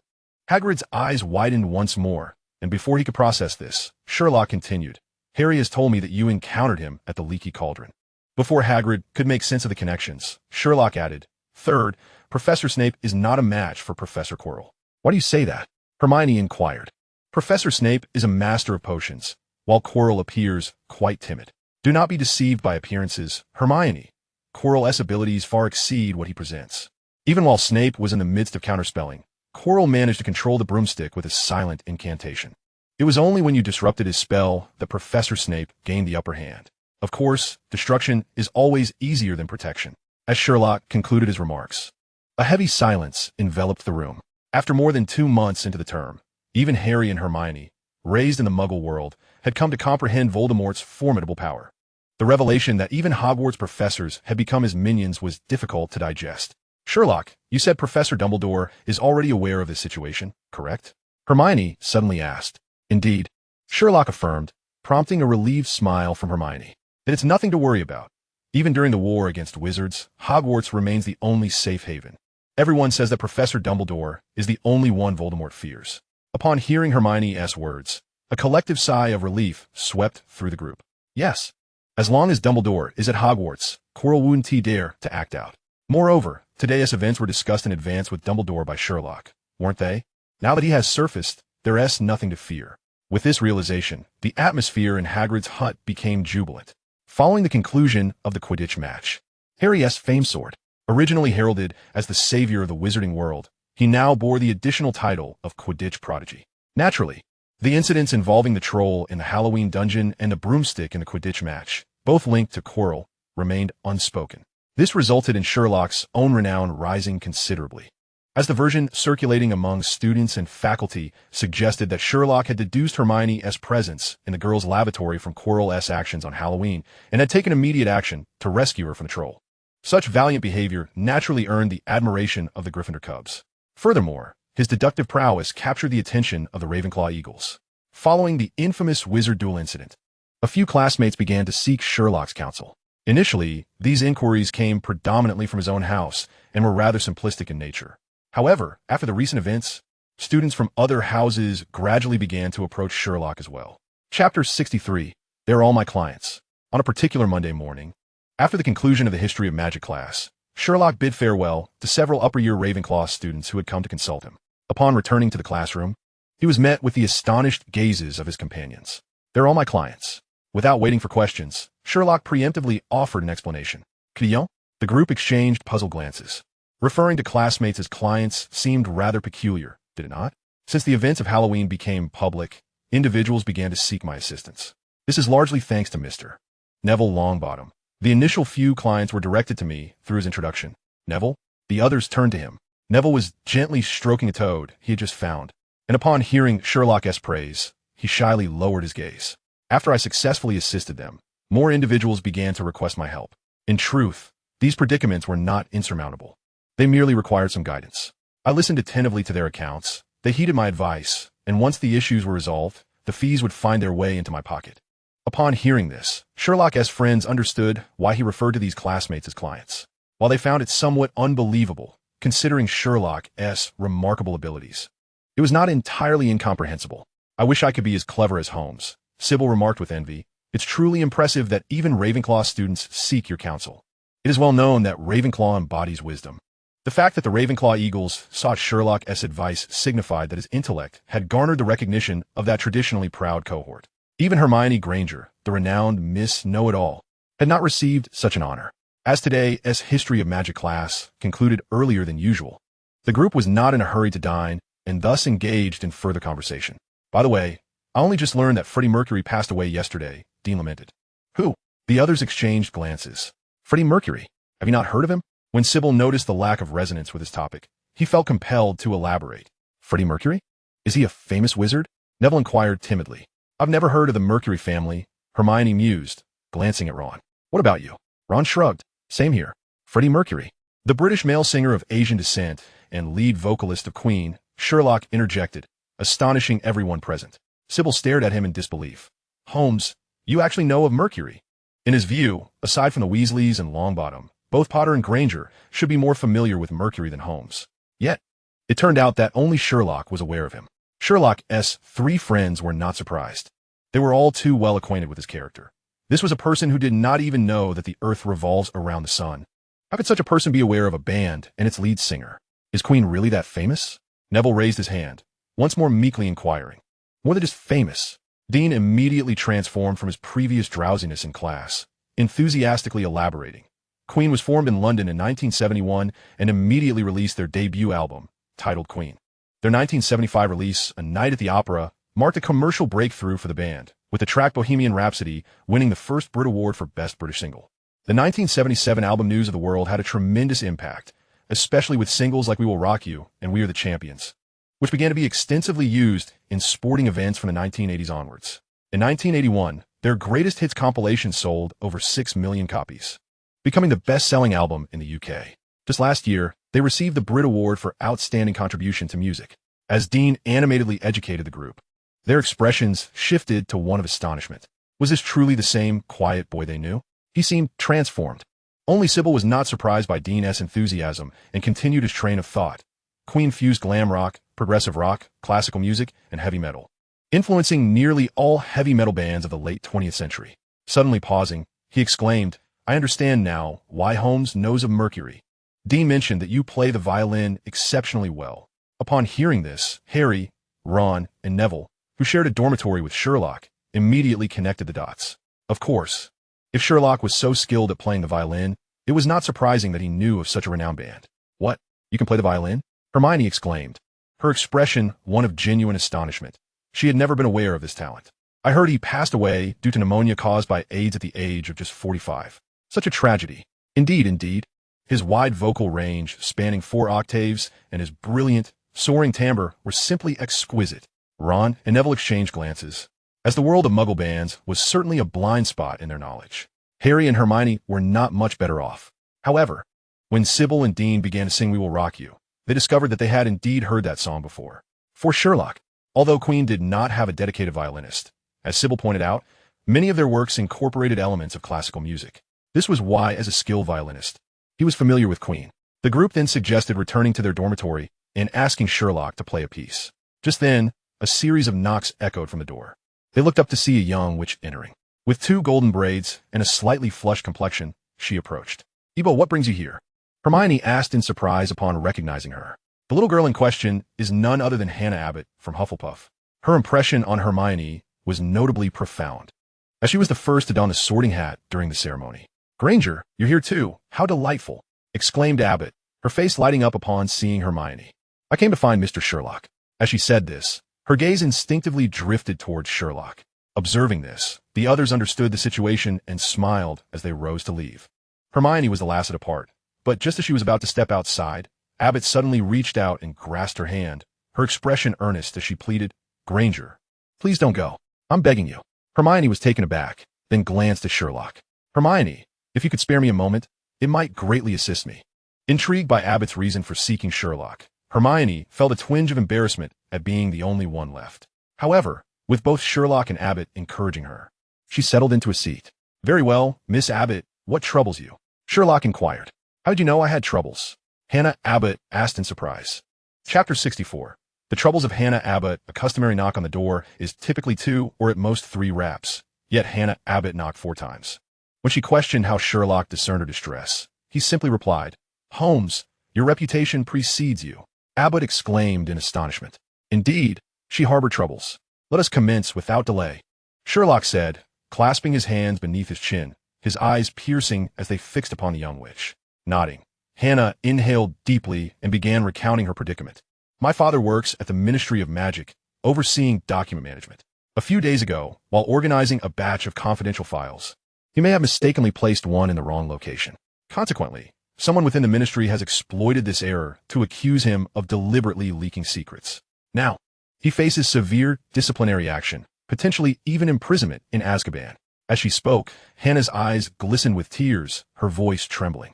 Sherlock, either oblivious or indifferent to her emotional state, opened his notebook and continued, "Did your father mention anything peculiar regarding this document? Any detail, no matter how trivial, could be crucial. My father mentioned that the document was protected by a special encryption spell, which can only be unlocked with a specific magical key." "Where was the document stored?" "It was locked in a safe secured with multiple protective enchantments." "Are you certain?" "Absolutely." He confirmed this when questioned by the ministry, yet it suddenly appeared elsewhere. Upon hearing this, Sherlock furrowed his brow, lightly tapping his fingers against the table. After a moment, he pressed further before the document was discovered. "Did anything unusual occur at the ministry?" "Unusual?" Hannah was somewhat perplexed by Sherlock's inquiry. "For instance, was there a notable influx of individuals entering and exiting your father's office? Or were any strange magical fluctuations detected?" Hannah closed her eyes, her brow furrowed as she strained to recall. Sherlock remained silent, observing her intently. Hermione glanced between Hannah and Sherlock, noting the stark contrast between the former's deep contemplation and the latter's composed assurance. Hannah's eyes suddenly brightened. "My father mentioned that a few days before the document went missing, there was a brief, unexplained fluctuation in the protective enchantments of his office. However, after a thorough inspection, he found nothing amiss and did not think much of it. Sherlock nodded, turning to Hermione. My friend, if someone were to circumvent the safe's protections to steal the document, would that not cause magical disturbances? That is certainly the case, Hermione replied without hesitation, then realized the implication. Wait, I have a few more questions. Unperturbed by Sherlock interrupting her, Hermione had grown accustomed to his mannerisms. That was simply his way. Sherlock proceeded to inquire in detail about the layout of the ministry office, the location of the documents, and her father's daily workflow. Having frequently visited the ministry to see her father, Hannah was able to answer most of Sherlock's questions, albeit with some uncertainty regarding finer details. However, my mother managed to bring me the ministry's investigation report on this matter, Hannah said, producing a stack of documents and handing them over. Sherlock, who had been frowning, brightened at the sight. While Hannah's descriptions served as useful context, this report would prove invaluable. He scrutinized it thoroughly, all the while sketching in his notebook. Regrettably, conditions did not permit him to visit the ministry in person. It seemed he would have to channel Poirot this time. Fortunately, the ministry's report was quite detailed, although it inevitably contained some ambiguities. Nevertheless, it sufficed to deduce the situation. I believe the truth is beginning to emerge, Sherlock announced, raising his gaze amidst the astonished expressions of Hermione and Hannah. Is it not all rather swift? This individual is likely your father's rival at the ministry, who has coveted your father's position for quite some time. Seizing this opportunity, he orchestrated this conspiracy. Mr. Holmes, to whom do you refer? Hannah's expression was one of confusion. Sherlock's sudden assertion left her momentarily stunned. Light Black, Mr. Blacklight. Is it him? Hannah's eyes widened in disbelief. He bears no grudge against my father. Sherlock shook his head, elucidating, according to your father's account and the information provided in this report. The document's encryption method is an exceedingly rare and complex ancient magical cipher. Only those well-versed in ancient magic could potentially unravel it. The pool of individuals meeting this criterion is quite limited, and Mr. Lightblack is indeed one of them. Furthermore, the safe's protective enchantments necessitate the simultaneous unlocking of at least 3 different types of magical locks. This requires not only exceptional magical prowess, but also an intimate understanding of the ministry's security systems. Mr. Lightblack happens to oversee the security systems in your father's area, making him highly suspicious. Moreover, Sherlock picked up his notebook, gesturing to the sketch he had drawn as he continued, from the investigation report. It appears that in the week leading up to the document's disappearance, Mr. Blacklight frequented your father's office more than usual, and his visits were notably prolonged. Certainly, he professed that it was merely for the purpose of discussing work. However, your father remarked that the so-called discussions predominantly revolved around trivial matters. This sufficiently indicates that he was likely exploiting these opportunities to ascertain the optimal timing for implementing his plans, a detail that your father unfortunately overlooked. Moreover, while my assumption that he has long harbored jealousy toward your father's talents may be speculative, it seems quite plausible. After all, during the recent promotion evaluation, he lost to your father, which undoubtedly served as a powerful motivation for his nefarious actions. Upon hearing Sherlock's analysis, Ibel was both astonished and elated. Hermione gently patted her hand, her gaze towards Sherlock sparkling with admiration. Holmes, you are truly remarkable. So what shall we do now? Do not fret, Miss Ibel. We must gather evidence to substantiate your father's innocence and unveil the culpability of that individual. Although the Ministry of Magic has restricted your father's movements, fortunately, your mother retains her freedom of action. Thus, we must ensure that she and your father's acquaintances within the ministry keep a vigilant watch on that person's activities, particularly regarding any attempts to obliterate magical traces related to documents or connections with dubious characters. Concurrently, I shall employ various means to further seek out evidence here. At this juncture, he turned his attention back to Hermione. Hermione, I implore you to research the intricacies of ancient magic decryption and the vulnerabilities within the Ministry of Magic security systems. Perhaps you might uncover pivotal clues regarding his criminal endeavors. Hermione was momentarily taken aback. While she could comprehend the notion of ancient magic decryption, the concept of vulnerabilities within the Ministry's security systems was perplexing. Could such information even be accessed? Hannah Ibel, however, did not dwell on these uncertainties, her eyes glistening with gratitude towards Sherlock. He responded with a reassuring smile. Miss Ibel, the truth shall never remain concealed, as long as we endeavor sincerely. We shall undoubtedly unearth it. Chapter 65. The magical world also has its Scotland Yard. After bidding farewell to Hannah Ibel, Hermione sat facing Sherlock, her gaze fixed intently upon him. What troubles you, my friend?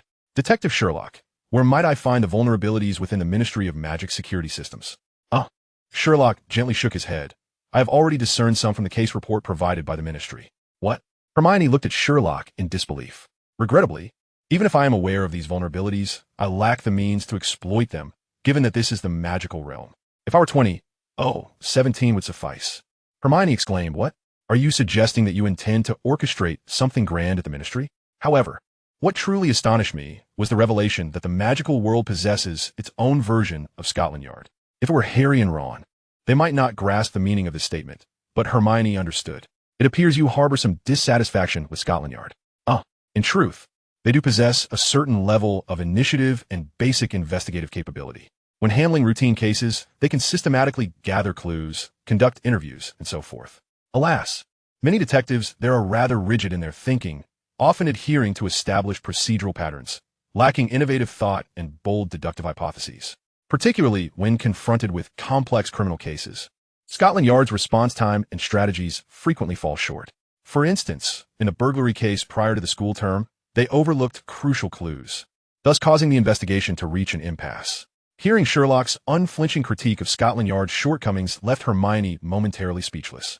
She had occasionally heard her parents and other elders express grievances regarding Scotland Yard's inefficiency, but never had anyone articulated the issues with such clarity as Sherlock. I had not anticipated that the Ministry of Magic would be equally inept. In fact, this case is quite straightforward, much like the previous instances where I assisted others in resolving their dilemmas. Due to my innate ability to analyze matters intuitively, they provide me with all the evidence, and I endeavor to steer them back on course. In truth, all criminal behaviors share striking similarities. If you're intimately familiar with the details of 1,000 cases, it would indeed be bizarre if you could not elucidate the 1,001st. Should I encounter a particularly intricate case, I fear I may have to exert myself and investigate personally. Unfortunately, the clues pertaining to Miss Ibwa's father are glaringly apparent. The content provided in that report is sufficient for drawing inferences, yet the ministry remains oblivious to the subtleties concealed beneath the surface. In fact, my impression of the ministry is that they are merely eager to close cases quickly, indifferent to the true identity of the perpetrator. Thus, even if I have already offered the correct line of reasoning, I suspect Mrs. Ibwa will still need to exert considerable effort to resolve this matter. However, since I was able to bring the ministry's investigation report to light, it stands to reason that this situation will ultimately yield a just resolution. By the way, I must thank you for reminding me of that young lady's name. Goodness, so if you hadn't initially mentioned Hannah Ibwa, you would not have even known? Yet upon reflection, this made sense. This fellow had long claimed that his brain resembled a hard drive, never retaining what he deemed unnecessary information.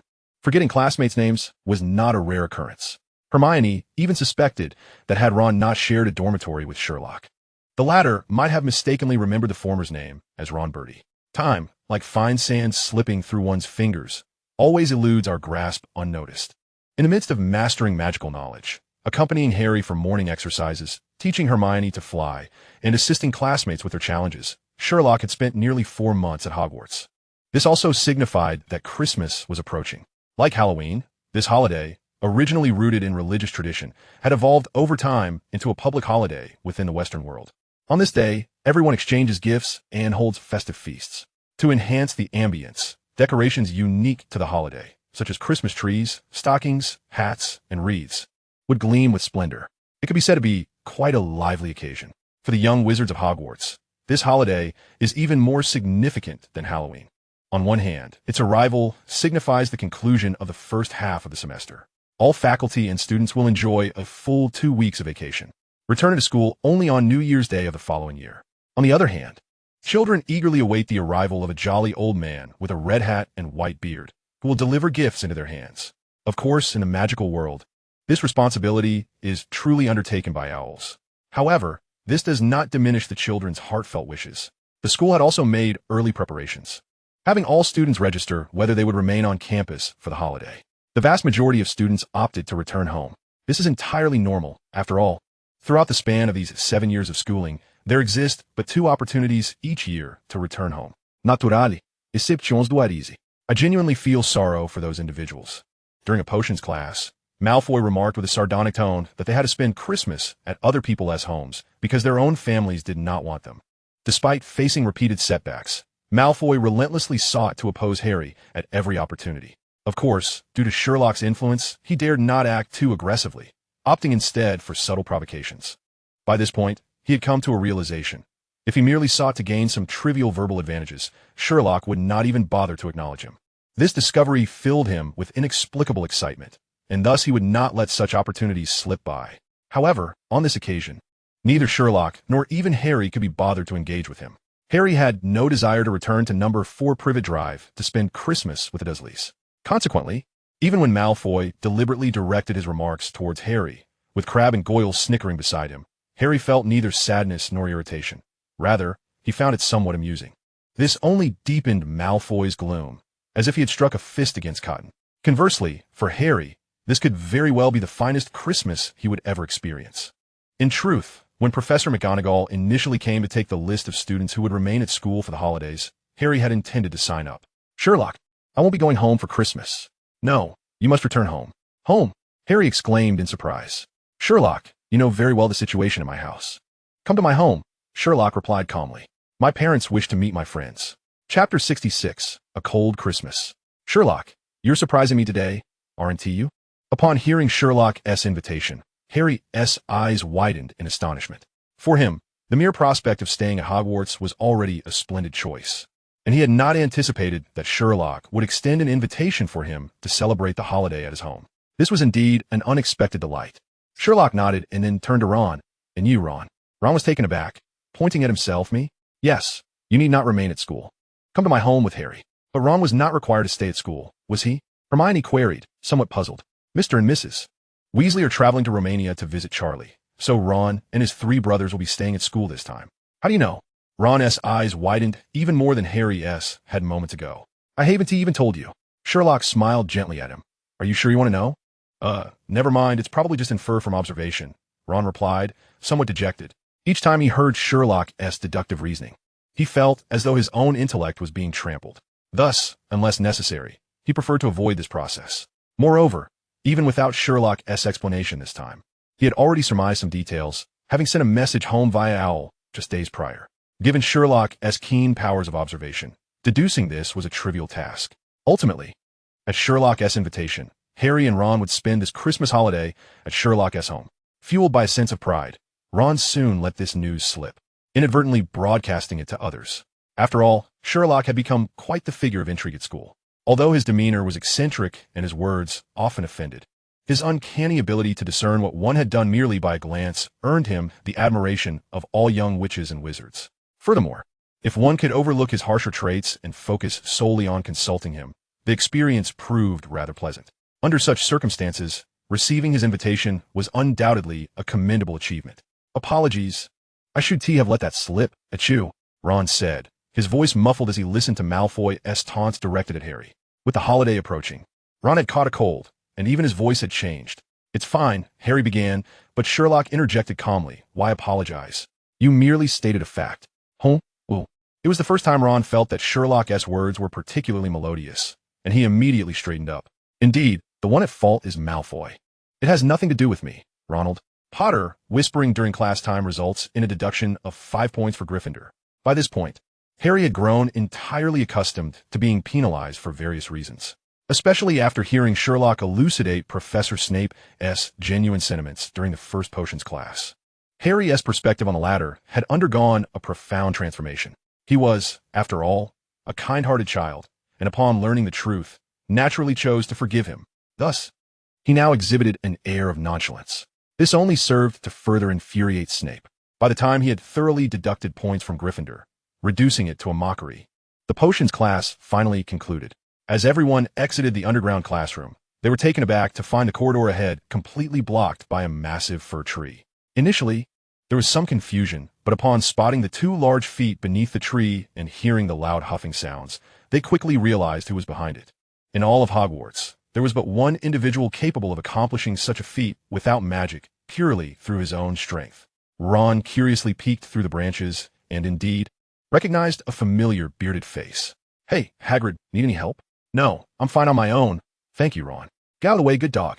Just as the two were engaging in friendly banter, Malfoy's voice rang out from behind Ron. I suppose you're hoping to earn some pocket money, Weasley? Or perhaps you're aspiring to be a gamekeeper after graduating from Hogwarts. After all, Hagrid's hut is a veritable palace compared to your former home. One must admit, Malfoy had a knack for sarcasm. Moreover, Having heard Sherlock's analysis previously, Ron had indeed entertained such thoughts. Thus, it was no surprise that Malfoy's words incensed him. However, just as he prepared to charge at Malfoy, he was halted by Sherlock. Mr. Draco Malfoy. Upon seeing Sherlock's gaze directed at him, Malfoy quaked involuntarily. In that moment, he was once again reminded of the terror he had felt on that day when Sherlock had dominated him, even though he had not been the one receiving the blows. Not only the Weasley household, but Hagrid's hut, when compared to your home, is equally a palace. Ron, who had been smiling moments ago, suddenly froze in shock. No, my friend, why must you stab your own while berating the enemy? Holmes, you scoundrel. Experience is the best teacher. Malfoy is no fool like Goyle. Thus, when Sherlock's gray eyes turned towards him, he hastily closed his mouth mid-sentence and quickly lowered his head to depart.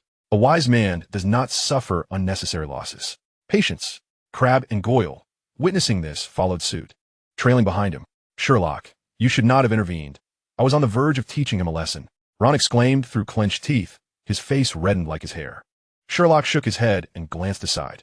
In that case, not only would you have failed to teach him a lesson, but you would also have incurred a loss of points. Following Sherlock's gaze, the group collectively gasped. Professor Snape had mysteriously appeared on the staircase. Despite the assurances from Sherlock that he was not a villain, if Ron had indeed charged at Malfoy, it would have been Ron, not Malfoy, who would have faced dire consequences. As Professor Snape approached, his cold gaze swept over Ron. You ought to consider yourself fortunate, Weasley. Had Holmes not stopped you, Gryffindor would have lost points for your violent intentions. Thank goodness you were there, Sherlock, Harry remarked with admiration as Snape turned to leave. No, Sherlock. You must find a way for me to properly thrash that little brat. Ron spat onto the floor, casting an eager look at Sherlock. He believed that with Sherlock's prowess, creating such an opportunity would pose no challenge. To his surprise, Sherlock bluntly replied, You are not his match. Ron, furious. Oh, how can that be? In a fit of desperation, Ron began to cough incessantly. All right, cheer up. Christmas is almost upon us. Hagrid clapped Ron on the shoulder, momentarily silencing his complaints and coughs. You all should hurry to the Great Hall. It is nothing short of magnificent. Chapter 67, Heartfelt Gifts. Under Hagrid's guidance, Sherlock and his three companions made their way to the Great Hall. Professors McGonagall and Flitwick were already busy adorning the hall with Christmas decorations. Upon noticing their arrival, Professor Flitwick cheerfully greeted them. Ah, the last tree has arrived. Hagrid, please place it in that corner. Once the decorations were completed, the walls were festooned with garlands of holly and mistletoe, and 12 towering Christmas trees stood majestically around the hall. Some trees sparkled with shimmering icicles. Others glowed with hundreds of candles, and some were so naturally beautiful that they required no additional embellishment. In summary, the entire hall was even more splendid and breathtaking than it had been during Halloween. Tomorrow marked the beginning of the holiday. Observing this scene, Hagrid turned to Harry. I hear you're going to Sherlock's home? Yes, Hagrid, Harry responded, a smile of pure joy illuminating his face. Sherlock has invited Ron and me. It is simply wonderful. Hagrid genuinely rejoiced at Harry's friendship with Sherlock. He placed a hand on the shoulders of both Sherlock and Harry. I wager this will be the best Christmas of your lives. Harry nodded in agreement, feeling similarly. However, with the news of Sherlock returning home for the holidays circulating, a surge of curious young witches and wizards had sought him out in recent days, creating a sense of urgency reminiscent of a last-minute fortune-telling rush. In light of this, Harry, Hermione, and Ron convened in an empty classroom. Ron, are you certain Sherlock hasn't followed us? He shouldn't have. He was detained by that Ravenclaw girl. That's good. We must finalize our plans before leaving school. Harry, Hermione began, only to notice Harry's gaze lingering behind. Stop looking. Sherlock won't arrive anytime soon. All right. Harry's face flushed as he quickly redirected his gaze. Now, let's deliberate on what Christmas gift we should present to Sherlock. Honestly, I think we should just ask Sherlock directly, Ron murmured, but when two icy glares fell upon him, he promptly fell silent. One was the savior, and the other was the academic prodigy. Best not to provoke either. Recently, I've taken the liberty of compiling some information. Let us see if there is anything to add. Hermione remarked as she slid a sheet of paper towards them, neatly inscribed with Sherlock Holmes areas of knowledge. 1. Literary and philosophical knowledge. None. 2. Astronomical knowledge. None, slightly improved after taking astronomy classes. 3. Political knowledge. Superficial. 4. Botanical knowledge. Limited. Unaware of practical horticulture, yet well-versed in poisons and perilous magical creatures. 5. Geographical knowledge. Practical, can instantly distinguish different soil types and deduce locations on campus based on mud stains on his robes. 6. Chemical knowledge, profound. 7. Anatomical knowledge, accurate, though not systematic. 8. Knowledge of thrilling literature, extensive, familiar with nearly all terrifying events of the past century. 9. Rich practical knowledge of English law. 10. Magical knowledge, practical, familiar with transfiguration, charms, potions, and herbology theory and practice. Knows only the areas of magical history that interest him. Proficiency in defense against the dark arts is unclear. 11. Proficient violinist. Upon reviewing Hermione's summary, Harry and Ron exchanged glances of astonishment. You know so much about Sherlock?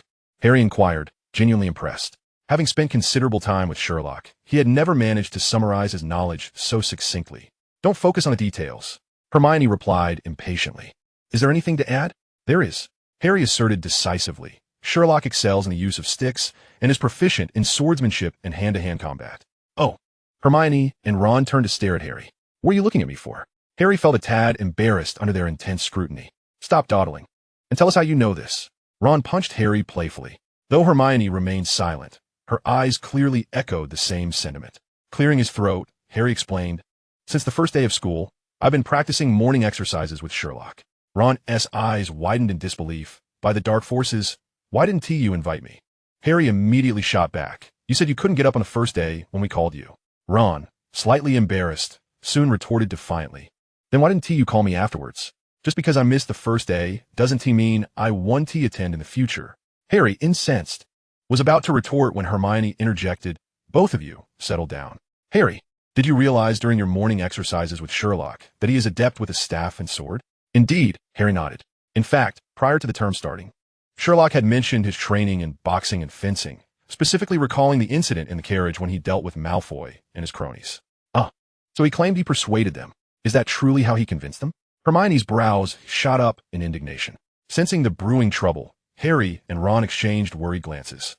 Harry quickly suggested, perhaps we should first discuss what gift we should present to him. Hermione huffed, prioritizing the matter at hand, and they ceased discussing past events. After deliberation, the trio finally settled on gifts for Sherlock. Harry's gift was a magical magnifying glass. Beyond its ordinary magnifying capabilities, it could detect magical traces, revealing special runes and magical fluctuations on enchanted objects. Should Hogwarts ever face a case of magical item theft or issues concerning magical creatures, this magnifying glass would aid Sherlock in scrutinizing the scene. This idea was inspired by the recent Hannah Abbott incident. Not long ago, Hannah had sought out Sherlock to express her gratitude. Her father had finally cleared his name and regained his reputation, though the process had been quite convoluted. Despite the new evidence, the Ministry of Magic remained reluctant to reopen the case. As Sherlock had previously anticipated, they were only interested in a conclusion, regardless of its veracity. Thankfully, Abbott's mother found someone to assist. Thus, justice awaited Lightbreak. This incident elevated Sherlock's standing at Hogwarts, leading to an increase in consultations from others seeking his expertise. Ron intended to gift Sherlock invisible ink and a specially crafted quill. This ink would only reveal itself under specific magical incantations or reagents, making it an excellent tool for concealing crucial information, perfectly suited for investigative endeavors. Hermione, on the other hand, planned to give Sherlock a book titled The Compendium of Magical Crimes. This tome collected various criminal cases from the magical realm, including dark magic offenses and the smuggling of enchanted items, authored by legal scholars based on their research and practical experiences. Hermione believed it would serve as a valuable reference for Sherlock, allowing him to comprehend the nuances of magical crime and learn investigative techniques from past cases. Once this matter was settled, the trio pretended to return nonchalantly, only to find Sherlock still engaged in conversation with a charming Ravenclaw witch. Having hurried away earlier, Hermione suddenly noticed that the girl accompanying Sherlock was unexpectedly beautiful. She had cascading black hair and an enchanting visage, the kind that left a lasting impression. Upon noticing Harry and the others approaching, she graciously smiled at them before bidding farewell to Sherlock with a wave. For some inexplicable reason, Harry's heart raced. What a splendid girl. What do you say, mate? After the girl departed, Ron whistled and nudged Harry with his elbow. A yes, I suppose. Hermione shot a glance at the two, snorting in amusement. She began to understand why Harry had blushed earlier. Sherlock, was she also consulting you? Just a trivial matter. Sherlock replied calmly. On the morning of their departure, the Hogwarts Express arrived punctually. Sherlock, Harry, Hermione, and Ron occupied a compartment together. This scenario caused Sherlock to momentarily reflect. 4 months prior, he had boarded the Hogwarts Express to unlock the doors to the magical world. 4 months later, he was returning to the realm of science alongside his friends from the magical world. The passage of time felt surreal. The journey itself was uneventful. At this point, everyone was eager to return home for the holidays. Although the Malfoy trio was on the same train, they refrained from provoking the group as they had at the beginning of the term, which left Ron a bit disappointed. He had hoped to prove to his 3 companions that he could hold his own against Malfoy in a one-on-one confrontation. That afternoon, the train arrived at Platform 9 at King's Cross Station. A gaunt old guard manned the ticket barrier, allowing only 2 or 3 people to pass at a time. This measure ensured that a throng of people wouldn't emerge from the wall simultaneously, drawing the attention of Muggles. During this process, several individuals greeted Sherlock and Harry. "Goodbye, Holmes. Farewell, Potter. You two are quite the celebrities." Ron couldn't help but chuckle. Harry shook his head. "Not where I'm headed, I assure you." Sherlock remained silent, leading the way alongside Hermione, with Harry and Ron following closely behind, passing through the exit in batches. Since Harry had informed the Dursleys of his return to London, only Sherlock's and Hermione's parents were there to greet them. Upon reaching the exit, Sherlock immediately spotted his target, his mother and Mrs. Granger anxiously scanning the crowd. Their father stood a bit further back, engaged in quiet conversation. Soon, the 2 sets of parents reunited with their children. "So, these must be Harry and Ron." "Mrs. Holmes exclaimed warmly, giving Sherlock a hearty hug before turning her attention to Harry and Ron, leaving them somewhat flabbergasted. Mrs. Granger was equally welcoming, inviting the boys to their home despite knowing they would stay with Sherlock's family. "Dear Jane, let us first allow the children to come to my place. In a few days, Tan and I will bring them over to visit you." After considering Mrs. Holmes' suggestion, Mrs. Granger acquiesced. She then pulled Sherlock aside for a thorough inquiry before parting ways. Before leaving, Hermione made a phone gesture toward Sherlock. Witnessing this, both Mrs. Holmes and Mrs. Granger exchanged knowing smiles. Mr. Granger raised an eyebrow slightly. "Isn't that a car?" At that moment, Ron, astonished, pointed towards a sleek automobile behind Mr. Holmes and inquired about it. He noticed that the car's design was both fluid and elegant, with a long body characterized by clean, flowing lines. The chrome trim encircling the windows enhanced the vehicle's luxurious aura while elevating its overall quality. The rear of the car was designed with simplicity in mind, featuring uniquely shaped taillights that harmonized with the overall aesthetic, evoking a sense of steadiness blended with modernity. Prominently displayed at the front was the emblem depicting the bow of a ship with sails, with the word Rover inscribed in gold above the sail, lending it an airy quality. Upon observing the exquisite dashboard and plush seats from the driver's position, Ron could not help but murmur, "This is far cooler than my family's battered old car." Mr. Holmes, intrigued by Ron's astonished expression, engaged him in conversation, which only heightened his curiosity. Ron mentioned that his father, Mr. Weasley, also owned a car. Although it was not as refined or aesthetically pleasing as this one, it possessed the remarkable ability to fly. A flying vehicle, reminiscent of Kit from Knight Rider? No, according to Ron, his father's car could soar through the skies like an airplane. That was indeed more impressive than Kit. Fueled by his passion for automobiles, Ron eagerly settled into the passenger seat on their journey home, engaging in delightful conversation with Mr. Holmes. They even made plans for Mr. Holmes to visit Ron's family upon their return from Romania for the summer, primarily to witness that extraordinary flying car. Mrs. Holmes, seated in the back, observed her husband's excitement with a knowing smile. She turned to Harry, sitting beside Sherlock, who appeared somewhat reserved, and said, "Harry, you needn't be so formal. Just treat it as if you're going to your own home." Harry replied, "What? Does that mean I have to live in a cupboard?" However, he quickly realized that Mrs. Holmes did not mean it in that way. Mrs. Holmes was a gentle Englishwoman, and in her demeanor, Harry sensed a reflection of his own mother. After exchanging a few more words, Harry's initial shyness began to dissipate, much to Mrs. Holmes' delight. No one knows their child better than a mother. She had initially worried that Sherlock would be as solitary and outcast at Hogwarts as he had been in previous schools, even facing bullying. Although ultimately, it was the bullies who faced misfortune. That was not the outcome she wished to witness. This was also her reason for hesitating to let Sherlock attend school in Scotland. She was all too familiar with the feeling of being far from home, melancholic, and reminiscent of autumn leaves. To her surprise, Sherlock was thriving at Hogwarts. Besides the little Granger girl he had known before school started, he had even made other friends. This was an unexpected joy. Thus, upon learning that Harry and Ron intended to stay at school over the holidays, she immediately suggested that Sherlock invite them to their home for the new year to experience that exceptional flying car. Through her observations of Harry and Ron, She discovered that these two young wizards held a deep trust and even admiration for Sherlock. For Mrs. Holmes, this was the most gratifying revelation. Whether Sherlock would become a great wizard in the future was of little significance. Upon returning to Baker Street, Mrs. Holmes busied herself with dinner preparations while Sherlock led Harry and Ron to the second floor. Both rooms are vacant. You may choose, he informed them. Are you saying we each get our own room? Ron exclaimed, his eyes widening in surprise. Harry, too, was momentarily rendered speechless. No, it's your wand. Oh, my dear Sherlock. I never imagined you were, like Hermione, a bloody wealthy person. Ron exclaimed dramatically upon hearing that Sherlock was allowing him and Harry to choose their own rooms. If it were at his house, guests might have to squeeze in together. Ignoring Ron's comment, Sherlock addressed the two. After dinner, make sure to rest early. We shall visit Diagon Alley first thing in the morning. Diagon Alley? Are you planning to buy something? Yes, I need your assistance. No problem. Harry and Ron readily agreed. The prospect of being able to assist Sherlock filled Harry with immense joy. As for Ron, he contemplated that given Sherlock's affluent background, borrowing money from him was out of the question. As long as it wasn't about money, everything else could be negotiated. Mrs. Holmes was an exceptional cook, standing out in the otherwise mediocre realm of English cuisine. Although her meals may not have rivaled the sumptuous feasts of Hogwarts holiday banquets in variety, they certainly surpassed them in flavor. Initially, Ron exhibited some restraint, but after tasting the food, he immediately reverted to his true self, devouring a chicken leg with gusto. While Harry wasn't as boisterous as Ron, he also indulged more than usual. Watching the two enjoy their meal, Mrs. Holmes' eyes sparkled like crescent moons. For Sherlock, relishing the comforting taste of home-cooked meals was a profoundly soothing experience.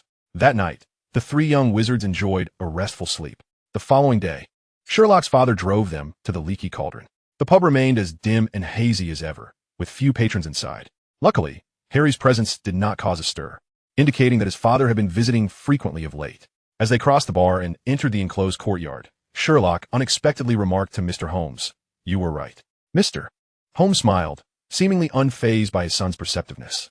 Curious, Harry asked, "Sherlock, how did you figure that out?" The parking spot outside was reserved for long-term renters. Is it really that simple? Ron found it hard to believe. Mr. Holmes continued to smile, clearly aware that his son's friends had noticed his exceptional abilities. I mentioned that with careful observation, these matters are hardly remarkable. Besides the parking spot, the pub owner was clearly treating my father as a regular, indicating he has been coming here often. Mr. Holmes added, although I cannot access Diagon Alley, I can glean some insights into the magical world through this pub. Oh, Uncle Holmes, I bet you and my father will become great friends. Ron exclaimed, his eyes sparkling. His father worked in the department for the regulation and control of magical creatures and had a keen interest in everything related to muggles. Upon encountering the illustrious Mr. Sherlock Holmes, who harbors a profound fascination for the magical realm, it is inevitable that the two would find common ground. At this juncture, Harry, under Sherlock's guidance, had already tapped a designated brick in the wall with his wand, thereby unveiling the passage to Diagon Alley. Sherlock, where are we headed? Gringotts. This particular moment marked the off-peak season, and Diagon Alley was devoid of the throngs typically present before the commencement of term. En route to the Goblin Run Bank, Sherlock enlightened his two companions regarding the purpose of their visit, to exchange some currency of the Wizarding World under Harry and Ron's names. Both young men hailed from wizarding families, which afforded them a significantly higher annual limit for exchanging pounds into galleons compared to Sherlock and Hermione, whose Muggle parents had no such access. Naturally, Harry and Ron were delighted to oblige, as opportunities to assist Sherlock were exceedingly rare. He seldom required aid. The details of the exchange need not be elaborated. With the help of his companions, Sherlock ultimately procured a substantial amount of galleons. Harry, having previously encountered his parents' small vault in the depths of Gringotts, regarded this minor spectacle with an air of nonchalance. However, the shimmering gold coins left Ron utterly entranced. He had never before witnessed such wealth, and found himself momentarily entrapped in a daze. It was only as he unwittingly followed Sherlock into Ollivander's wand shop that he jolted back to reality. Sherlock, what are we doing here? Naturally, we are here to purchase a wand. Ron's expression shifted to one of astonishment. Is your wand broken? No, it is your wand that needs replacement. Me? Ron pointed incredulously at himself. Just as he was about to voice further inquiries, a gentle voice interrupted him. Greetings. It is indeed rare to encounter young wizards here at this hour. Ollivander emerged slowly from within, his eyes alighting upon Harry. Mr. Potter, we meet again. Hello, Harry responded, somewhat awkwardly greeting Ollivander. At this moment, Sherlock gestured toward Ron. My friend requires a new wand. Ollivander's gaze swiftly followed Sherlock's direction to Ron. "You must be one of the Weasley lads. Might I see your wand?" Ron, however, did not produce his wand. Instead, he turned to Sherlock with a puzzled expression. "Sherlock, what is this all about? If you recall our earlier conversation upon meeting, I mentioned that one must select a wand that suits them. Otherwise, their spellcasting may be adversely affected." Sherlock's penetrating gaze rested upon Ron. "Since the beginning of term, you have struggled to cast spells effectively, so I thought it prudent to consult Mr. Ollivander. If indeed the wand is the issue, then a new one shall serve as your Christmas gift." Ron felt tears welling in his eyes. Having 5 accomplished older brothers, he often felt overshadowed within his family, as he had mentioned to Harry upon their first acquaintance. His eldest brother Bill was the head of the student council, his second brother Charlie captained the Quidditch team, while the third brother Percy had risen to the position of prefect.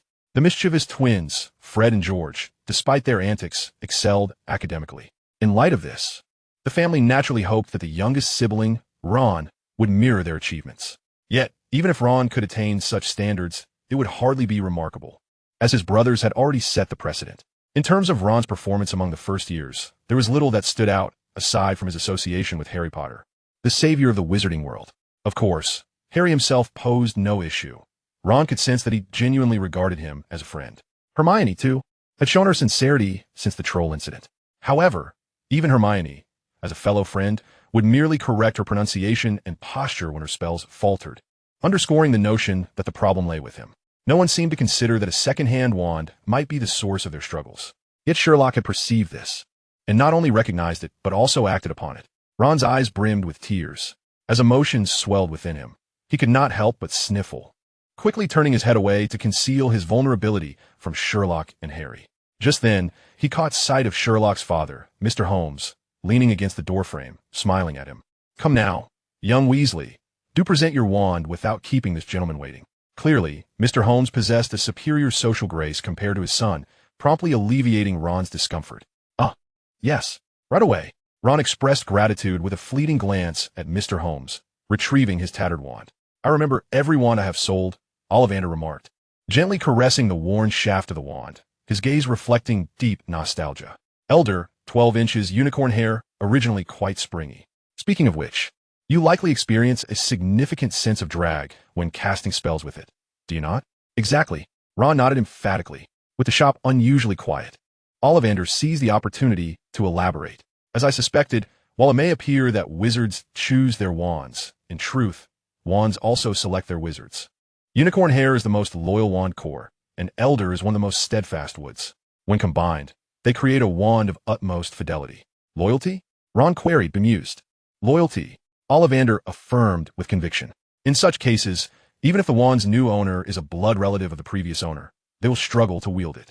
In fact, if you're not the direct sibling of the original wand's owner, even the most fundamental spells may elude you."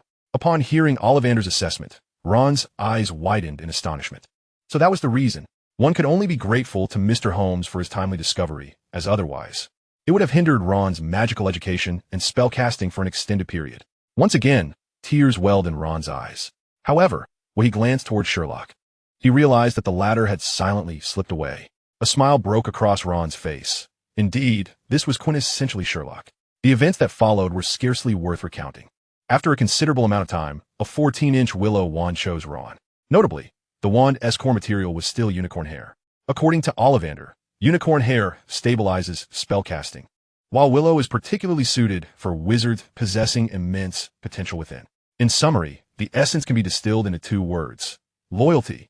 Just as Ollivander handed the impeccably wrapped wand to Ron, Sherlock fortuitously returned. "Sherlock, what is that?" Harry inquired, his curiosity piqued by the assortment of items cradled in Sherlock's arms.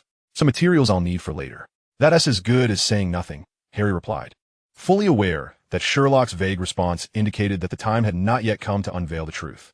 Having known Sherlock for a while, Harry had grown accustomed to persuading himself. Meanwhile, Ron, the proud owner of a new wand, was eager to test its feel. The result was sheer ecstasy, the levitation charm, which had eluded him in charms class, manifested perfectly on his first attempt, sending him into a state of exhilaration. Even upon returning to Sherlock's residence from Diagon Alley, Ron remained restless with anticipation. Unfortunately, according to the Ministry of Magic regulations, young wizards were prohibited from casting spells outside of school. Despite the absence of such restrictions at home, the reasonable restrictions on underage sorcery statute explicitly stated that using magic in the presence of muggles constituted a criminal act. Sherlock recited the specifics of the regulations with ease. This is a muggle neighborhood. Casting magic would allow the ministry to pinpoint my location immediately. Harry and Ron exchanged bewildered glances, having never heard of such a restriction. Yet, they harbored no doubts regarding Sherlock's accuracy, for he was indeed Sherlock Holmes. How dull. Ron sighed. I wish I had brought back the wizard chess set.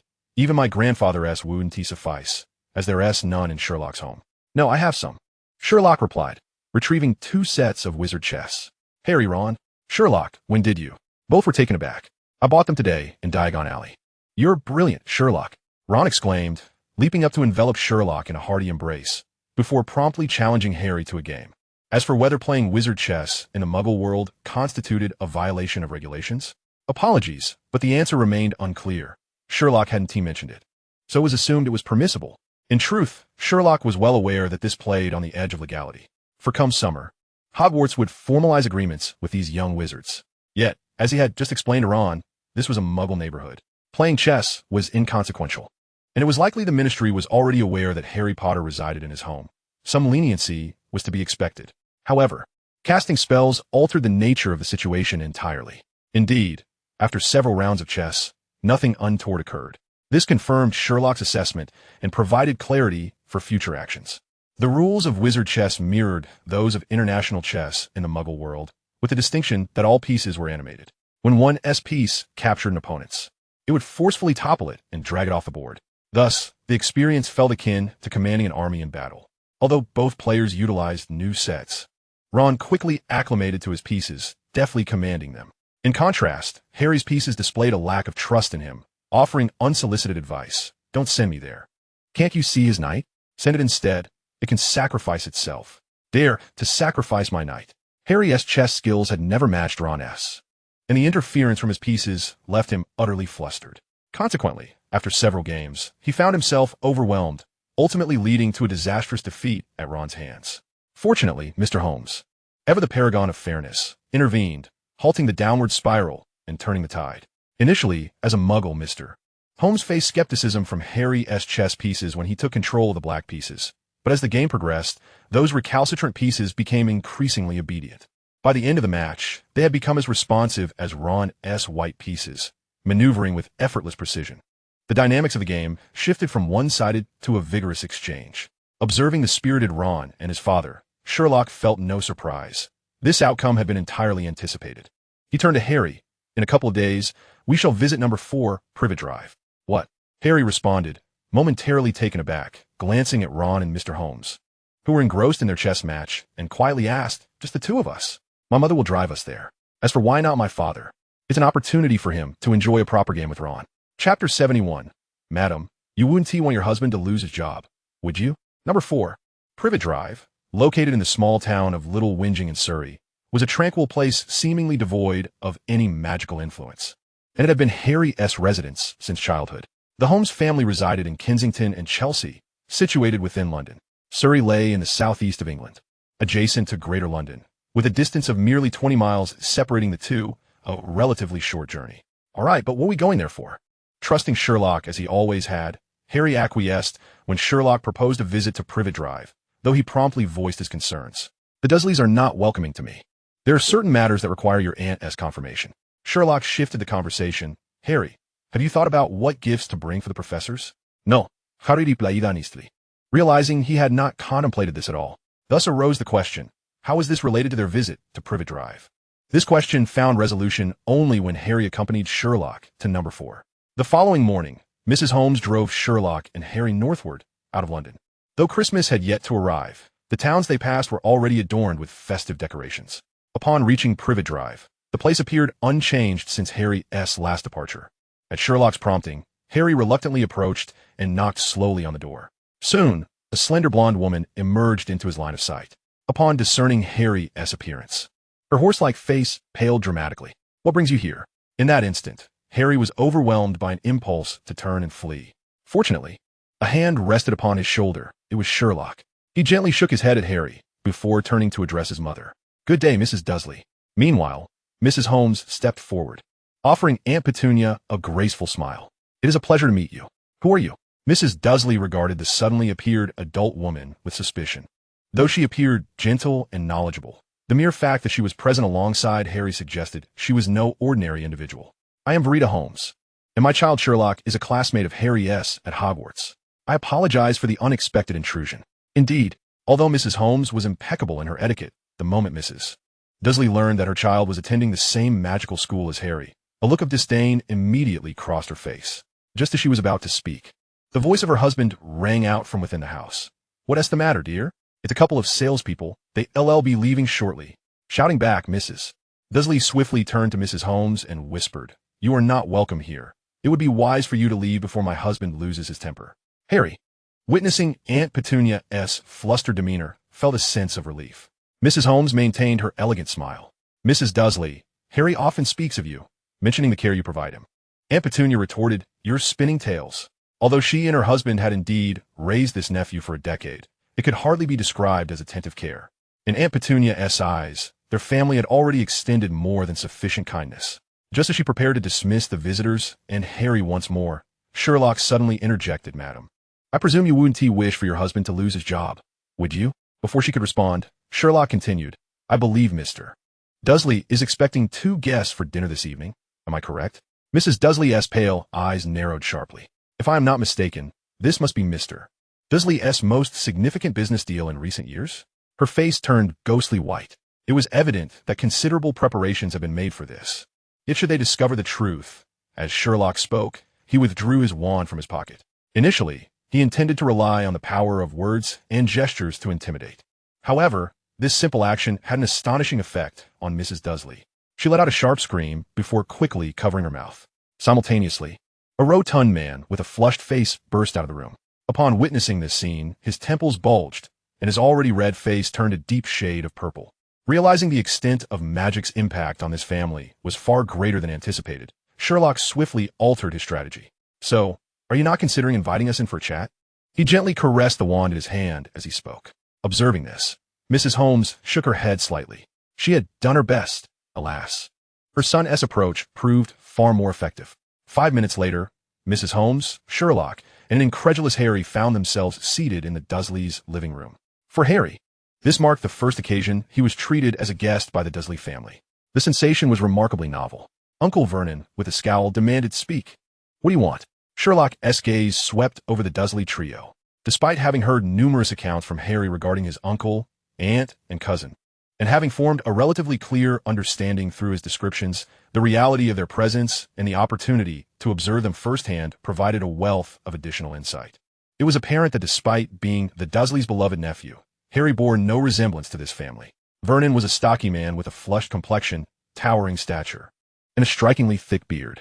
Petunia was a slender blonde woman, in stark contrast to her husband, possessing an exceptionally long neck, a robust frame, and a horse-like visage. Their son Dudley inherited his mother's golden hair and his father's corpulent figure, with pale skin and facial features nearly amalgamated. As for Harry, his diminutive stature and striking green eyes were his most distinguishing traits. There is no need for such tension. Mrs. Holmes maintained her smile, glancing at her son, who nodded in agreement. She then turned to Aunt Petunia. "I merely wish to inquire about certain matters, specifically concerning Harry's mother. From my observations, Mrs. Dursley, you should possess some knowledge on this topic." "Impossible. Absolutely not." Mrs. Dursley interjected sharply, interrupting Sherlock's words. Harry, exasperated, threw up his hands.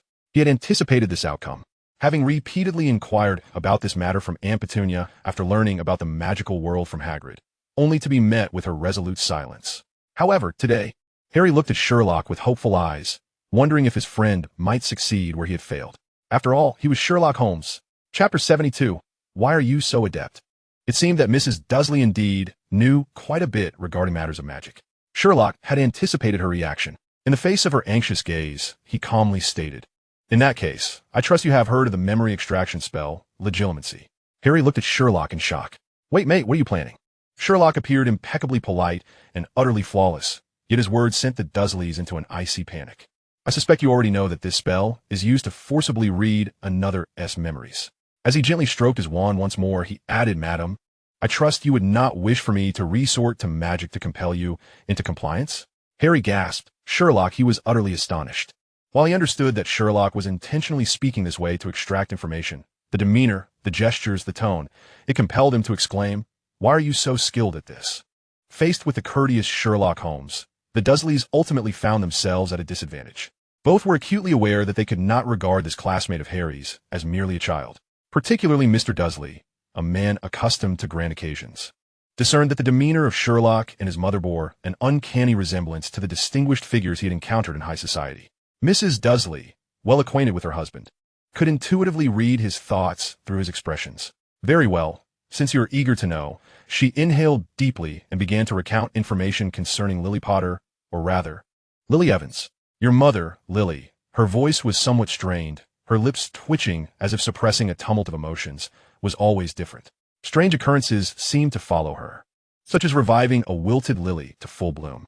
"I recall an incident when she fell from a tree, yet landed as if cradled by some unseen force.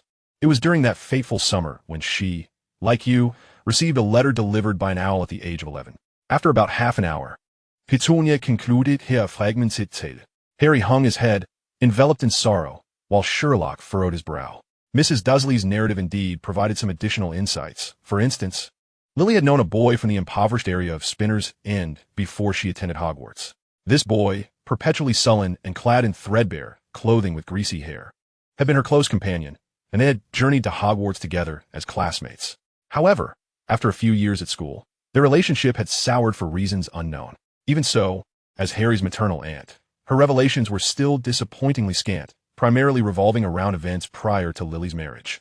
According to Petunia, the sisters had severed ties after Lily wed James Potter, not reconnecting until a decade ago. It was on a fateful morning when Mrs. Dursley, while opening the door to retrieve milk bottles, stumbled upon the swaddled infant Harry and a letter. That letter, penned by Dumbledore, was her only source of knowledge regarding the tragic fate of Harry's parents. Nevertheless, in her quest to maintain an ordinary life for her family, she never disclosed the truth about magic to Harry, instead fabricating a tale of their demise in a car accident. "Thank you for your testimony, Mrs. Dursley," Sherlock smiled. "However, I believe you might wish to elaborate further." "What do you mean?" Mrs. Dursley immediately grew defensive. "I have told you everything I know." "Really?" Sherlock shook his head and uttered a statement that left all present in shock. "In truth, you must envy your sister, do you not?" "I do not. I have no such feelings." "You are mistaken." Upon hearing Sherlock's insinuation of jealousy towards her sister, Mrs. Dursley panicked, attempting to clarify herself. Mr. Dursley tightly embraced his wife. Concern etched across his features as he turned to Sherlock. "Mind your tone, young man." Regrettably for Mr. Dursley, Sherlock was not Harry and remained unfazed by the man's intimidation. He fixed his gaze upon Mrs. Dursley's eyes and calmly asserted, "You and Professor Dumbledore must have exchanged more than just this one letter, correct? You were in communication long before Harry's mother entered the school. Did you not once aspire to become a witch yourself?" You. Mrs. Dursley abruptly rose, her panic evident as she regarded Sherlock. She had lost her composure. His words conjured memories of her own youth, of that summer swept by the winds. Though her response was couched in politeness, it was a merciless rejection. A letter dispatched 20 years ago now pierced her heart like a dagger. "Ultimately, your decision to sever ties with the magical world did not coincide with Harry's parents' marriage." He gazed deeply into Mrs. Dursley's eyes. "I surmise that moment occurred shortly after your sister enrolled at Hogwarts." Harry, W.W. Harry's expression today had surpassed the number of times he had exhibited such astonishment since his initial meeting with Hagrid 4 months prior. Aunt Petunia had indeed been in contact with Dumbledore long before. She had even known Professor Snape, and she envied his mother, though it sounded utterly absurd. When uttered by Sherlock, it took on an astonishing credibility. "You claimed you would not employ such magic against us." Mr. Dursley bellowed, clutching his wife tightly. "How dare you be so untrustworthy?" Sherlock, somewhat resigned, replied, "Inferring these details requires no magic, much like I can deduce that you are inviting Mr. Mason and Mrs. Merlin for dinner this evening." "Impossible. Absolutely impossible." Now, it was Mr. Dursley who faltered. "Very well. It seems I must elucidate." Sherlock appeared somewhat disinterested as he languidly explained. "Mrs. Dursley was evidently still in the throes of cooking when she opened the door for us. The dishes and beverages in the kitchen indicate preparations for dinner, as lunch would have been too hasty. The shoe rack in the foyer had 2 pairs of guest slippers, one in a men's size and another in a women's, both of formal style, unlike your household's usual fare. The newspapers on the table all featured articles about the same company, owned by Mr. Mason, with numerous passages annotated. The dining table was meticulously set with clean linens, plates, cutlery, and wine glasses sufficient for five, clearly arranged for entertaining. The golf-themed decor on display and the landscape painting of a golf course on the wall were evidently recently hung. From all this, I can deduce that you are hosting Mr. Merlin and Mrs. Merlin for dinner tonight. Mr. Merlin is an avid golfer, and you hope to steer the conversation towards your work to finalize a deal. Silence enveloped the room. The Dursleys were utterly dumbfounded. Mrs. Holmes beamed with pride at her son, while Harry stood tall, filled with a sense of honor. Chapter 73. How did the nation come to this? Even after departing number 4, Privet Drive, and settling back into the rear seat of the car, Harry felt as though he were still ensconced in a dream. His hands clutched an album tightly.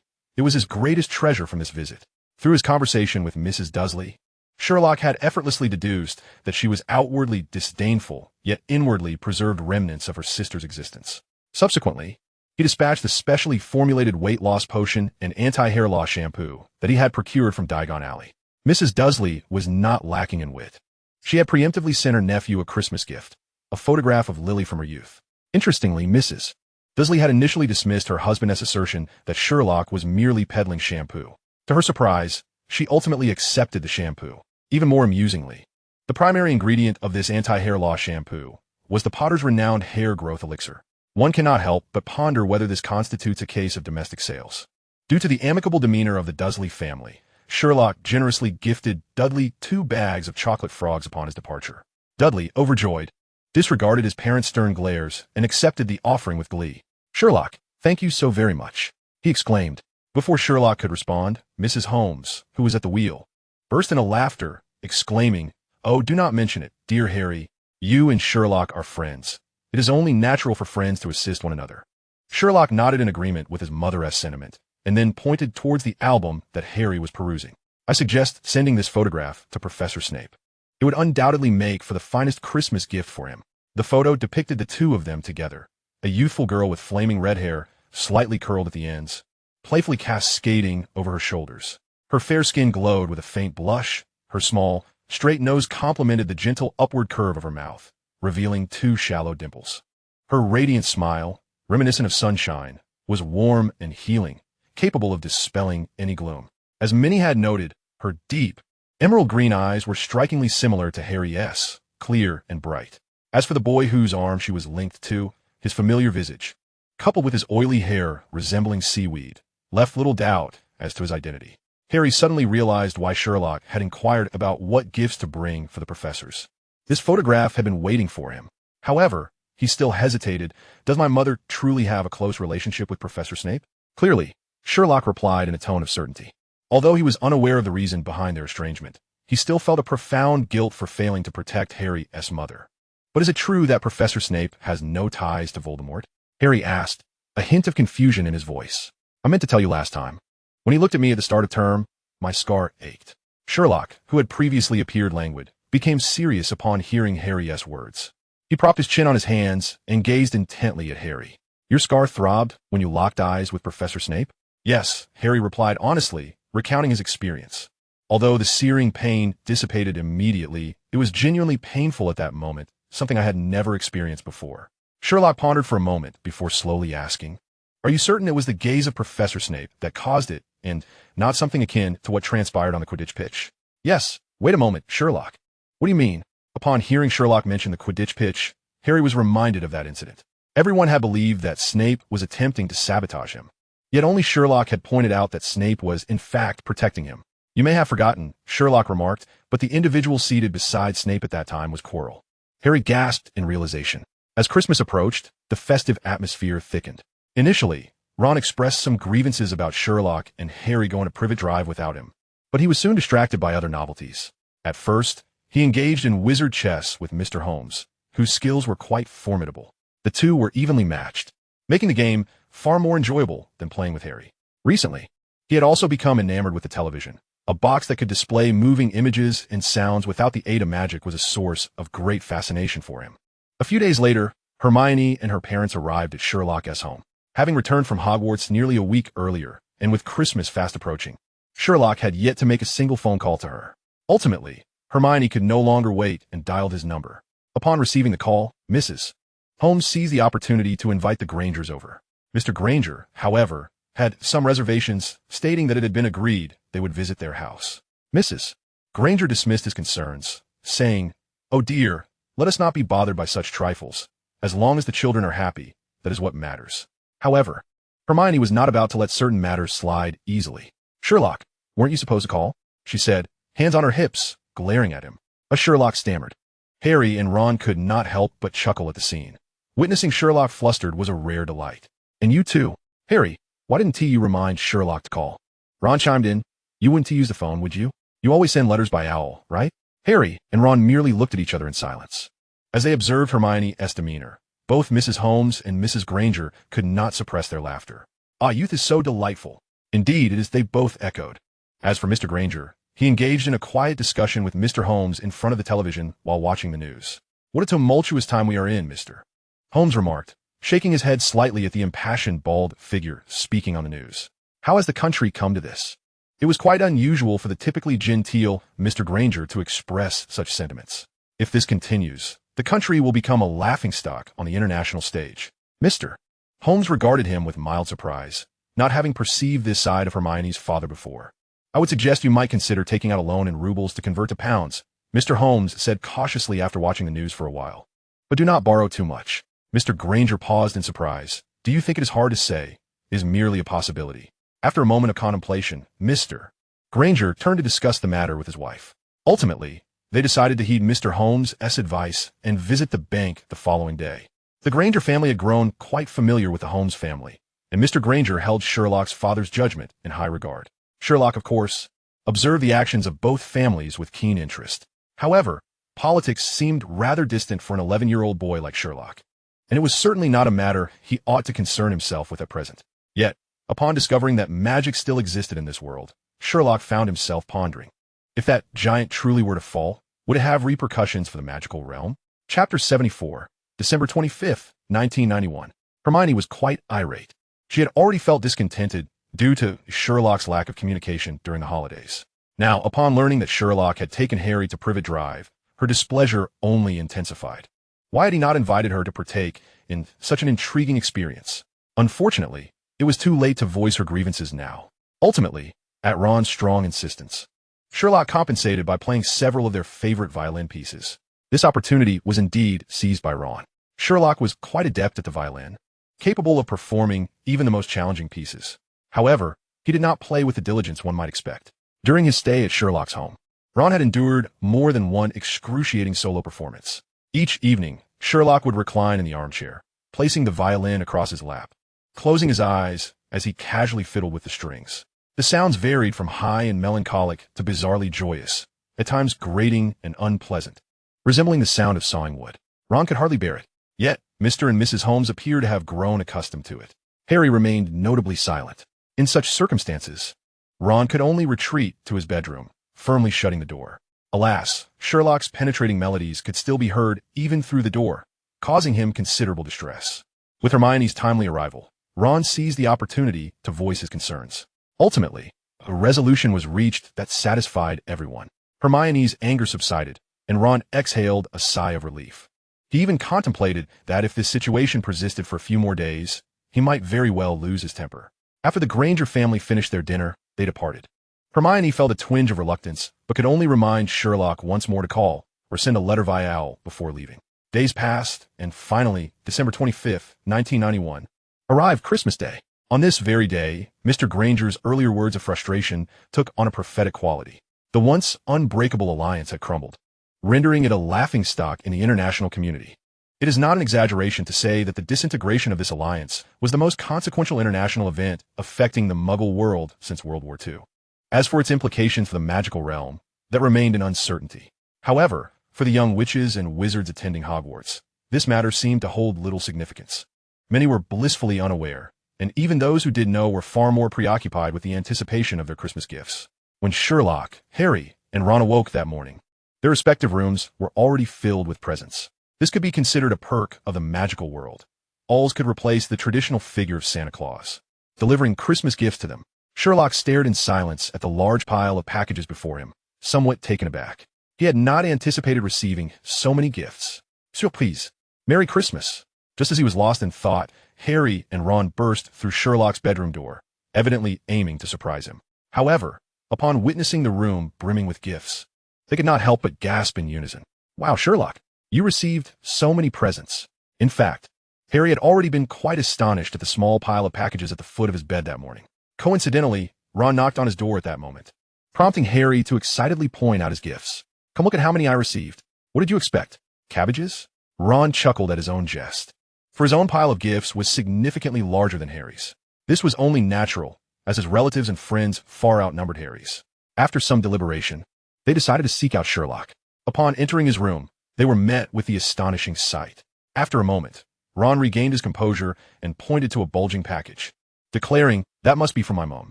"Ron, have you finally learned to deduce like Sherlock by observing?" Harry teased. "I saw the same gift in your room," Ron mumbled. "She must have knitted each of you a sweater unique to the Weasley family. I imagine Hermione received one too." At Harry and Ron's enthusiastic urging, the three decided to gather their gifts and unwrap them together. As Ron had predicted, Mrs. Weasley had indeed sent Sherlock a blue hand-knit sweater, adorned with a large Z on the chest. Harry's was green with an H, while Ron's was a deep crimson with an R. Alongside the sweaters, they received a large box of homemade fudge, which was quite delicious. Next was Hagrid, who gifted each of them a hand-carved flute. Though somewhat rough around the edges, it was remarkably sturdy. Hermione's gifts were rather intriguing. She presented Harry with a box of chocolate frogs and Ron with a sizable box of Bertie Bott's every flavor beans. As for Sherlock, he received a book. To Harry and Ron's astonishment, it was not the magical crimes casebook they had previously discussed, but rather the art of eloquence. The cover bore a note inscribed in elegant script, studied diligently. Sherlock remained silent. Harry and Ron looked at him expectantly. As Sherlock opened the title page, he discovered the inscription. "This book provides exclusive formulas for language and communication skills, enabling you to become a remarkable speaker." Noticing Sherlock's silence, Ron could no longer restrain his curiosity. "Sherlock, what did you give Hermione?" he inquired. "Surely it isn't another book?" Harry speculated. "It is a book," Sherlock replied, prompting Harry and Ron to perk up their ears. The title was Makeup for Beginners. Harry and Ron gasped in shock. "Good heavens. You two are just hurting each other now." "I don't understand." Harry expressed his bewilderment. "Why would you give Hermione a book like that?" Sherlock's gifts to both himself and Ron were undoubtedly practical. Ron received a wand, which was akin to a timely boon, while the wizard chess set bestowed upon himself was passable at best. Yet, when it came to Hermione, the tone shifted dramatically. Gift-giving ought to consider the recipient's practical needs. Harry inquired, "Sherlock, may I ask if you believe Hermione requires lessons in makeup and attire?" The answer was self-evident. Harry and Ron exchanged glances, realizing the implications. It was no wonder Hermione chose to reciprocate with a book, retracting the carefully prepared magical criminal case studies in the process. What gift had Sherlock given to others? With the topic broached, Harry's curiosity piqued, prompting him to further inquire. Professor Dumbledore received 3 consecutive years of periodontal examinations and complimentary dental cleanings. Professor McGonagall was gifted an elegant English tea set. Professor Snape received a compact refrigerator for long-term potion storage. Professor Flitwick was presented with a music box capable of both charging and holding batteries. For Professors Sprout and Hagrid, he chose books, Home Gardening Guide, and Compendium of Rare Wildlife. Upon hearing Sherlock's unhesitating responses, Harry and Ron exchanged bewildered glances. The question arose, why were the gifts for the professors and themselves entirely reasonable, yet Hermione's gift was so markedly different? What was the reason? Why indeed? Alas, the matter was settled, and further discussion seemed futile. Their gifts had already been dispatched, and as for Sherlock and Hermione, let them be as they wished. As they began unwrapping their gifts, Harry and Ron soon understood why Sherlock received such an abundance of presents.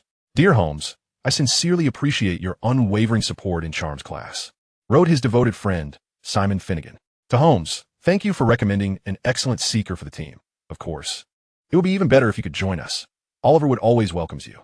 Sherlock, thank you for consistently helping me locate Ravenclaw's lost item.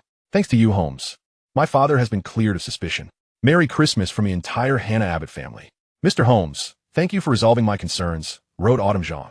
It was at this juncture that Harry and Ron comprehended the numerous good deeds Sherlock had quietly performed on their behalf.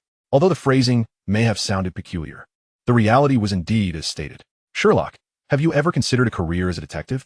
"Dear Harry, my childhood dream was to be a pirate." "Oh well." Harry found himself momentarily at a loss for words. "Wait, first tell me, what exactly is a detective?" Thus, The morning passed in their tranquil exchange. After lunch, Mr. Holmes and Mrs. Holmes went for a stroll, leaving the trio indoors. Harry and Ron resumed their game of wizard chess, which Ron found to be a delightful reprieve from his daily escapades. Meanwhile, Sherlock sat in contemplative silence, staring at the wall. Absent any reminders, he might have remained in that state for the entire afternoon, until Hermione called. Her tone was brusque as she informed Sherlock that Mr. Granger had taken Mr. Holmes' advice and secured a loan in rubles from a bank. Given the current circumstances, it seemed he had undoubtedly profited, though whether it was a small, medium, or substantial gain remained uncertain. Upon noticing Sherlock's nonchalant attitude and lack of explanation regarding the Christmas gifts, she angrily hung up the phone. Not long after, the phone rang again, and Hermione began to excitedly recount the other gifts she had received. They were not entirely to her satisfaction, but at least they were passable. Yet Sherlock remained utterly unresponsive, prompting Hermione to hang up the phone in frustration once more. Following this, Sherlock suggested a solitary stroll outdoors, insisting that Harry and Ron not accompany him. Once he had departed, Ron was the first to speak. Honestly, sometimes I find Hermione quite annoying. Sherlock must have wanted to escape her calls. This was evident. Hey, mate, don't start talking like Sherlock. Did I? Obviously. And you dare accuse me. The two were embroiled in their argument when the phone rang once more. Harry and Ron exchanged glances, quickly arriving at the mutual decision to ignore it. However, much to their dismay, Hermione seemed resolute, unwilling to relent until she succeeded in placing the call. Truly, her persistence was commendable. Ron shook his head while nudging Harry with his elbow. Go on, old Harry. You know I can't handle this. With a long sigh, Harry approached the phone, the insistent ringing abruptly ceasing. Hermione, Sherlock has already gone out. To Harry's astonishment, the voice on the other end was initially silent, followed by that of an unfamiliar man. Are you Harry Potter or Ron Weasley? Harry was taken aback. Who are you? The stranger chuckled softly. Me? I am the closest thing to a friend Sherlock Holmes possesses. What do you mean by that? Harry felt a surge of alarm, quickly signaling to Ron. Ron looked at Harry in confusion. Harry, in a panic, gestured and mouthed words until Ron finally grasped his intent. Without hesitation, Ron dashed out to find Sherlock. Unperturbed, the unfamiliar voice continued calmly. The enemy is, at least in his eyes, indeed so. If you were to ask him directly, he might claim, I am his arch-nemesis. He simply relishes the theatrics. Am I wrong, Mr. Harry Potter? How do you? Harry's astonishment deepened. This mysterious figure had deduced not only his connection to Ron, but had now narrowed it down to his very identity. You just sent Mr. Weasley away, didn't you? The voice chuckled again. It seems Holmes neglected to inform you that speaking while performing other actions can affect one's vocal cords. Does it not? And your friend's movements were rather exaggerated. I could hear the door closing from several feet away. Who on earth are you? I already told you. I'm Sherlock Holmes' nemesis. So, do you intend to continue being his friend? That is none of your concern. That is debatable. The voice once more erupted in laughter, filled with delight. I am calling to inform you that I am willing to offer you a substantial reward on a regular basis, provided you assist me with a certain task. What task?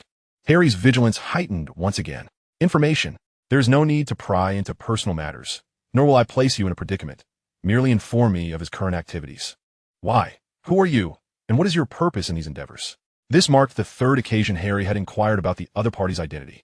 Yet, the individual continued to evade the question. His persistent worry for the other person fueled his concern for his life, but for various reasons. I hope you can remain tight-lipped about this. I refuse. Calm yourself, Mr. Potter. I have yet to discuss the specifics of the remuneration. This is irrelevant. I simply hold no interest in it. And besides, Sherlock is my friend. I shall not assist you in such matters. Harry asserted with unwavering resolve. Do you trust no one but Sherlock Holmes? Strangely enough, despite Harry's firm rejection, the voice on the other end seemed not only unperturbed, but rather more buoyant. Or should I seek out Mr. Ron Weasley for a conversation? To my knowledge, his finances are rather strained. I dare say he would be more than willing to assist me. Chapter 75. I am his arch-nemesis. Ever since receiving the enigmatic phone call, Harry had been consumed by anxiety. Though the identity of the caller remained a mystery, he was assuredly no ordinary individual, even without the intellect of Sherlock. The ease with which he discerned Harry's identity and his claim of being Sherlock's nemesis suggested he was far from benevolent. More critically, despite Harry having clearly stated his position, the caller seemed unfazed, even suggesting a shift in target to Ron.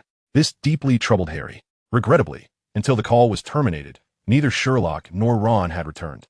Harry had waited for over an hour, and at long last, both arrived, albeit rather belatedly. Observing the composed Sherlock and the breathless Ron, Harry was momentarily perplexed.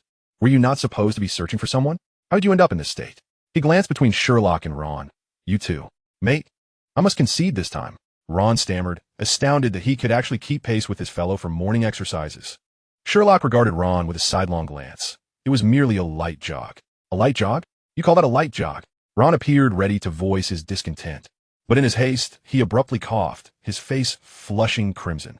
Never mind, whatever you say, I need to rest. With that, Ron disregarded the two, trudging heavily to his bedroom and collapsing onto his bed. Under normal circumstances, Harry would have followed to check on him. However, today was different.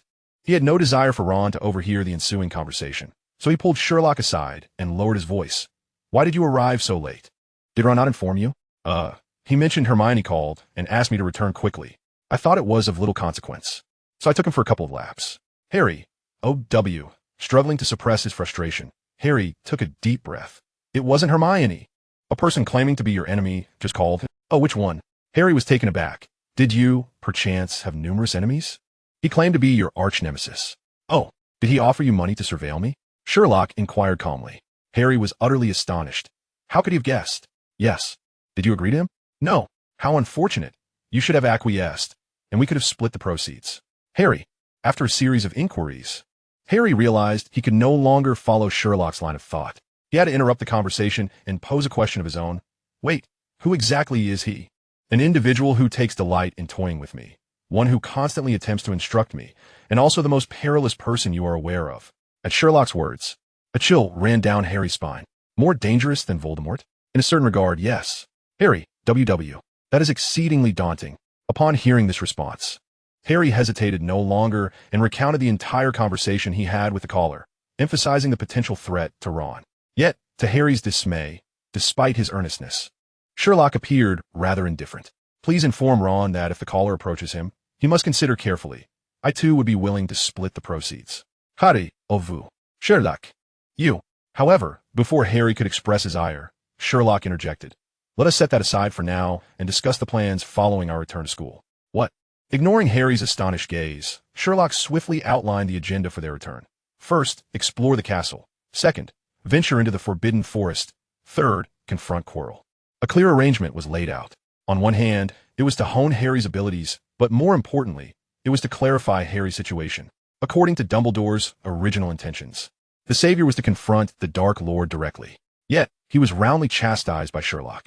In Sherlock's view, even if there were compelling reasons for Harry to face Voldemort, the truth should be disclosed to Harry, allowing him to make his own choices, rather than resorting to deceit against an 11-year-old wizard. Some individuals, having occupied their positions for far too long, only hear support and praise. As dissenting voices diminish, it is inevitable they become ensnared within their own echo chambers. Without Sherlock, given Dumbledore's cunning and Harry's temperament, they would surely have been in perfect accord, both rushing headlong into the fray. Is this beneficial? It is not. Thankfully, Dumbledore, at his core, remains a fundamentally positive character. Thus, he did not allow himself to be enraged by Sherlock's probing questions, nor did he seek to eliminate the one who posed them. After careful contemplation, he ultimately concurred with Sherlock's viewpoint. Of course, this was also a result of Sherlock's meticulous analysis of Dumbledore's behavior, which allowed him to predict the latter's response. Otherwise, he would have employed different tactics. After relaying all this to Harry, Sherlock fell silent for a considerable time. Sherlock, do you mean to say that Mr. Dumbledore wishes for me to confront Voldemort? He has great faith in that prophecy. At this point, Sherlock furrowed his brow. It was evident he had not revealed everything to me, still holding certain truths back. He would not harm me, would he? That is beyond question. Then simply tell me what I must do. Sherlock smiled. Harry, you indeed possess a remarkable talent for listening and executing tasks, and with your assistance, many matters have become considerably more manageable. However, let us postpone the specifics until we return to school. It was only when Harry returned to his room that he suddenly realized, wait, wasn't I supposed to inquire about the identity of that mysterious person? How did the conversation end up revolving around myself? This left Harry quite perturbed, for it dawned on him that he had unwittingly fallen into Sherlock's trap once again. Nevertheless, he understood that if Sherlock had no intention of revealing the truth, no amount of persuasion on his part would suffice. Yet, he also recognized that without clarifying this matter, restful nights would elude him for the foreseeable future. The following day, after much contemplation, Harry decided to confide in Ron and Hermione about the situation. What? That mysterious individual asked you and Ron to keep an eye on Sherlock? If that's the case, why didn't he contact me? Harry exclaimed. Hermione, this is not the time for discussion. Why not? By your reasoning, if he has set his sights on you and Ron, he should have considered me as well, for I was the first to know Sherlock. Harry sighed. But his intent is surveillance, and Ron and I reside in the same dormitory as Sherlock. After a brief silence, Hermione, as if nothing had transpired, inquired again. What did Sherlock say? He refused to tell me, merely stating that Ron and I could agree to each other's requests and then split the reward. How could he be so irresponsible? I must go over there. Huh? Didn't you just visit a few days ago? Ron interjected, having been on the phone all day due to a false alarm. The moment he uttered this, Harry silently cursed his luck. Predictably, the next instant, Hermione's sharp voice nearly pierced their eardrums. Ronald, what do you mean by that? Hermione unleashed a torrent of high-decibel rebuke upon Harry and Ron for a quarter of an hour before finally hanging up in a fit of anger. Harry and Ron exchanged glances, their expressions somewhat chagrined. You should not have told her.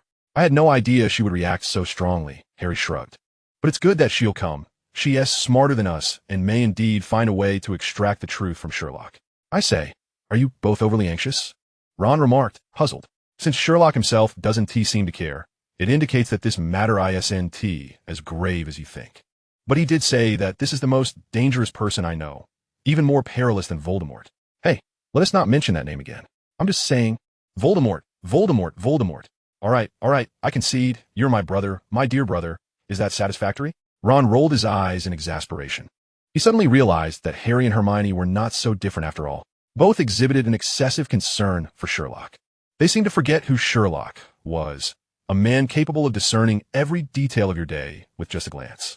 Such a person hardly required their concern, did he? Ron felt that Sherlock had a point. If that individual was indeed willing to contribute, then one should simply agree and share the rewards. Easy money is not to be left unclaimed. Of course, given the current circumstances, such sentiments could not be voiced aloud. Yet, whether it was Ron, who was at ease, or Harry and Hermione, who were overly anxious, none of them anticipated the unforeseen twist that this matter would soon take.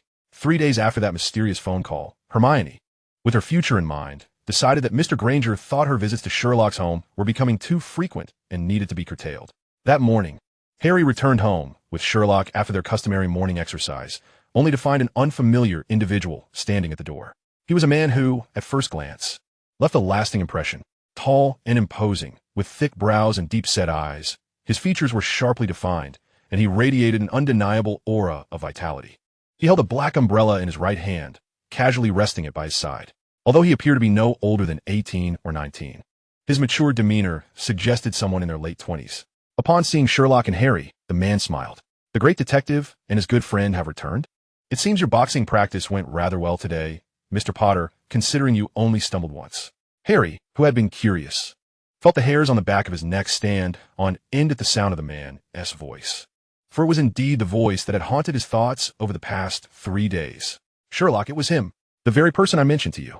Chapter 76. Of course, he is my brother. Upon seeing the man and hearing Harry's words, Sherlock appeared entirely unfazed. I knew it would be him. As Harry gazed in astonishment, Sherlock strode briskly toward the man, and, regarding this familiar yet unfamiliar face, he bluntly asked, "What brings you here?" "Merely the same old concern for you," came the reply. "Thank you, but I believe I have already received your attentions."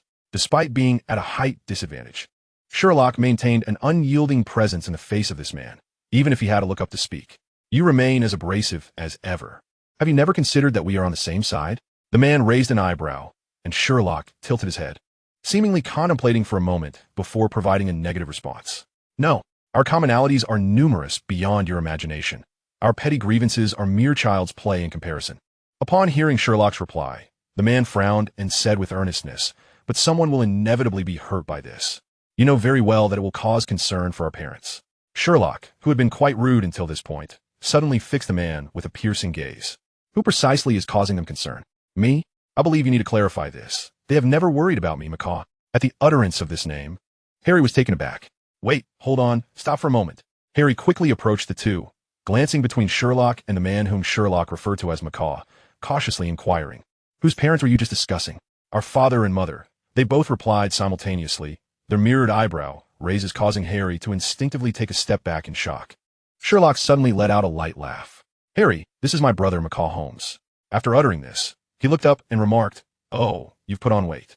McCall remained with a furrowed brow. "On the contrary, I'm building muscle." He did not believe that his brother could not perceive this. Clearly, he was speaking with intention. Harry, with an expression of incredulity, exclaimed, "Brother? You mean brother? Is he truly your brother?" "Of course he is my brother." Sherlock appeared somewhat impatient, his tone growing brusque.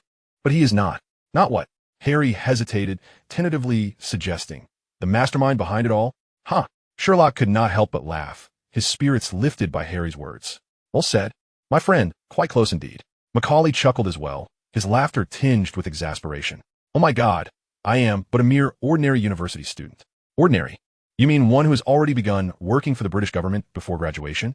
Sherlock replied coldly, turning to Harry and adding, "If he weren't constantly engaged in odd jobs during his free time, he would likely have joined the Queen's government straight out of university." Harry was utterly astonished by their conversation. He had never anticipated that the self-proclaimed arch-nemesis of Sherlock would turn out to be his own brother. Nor did he expect this brother to sound so formidable. Thus, the two siblings engaged in a verbal sparring match at the doorstep, neither willing to concede. Caught in between, Harry felt both small and helpless. Just then, the door creaked open, and Mrs. Holmes peeked out to assess the situation. "Children, are you arguing?" "No, impossible." The two replied in unison, frowning simultaneously. After taking 3 steps back to create some distance, Sherlock quickly withdrew his hand, while Macaulay nonchalantly adjusted his bow tie. "Tea and refreshments are in the study." Macaulay pointed his umbrella towards the muddy imprint on Harry's shoe, reminding him to inform Coach Moran that his anti-slip wax formula needed updating, unless he wished to train all his members to become geologists, as not everyone could retrieve sandstone samples from a wrestling match. As he turned, the hem of his coat brushed against Sherlock's trousers. "Come along, brother. Unless you want me to inform Mother that you've dismantled her Victorian teapot again." Sherlock clenched his jaw and said with a cold smirk, "Harry, always remember never to gamble with someone as bureaucratic as him. They might even keep a record of how many raisins you had for breakfast." Upon the return of their eldest son, Mr. and Mrs. Holmes were visibly delighted. Through Mr. Holmes' introduction, Harry and Ron were astonished to discover that Sherlock was not an only child, but had an elder brother. Macaulay Holmes was a full 7 years older than Sherlock, and their grandfather had been a country gentleman for generations. When Sherlock was 4, the Holmes family traveled to Montpellier, France, where they stayed for a full 2 years. Mrs. Holmes learned to cook French cuisine during that time. "What? So we've been eating French food all this time?" Ron appeared genuinely surprised. "Mr. Ronald, surely you are aware that the finest restaurants in England are French?" Macaulay remarked with a smile, while fiddling with a black umbrella in his right hand. Ron replied, "He usually just eats without a care. How would he know?" After leaving France, they then ventured to Rotterdam in the Netherlands, and subsequently resided in Cologne, Germany. For a while, Macaulay continued Mr. Holmes' narrative. At the age of 7, Sherlock entered a prestigious boarding school, and the family hired a tutor for him.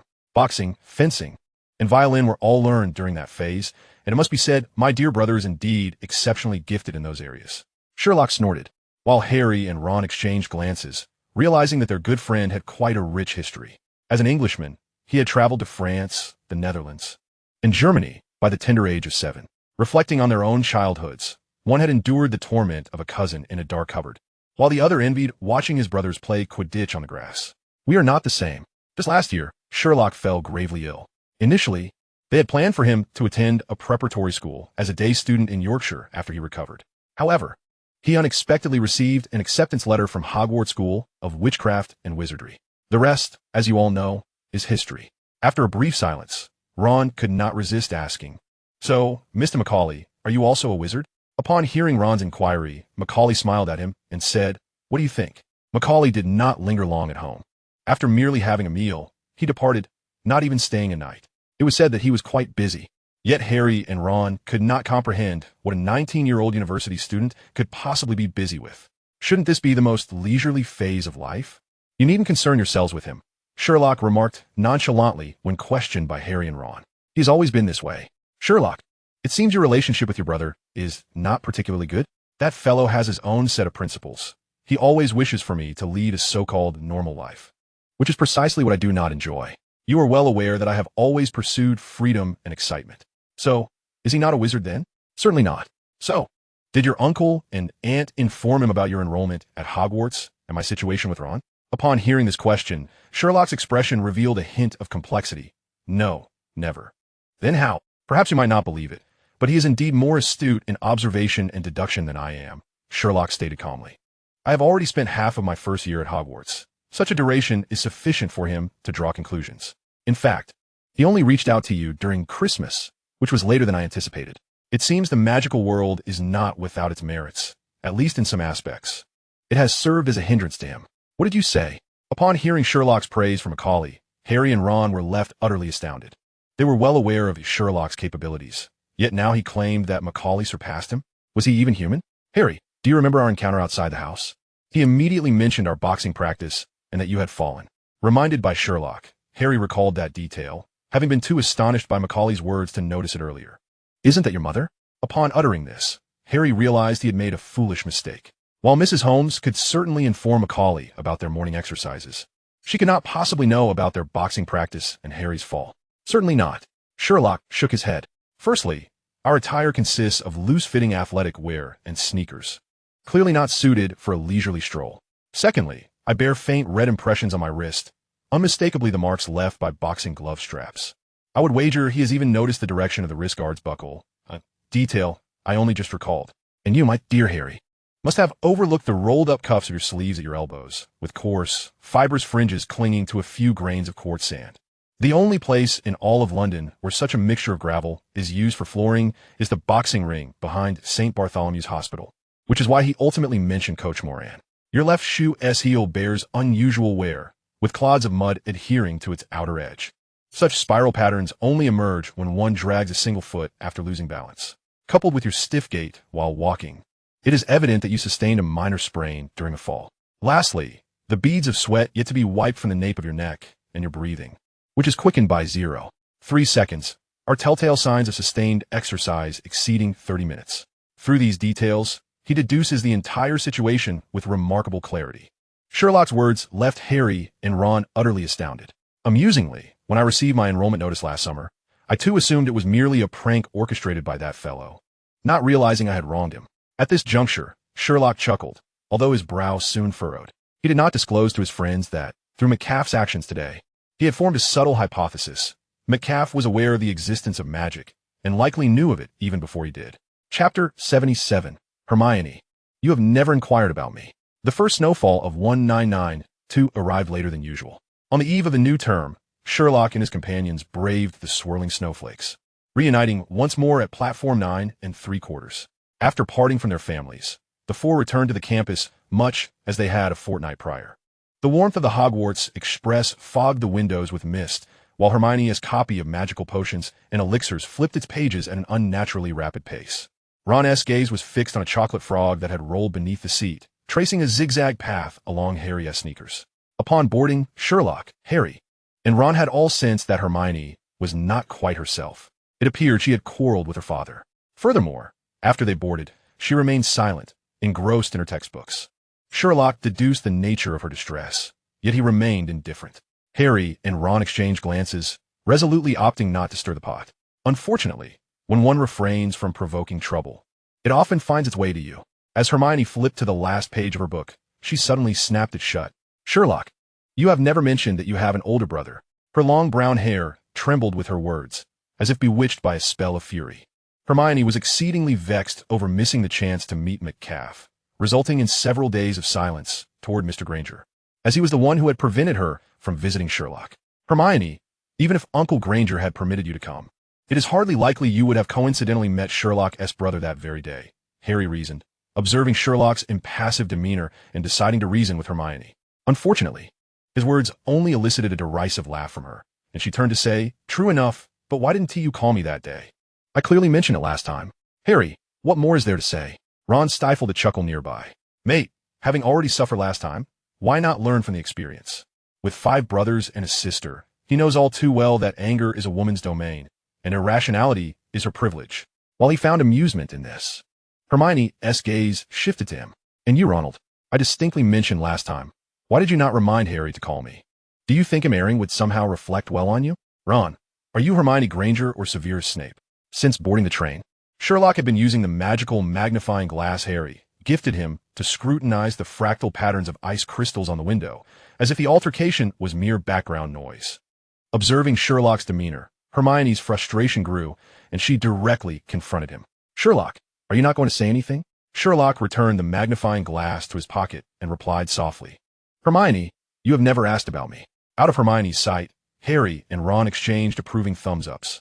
Well done. Though prepared for the possibility, Hermione had not anticipated that Sherlock could so effectively end the conversation with a single remark. "Even so, you could at least include me," she expressed, a hint of disappointment in her voice. "We're friends after all. I do not believe meeting that fellow is something to be encouraged. Yet he is your brother. He has Harry and Ron watch over you out of genuine concern. Merely his unilateral desire."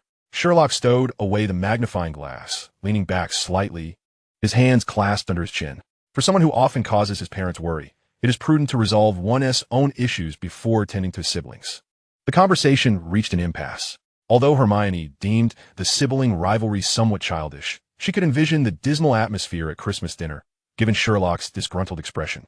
Despite being Sherlock's friend, she recognized that this was ultimately a family matter, rendering her unable to intervene. With this thought, she cast a fierce glare at Harry and Ron. "This is none of our concern." Regardless, as long as McCaff was not mentioned, their dialogue flowed smoothly. During this time, Harry even treated them to a plethora of magical snacks. Aside from Ron, the three amassed a considerable collection of wizard trading cards. Ron, however, was excluded as he had already accumulated nearly 500 cards. At this point, he only lacked the 2 SSR-level rare cards, Agrippa and Ptolemy. Still, he was not particularly concerned, having long since given up hope of acquiring them. He preferred to focus on the chocolate frogs. Naturally, the one that had rolled beneath the seat had not escaped his clutches either. By the time they arrived at Hogwarts, darkness had fully descended, and the heavy snowfall over the Scottish Highlands had ceased. As not all the students had returned yet, the castle lacked its usual bustle. Upon arrival, the Weasley twins rushed over, immediately greeting the three, excluding Ron, before pouncing on him. "Little Ronnie, it has been but a fortnight since we last met, and your visage has taken on a more rounded appearance. It seems the culinary offerings at the Holmes residence are rather sumptuous. It is truly disheartening. Having accepted the invitation of your friends, you have forsaken your dear brothers. Such a decline in moral standards, a testament to the waning of human compassion, and a reflection of the coldness of society. Ron, unaccompanied by his twin brothers, is no match for them. Even in his desperate struggle, he finds it futile. Ultimately, he is dragged away by their overpowering grip.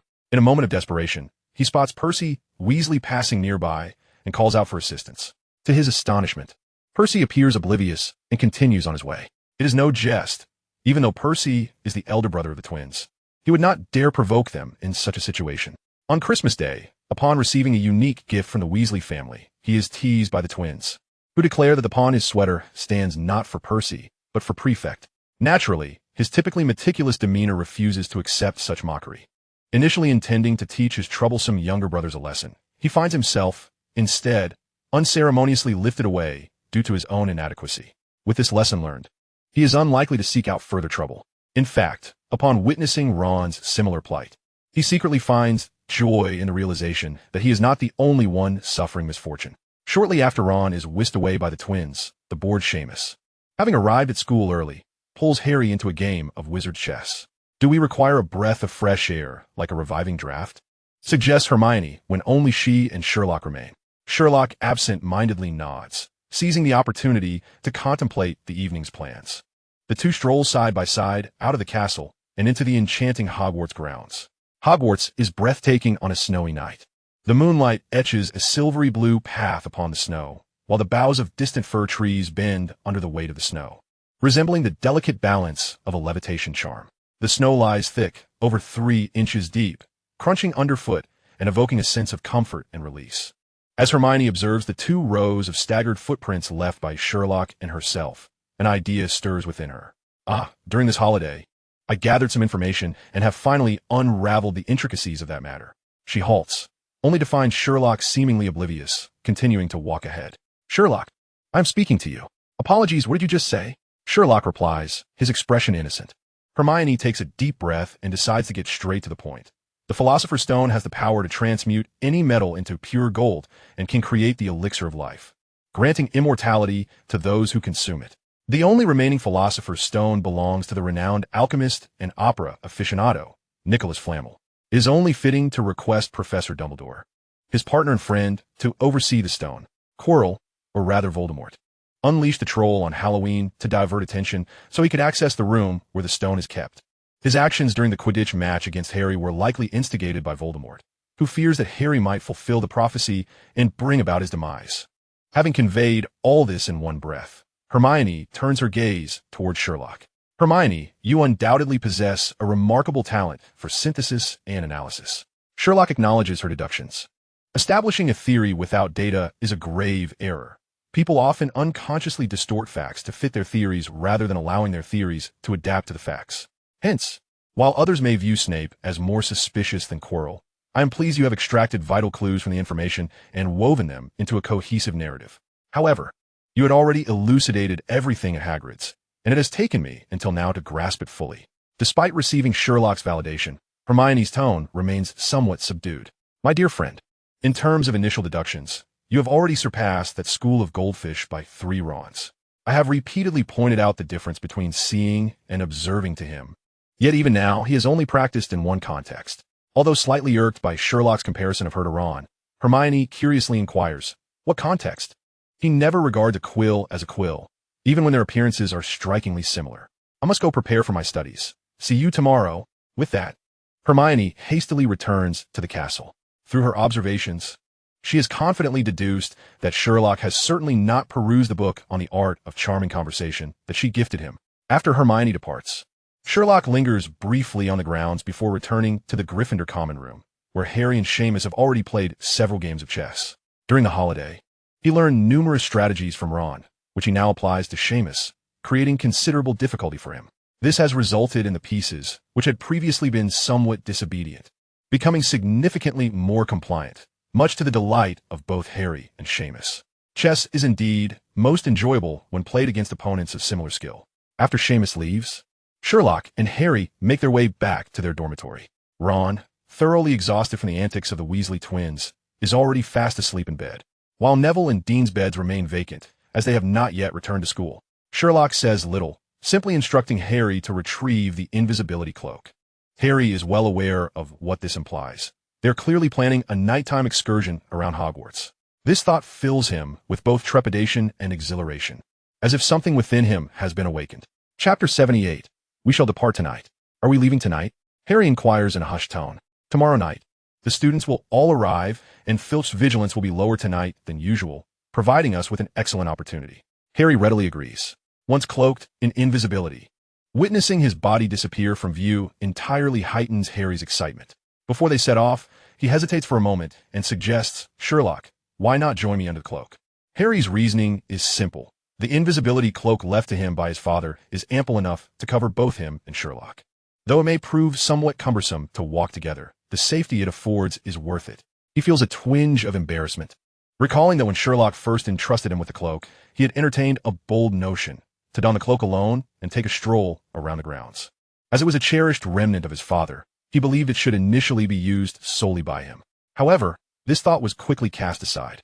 This is something Sherlock has procured for himself. How could I possibly act in such a manner? Without Sherlock, I might not have even acquired it. Although Sherlock mentioned that Dumbledore would present it to me as a Christmas gift, how can one be certain of events that have yet to transpire? My thoughts on a matter are utterly selfish. For this reason, Harry felt a wave of shame wash over him for quite some time. However, he never anticipated that when he suggested sharing the invisibility cloak with Sherlock, the latter would respond, "From the moment I entrusted the cloak to you, it was meant for your solitary exploration of the campus. Should you do so, it would greatly benefit our endeavors tonight." Harry looked up in surprise. "Unfortunately, today marks your first use of it. As for now, simply wear it in silence and lead the way." Sherlock's voice was calm, yet infused with unwavering confidence. Even without the cloak, I would not be detected. His rejection was so resolute that Harry could only acquiesce, though his mind was a tumult of confusion. Could it be that Sherlock believes my previous, somewhat selfish notion was indeed correct? How outrageous! He steadied himself and inquired, "But where are we headed?" "Wherever you wish to go.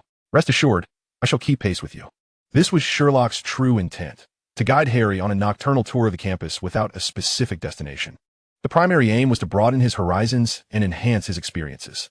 Just as he had told Harry earlier, the moment Harry resolved to confront Voldemort, Sherlock had determined to make Harry stronger. Otherwise, relying solely on that ancient spell and fervor With Harry's current naivete, confronting Voldemort would merely be a death sentence.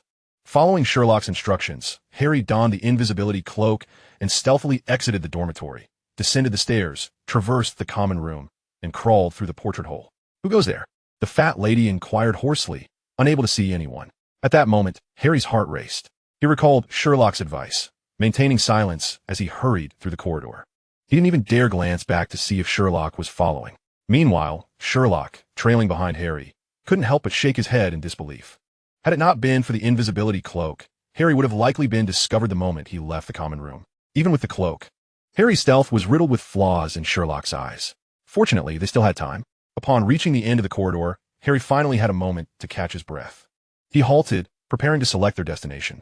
However, just as he instinctively sought to confer with Sherlock, he was astonished to find that Sherlock had vanished. This revelation sent a jolt of panic through Harry. He scanned the surroundings again, confirming that Sherlock was indeed absent, and couldn't help but whisper, "Sherlock? Sherlock?" There was no response. The corridor echoed with his solitude. Oh no, did I move too swiftly and leave Sherlock behind? The thought struck Harry with dread. Indeed, while Sherlock was formidable, he was still cloaked in invisibility. He had been far too hasty. He should have slowed his pace to wait for him. Resolving not to abandon his friend, Harry turned to retrace his steps. Yet, just as he did, a strong hand pressed down upon his shoulder. At that moment, a familiar voice whispered in his ear, "Good evening, Harry." "Sherlock!" Harry exclaimed in delight, turning to find Sherlock right beside him. "Lower your voice, my friend, unless you intend to alert others." I thought you were. The rest of his words faltered, for it felt awkward to admit that he, the one cloaked in invisibility, had lost track of Sherlock. "Were you just now?" Sherlock stepped back, leaning against the shadow of a massive stone pillar. Tracking and concealment are, at their essence, a skill. Wearing the invisibility cloak may render one unseen, but does not equate to complete disappearance. He held up a glowing shard of glass. "A minute ago, you paused in front of the knight's armor, and the temperature of the knee guards rose by 2 to 3 degrees Celsius. The invisibility cloak does not insulate against heat transfer." At that moment, Harry noticed a prism embedded in the collar of Sherlock's cloak, casting a subtle web of light that enveloped the corridor. "Have you mastered the disillusionment charm? That is an advanced spell." Harry marveled in disbelief. "You have indeed overestimated my abilities, dear Harry. It is far simpler than that."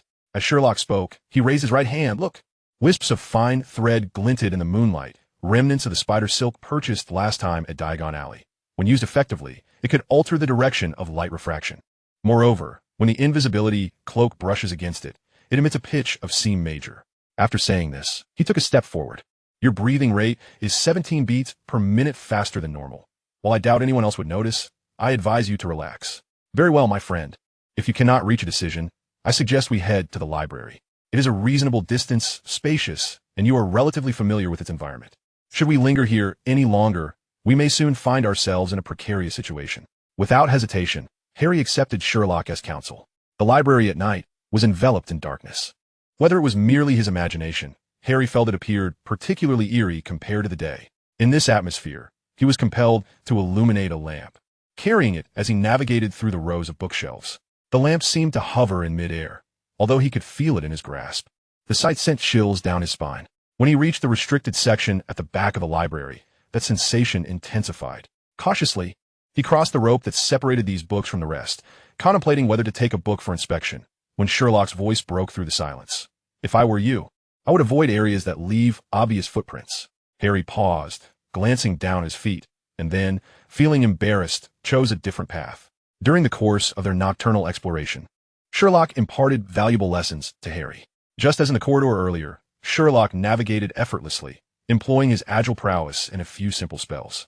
Conversely, Harry, cloaked in invisibility, narrowly escaped detection by the nocturnal patrol, Argus Filch, on several occasions. Thankfully, as Sherlock had observed, Filch was considerably more lax than usual that night. In addition, it was only thanks to Sherlock providing cover at critical moments that they managed to slip by unnoticed. What left Harry utterly speechless was that on several occasions, when it was Sherlock's turn to lead, he nearly lost track of him. To think he could lose sight of someone while cloaked in invisibility. How embarrassing. In stark contrast, Sherlock, despite Harry's concealed state, could locate him with pinpoint accuracy every single time. In a word, remarkable. After a leisurely stroll, Sherlock reminded Harry of some stealth precautions, and upon noticing the time, prepared to return to their dormitory. On the way back, Sherlock intentionally chose a different route than the one they had taken to arrive. As a result, Harry, true to form, got lost yet again. Observing Harry's tendency to blunder into doors and turn at every corner, Sherlock couldn't help but feel a sense of exasperation. Nurturing a savior was no easy task. Perhaps he should just take the lead himself? Just as Sherlock pondered this dilemma, Harry's voice suddenly broke through. "Sherlock, are you there?" With a sigh, Sherlock swiftly entered the room where Harry was. "Sherlock, look at that!" Harry exclaimed. Instead of immediately directing his gaze to where Harry pointed, Sherlock first surveyed the entire room. Numerous desks and chairs were haphazardly piled against the walls, casting large shadows in the moonlight. Along with an overturned wastebasket, it was clear that this was an abandoned classroom.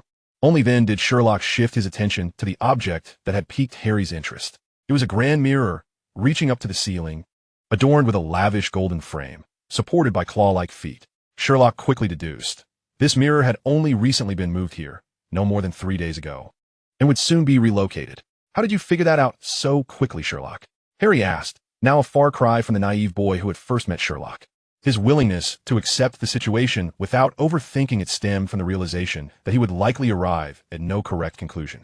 Moreover, he derived immense pleasure from hearing Sherlock articulate his reasoning process, especially when he received genuine praise from others. His pride was undeniable. Thus, flattery was indeed warranted. Chapter 79, Sherlock and the Mirror of Ariste. "It's rather simple reasoning," Sherlock began to explain as Harry inquired further. "There's no dust accumulation or other footprints. Those pristine scratches clearly resulted from moving a heavy object. The original dust distribution around the mirror has been disturbed, creating a distinct area that aligns with the mirror's outline, while the rest of the room remains uniformly coated in dust. Choosing such an abandoned classroom, coupled with its haphazard placement, indicates that this is merely a temporary storage spot, soon to be relocated." Despite having mentally prepared himself, Harry couldn't help but express admiration upon hearing Sherlock's deductions. "Sherlock, it's always the same. When you articulate your reasoning, everything becomes so apparent. Yet before your explanation, I can't fathom it at all." Sherlock chuckled. "Thank you for your kind words, my friend. However, I must remind you to be mindful of the time if you intend to linger here." To Sherlock's surprise, Harry shook his head. "Sherlock, shall we leave?" "Leave? Not even glance?" Sherlock inquired, intrigued. Harry replied, "It's already quite late, and I can't shake the feeling that something is amiss." He sensed an unsettling peculiarity about the mirror's sudden appearance, as if it had been deliberately placed there for them to find. "Induction can be quite contagious, my dear friend." Hearing Harry's words, Sherlock couldn't help but burst into laughter, causing Harry to worry that his mirth might attract Filch. "Look at you." Now, employing it to analyze a situation, Harry merely harbored a vague intuition, while Sherlock was certain that the mirror had been intentionally positioned for their discovery. There were only a handful of individuals within Hogwarts who had both the motive and the means to orchestrate such an occurrence. In an instant, Sherlock deduced the identity of the culprit and their intent behind this act. Unfortunately, neither of them could leave this place. "What did you say?" Harry inquired, bewildered. "I'd wager a galleon that if we step outside now, we'll most likely encounter Filch or someone else, forcing us right back into this room." Sherlock's words left both Harry and the unseen observer momentarily stunned. "If you don't believe me, feel free to test it." After a moment of hesitation, Harry's curiosity ultimately prevailed. He did not doubt Sherlock. He merely wished to satisfy his own intrigue. Sherlock watched with a smile as Harry, cloaked in invisibility, approached the door. He too was eager to see how the unseen puppet master would thwart their exit. As Harry reached the door and cracked it open, the glimmering eyes of Mrs. Norris appeared in his line of sight. "Meow."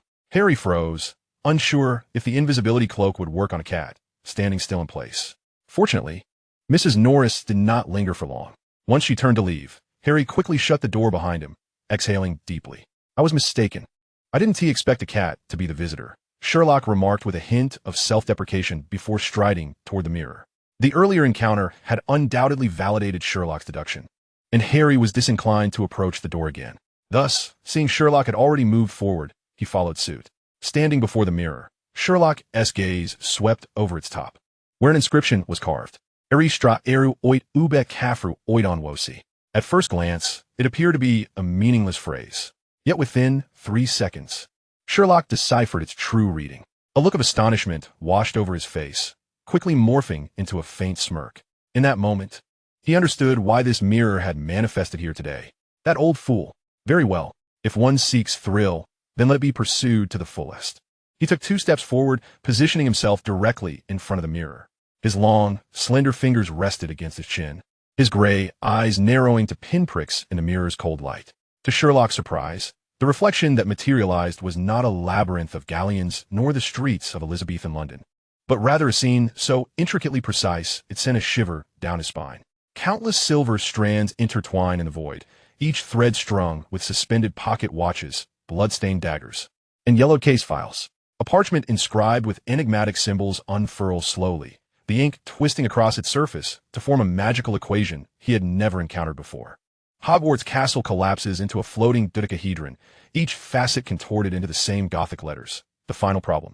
After gazing silently for several seconds, Sherlock let out a cold, mocking laugh at the image displayed in the mirror, an insipid emotional projection trick. You ought to show me the one option that is impossible among all possibilities. Such as the moment I ceased to think. At that moment, Harry approached the mirror, and upon hearing Sherlock's words, he inquired with a perplexed expression, "Sherlock, what are you talking about?" Sherlock pointed to the line of text at the top of the mirror. Harry gazed at it once, and then again. A singular thought emerged. What on earth is this? Before Harry could voice his question, Sherlock provided the answer. Eristra eru oit ube kafir oit on wosi. A simple riddle, merely to be reversed and rephrased.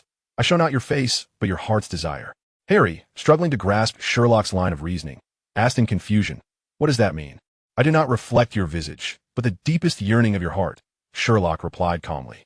"This mirror reveals everyone's most fervent and profound desires. Is it truly that wondrous?" "Sherlock, what did you see?" Harry inquired, his curiosity piqued.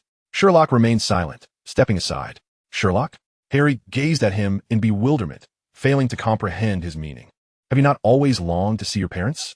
Sherlock gestured toward the spot where he had been standing, inviting Harry to step forward. A shiver coursed through Harry's body. "My mother and father." His gaze turned toward the mirror as he slowly approached. As the distance between him and the mirror diminished, Harry's anxiety intensified, until, upon seeing a multitude of figures reflected within, he nearly cried out. Fortunately, his time spent under Sherlock's tutelage had somewhat bolstered his composure, preventing a startled scream. He glanced back, and then once more. Confirming the absence of anyone behind him, he fixated on the mirror, a look of rapturous delight gradually blooming on his face. Sherlock observed Harry's unusual behavior, his brow furrowing slightly. In that moment, Harry pressed his hands against the mirror's frame, nearly plastering himself against its surface. "Mother?" Harry whispered. "Father?" Just then, a hand firmly grasped his shoulder, forcibly turning his body away. As Sherlock compelled him to avert his gaze from the mirror, Harry grew frantic. "What are you doing?" "Ouch!" Sherlock's strong hands held Harry in place, who struggled desperately, feeling only a sharp pain. "My dear Harry, you must remain calm. I presume you saw your parents in the mirror?" "Not just my parents. They're my grandparents, many, many people," Harry exclaimed, his words tumbling out in a flurry. "Did you know, Sherlock, they all have the same green eyes as mine, the same nose, and my grandfather even shares my uneven knees. It appears your longing for familial connection is more intense than I had anticipated," Sherlock remarked thoughtfully. "Sherlock." Harry's gaze remained fixated on the mirror, and upon realizing he could not free himself from Sherlock's grip, he turned to him with pleading eyes. Sherlock furrowed his brow, but ultimately released his hold. Let him indulge in the sight for now. Freed, Harry darted to the mirror, this time plopping down onto the floor. Father, mother, grandfather, grandmother, and so many relatives I cannot even name. At least a dozen figures stood behind him in the mirror, all smiling and waving. In that moment, Harry wished to remain there all night, surrounded by his family, with nothing to deter him. Even Sherlock. Unbeknownst to Sherlock, he had unwittingly become the greatest obstacle in Harry's heart.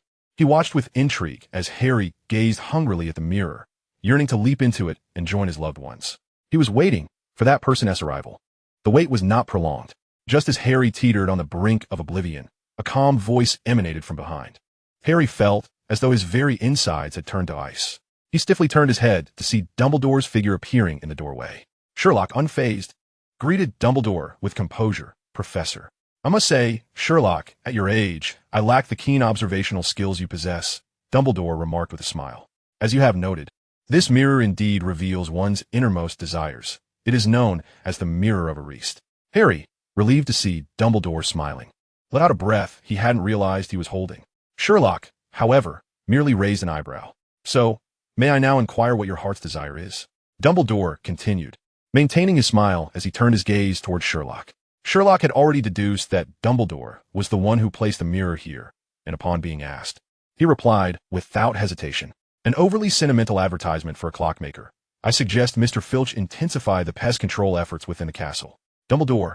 Both Dumbledore and Harry looked at Sherlock in astonishment. What was he talking about? Without allowing them time to react, Sherlock continued. Reality and fantasy can sometimes be indistinguishable, and in a world imbued with magic, it becomes exceedingly difficult. Thus, I do not believe placing this mirror here was a prudent decision. Dumbledore paused, slightly taken aback. That was precisely what he had intended to say to Harry. He expected Sherlock to beat him to it. Noticing that Sherlock seemed to have more to say, Dumbledore quickly cleared his throat and turned to Harry. Harry, Headmaster, Harry responded, suddenly feeling tense at being addressed by Dumbledore. I would prefer you to refer to me as Sir or Professor. Very well, sir. Your friend speaks the truth. This mirror neither imparts wisdom nor reveals the reality. People squander their time before it, becoming entranced by what they see, even driven to madness. For they remain oblivious to whether all that is reflected is genuine or attainable. Harry lowered his gaze, enveloped in silence, recalling how Sherlock had restrained him from continuing to gaze into the mirror. Indulging in illusory dreams, forgetting the harshness of reality, is of no benefit. He cast another glance at Sherlock, who was fixated on Dumbledore. I presume this mirror will soon be removed? Astutely observed, as you deduced, Sherlock. Later, I shall have it relocated, and I hope you will refrain from seeking it out again. Although he addressed you, Dumbledore's gaze was firmly fixed on Harry. Clearly, in his eyes, the one captivated by the mirror of Ariste was solely Harry. I would advise Harry, Sherlock interjected. Sir, what did you see in the mirror? Harry, too, looked at Dumbledore with curiosity. Dumbledore squinted. I saw myself in a mirror, holding a pair of thick, white woolen socks. Sherlock, Harry. Dumbledore disregarded their expressions. Well then, why not don that marvelous invisibility cloak and return to rest? Harry nodded, while Sherlock slowly remarked, It is not solely the invisibility cloak that grants invisibility, is it? Dumbledore remained silent, merely offering them a warm smile. On their way back, Sherlock still did not wear the invisibility cloak. Under his guidance, Harry moved at a swifter pace than before. When they finally reached the Gryffindor common room, Harry let out a long sigh of relief. Thank goodness, I thought the professor would deduct points from us. He won't, Sherlock asserted confidently. Harry, intrigued, inquired, How do you know? Because he is not Professor Snape, Sherlock replied, his tone suddenly turning serious. My friend, your performance tonight was lacking. Harry felt a twinge of shame. After gazing into the mirror, he had cast aside all concerns. In retrospect, he realized he had been bewitched, even developing an unhealthy sentiment that being with his family was all that mattered. What of Quirrell, the Philosopher's Stone, or Voldemort? Even if Quirrell did seize the stone. So what? He had overlooked a crucial detail. Voldemort was the one responsible for the death of his parents. Chapter 80. Faster, Higher, Stronger. Sherlock, I was wrong. I should not have succumbed to fantasy. Harry felt embarrassed, uncertain of what had possessed him earlier. If Voldemort were to obtain the Philosopher's Stone and regain his strength, chaos would surely ensue. Leaving aside whether he would attempt to dominate the wizarding world anew, merely due to that prophecy, he would never spare Harry. How could he have thought it inconsequential? Truly, he had been bewitched. The distinction between fantasy and reality is not as clear-cut. Not everyone can discern between the two, especially at this age. Harry. Oh, just as he pondered this, Sherlock revealed an exhilarating piece of news.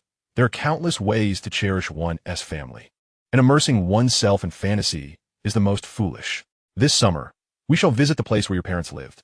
Upon hearing this, Harry's spirit ignited. Before that, you must teach me stealth and fencing. Absolutely, Harry replied, brimming with confidence. As long as I am with Sherlock, I fear nothing.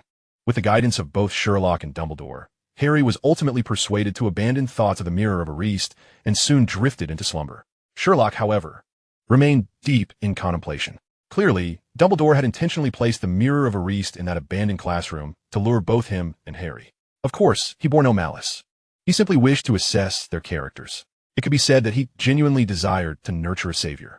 As for himself, it can only be said that while this old man harbored no ill will towards him, he was accustomed to controlling everything. This was evident in his earlier desire for Harry to confront Voldemort alone. In his youth, he would likely have seen visions of setting sail upon the seas when gazing into a mirror. But now, an eternal enigma, an unending quest for reasoning. He found delight in it all. Indeed, he was no ordinary person. Whether Dumbledore could comprehend his conclusions was of little concern to him. Once school resumed, Harry completely set aside the matter of the mirror, training with Sherlock daily.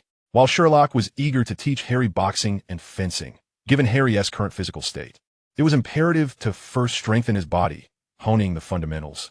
Thus, Sherlock began to intensify their morning exercises.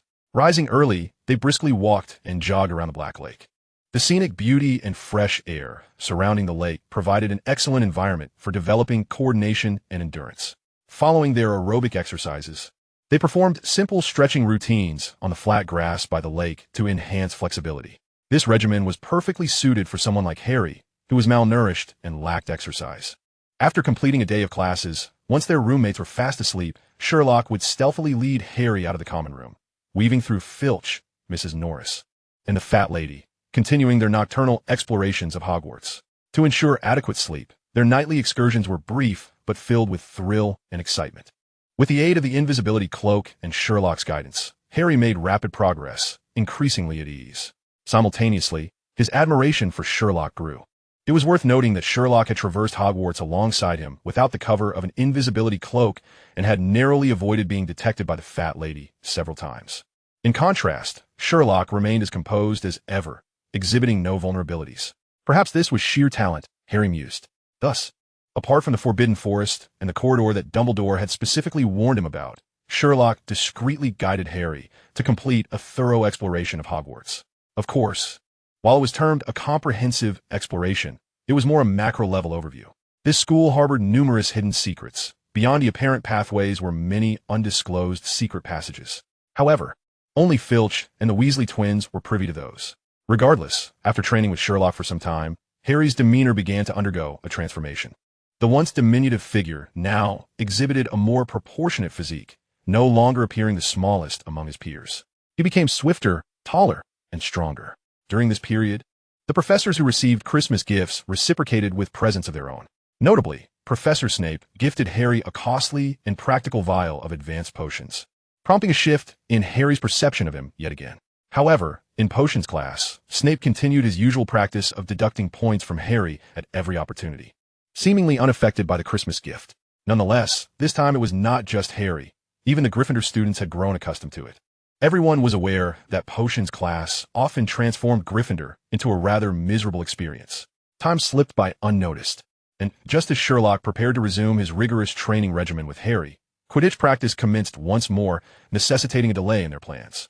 The primary reason for this was Oliver Wood, the captain of the Gryffindor Quidditch team, who maintained exceptionally high standards for all team members.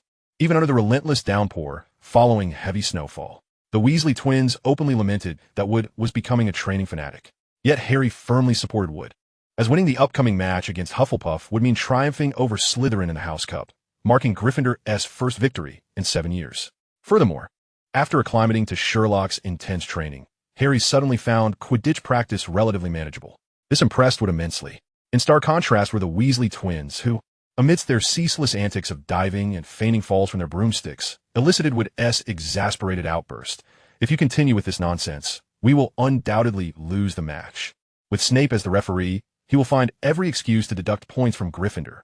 Upon hearing this, the twins' faces paled, and they indeed tumbled from their broomsticks in a rather comical fashion.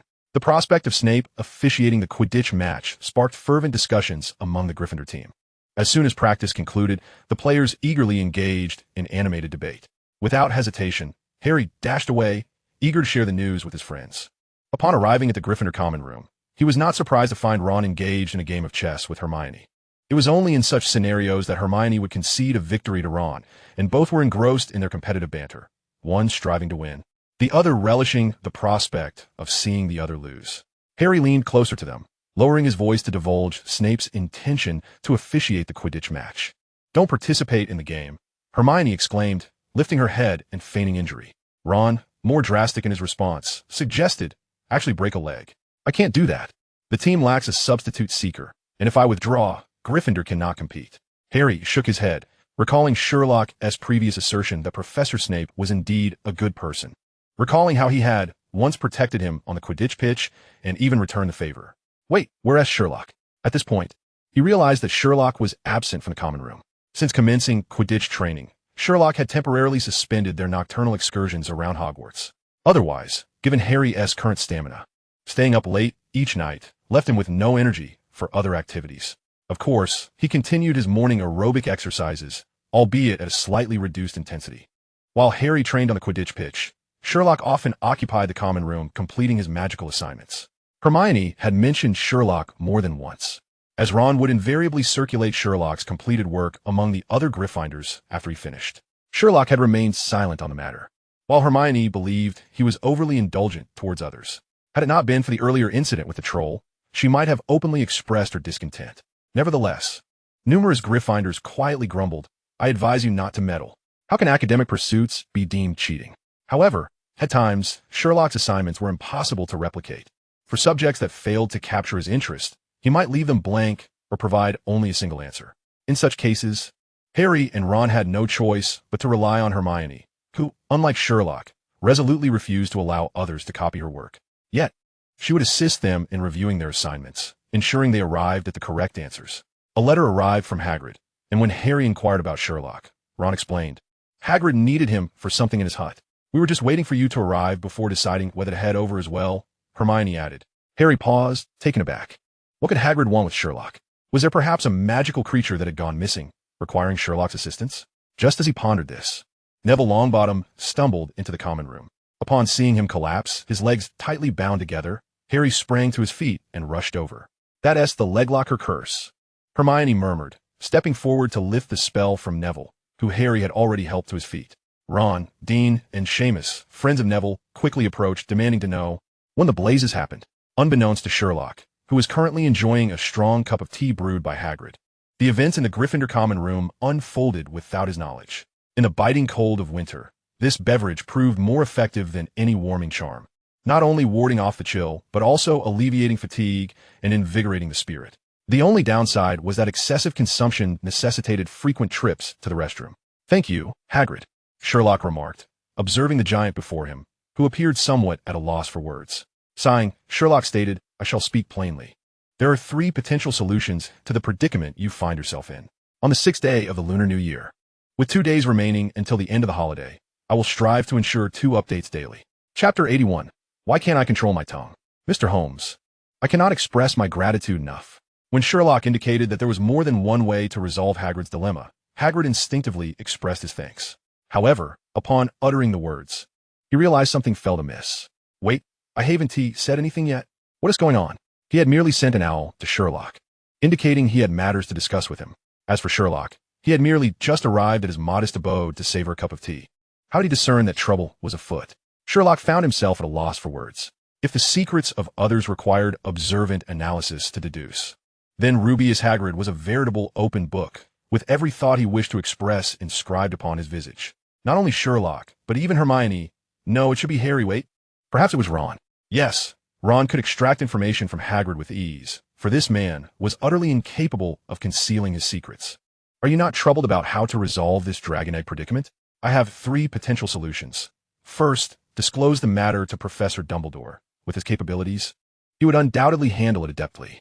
Second, reach out to Ron's brother, Charlie Weasley, who is studying dragons in Romania and could manage the situation with finesse. Third, hold on a moment." Before Sherlock could articulate his third solution, Hagrid interrupted him once more, his eyes wide with terror. "Merlin's beard. How do you know this?" "What do you mean?" Sherlock raised an eyebrow. "Do you not wish to resolve the issue regarding the dragon egg?" "I do. But you must first tell me how you came to know I possess a dragon egg, for I have revealed nothing to you." Hagrid's eyes were as round as saucers. He simply could not fathom why, despite his silence, Sherlock seemed to know everything. Very well. Sherlock perceived that Hagrid would not find tranquility unless he clarified his thoughts. Thus, he reiterated what he deemed obvious. "If you wish to keep this matter concealed, you ought to stow away those books in your room at the very least. Do not leave them in such a conspicuous location. The species of dragons in Great Britain and Ireland, from egg to phoenix, a guide to dragon raising. Raising dragons for recreation and profit. Otherwise, anyone who glimpses them would surely find it peculiar. Furthermore, all the curtains in the room are drawn. The flames in the fireplace burn more fiercely than at the coldest of times, rendering the room unbearably warm. Most importantly, from my vantage point, I can see the egg in the fireplace, which, to my knowledge, only a dragon egg necessitates such incubation." As Sherlock spoke at a rapid pace, Hagrid had yet to begin tidying the dragon-related tomes. The atmosphere grew increasingly awkward. Well, I never expected you to see through my ruse. Quite remarkable, Sherlock. Hagrid exclaimed, excitement overtaking him as he even changed his mode of address. Very well, what is your third idea? Sherlock inquired. Hagrid rubbed his hands together eagerly. To be honest, I don't think the first two suggestions are particularly sound. By merely observing Hagrid's demeanor, Sherlock discerned that he yearned to raise the dragon himself. However, in the magical realm, this constituted a blatant violation of the law. Personal ownership of fire dragons was expressly prohibited since the Wizarding Assembly of 1709, a fact Professor Binns had once casually mentioned during history of magic lessons. First, let's discuss how you came into possession of this dragon egg, shall we? Are you interested in the dragon egg as well? Hagrid's enthusiasm was palpable. Not exactly. I am more intrigued by the individual who entrusted you with the dragon egg. Hagrid's expression shifted to one of confusion. What? Is there something wrong with the egg? No, the issue lies with you, Sherlock replied, his eyes sparkling as he clasped his hands beneath his chin. Now, do recount the events of that night in detail. Though Hagrid felt perplexed by Sherlock's inquiries about the dragon egg, he complied and recounted the events of that day. In summary, he had ventured to the Hog's Head Inn in Hogsmeade, as was his custom, only to encounter a stranger wishing to engage him in a game of cards. Unfortunately for the stranger, his card skills were lacking, resulting in significant losses to Hagrid. In a fit of desperation, the gambler had wagered a dragon egg, but ultimately lost to Hagrid. Hagrid's account lacked detail, yet it sufficed for Sherlock. So you did not catch a glimpse of his face? Indeed, the fellow refused to remove his cloak. As he mentioned this, Hagrid chuckled. You are rather sensitive, Sherlock. The Hog's Head is frequented by an assortment of odd characters, and he is not the only one of his kind. True, yet this is of little consequence, Sherlock remarked. However, it is rare for someone to harbor such an interest in magical creatures while carrying a dragon egg, and it just so happens that this person sought you out. Sherlock, could you be a tad clearer? Hagrid scratched his head sheepishly. You see, I am not particularly adept at thinking deeply. Sherlock sighed heavily. So aside from the Hound of Baskerville, what other measures did you employ to safeguard the Philosopher's Stone? It's not a hound, it's Fluffy, Hagrid retorted, defending his beloved pet before continuing. Though he may appear fierce, I have him well trained. A bit of music, and he falls right asleep. Dumbledore borrowed Fluffy from me and enlisted the help of several other professors. Professor Sprout, Professor Flitwick, Professor McGonagall, and Professor Quirrell. Of course, Dumbledore himself performed some magic as well. Wait, I forgot someone. Oh yes, Professor Snape. At this point, Hagrid's face suddenly contorted with horror as he slapped himself across the face. Why can I not keep my mouth shut? Why can you not? Sherlock inquired, his tone pointed. Truth be told, he felt no satisfaction in conversing with Hagrid. He found that he did not even need to deduce, as Hagrid laid everything bare. Hagrid, calm yourself. Dumbledore has already informed me about these matters. Sherlock replied with an air of composure. It appears that the individual who lost the dragon egg to you is indeed Quirrell. How could it possibly be him? He is among those who set the protective enchantments for the Philosopher's Stone. Hagrid clearly did not recall Sherlock's previous comments made in the cottage. Sherlock felt no surprise at this and decided not to elaborate further, choosing instead to defer to Dumbledore once more. I have already confirmed this with Dumbledore. Hagrid's eyes widened once more. What's going on? Last time, I felt this way, but now it feels even stronger. How does Dumbledore share everything with you? I was here first. Let's return to the dragon egg. At the mere mention of the dragon egg, Hagrid's attention was immediately captivated, completely disregarding Fluffy and Quirrell. However, as soon as Sherlock spoke, he startled Hagrid. The third proposal was to hand over the dragon egg to me. To you? Hagrid gazed at Sherlock in confusion, wondering if he had been cast aside by the times. No wonder it was said that in the current magical world, even a mere 12-year-old wizard could manage such perilous creatures as dragons. If that were the case, what did it say about his own age? Indeed, a glimmer of mischief flashed in Sherlock's eyes as he remarked, I just happened to come across a potion recipe in a forbidden book that requires a dragon egg. Wait, you mean, just as you surmised, I intend to use the dragon egg to brew potions. After uttering these words, he cast a long, contemplative gaze upon the large, dark egg that Hagrid had placed in the fireplace. Noticing the fervent look in Sherlock's eyes directed at the dragon egg, Hagrid couldn't help but shudder. No, that simply won't do. This is a life. Until it hatches, it cannot truly be considered a life. Sherlock waved dismissively. I suggest you give it serious thought. I can offer you a sum of galleons as compensation. Impossible. Absolutely out of the question. Hagrid sprang to his feet, causing his chair to topple over with a loud crash. I would rather inform Dumbledore that I inadvertently revealed information about Norbert than allow Holmes to use it for potion making. He exclaimed, his robust arms flailing in agitation as he addressed Sherlock by his surname once more. Oh, what a pity. Sherlock shook his head, feigning regret. Hagrid's fear intensified upon witnessing Sherlock's demeanor. What manner of individual had Gryffindor drawn this year? In the Gryffindor common room, Ron was doubled over with laughter. My goodness, Sherlock, you're truly wicked for resorting to such tactics to coerce Hagrid into relinquishing the dragon egg. Hermione offered her assessment, acknowledging that while it was somewhat underhanded, it was indeed effective. Indeed, dragons are far too dangerous. Even Hagrid would find them challenging to tame. Speaking of which, you should really show us those burn marks on his body. Those are the souvenirs left by wild dragons in Romania. Harry expressed his concern. Sherlock, what if Hagrid changes his mind again? He won't, Sherlock replied calmly. Wizards are always inclined to negotiate. If you were to directly ask Hagrid to part with the dragon egg, he would refuse. However, if you advocate for the egg to be given to me for potion making, he would be more amenable to compromise. The three friends stared at Sherlock in astonishment, and upon reflection, they realized he was indeed correct. All right, you've convinced me. But what about the upcoming Quidditch match against Hufflepuff? Hermione and I both suggest that Harry should sit this one out. Why shouldn't I participate? Harry countered. I heard that Snape is unusually eager to officiate this match. The greedy monster. He has never done this before. It's clearly for Harry's benefit. Sherlock nodded. You are correct. It is indeed for Harry. With Sherlock's endorsement, Ron puffed up with pride and said to Harry, see, even Sherlock agrees with me. If it were up to me, you'd deliberately break your leg to avoid competing. Harry, come on, please be reasonable. Sherlock disregarded Ron and turned to Harry. Given this fortuitous situation, your sole focus should be on how to win the match. Huh? Ron was taken aback. What kind of logic is that? Chapter 82. Snape has much to consider. Naturally, Harry had no objections to Sherlock's assertion. Winning the match was inherently his responsibility. However, Will had warned that Professor Snape would find every excuse to deduct points from Gryffindor. That's true. Sherlock concurred with Wood's assessment, then proposed a solution. As long as you catch the golden snitch before the point gap widens to 150, you should be fine. As Harry nodded repeatedly, Ron could no longer contain himself. Wait, do you both even realize what you're saying? Snape being the referee is a significant disadvantage. How come it feels like you two have taken a calming potion? It was simply absurd. Hermione chimed in. Ron makes a good point. Even if Professor Snape wouldn't harm Harry, he certainly wouldn't want Gryffindor to win. Sherlock chuckled lightly. Quidditch operates this way. As long as Seeker Harry immerses himself in the game and catches the golden snitch, he will prevail.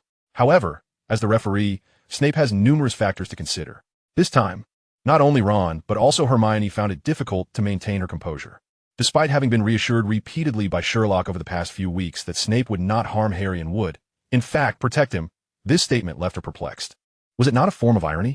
In reality, Sherlock genuinely believed this.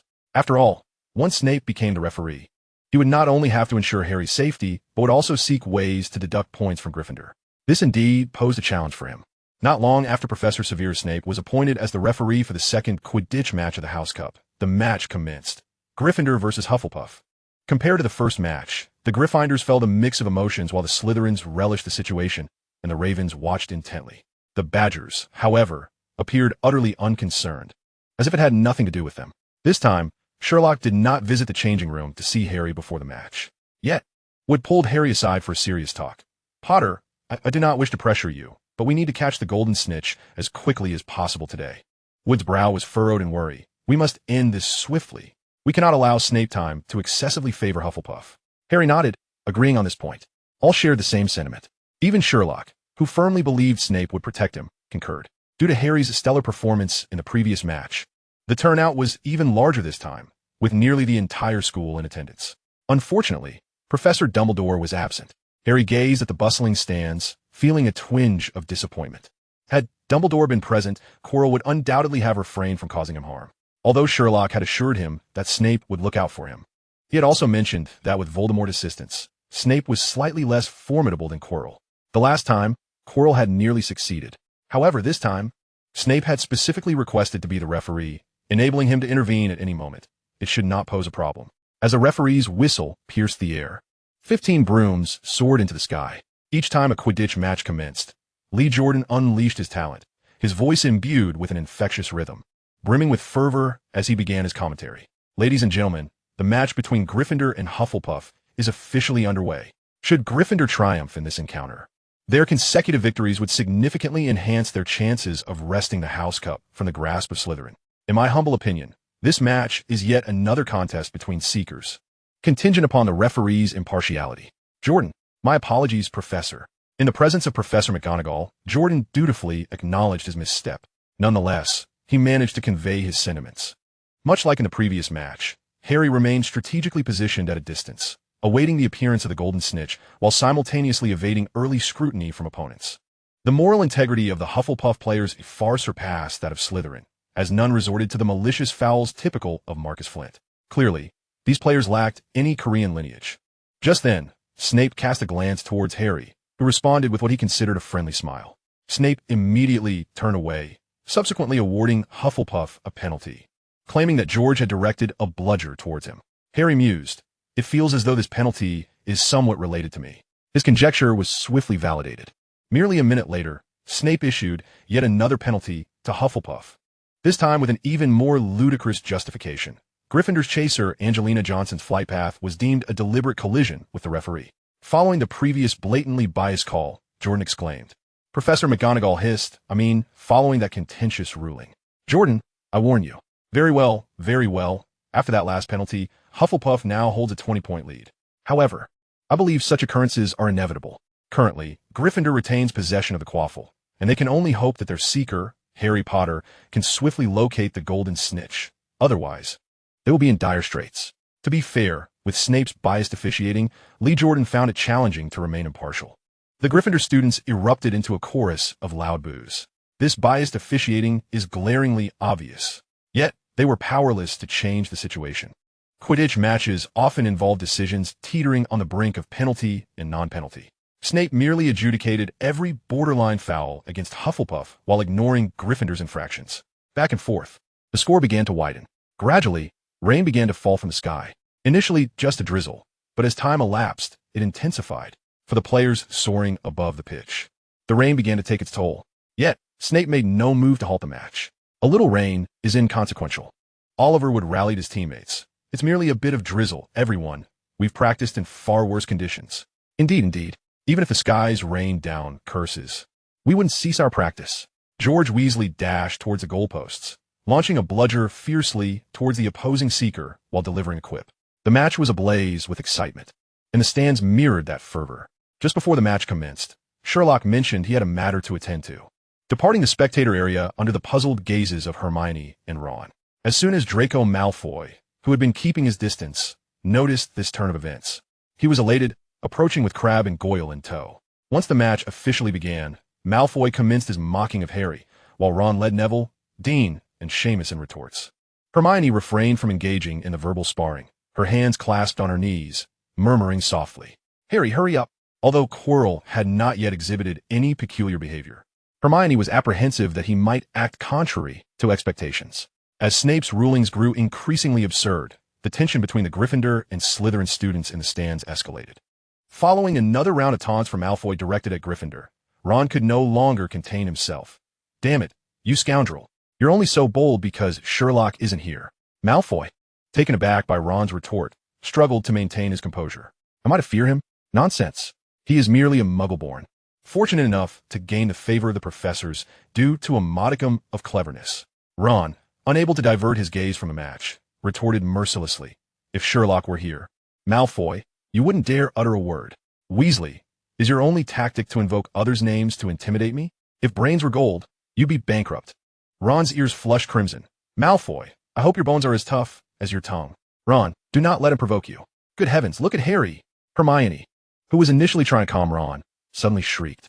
On the pitch, Harry, who had been lingering on the fringes, abruptly altered his course, executing a swift dive. At that moment, Hufflepuff's seeker remained oblivious to the unfolding events. "You're fortunate, Weasley. Scarhead has evidently spotted something valuable on the ground." Malfoy mocked once more. This time, Ron could no longer hold back. Yet before he could act, Malfoy had already collapsed, upon seeing a familiar figure appear in the stands. Hermione and Ron cheered in unison. "Sherlock, you're quite fortunate as well, Chrome Prince." Sherlock retracted his fist and turned to Crabbe and Goyle, suggesting, "Why don't you join him in picking up the pieces?" In the face of Sherlock, Crabbe and Goyle fared no better than they had during their initial encounter on the Hogwarts Express. In mere moments, they found themselves following Malfoy's lead. Crumpled on the ground. Simultaneously, high above, Harry soared past Snape on his Firebolt 2000. The gust of wind generated by his speed lifted the edge of Snape's dark cloak. causing the latter to furrow his brow deeply. However, before he could concoct an excuse to call a penalty, Harry had already halted mere inches from him. In the next instant, Harry raised his right hand high, just as he had in the previous match. The golden snitch is firmly within his grasp. This match, now concluded, the entire stadium erupted in jubilant cheers. This marks a new record, the fastest capture of the golden snitch in the history of the House Cup. We won. Gryffindor has triumphed. On the stands, Hermione was shrieking and bouncing on her seat, tightly embracing Sherlock. At that moment, Harry leaped down from his Nimbus 2000. A foot above ground, Snape landed beside Harry, his lips pressed into a thin line and his expression tense. Evidently, the outcome had not elicited any joy from him. Observing his sour demeanor and recalling the questionable officiating he had just executed during the Quidditch match, Harry initially intended to disregard him. However, reflecting on Sherlock's earlier explanations and that special Christmas gift, Harry felt compelled to express his gratitude. Thank you, Professor. On the 7th day of the Lunar New Year, the final day of the holiday, everyone should have gathered their focus, ready to embrace the first day back at work, right? Chapter 83. Do not continue fighting.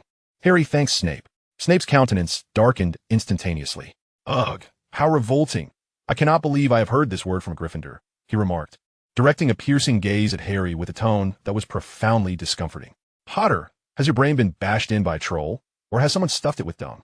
It was clear to Harry why Snape was perpetually unlikable. He had a knack for uttering words that could infuriate anyone. Taking a deep breath and mentally repeating, "He was protecting me," Harry stifled the intense urge to retort. Noticing Harry's lack of rebuttal, Snape appeared somewhat taken aback. Nevertheless, he cast a glance towards the stands and maliciously remarked, "Unfortunately, your detective friend and his trollish companion seem to be in for a rough time." Harry hurriedly followed Snape's gaze. The battle on the Quidditch pitch had concluded, but the skirmish in the stands was just beginning. The rain continued to pour, and the atmosphere was far from harmonious. Malfoy huddled in a muddy corner of the stands, his lips swollen from a punch delivered by Sherlock. Goyle and Crabbe lay sprawled against the railing, utterly spent. Sherlock had acted with such swiftness that the three had not even managed to draw their wands before being effortlessly taken down. The Barbarian of Gryffindor. Pansy Parkinson's shrill voice pierced the air, witnessing Malfoy's plight. In the next moment, with a flourish of her wand, a red light shot forth from its tip. "Watch out!" Hermione cried out in alarm. Yet, Sherlock seemed oblivious. He slowly drew his wand and addressed Parkinson calmly. "You initiated the attack. Thus, you shall be petrified." Parkinson's poorly aimed jinx struck a nearby chair instead. Just as she attempted to cast another spell, Sherlock unleashed a full-body bind curse upon her, rendering her arms and legs rigidly bound, her entire body collapsing to the ground like a plank. Save Malfoy. Take down Holmes. Avenge Parkinson. As Sherlock dispatched 4 Slytherin students in succession, the others could no longer contain themselves. Someone raised their arm in rallying cry, and the crowd surged forward. "Are we dead or something?" Ron could no longer hold back. Seeing Sherlock about to be overwhelmed, he drew his wand. "Brothers, stand together." Seamus and Dean quickly followed suit, while Neville hesitated before joining the fray. The two houses' young wizards drew their wands, initiating a barrage of spells against one another. However, they soon realized the inefficacy of this approach, as the first-year students had not learned many offensive spells. Instead, they resorted to physical combat, casting aside their wands for close-quarter brawling. Only those unable to reach the front lines continued to sporadically cast spells. Amidst the throng, Neville unwittingly fell victim to someone's leg-locking curse, suffering a nasty surprise. Hermione promptly intervened, dispelling the curse just in time. She intended to assist further, but unbeknownst to her, Seamus had cast a spell that erupted in the crowd, injuring both Slytherin students and allies alike. Hermione had to employ a healing charm to help her side recover. "Seamus, put your wand away, put it away," Ron shouted amidst the chaos. "Use your fist to strike them." As the leader of Gryffindor, Sherlock naturally attracted the most ire, with nearly all the Slytherins eager to take a swing at him. However, as a formidable force, he had also dealt the highest damage on the field. When a horde of snarling Slytherins charged at him, Sherlock remained unfazed, maintaining his composure and clarity of thought. First, he aimed to distract his opponents. To the first Slytherin charging towards him, he casually tossed Neville's pet toad, Trevor, into the fray. He had recently helped Neville find it, and had yet to return it. Now it proved fortuitous. The levitated Trevor flitted about, croaking loudly. Seizing the moment the toad obstructed the opponent's view, Sherlock delivered a right hook to the foremost Slytherin's jaw. "One down. Despicable." Hermione's warning voice echoed from behind. Yet, Sherlock was swifter, Before Hermione could finish her sentence, he extended his left elbow, effectively blocking another Slytherin's ambush. Sherlock felt no qualms about this. After all, in a fight, there were only victories and defeats, devoid of notions of cowardice. Moreover, in his view, the punch he had just delivered was a glaring opening, with the only commendable aspect being its force.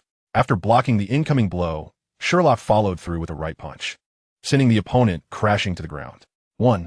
Stepping left, he delivered an elbow strike to a restless Slytherin's chin. 2. A blow to the right ribs. 3. A strike to the midsection. 4. A knee to the diaphragm. Sherlock's blows were rapid and fierce. No one could withstand a punch from him and remain standing.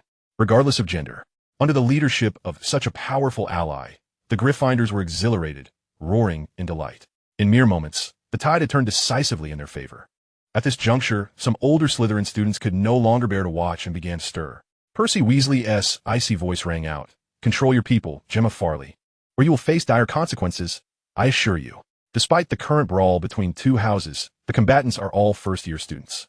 Lacking proficiency in aggressive spells, their skirmish, though lively, inflicts minimal damage. However, should upperclassmen choose to intervene, the situation would drastically change. Percy Weasley, for instance, would not allow Slytherin to descend to such depths. Gemma Farley, the head of Slytherin, cast a cold glance at Percy before sweeping her gaze over her fellow wizards, her eyes filled with exasperation. It was one thing to be outmatched by peers. It was utterly disgraceful to attempt to bully those younger. The rain fell ever harder as the clash approached its conclusion. Hermione prepared to draw her wand to teach a lesson to the few who were sneak-attacking Sherlock from the back. However, upon catching sight of the hurriedly approaching Professor McGonagall, she hastily stowed her wand away.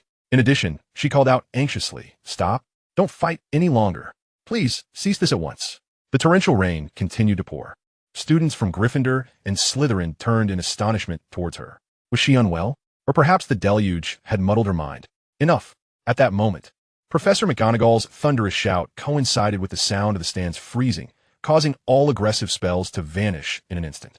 Sherlock's fist also came to a halt, mere inches from a young witch's face. Millicent Bulstrode recoiled in terror. This Holmes dared to strike a woman. No, he had already done so. The timely arrival of Professor McGonagall was marked by her serious demeanor, radiating authority without anger. Her gaze swept across the chaotic stands, the bruised Slytherin students, the jubilant Gryffindor students, and Hermione Granger, who was desperately attempting to mediate. Ultimately, her focus settled on the composed Sherlock. "Can someone enlighten me as to what transpired?" Percy Weasley and Gemma Farley stepped forward simultaneously, recounting the events from their perspectives. Assaulting a fellow student is a grave offense. Gryffindor loses 50 points. Insulting a peer and deliberately provoking is also serious. Slytherin loses 10 points. As heads of houses, Percy Weasley and Gemma Farley. Allowing the situation to escalate without intervention results in a deduction of 10 points for each of you. You're the worst class I have ever taught. Professor McGonagall's voice resonated like tempered steel, igniting a wave of heat among all present. Even the pouring rain could not extinguish it. But Professor, it was Malfoy who instigated. "Silence, Miss Granger." The first to strike was Holmes. Hermione interjected. "Mr. Holmes, as a consequence of your misconduct, I declare you to be confined to your dormitory tomorrow night at 11 o'clock. Report to Mr. Filch in the entrance hall." Sherlock made no attempt to defend himself. It was indeed he who had instigated the conflict, and Professor McGonagall's judgment was indisputable. Moreover, this was a part of his plan all along. Not only Sherlock, but nearly all the young lions in the stands were enraptured with excitement. Even with the dual penalties of point deductions and detention looming over them, they felt no discouragement. Only Hermione continued to plead. "Professor, please, you cannot. Miss Granger, it is not your place to dictate what I can or cannot do. Now, heads of houses, escort your respective students back to your dormitories immediately." Hermione appeared somewhat dejected, her brow laden with concern. Harry had helped Gryffindor triumph over Hufflepuff. Yet Sherlock had singularly caused Gryffindor to lose a full 60 points. That is a substantial loss. With such a deduction, Gryffindor's chances of clinching the House Cup seemed almost non-existent. After the incident with the troll, Hermione had ceased to prioritize points. Her worry lay with Sherlock. Such a significant point loss would likely lead to his ostracism by his peers. Although Sherlock himself would not care, she was all too familiar with that feeling, and it was far from pleasant. Initially, she had hoped to salvage some points through her own performance. Yet now, it seemed she had been overly naive. To Hermione's astonishment, upon their return, Gryffindor's common room was hosting a grand celebration. Rather than being shunned, Sherlock was hailed as a triumphant hero. Also celebrated were Harry, who had just set a record in Quidditch, securing victory, and Ron, who had delivered a verbal thrashing to the Slytherin students, epitomized by Malfoy. The Weasley twins had procured an impressive spread of delectable treats. Their friend Lee Jordan gave Sherlock a thumbs up. Holmes, Potter, Weasley, truly, you represent Gryffindor well, not a point lost. Well done. Indeed, splendid work. Chapter 84, The Birth of the King. In light of the exuberance in the Gryffindor common room, Hermione felt utterly perplexed. Hadn't Sherlock just caused Gryffindor to lose 60 points? And he was to be confined. Why did everyone appear so unconcerned? She even spotted Hufflepuff and Ravenclaw students mingling among the crowd. Now she understood where the Weasley twins had acquired their food. With Hufflepuff present, how could there be a shortage of treats? Slytherin was truly despicable. They always resorted to underhanded tactics on the field. In the last match, their foul play nearly caused their seeker to be knocked down. Exactly. I heard that Marcus Flint has Korean ancestry. Is that true? No wonder. At this moment, Ravenclaw and Hufflepuff stood united in their indignation, vehemently denouncing Slytherin. The tall, handsome Hufflepuff student raised his butterbeer high. Well said. To Holmes, for vanquishing the despicable Slytherin, cheers. What? You're drinking alcohol? Hermione gasped in astonishment. Come on, Miss Granger. You grew up in the Muggle world. George Weasley quipped. Fred Weasley followed up. It's just alcohol. Why the shocked expression? Hermione stammered. The Weasley twins had reason to say such things. While the legal drinking age in Britain is 18, the law also stipulates that children over 5 may legally consume alcohol under parental supervision. Thus, for young wizards like Sherlock, raised in the Muggle world, it was almost certain he had encountered alcohol long before. But Hermione wished to articulate further, but George Weasley had already bellowed. Ladies and gentlemen, Holmes is our king. Hail the Lion King. Fred Weasley immediately joined in. Harry and Ron exchanged glances before joining the chorus. Lion King Holmes. Holmes is our king. Neville, Seamus, Dean, and others naturally followed suit, while students from Ravenclaw and Hufflepuff joined in the ruckus. The voices of those young wizards who had sought counsel from Sherlock were particularly boisterous. Hermione was utterly flabbergasted. She found it incomprehensible how events had spiraled into this. She had been worried beforehand. Not only Hermione, but even Sherlock himself appeared somewhat astonished. In fact, prior to the match that day, he had been in the headmaster's office with Hagrid, under the shadow of Sherlock brewing a potion from the dragon egg. Hagrid had ultimately confessed to Dumbledore how he had acquired the egg. Once the matter was clarified, it naturally exposed Quirrell. As Sherlock had remarked, handling a dragon egg was no trivial task for someone like Dumbledore. However, Quirrell's deliberate attempts to engage Hagrid in conversation had piqued Dumbledore's interest. Beyond this incident, Hagrid had another reason for consulting Dumbledore. The Forbidden Forest had been rather unsettled lately. Thus, he promptly reported to Dumbledore. When Dumbledore inquired about Hagrid's thoughts, Hagrid readily recommended Sherlock. Sir, you may find it hard to believe Merlin's beard. Every time I mention this, it astonishes me. Do you know what that little fellow did? Upon seeing me for the first time, he articulated my past and even knew about my retrieval of the Philosopher's Stone from Gringotts. Moreover, before I had even spoken, he already knew I had acquired a dragon egg. It's simply incredible. I even suspect he possesses the same ability as you to see into people's hearts. Dumbledore replied, Calm yourself, Rubius. I have never possessed such an ability, nor has Sherlock. Dumbledore gazed at the excited Hagrid, finding it difficult to broach the subject. Even he, a wise elder, was uncertain whether to reveal the truth to Hagrid. It was evident that even a slight application of intellect from Sherlock or even the Weasley wizard could unveil the truth. Ultimately, Dumbledore chose to remain silent. The truth was far too painful to disclose. However, he was indeed intrigued by Hagrid's strong recommendation for Sherlock to investigate the Forbidden Forest and decided to hear Sherlock's perspective. When Sherlock arrived at the headmaster's office and saw Hagrid was present, he immediately grasped the situation. Mr. Sherlock, Rubius has already informed me about the dragon egg, Dumbledore said, offering Sherlock a warm smile. It appeared that Voldemort could no longer contain himself. Clearly, Sherlock replied, clasping his hands beneath his chin, his eyes sparkling intently at Dumbledore. So, Headmaster, when do you intend to take action? Not just yet. Dumbledore met Sherlock's gaze. I require your assistance. My assistance, or Harry's assistance. To be precise, both of your assistances. Dumbledore paused, somewhat wistfully, and remarked, Sherlock, do you know, every time I see you, it inevitably reminds me of a dear departed friend. At this sentiment, Sherlock instantly recalled a particular memory, the thick white woolen sock scene in the mirror of Ariste. Considering Dumbledore's current demeanor, Sherlock promptly replied. I presume this departed friend must have been quite significant to you, having entangled your life for a considerable duration? Dumbledore replied, You are indeed correct in your assumption. This young wizard is remarkably astute. I need you to venture into the Forbidden Forest. Dumbledore deliberately sidestepped the topic and directly articulated his request. With your abilities, you will undoubtedly uncover the truth. Sherlock did not press further. Rather, he was more intrigued by Dumbledore's choice of words. Leaning slightly forward, his eyes shimmering with excitement, he inquired, The truth? Hagrid will provide you with the details. Dumbledore shook his head. However, Quidditch is about to commence, and you ought to watch Harry's match, yes? I will find a way to arrange for you to be confined, allowing Hagrid to take you along for patrol in the Forbidden Forest. It's too contrived. What?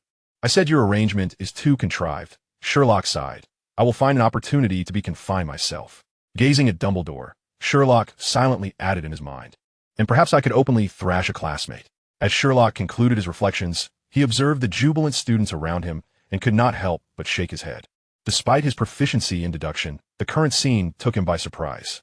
However, upon further contemplation, while the outcome was unexpected, it was also quite logical.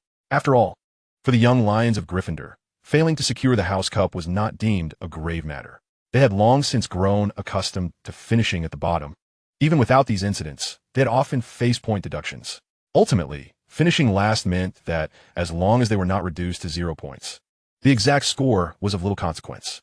Yet, the fact that Slytherin had achieved a 6-time consecutive victory was somewhat intolerable. Nevertheless, now Sherlock had triumphantly led the first-year students in publicly besting Slytherin. The key point was that they had won. This was exhilarating. Even Percy, typically rigid and as serious as Hermione regarding violations of school rules, was beaming with joy. This time, Holmes had indeed performed exceptionally well. However, I believe he could have employed an even better method. Weasley, in such times, let us not concern ourselves with the process. Perhaps under the influence of alcohol, the tall and handsome Hufflepuff had just embraced Percy and cheerfully proclaimed, This is an honor, a greater honor than the House Cup. Cedric, you. Percy had only just furrowed his brow when the Weasley twins led a stretcher brigade on stage, lifting him aside. George Weasley, seizing the moment, pinched his head and shook it back and forth. Don't mind Percy. Such gloomy commentary is unwelcome during joyous times. Exactly. Even Granger has remained silent. Hermione, I feel rather offended. That evening, the celebration in Gryffindor's common room continued late into the night. Yet, the repercussions of this event were far from over. Look over there quickly. Where? Between Harry Potter and that red-haired boy, there stands a tall figure. Did you catch a glimpse of his face? Did you notice his prominent nose? The following day, whispers trailed after Sherlock as he exited the dormitory. Students queued outside the classroom, each straining on tiptoe to catch a glimpse of his true self. In the corridor, they passed by Sherlock, turned back, and stared at him intently. This scene felt eerily familiar. Ron couldn't help but make a snide remark. Harry was utterly delighted, especially when he heard the mention of Harry Potter and that red-haired boy. He nearly burst into laughter. During the early days of the school year, he too had been subjected to such intense scrutiny, and he remembered feeling quite distressed at the time. Now, however, Sherlock was finally experiencing the same treatment he once did. He could finally blend into the background. Unlike him, Ron pouted, questioning why Harry got to be Harry while he was merely the red-haired boy. Harry retorted, So it's my fault? Their spirited discussion continued, while Sherlock, the object of their attention, remained oblivious to it all. Unbeknownst to Harry and Ron, Sherlock had already endured such overbearing scrutiny during his time at a Muggle school. The students in that age group were even more boisterous than now. Shortly after the term began, Sherlock showcased his talents, capturing the curiosity of all regarding this classmate, who could discern your actions with just a glance. Yet curiosity did not equate to amicability. Friendship was altogether impossible, primarily due to this student's sharp tongue. Consequently, he was regarded as an oddity, and the overwhelming attention he received was driven more by malice than mere curiosity. Had it not been for Sherlock's formidable abilities, he might have been relentlessly bullied. Thus, in this regard, Harry was significantly happier than Sherlock, for he was surrounded by Sherlock, Ron, and Hermione, while Sherlock stood alone. However, that was a bygone era. Presently, Sherlock was no longer solitary.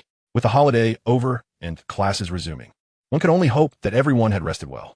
Chapter 85, You Wouldn't Want to Be Mrs. Loris. In the evening astronomy class, the curriculum continued to focus on observing the starry sky through telescopes.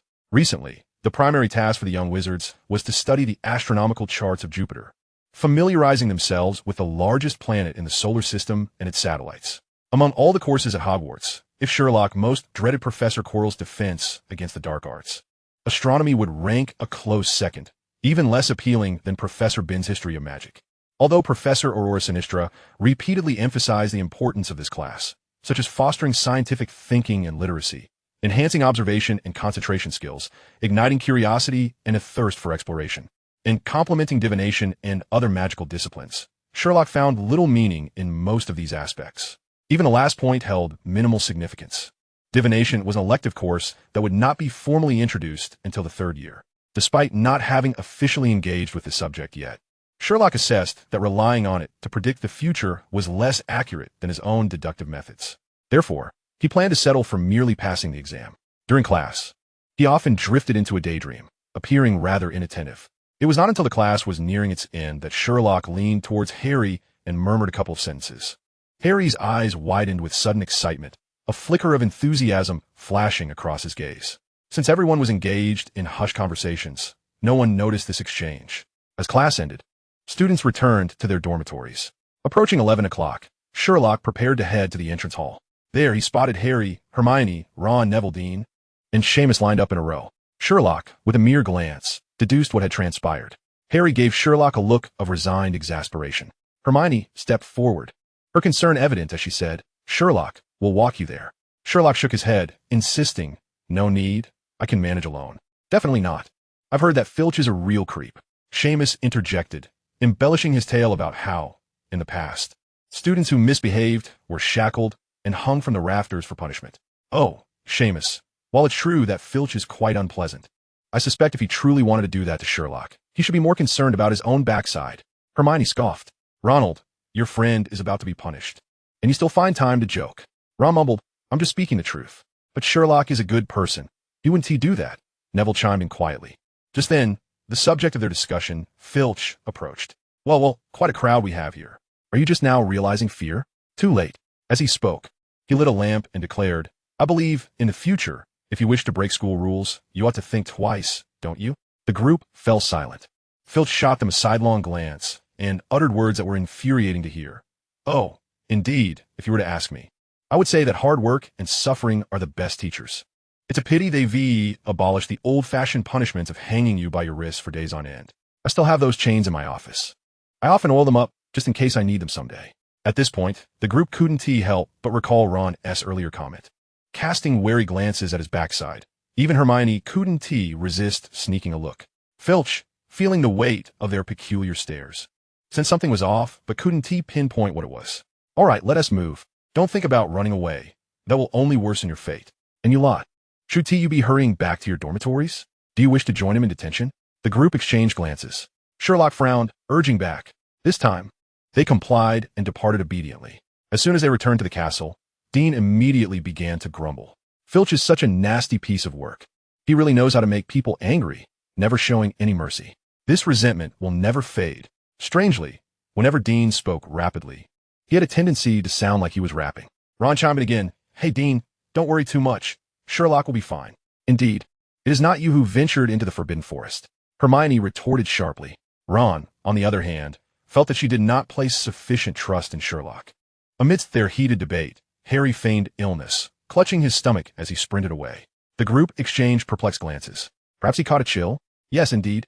The weather is exceedingly frigid. Only Hermione furrowed her brow slightly, sensing that something was amiss. However, she was soon exasperated by Ron's childish remarks. "Do you think I do not trust Sherlock, Ronald?" "Silence, for I am far more aware of Sherlock's circumstances than you. But you remain oblivious to the true nature of the Forbidden Forest." Having distanced himself from the group, Harry swiftly sought a concealed corner, expertly donning the invisibility cloak. Through rigorous training under Sherlock's guidance, his reconnaissance and counter-reconnaissance skills had visibly improved, and with the aid of the cloak, he felt as if he were gliding through water. Circumventing Hermione, who was radiating an oppressive aura, Harry soon caught up with Sherlock and Filch. To his surprise, the dynamic between Sherlock and Filch was rather unexpected. Sherlock was engaged in conversation, while Filch appeared to listen intently. After a moment's contemplation, wary of being discovered by Filch, Harry opted to circle around and approach them from the front. To his astonishment, Sherlock was cradling a cat in his arms. Harry recognized it as Mrs. Norris, Filch's beloved pet, a creature many wished to kick with fervor. Yet, he found himself perplexed by the current circumstances. He endeavored to mimic Sherlock's typical approach, attempting to deduce the situation at hand. Ultimately, he arrived at a surprising conclusion. Sherlock was reprimanding Filch, who was earnestly absorbing the lecture. This was absurd. Filch himself deemed it ludicrous. How could he, a student on the verge of being punished for breaking school rules, dare to scold him? Yet, the reality was undeniable.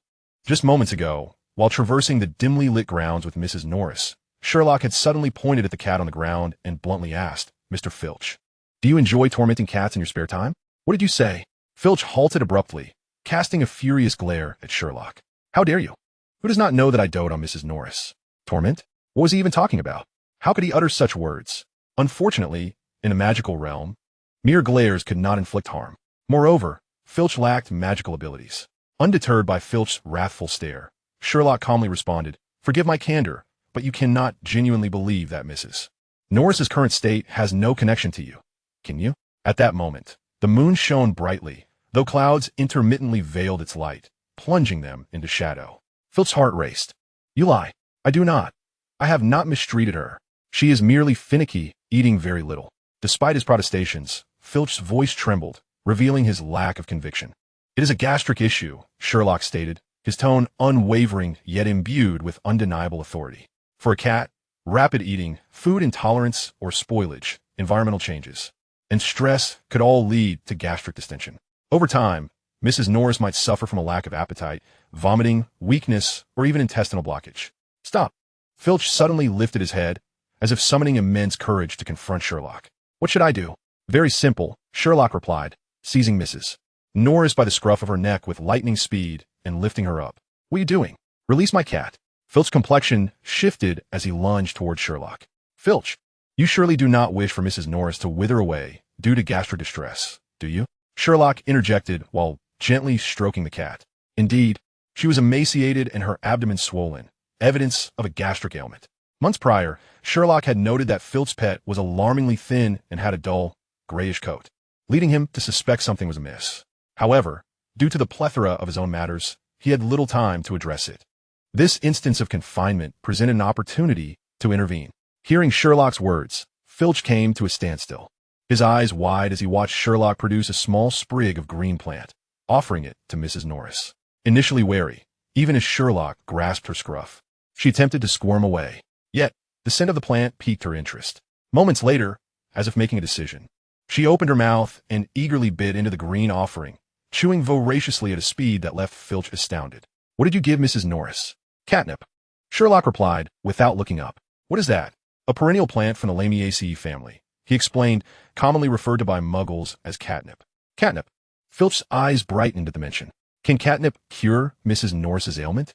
"Catnip does not directly treat gastric distress," Sherlock replied, and Filch's expression dimmed. However, Sherlock's next statement rekindled hope. "Nonetheless, it can provide indirect relief. Catnip stimulates cats to exhibit pleasurable behaviors, promoting relaxation, hence its moniker. Furthermore, cats exposed to catnip often display heightened activity, such as rolling, jumping, and chasing imaginary prey. These actions can encourage physical movement, thereby indirectly aiding gastrointestinal motility. However, to completely resolve gastric distress, additional measures are required. What measures? Filch's anxiety resurfaced. Adjusting diet, promoting exercise, and medicinal treatment. Sherlock stated decisively when Filch inquired about how to address Mrs. Norris's condition. Without hesitation, he provided a clear course of action: temporarily reduce her food intake, adopting a regimen of smaller, more frequent meals to alleviate gastric strain. Opt for easily digestible food, such as high-moisture canned cat food. Probiotics and anti-bloating medications, like simethicone, may also be beneficial. Filch, what on earth is all of this? Despite his earnest efforts to listen, Filch felt as though he were striving to comprehend the intricacies of magic itself. Canned cat food, probiotics, and dimethicone. He could swear that even the most convoluted spells he had ever encountered paled in comparison to Sherlock's discourse. However, observing Mrs. Norris languidly nuzzling against Sherlock, exuding an air of contentment, Filch suppressed his bewilderment and attentively listened like a diligent student. Thus, Sherlock, cradling Mrs. Norris, proceeded forward, with Filch trailing closely beside him. One spoke, the other listened, as they ventured towards the outskirts of the forbidden forest.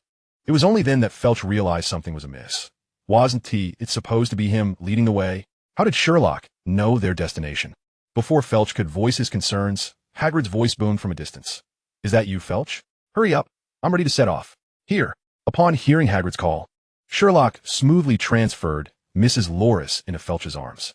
Noticing that Mrs. Loris, who typically clung only to him and offered little warmth to others, was now tightly gripping Sherlock and reluctant to leave his embrace, Felch's expression darkened. It felt as though he had lost something of great significance. The earlier question faded to the recesses of his mind. For now, follow my instructions. I will have my family send suitable cat food and anti-bloating medicine for her, Sherlock remarked in his ever-calm tone. A conflicted expression crossed Felch's features. He longed to decline, but as he met the hopeful gaze of Mrs. Loris, he ultimately relented. Thank you, Mr. Holmes. Heaven knows how much resolve it took for him to utter those words. At that moment, Hagrid approached Sherlock and Felch, regarding the amicable duo with a hint of surprise. Given his understanding of Felch, he expected him to be reprimanding Sherlock at such a time. The harmony between them was unexpectedly pleasant. Could it be that Sherlock was so formidable that even the peculiar Felch was under his influence?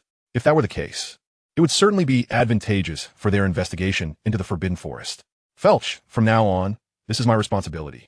Fine. Felch glanced at Sherlock, nodded, and decisively departed. It was not until Felch's figure vanished from sight that Hagrid found it hard to believe. He scratched the back of his head and couldn't help but ask Holmes, how did you manage that? Why is that old codger treating you so kindly? Did you tell him about your confinement? To him, it seemed that only if Sherlock had revealed he was working for Dumbledore would Felch show such courtesy. No, I gave him some catnip. Ah, I see, Hagrid exclaimed, grinning widely. That fellow may be bothersome, but he is quite kind to his cat. Clearly, Hagrid, familiar with magical creatures, understood the effects of catnip. As they conversed, they made their way to the edge of the Forbidden Forest. A sudden gust of cold wind swept through, causing even the sturdy Hagrid to hunch his shoulders. In contrast, Sherlock had already cast a warming charm upon himself, feeling little discomfort. Hagrid, oblivious to such details, raised his lantern high and pointed towards a narrow path gradually disappearing into the darkened woods. Holmes, look over there. That shimmering silver object is unicorn blood. Sherlock gazed intently and indeed saw the silvery reflection Hagrid had mentioned. This was yet another distinction between the magical realm and the Muggle world. In Muggle detective work, there exists a notion of black mud and white stone reflections. It implies that in poor lighting, dark areas are likely muddy, while white spots indicate harder objects like stones. And reflective surfaces usually suggest standing water.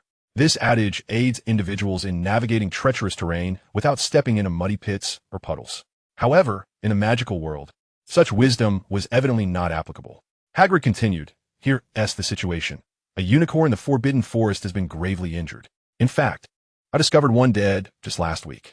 Other creatures in the forest wouldn't harm them, so I suspect poachers must have infiltrated. Even if the cause remained unclear, it was imperative to locate the poor unicorn and alleviate its suffering. It was evident that Hagrid was deeply troubled. The creatures of the Forbidden Forest were his friends, and the injury or death of a sacred being like a unicorn was nothing short of alarming. Hagrid had been investigating for 2 weeks, yet had come up empty-handed. When reporting to Dumbledore about the dragon egg, he suddenly recalled Sherlock's unique abilities and decided to seek his assistance, not expecting Dumbledore to agree so readily. The rest unfolded naturally. Hagrid rambled on for quite some time, also sharing details about the unicorn's characteristics with Sherlock. Sherlock listened intently, refraining from interjecting until Hagrid completed his account, at which point he posed several questions, to which Hagrid provided thorough answers. To alleviate the unicorn's suffering? Sherlock shook his head. Forgive my candor, Hagrid, but your reasoning is flawed. What do you mean? Hagrid's eyes widened in disbelief. Alleviating the unicorn's suffering is of little consequence if it was indeed poachers who inflicted harm. We should instead focus on stopping the perpetrator. Hagrid was taken aback by this revelation. He scrutinized Sherlock under the moonlight, realizing he was not jesting. Regret began to creep in regarding his suggestion to Dumbledore to involve Sherlock in the investigation. Sherlock Holmes was indeed a Gryffindor. While this was somewhat comforting, certain matters needed to be clarified beforehand. Listen, Holmes, I acknowledge your prowess, akin to Dumbledore in reading people. However, if poachers have infiltrated the Forbidden Forest and seriously injured or killed a unicorn, they are dangerous individuals, far beyond the capabilities of a first-year student like yourself. Hagrid paused for emphasis before adding, the Forbidden Forest is perilous, especially at night.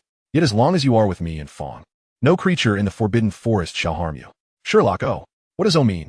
It implies that I understand. My previous remark was merely a suggestion. The somewhat slow-witted Hagrid nodded in comprehension, relieved to know that Sherlock was aware. Hidden beneath the invisibility cloak, Harry nearly burst into laughter. Just moments earlier in astronomy class, Sherlock had divulged the details of his confinement and had suggested that Harry don the cloak and accompany him. In truth, this was akin to an assessment of their recent training's outcomes. Naturally, Harry, whose adventurous spirit had already been ignited, felt a surge of excitement. However, he anticipated that the training would not even formally commence before witnessing such a myriad of captivating scenes. Filch left him perplexed, while Hagrid provoked his amusement. It was all exceedingly entertaining, far more so than a nighttime stroll through Hogwarts. With Sherlock's assurance, Hagrid finally led him into the fearsome Forbidden Forest. As they walked, Harry observed Sherlock with growing intrigue. Although undeniably a Gryffindor, how could this 11-year-old wizard display not a trace of anxiety? On the contrary, his eyes sparkled with anticipation, as if he were relishing the adventure. Indeed, Sherlock was filled with eagerness for the Forbidden Forest. Had there existed such a realm in the Muggle world, he would have undoubtedly explored it within his first month of school. It was precisely because this was the magical world that the initially uninformed Sherlock had endured such a lengthy wait. Heaven knows how arduous it must have been for someone with an inherent thirst for adventure. 5 months. Can you fathom how he managed through those 5 months? Yet, having waited this long, he was in no rush for this moment. Sherlock discreetly gestured for Harry to keep pace, and then directly inquired, "By the way, Hagrid, that flute you gifted us for Christmas, it must be crafted from special material, yes? Perhaps from the horn of a venomous tentacula, or the horn of a crumple-horned snorkack, or even the antenna of a murtlap. Huh, Sherlock, I must say, you are quite knowledgeable." Hagrid's address to Sherlock shifted yet again.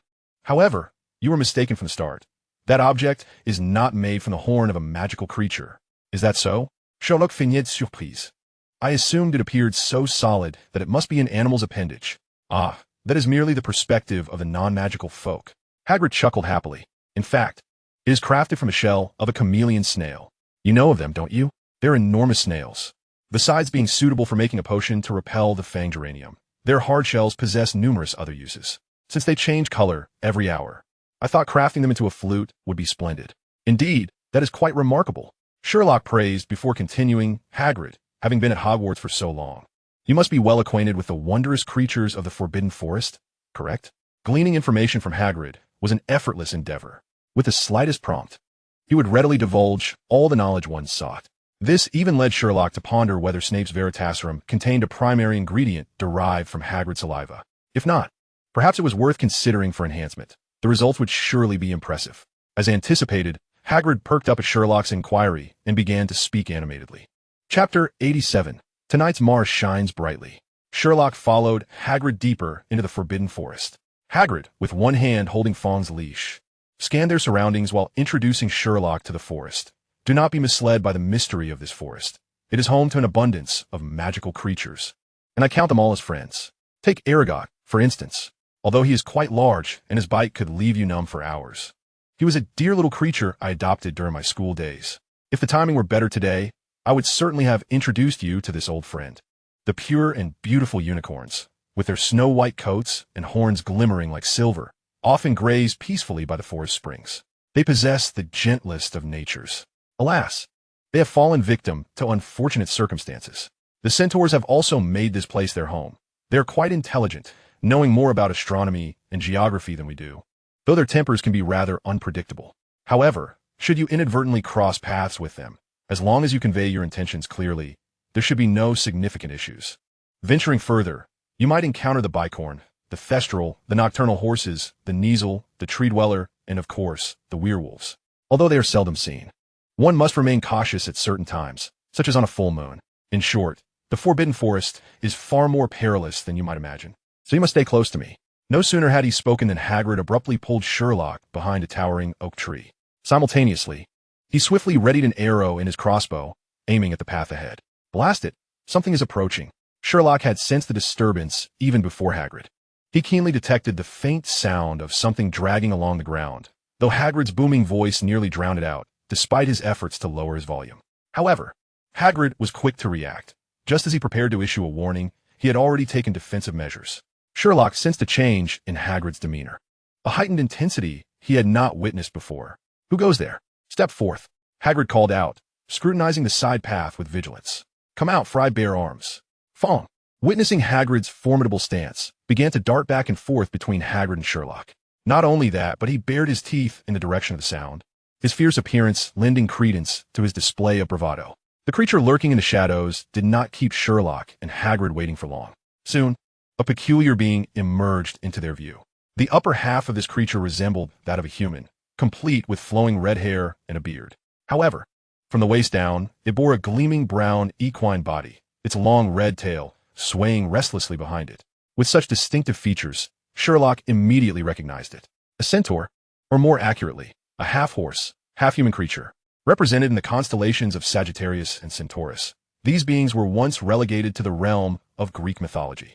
However, with the doors of the magical world now open to Sherlock, he comprehended that such magical creatures truly existed. It is noteworthy that centaurs are a distinct species, not merely a hybrid of man and beast, as some unfortunate literary portrayals might suggest. Ah, it is you, Ronan. Hagrid clearly recognized the centaur that had suddenly appeared. He exhaled deeply and greeted him. How you do? Not well, Hagrid, replied the centaur, known as Ronan, with a tone that was both somber and melancholy. You actually considered shooting me? Hey, don't be like that. Hagrid disregarded Ronan's emotional shift and stepped forward to shake his hand forcibly. I have to remain vigilant, Ronan. As if to bolster his point, he patted his quiver, adding, There's a nefarious creature lurking in this forest.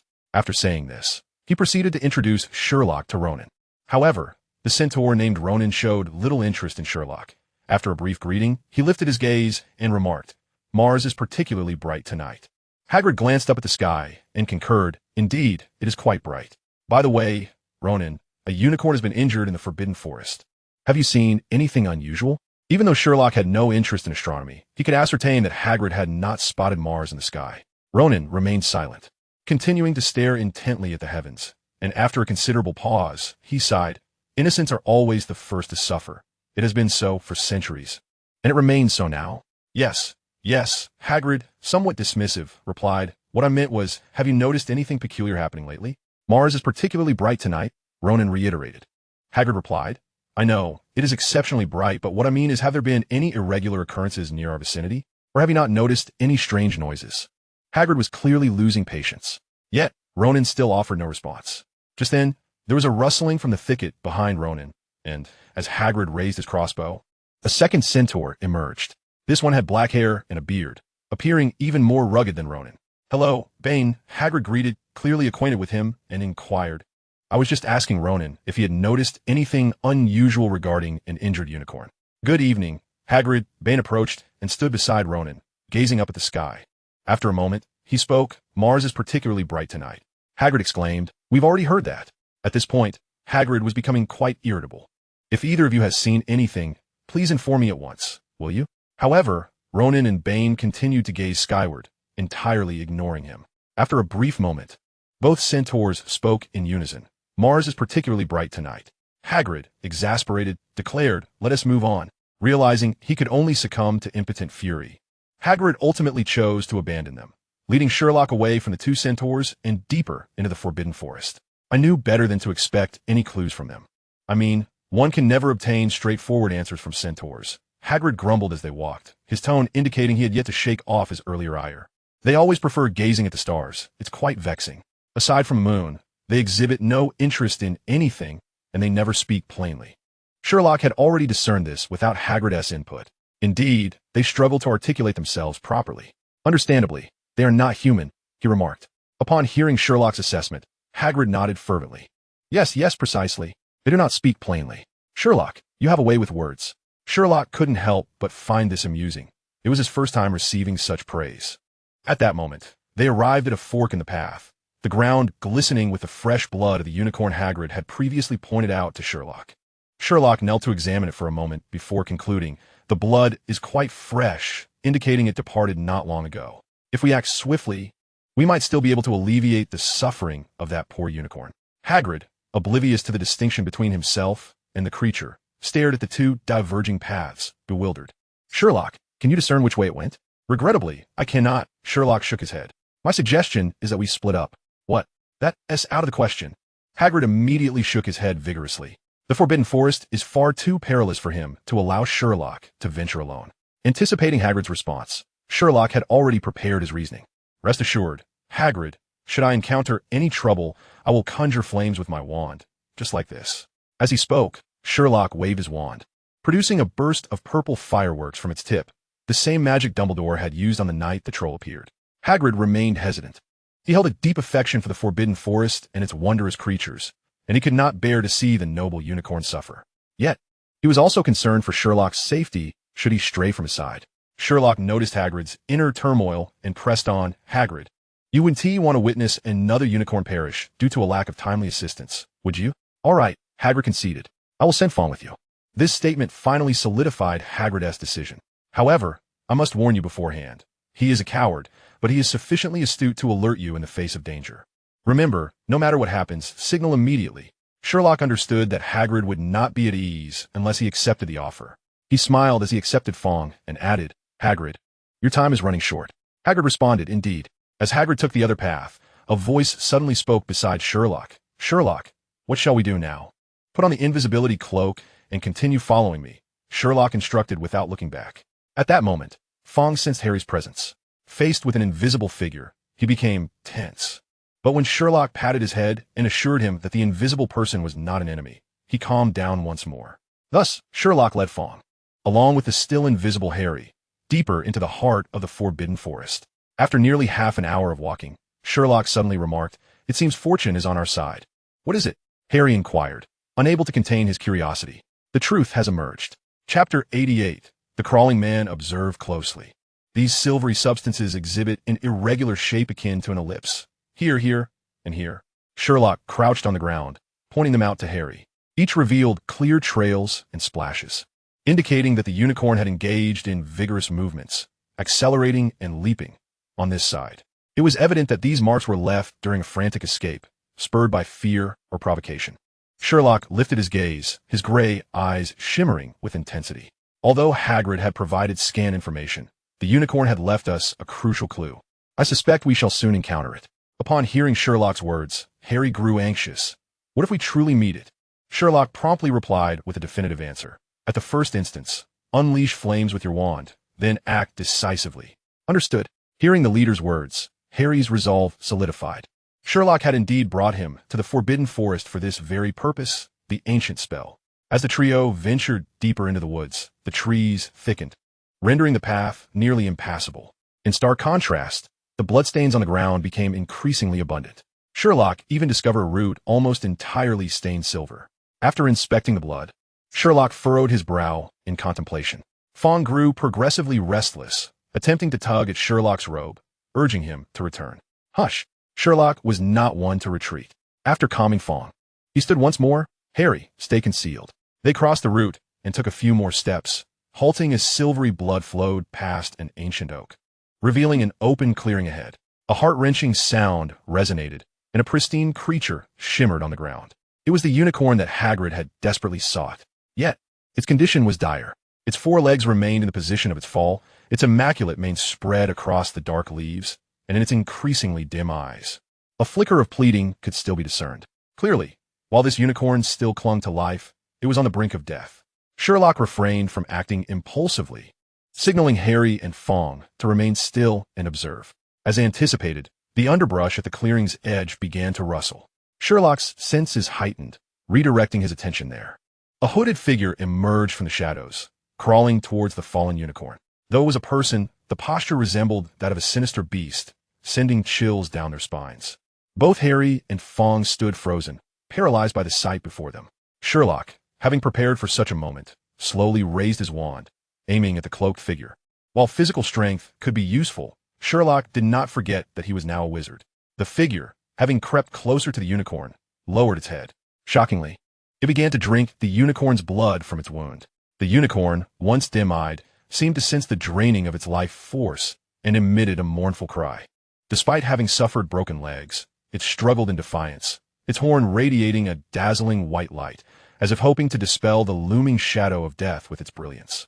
Alas, even the most radiant light could not halt the unfolding tragedy. At that moment, Sherlock acted without hesitation, unleashing the prepared spell towards the figure. Petrificus totalis. Caught unaware. The crawling figure did not anticipate such an ambush.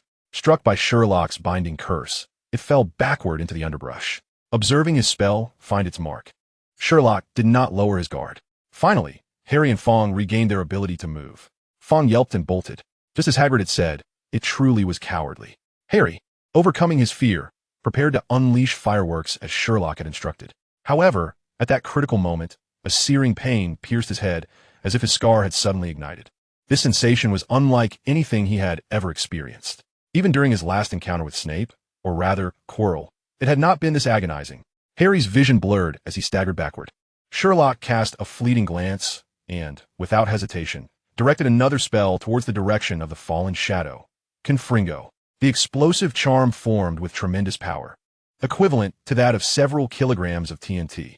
However, upon contact, it would ricochet aimlessly. If the caster were too close, self-injury was a distinct possibility. Fortunately, Sherlock's target was sufficiently distant, presenting an ideal opportunity to cast the explosive spell. Yet, he doubted its efficacy. As anticipated, a cold scoff echoed, and a magical barrier materialized. Deflecting Sherlock's spell, simultaneously, a sinister voice bellowed, "You ruin my plans, Di." The adversary, having repelled the explosive spell with a shield charm, flicked their wrist and shouted, "Shatter." The incantation unleashed a torrent of dark energy, surging towards Sherlock with the intent to obliterate. How had the Shatter spell acquired such potency? What was once a standard offensive charm now wielded with the ferocity of dark magic? Sherlock had anticipated retaliation, and before the foe could raise their hand, he had already taken cover. Seizing the opportunity while the enemy prepared for their next assault, he intoned another spell, Obstructus. Sherlock's keen observational skills sharpened in the heat of battle. From a moment the figure began to siphon the unicorn's blood, he recognized that something was amiss. Especially after casting the previous Shatter spell, the enemy's breathing grew labored, and their movements became sluggish. Hagrid's descriptions, combined with Sherlock's knowledge of magical creatures, illuminated the truth. For this desperate being, nothing mattered more than slaying a unicorn and reveling in its blood to sustain their own vitality and magic. Most critically, they could not afford to linger. Not to mention Dumbledore. Even Hagrid's arrival would be more than enough trouble for them. After casting an impediment charm, Sherlock accelerated towards his opponent. Indeed, he was a wizard, but close combat was his forte. By the time the adversary realized what was happening, Sherlock had already positioned himself behind them. Even though the dark-robed wizard had been struck by the impediment charm, his reflexes remained sharp, and he silently conjured a shield charm. Little did he anticipate that he was not being attacked by a spell. The unsheathed, razor-sharp sword pierced his side at an unexpected angle. The blade gleamed coldly, radiating a resolute light in the dimness, complementing the wand in his right hand. Blood was drawn. Unfortunately, the magical barrier created by the shield charm could deflect spells as well as affect physical entities. Thus, the sword's thrust was ultimately shallow, failing to strike a vital point. Simultaneously, a brilliant red flame surged into the air. Harry, enduring the intense pain in his forehead, covered his scar with one hand while raising his wand to the sky to cast the prearranged signal. Damn it! The dark-robed wizard let out a furious roar and prepared to make his escape. Once Dumbledore saw the signal and arrived, there would be no chance for him to flee. To his utter surprise, an excruciating pain suddenly radiated from his side, for Sherlock had withdrawn his sword, intending to strike again. He was taken aback. How could an 11-year-old wizard dare to attempt a second assault against him? Was Gryffindor truly this brave? Unbelievable. Astonishment quickly gave way to intense rage. Obstacles were everywhere. Though the dark-robed wizard, affected by the impediment charm, still had the strength to cast the shield charm to protect himself, Sherlock's second thrust could no longer be executed. In the meantime, the figure darted away like an arrow released from a bow. Sherlock regained his composure, but did not let down his guard. He sheathed his wand and retrieved the round shield he had prepared earlier. A piercing cry echoed from the direction the dark-robed wizard fled. The crimson glow of the heart-piercing curse even altering the color of the forest in the night. Cautiously, Sherlock did not raise the shield to block. Instead, he hurled it away and swiftly dodged to the side. Boom! The heart-piercing curse struck the shield, and the ensuing explosion sent clods of earth flying. Yet, the spell was ultimately thwarted by the shield. Sherlock let out a sigh of relief. It was time to leave. Delaying any longer would be perilous. At that moment, Harry rushed to Sherlock's side, helping him to his feet. Sherlock, I'm sorry about my scar earlier. With Harry's assistance, Sherlock stood up. Though unable to see his face, he still patted his shoulder and said, "Dear Harry, the intense pain has hindered your focus. It is not your fault." "How do you know?" Harry paused, recalling Sherlock's unique ability, and then, with a hint of frustration, replied, "But I didn't help you at all. We came together, and yet I ended up relying solely on you to battle him. If you hadn't successfully signaled, he would not have left so swiftly." After uttering this, Sherlock gestured towards the ground beside them and asked, "Harry, could you help me pick that up?" Harry promptly retrieved the shield that had just blocked the heart-piercing curse. However, as he held it, he was astonished to realize it was not a shield at all, but rather the rock cakes Sherlock had once brought from Hagrid's hut. Now, however, these rock cakes had clearly been modified, stacked together with a handle added on one side. Harry was taken aback. "Sherlock, you actually used it as armor." The shock of this revelation made Harry momentarily forget his guilt. He recalled Sherlock's earlier words to him and Ron. If you regard it not as food, but as a weapon and armor, it will prove immensely useful. He had truly accomplished it. Sherlock seemed to read Harry's thoughts, smiling as he said, "It is indeed quite practical, is it not?" "Harry, what more can I say? I can only express my admiration." Chapter 89. Suddenly, a maniac sharpens his blade.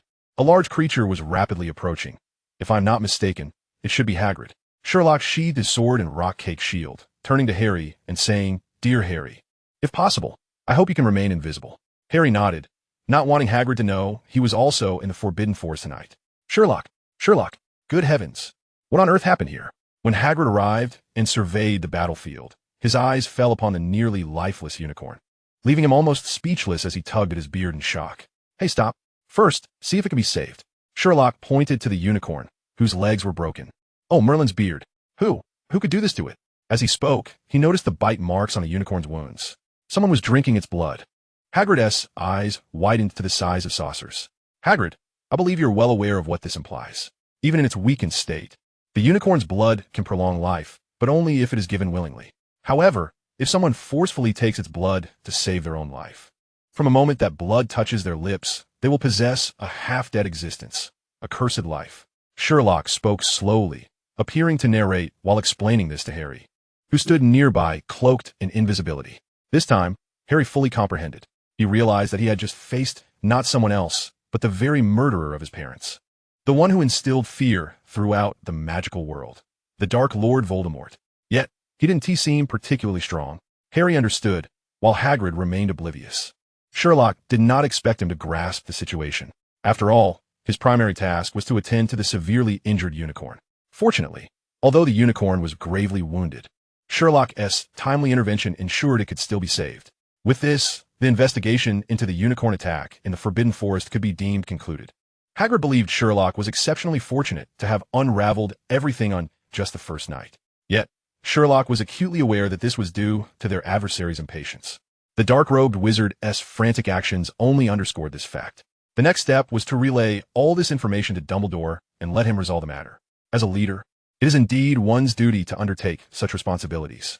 Regardless, following today's events, it is certain that the other party will no longer venture into the Forbidden Forest. On their way back, Hagrid fortuitously encountered the already distant Yaya, alongside a centaur. However, this centaur was neither Ronin nor Bane. Visually, he appeared younger and more handsome, with platinum hair, the physique of a silver-maned horse, and a pair of pale blue eyes that resembled a prince from a fairy tale. "Firenze, it is a pleasure to see you." Clearly, this individual was yet another acquaintance of Hagrid. "Hello, Hagrid, what is that? A unicorn? Is it all right?"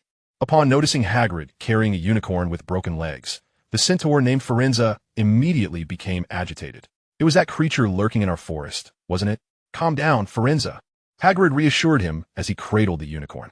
Fortunately, Sherlock arrived just in time. It hasn't lost its life, and the poacher has been driven away. "Thank goodness." Firenze sighed in relief. He then turned his gaze towards Sherlock, expressing his gratitude. "Thank you for saving this poor unicorn."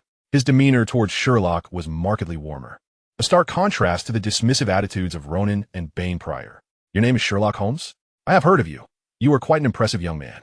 Hagrid, upon hearing this, playfully slapped Sherlock on the shoulder, chuckling, "I never imagined you were so renowned among centaurs. Before this, I thought only Harry could achieve such recognition." At that moment, the sound of hooves approached from the other side of the clearing. It was Ronin and Bane, whom they had encountered earlier. Sherlock's gaze swept over them. noting the heavy heaving of their flanks, drenched in sweat, clearly having just engaged in strenuous activity. Firenze. Bane immediately called out upon arrival. Bane, my hearing is not impaired. There is no need to raise your voice so, Firenze replied curtly. What have you told him? Bane retorted angrily. Remember, Firenze, we swore never to defy fate.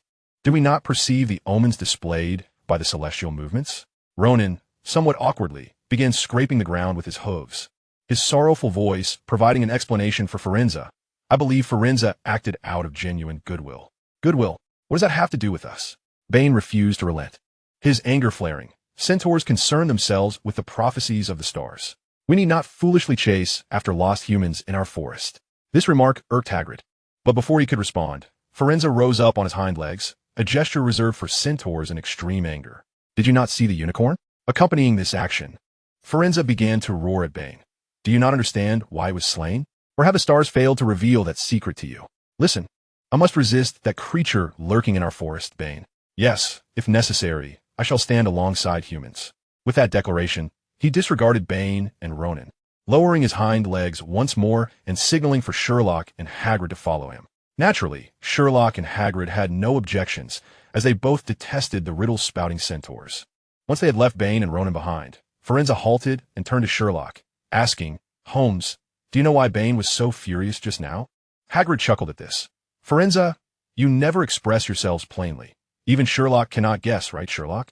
I can deduce a few things, Sherlock replied. Hagrid was momentarily taken aback, while Firenze's interest was piqued. Pray tell. It's quite simple. He merely wished for you to refrain from sharing the findings derived from observing the stars. Firenze's blue eyes brightened. Very well. Do you know the results? Sherlock sighed. It is evident that the one who harmed the unicorn is Voldemort. Upon uttering this name, Hagrid instinctively gasped. The invisible Harry tightened his grip on the invisibility cloak, feeling as if the temperature around him had plummeted. Impossible, absolutely impossible. With Dumbledore at Hogwarts, the Dark Lord cannot enter. Firenze's reaction to Voldemort's name was far less dramatic than Hagrid's. He merely regarded Sherlock with a measure of admiration. Holmes, you are indeed as I have heard. I believe you should study divination. Divination? Sherlock shook his head. This conclusion is derived from scientific reasoning and has nothing to do with divination. The stars revealed the prophecy to me, yet you claim it was through science. At the mention of this term, Firenze's expression grew somewhat nuanced, for discussing science in the realm of magic often feels rather peculiar. In truth, deducing these matters is quite straightforward. Observing Sherlock in this manner, the still invisible Harry chuckled inwardly. He understood that his friend's analytical tendencies were about to surface. The blood of a unicorn, when forcibly offered, carries a curse. For an ordinary person, bearing such a curse for a lifetime would be a fate worse than death, unless the purpose is merely to prolong life, granting the cursed individual time to acquire something that can completely restore their vitality and magic. Coincidentally, the school harbors the Philosopher's Stone, which can create elixirs of immortality. For Voldemort, who has lain in wait for years seeking a resurgence, I doubt he would let this opportunity slip by. At this revelation, Firenze was utterly astounded. Sherlock, you have just told me this. As Firenze stood in shock, Hagrid seemed to have an epiphany, exclaiming, So you had thought of it then? The invisible Harry nearly stumbled, finding his giant friend rather slow-witted. However, even upon grasping Sherlock's reasoning, Hagrid still mumbled, Though your abilities are impressive, Sherlock, I still believe you are mistaken. As long as Dumbledore remains at the school, the Dark Lord shall not prevail. It was evident that his trust in Dumbledore had ascended to a level of blind adoration. Sherlock refrained from rebutting him, while Firenze gently interjected, This is not merely deduction. It is also the art of centaur divination. Hagrid, as you know, we seldom err. Yet this time, you have made a mistake. Sherlock, you too. Witnessing Hagrid slipping into a state of indiscriminate aggression, Firenze chose to refrain from further remarks, understanding that there was little to be gained from conversing with him in such a volatile moment. Soon, the trio, a centaur, a unicorn, and a dog, arrived at the edge of the forbidden forest. Let's part ways here. Firenze paused, casting a glance at Sherlock and Hagrid. I wish you both good fortune. The stars of destiny have often been misinterpreted. Even centaurs are not immune to error. I hope this instance is no different. Observing the centaur's persistent goodwill, which contrasted with Ronan and Bane, Sherlock added, In fact, I believe a phrase is more fitting for your divination today. Firenze, puzzled, inquired what phrase. Sudden madmen sharpen their blades at night. The imperial star sways. while the comet looms high. After uttering these words, Sherlock waved farewell to Firenze and, alongside Hagrid, made his way back to the castle. Sudden madmen sharpen their blades at night. The imperial star sways, while the comet looms high. Firenze silently repeated the phrase several times. Suddenly, his eyes shimmered with an astonishing blue, reminiscent of a pale sapphire. Indeed, this phrase seemed far more appropriate than tonight's bright Mars. Chapter 90. Go and eliminate Voldemort's minions. Firenze held a profound reverence for fate, akin to other centaurs. However, unlike many of his kin who harbored a general disdain for wizards, he exhibited a certain openness towards humanity, readily extending a helping hand in times of peril. This made him an anomaly among his peers. The attitudes of Ronan and Bane that evening served as a prime example. Those familiar with divination understood that Mars was invariably linked to themes of warfare, conflict, and violence. Ronan's incessant repetition of the brightness of Mars to Sherlock and Hagrid essentially hinted at the potential crises and upheaval looming over the magical world. After a decade of peace, war may soon be upon them. Dark forces were rising, likely to incite conflict and catastrophe. This was intricately connected to Voldemort's resurrection and his ambitions regarding the Philosopher's Stone.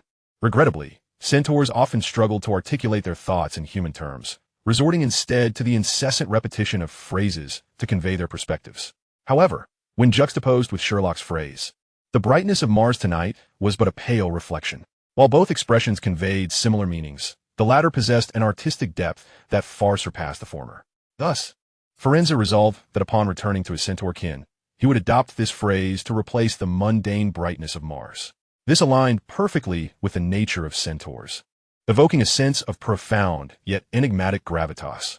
Firenze had not anticipated that Sherlock's seemingly casual remark would significantly alter his standing among the centaur community. Meanwhile, Sherlock was explaining to the inquisitive Hagrid and the invisibly cloaked Harry. This Christmas, a classmate gifted me a peculiar book filled with strange content, including mysterious symbols and tales from the East. Among them were these 2 lines of poetry, accompanied by simple annotations. This phrase originates from an ancient general of China. This ancient and enigmatic Eastern nation has spent 5 millennia studying human nature. No one understands it better than they. Hagrid listened, somewhat bewildered, and couldn't help but ask, "Why did you share this with him?" "I merely hope that our centaur friend, who has shown us goodwill, finds some solace upon his return." "All right, Hagrid. Please tend to that injured unicorn swiftly, or our esteemed headmaster shall retire for the night." Hagrid hurriedly attended to the wounded unicorn and then, without delay, accompanied Sherlock to the headmaster's office. Upon their arrival, Dumbledore appeared somewhat resigned. "Couldn't you consider this old man as polite? Surely, some matters could wait until tomorrow?" Dumbledore, clad in star-patterned pajamas, clearly intended to retire for the night. "Sir, you know me well." Hagrid felt a twinge of embarrassment at Dumbledore's words. "If it weren't for something of great importance, my dear Rubeus, I certainly understand you. It seems the situation in the Forbidden Forest has progressed?" Dumbledore inquired with perceptive kindness. Hagrid nodded emphatically yes. Although he saved the unicorn, the poacher escaped, and Sherlock encountered him. And Sherlock said he was, Hagrid's lips quivered, struggling to utter the name. Dumbledore, unperturbed, merely turned his gaze toward Sherlock. "Voldemort." Hagrid shuddered, inhaling sharply, oblivious to the slight, unnatural tremor in the air beside him. A glimmer flashed across Dumbledore's glasses as he redirected his gentle gaze toward Hagrid, speaking softly. "Hagrid, may I ask you to step out for a moment?" As the despondent Hagrid exited the office, Dumbledore turned to Sherlock with a smile. "I expected you would urge me to keep Hagrid here. There is no need. What we are about to discuss is indeed not suitable for his ears." Sherlock replied calmly, as if he were naturally imbued with the truth serum. This metaphor was both vivid and apartment. Dumbledore was momentarily taken aback before chuckling once more. "Very well, but I believe your other friend may now reveal himself, correct?" Harry, cloaked in invisibility, remained motionless. Having spent considerable time alongside Sherlock, he was no longer the naive first-year he once was. Who knew if Dumbledore was merely feigning ignorance? "Reveal yourself. You have been discovered since the moment you enter the office." Upon Sherlock's words, Harry promptly shed his invisibility cloak. Feeling somewhat awkward, he looked toward Dumbledore and said, "Sir, I apologize. I didn't expect you to notice me. Oddly enough, you seem to have gained confidence after becoming invisible." Noticing Dumbledore's continued smile, Harry exhaled in relief. Thankfully, Dumbledore was not angered. "So, Sherlock, how did you know I had discovered Harry?" "It's quite simple. An observant individual. when systematically and accurately scrutinizing their surroundings, can infer a person's innermost thoughts from fleeting expressions, minute muscular movements, and the slightest eye shifts.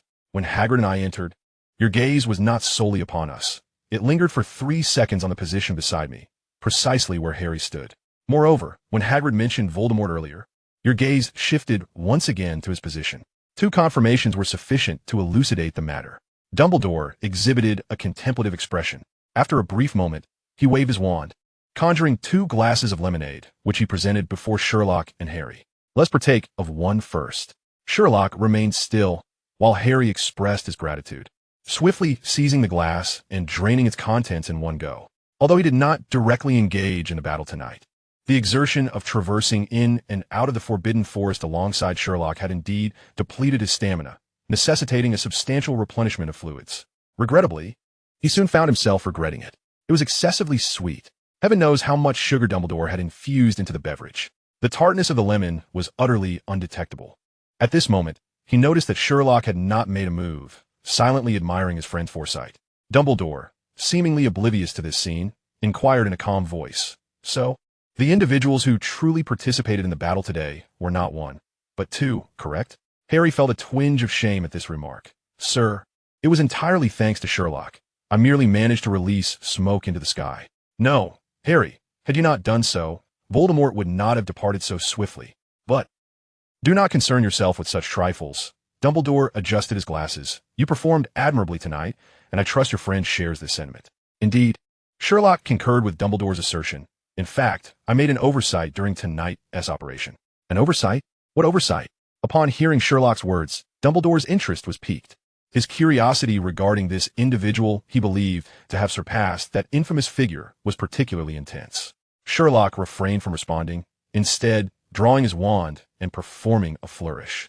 The tip of the wand erupted in purple fireworks. A commendable warning charm. I had employed it during Halloween.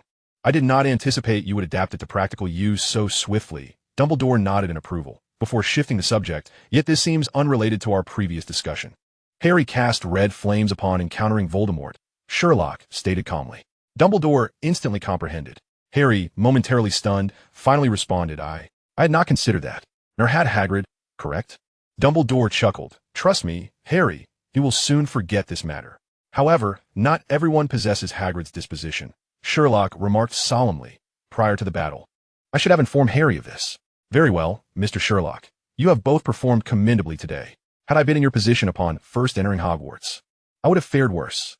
Indeed, for you lacked a formidable headmaster supporting you in your confrontation with the Dark Lord, Dumbledore replied, having once again experienced Sherlock's biting wit. He decisively chose to steer clear of that topic.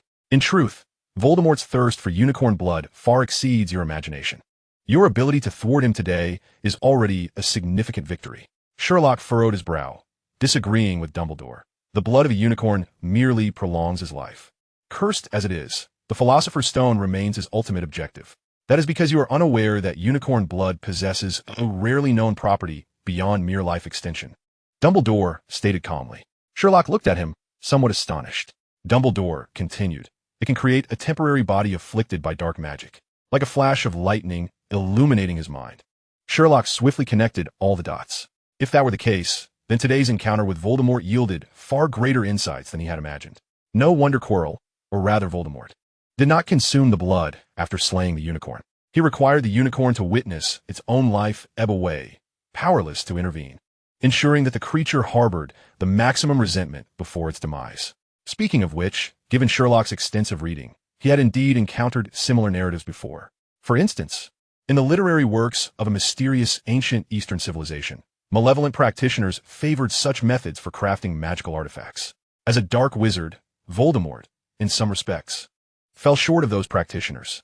After all, according to those literary descriptions, the number of lives Voldemort had taken in his lifetime paled in comparison to those tyrants' daily slaughter. Nonetheless, it was merely a matter of differing national circumstances. At this juncture, Harry had recounted everything that transpired that night to Dumbledore in its entirety. Throughout this process, Sherlock had refrained from interjecting, as he recognized Harry's inherent talent for description and summarization. Presently, Voldemort was in a significantly weakened state. Judging by his hasty actions and the events of the night, it was evident that his control over Quirrell was not as flawless as he had anticipated. Thus, upon finishing Harry's account, Dumbledore pondered briefly before gently stating, "I hope you can defeat him once more." "Me?" Harry exclaimed incredulously, pointing to himself. "Sir, I am merely a first-year student, having scarcely learned a few offensive spells. You want me to confront Voldemort and Quirrell? Those who associate closely with the virtuous tend to be virtuous themselves, while those who consort with the wicked are likewise tainted. Were it not for Sherlock." When Dumbledore entrusted this task to him, he might have believed that great responsibilities were to befall him. Burdened with a unique mission and fueled by a quest for vengeance against his parents' murderer, he would have charged headfirst in a battle with Voldemort, even without Dumbledore's urging. However, after spending time alongside Sherlock, Harry had developed discernment. Now, Dumbledore's antiquated methods had lost their efficacy in dealing with him. Upon hearing Harry's retort, Dumbledore appeared somewhat taken aback. Harry was not typically one to respond in such a manner. Yet, he quickly grasped where the issue lay. His gaze shifted to Sherlock. Sherlock. Chapter 91. This is a pure and unadulterated friendship. Observing Sherlock's detached demeanor, Dumbledore felt compelled to speak up. "Sherlock, our agreement. Must it be this way?" "What do you mean?" "I mean, must Harry confront Voldemort directly?" Sherlock met Dumbledore's gaze unwaveringly, articulating each word with precision. Forcing a first-year student to face Voldemort time and again is the epitome of genius-level foolishness. Do you believe Harry will express gratitude for this? Or is it your intention to have him thank you from the grave? The battle tonight has proven that Harry cannot even maintain a semblance of composure in the presence of Voldemort. Dumbledore cleared his throat, and regarding that scar, "I must admit I have an idea." Before he could finish his sentence, he was abruptly interrupted by Sherlock. "Do you truly consider Harry to be a savior? Or do you merely wish for him to become Voldemort's sacrificial offering? Surely, Professor, you cannot expect us first-year students to safeguard the Philosopher's Stone. If the magical world is indeed so feeble, I suggest it would be better to destroy it altogether." Sherlock's unreserved remarks not only astonished Dumbledore, but also left Harry utterly speechless. Goodness, this was Dumbledore we were speaking of, although he typically wore a warm and approachable demeanor. Even the students of Hogwarts feared Professor McGonagall and Professor Snape more than this jovial elder. However, he was the president of the International Confederation of Wizards, a first-class sorcerer of the Merlin Order, the chief warlock of the Wizengamot, and the current headmaster of Hogwarts. Such an impressive array of titles was not merely for show. He was indeed the greatest wizard of the contemporary era, recognized as the only individual Voldemort feared. Sherlock's audacity to speak thus was tantamount to an affront. Furthermore, like Harry, was merely a first-year student. Yet, when Harry considered that Sherlock was acting out of genuine concern for him, warmth surged within his heart, and Sherlock's stature grew immensely in his eyes. At that moment, Dumbledore once again turned his gaze toward Harry. Sherlock's eyes narrowed sharply. Dumbledore spoke to Harry in a tone that was almost pleading. "Harry, trust me, I only need you to confront him one last time." Clearly, Dumbledore intended to find an opening through Harry. He had not anticipated that, within less than a school year, Sherlock's influence on Harry would be so profound. Even with his vast experience, he found it challenging to discern whether this was ultimately beneficial or detrimental for Harry. Previously, Dumbledore had positioned the Mirror of Eris deliberately to draw Sherlock and Harry there, hoping to glean insights into their true natures. Harry's outcome fell within his expectations. As for Sherlock, Dumbledore shook his head. Despite being merely a 12-year-old boy, he could not guarantee he could see through Sherlock's essence. Fortunately, one thing was certain. His friendship with Harry was genuine and untainted. That alone sufficed. Thus, he adopted a humble posture when addressing Harry, believing that Harry would comprehend his intentions. This was not only for Harry, but for the future of the entire magical realm. Harry glanced at Sherlock, feeling somewhat troubled. Sherlock could not help but cover his face with his hand. "You're a good lad, just a bit slow to react. However, since this is Harry's own desire, as his friend, I shall not interfere." Nonetheless, he still made a request. "Professor, I have resolved all matters that can be solved with intellect. I only hope that when the time comes for force, you will not let us down." Dumbledore's eyes brightened. "Naturally, I assure you. No matter what means Voldemort employs to control Quirrell, he will not harm you." "Let us hope so," Sherlock replied, his tone still lacking cheer. Yet it was evident he had relented somewhat. Both Harry and Dumbledore sighed in relief, exchanging glances that reflected mutual gratitude. "So, when do you plan to leave?" Sherlock suddenly inquired. "What did you say?" Dumbledore momentarily failed to respond, instinctively posing the question. However, after uttering those words, he inwardly lamented his folly. After dealing with Sherlock on numerous occasions, He had gained a certain understanding of this young wizard. His kindness and intellect were unquestionable, yet his sharp tongue was equally undeniable, particularly when agitated. Clearly, Sherlock was in such a state now. As anticipated, Sherlock launched into a scathing retort. I am genuinely curious. Did you pour all your wisdom into your head while drinking water? Or was this merely a sign of your senility? If you were at school, how could that fellow possibly attempt to seize the Philosopher's Stone? Despite having braced himself, Dumbledore was still taken aback by the intensity of Sherlock's verbal assault. It seemed that after the battle in the Forbidden Forest, Sherlock was genuinely furious at Dumbledore's insistence on having Harry confront Voldemort. Though somewhat helpless, he felt a surge of joy that Harry had such a friend who cared so deeply for him. I will make him believe I have left the school. He was wounded by me and will likely take some time off to recover. At that point, I will have Watson and Hedwig inform you. What about Harry's scar? For now, there is no solution. I only have a hypothesis, but after this incident, it should be confirmed. I require the detailed layout of the protections for the Philosopher's Stone. I will send you a letter or have Watson deliver it. Thus, the two exchanged words, finalizing several key points for the upcoming confrontation with Voldemort, all while Harry looked on, bewildered. Harry attempted to voice his opinion, but Sherlock gently patted his shoulder. Come, Harry, remaining here serves no purpose. But leave with your companion. Dumbledore, seeing Harry glance at him, smiled and nodded in acknowledgement. And, Sherlock, are you truly not going to have a glass of lemonade? That drink is for you to enjoy, Sherlock quipped. By the way, I suggest you consider utilizing this year's periodontal check and complimentary dental cleaning services. Dr. Granger's clinic would surely welcome you. Dumbledore, Sherlock, and Harry, cloaked in invisibility, returned to the dormitory where Ron, Neville, and Dean had long since succumbed to slumber.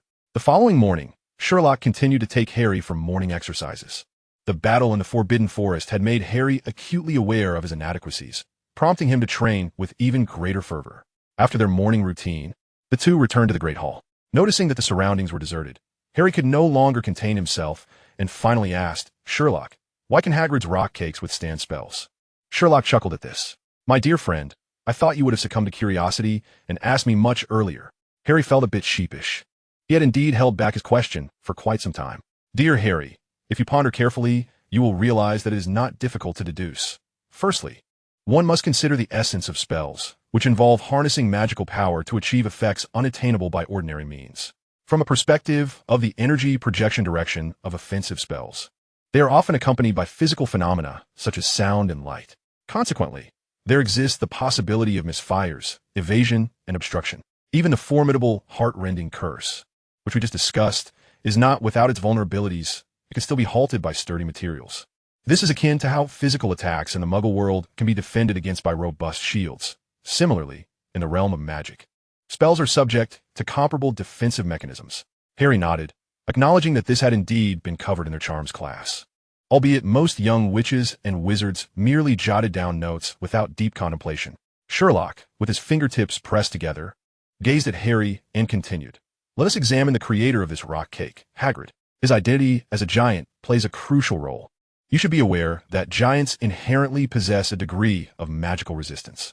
However, people often overlook that this resistance is not confined to their own being. Even the items they create inherit similar traits. Thus, when Voldemort's heart-rending curse struck, the unique attributes bestowed upon the rock cake by Hagrid's giant nature, combined with its relatively hard texture, worked in tandem to effectively thwart this lethal incantation. What may appear as a miraculous coincidence is, in truth, rooted in clear logical reasoning. Of course, when I first confronted the unforgivable curse, I too lacked certainty, which is why I hastily conjured the shield. However, in hindsight, it is evident that Hagrid's carefully crafted rock cake indeed inherited this quality. Next time we engage in battle, the shield will undoubtedly prove even more effective. Now, please pass me the teacup. I need to contemplate your training regimen and the course of action after Dumbledore's departure from the school before our next encounter with him. In the ensuing fortnight, as Sherlock had anticipated, Professor Quirrell did not make an appearance in the defense against the dark arts class. This further corroborated the notion that the figure they had encountered that night was indeed Quirrell. Whether Voldemort had exerted control over Quirrell himself or had somehow attached himself to Quirrell remains shrouded in mystery. Nevertheless, Professor Snape asserted that Quirrell was absent due to ill health. Indeed, in Quirrell's absence, the substitute instructor was none other than Professor Snape, the potions master. His presence in the classroom inevitably signified further deductions of points for Gryffindor. Aside from Harry Potter, who frequently lost points for various inexplicable reasons, Neville, who consistently failed his spells, and Seamus, who inexplicably caused explosions, became focal points of Snape's scrutiny. Gryffindor's standing had already suffered due to Sherlock's public altercation with a fellow student, and in these 2 weeks, their score plummeted even further, with Snape conducting double lessons. Gryffindor found itself at the bottom of the rankings, increasingly distanced from the leading Slytherins. This predicament elicited groans from the young lions. Of course, there were exceptions. Sherlock, for one, was quite pleased.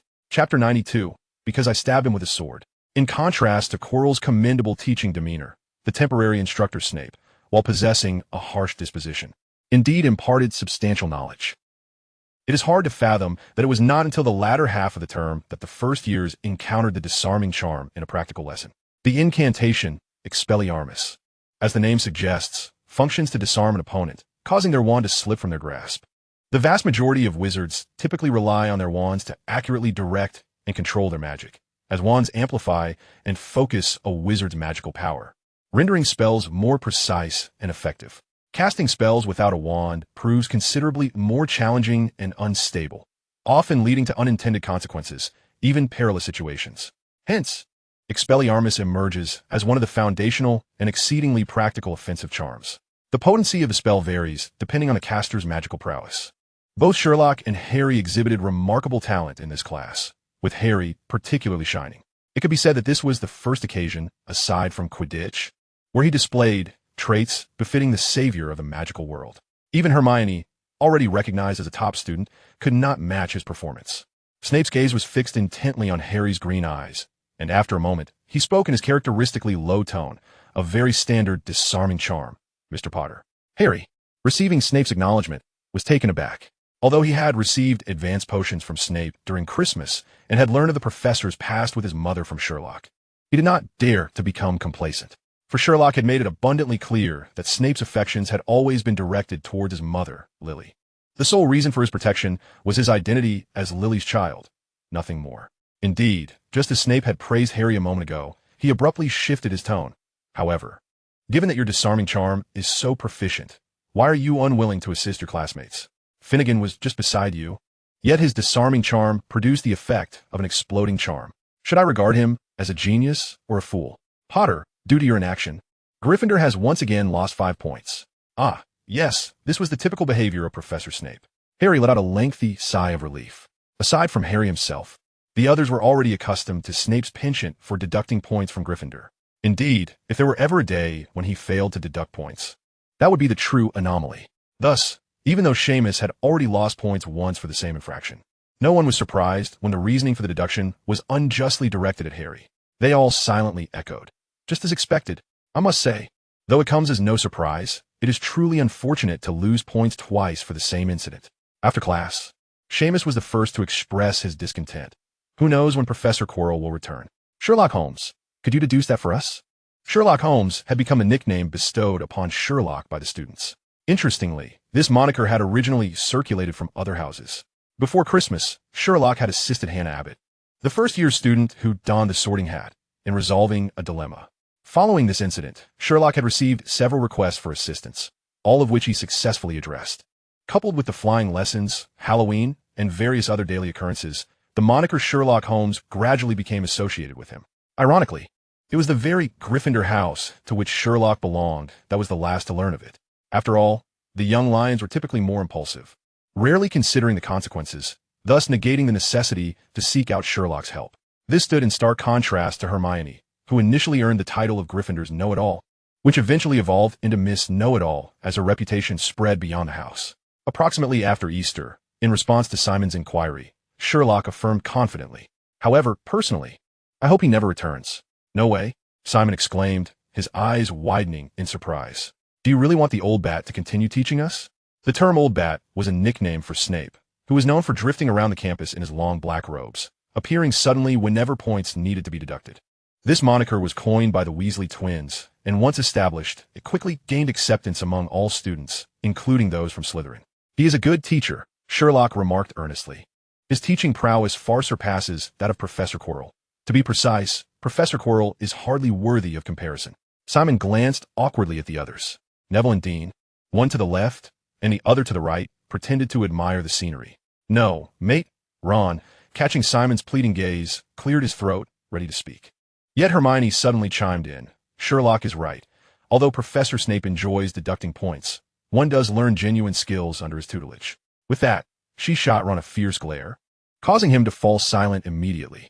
After all, one cannot easily bite the hand that feeds. He still relied on Hermione to check his assignments, seeing that no one else voiced a differing opinion. Hermione nodded in satisfaction before turning to Sherlock to inquire about a neglected question. "How do you know Professor Quirrell will be back soon?" "Because I gave him a good jab. Leaving him to rest for 2 weeks, and coupled with the Easter holiday, that should be sufficient." The group paused for a moment before erupting into laughter. Ron was the most exaggerated, tears streaming down his face as he exclaimed, "Hey mate, I never expected you to indulge in such dark humor. If that is true, I'll be single until I'm 20. Neville, Simon, and Dean laughed heartily, while Harry looked around and, with a clever grin, joined in their merriment. The atmosphere around them was instantly filled with joy. Hermione, however, furrowed her brow. She found the joke utterly unamusing. Clearly, she did not believe this assertion. Sherlock refrained from rebuttal. Sometimes, the truth is met with disbelief. Before Easter arrived, Sherlock had initiated the Hogwarts Night Tour project again with Harry, an endeavor that had evidently received Dumbledore's tacit approval. On another note, as the second Quidditch match had already concluded, he also restored the morning training intensity to its regular level. Besides training, Sherlock took Harry to the library on weekends. The original duo of Sherlock and Harry had transformed into a trio with Hermione. Ron found this difficult to comprehend, while Hermione felt a sense of satisfaction. The Savior was finally walking the right path alongside the Lion King. However, Hermione and Ron were unaware of Sherlock's true motive for frequenting the library with Harry. Dumbledore had asked Watson to deliver detailed information regarding the Philosopher's Stone. Although the entrance guarding the stone was located in the fourth-floor corridor, the core was situated beneath Hogwarts Castle. It comprised a series of 7 rooms, each equipped with protective measures. Professors, including Dumbledore, had each set a challenge. Hagrid's 3-headed dog, Fluffy, acquired from Baskerville. Professor Sprout's magical plant, Devil's Snare. Professor Flitwick's flying keys enchanted with spells. Professor McGonagall's giant chess set arranged through transfiguration. And the troll left by Quirrell. When the rooms were established, the first-year students had not yet enrolled, and Dumbledore had not suspected Quirrell, as he had once told Sherlock. He believed Quirrell to be a talented Ravenclaw. Furthermore, assigning Quirrell was intended to increase the diversity of defenses by having different professors set various types of magical challenges. The defensive system was meant to be rich and varied, capable of addressing numerous possible scenarios. In hindsight, this objective had certainly been achieved. Following Quirrell were the challenges set by Snape and Dumbledore himself. Naturally, Snape's exclusive room was designed for potions. However, according to Dumbledore, this would be the simplest challenge for Sherlock. As for Dumbledore himself, the old wizard did not explicitly state in the letter delivered by Watson, but merely mentioned that he would not disappoint Sherlock. Sherlock remained non-committal. On one hand, analyzing the current situation, it was sufficient for him to lead Harry to the final room. What Dumbledore had set was of little consequence. On the other hand, knowing the answers to the challenges made solving the earlier ones set by the professors akin to an open-book examination for Sherlock. He had begun to regret his decision to seek questions from Dumbledore. Had he known, he would not have bothered. It was pointless. Ironically, the most daunting challenge was the troll placed by Quirrell, the very one who had once confronted the largest mountain troll in the underground classroom. Thus, he knew well that defeating a troll was no trivial task. According to Bear Grylls Survival Handbook, the author had once subdued a troll single-handedly while in extreme hunger. However, Grylls' methods were clearly unsuitable. That creature was far from an ordinary being. Fortunately, Sherlock's current goal was merely to pass through the room guarded by the troll, without necessarily confronting it head-on. This would provide him with greater operational flexibility. Meanwhile, Snape, who had been teaching in Quirrell's stead for the last 2 weeks, had indirectly given Sherlock some insights. It was essential to hone Harry's combat skills to ensure he could truly contribute in the forthcoming battle against Voldemort. When one immerses themselves in a singular task, time invariably flies. As the first Sunday following the full moon of the spring equinox of 1992 arrived, Easter was upon them. Similar to Christmas and Halloween, Easter originally bore strong religious connotations. However, over time, it had gradually transformed into a predominantly celebratory tradition. The symbols of this holiday include Easter eggs and the Easter Bunny, with lilies being the most popular. Compared to Halloween and Valentine's Day, Easter was only second in popularity among young witches and wizards at Hogwarts, with its arrival signifying another holiday. Chapter 93. Perhaps my arrival is timed inappropriately. The Easter holiday extends from late March to early April. Like Christmas, young witches and wizards could choose to return home or remain at school during the holiday. Unlike the relaxed Christmas break, Hogwarts professors annually assign a considerable amount of homework to students over Easter, and this year was no exception. Even a prodigious scholar like Hermione must spend several days in the library to complete her assignments on time. As for the other students of average caliber, they need not be mentioned. Moreover, the Quidditch teams of each house take advantage of this period for intensive training in preparation for the final stages of the House Cup. Oliver Wood, the captain of Gryffindor's team, sought out Harry early on for this very reason. "Harry Potter, I presume you shall not be returning home for the holidays?" Harry replied, "Indeed, I knew you wouldn't go home. I've already spoken with the rest of the team. The weather is splendid this holiday, and we can fly every day, making it the perfect time for training." Harry continued, "We've already won 2 matches. If we triumph over Ravenclaw in the final match, the championship trophy shall be ours." At this moment, Wood's eyes sparkled with wild enthusiasm, emanating an aura that deterred even the nearby Seamus and Dean from approaching him. "It's decided then. A week of closed training, followed by a week of intensified practice. I shall notify you when the time comes." As soon as Wood departed, the Weasley twins sauntered over, draping their arms over each other's shoulders. "Hey, don't fret, Potter. Training won't be as grueling as he claims. Oliver is in his 5th year and has exams to prepare for." "What exams?" Harry asked, momentarily confused. "Ordinary wizarding level exams, commonly referred to as OWLs." At that moment, Hermione appeared from an unknown direction. "It is a subject-specific examination that all 5th-year students must undertake, administered by the Wizarding Examination Authority. The scores obtained in specific subjects will determine whether students can continue studying those subjects in the following year." Upon hearing Hermione's words, the Weasley twins expressed genuine admiration, as expected of Miss Know-It-all, grasping all this even in her 1st year. "So worry not, Potter. Enjoy a pleasant holiday. However, we must be off. Lee Jordan believes he has discovered a new secret passage leading outside the school. I suspect it's the one behind the statue of Gregory the Smarmy that we uncovered during our 1st week here. Farewell." As the twins stumbled away, Hermione turned to Harry. "Will you be going home this holiday?" Harry shook his head. Although his relationship with the Dursleys had improved slightly with Sherlock's help, he still had no desire to return to Privet Drive. "I can't possibly spend Easter at the Dursleys. The professors have assigned so much homework, and besides, would just approach me about intensifying our training over the break." Hermione nodded. "Me too. I just asked Ron, and he also has no plans to return. By the way, do you know where Sherlock is?" "He hasn't been to the library today." Harry shook his head again. Even though he shared a dormitory with Sherlock, he had never been able to ascertain Sherlock's whereabouts. If one were to describe him, it would be as elusive as a shadow. At times, Harry even suspected that Sherlock might be sneaking away in an invisibility cloak. Thus, even if he had agreed to MacGuffin's request for surveillance, he would find it impossible unless Sherlock deliberately let something slip. Just as Harry and Hermione were pondering, Dean and Seamus, who had been waiting nearby, approached. I seem to have overheard you discussing Sherlock." "Indeed, do you know where he is?" Hermione's eyes brightened. "Yes, we saw him on our way over." Dean then dragged Harry off to play wizard chess, while Hermione followed the direction Dean and Seamus had indicated toward the Great Hall. It took her little time to locate Sherlock, for he was not alone. Ravenclaw, observing the 2 girls seated beside Sherlock, Hermione couldn't help but wrinkle her nose before hastily making her way over. Upon closer inspection, she recognized one of them as the girl who had sought Sherlock's assistance before Christmas. At that time, Hermione had been unaware of her name. However, she now knew that the girl's name was Cho Chang, one of the few Asian students at Hogwarts and a 2nd-year Ravenclaw. As for the other girl, Penelope Clearwater, upon clearly seeing her face, Hermione gasped. A 5th-year student and also the head girl of Ravenclaw. Her exclamation drew the attention of all 3. "Apologies." Hermione felt it somewhat impolite to call out their names so directly. At that moment, she surmised that these 2 were likely consulting Sherlock, much like Hannah Abbott had before.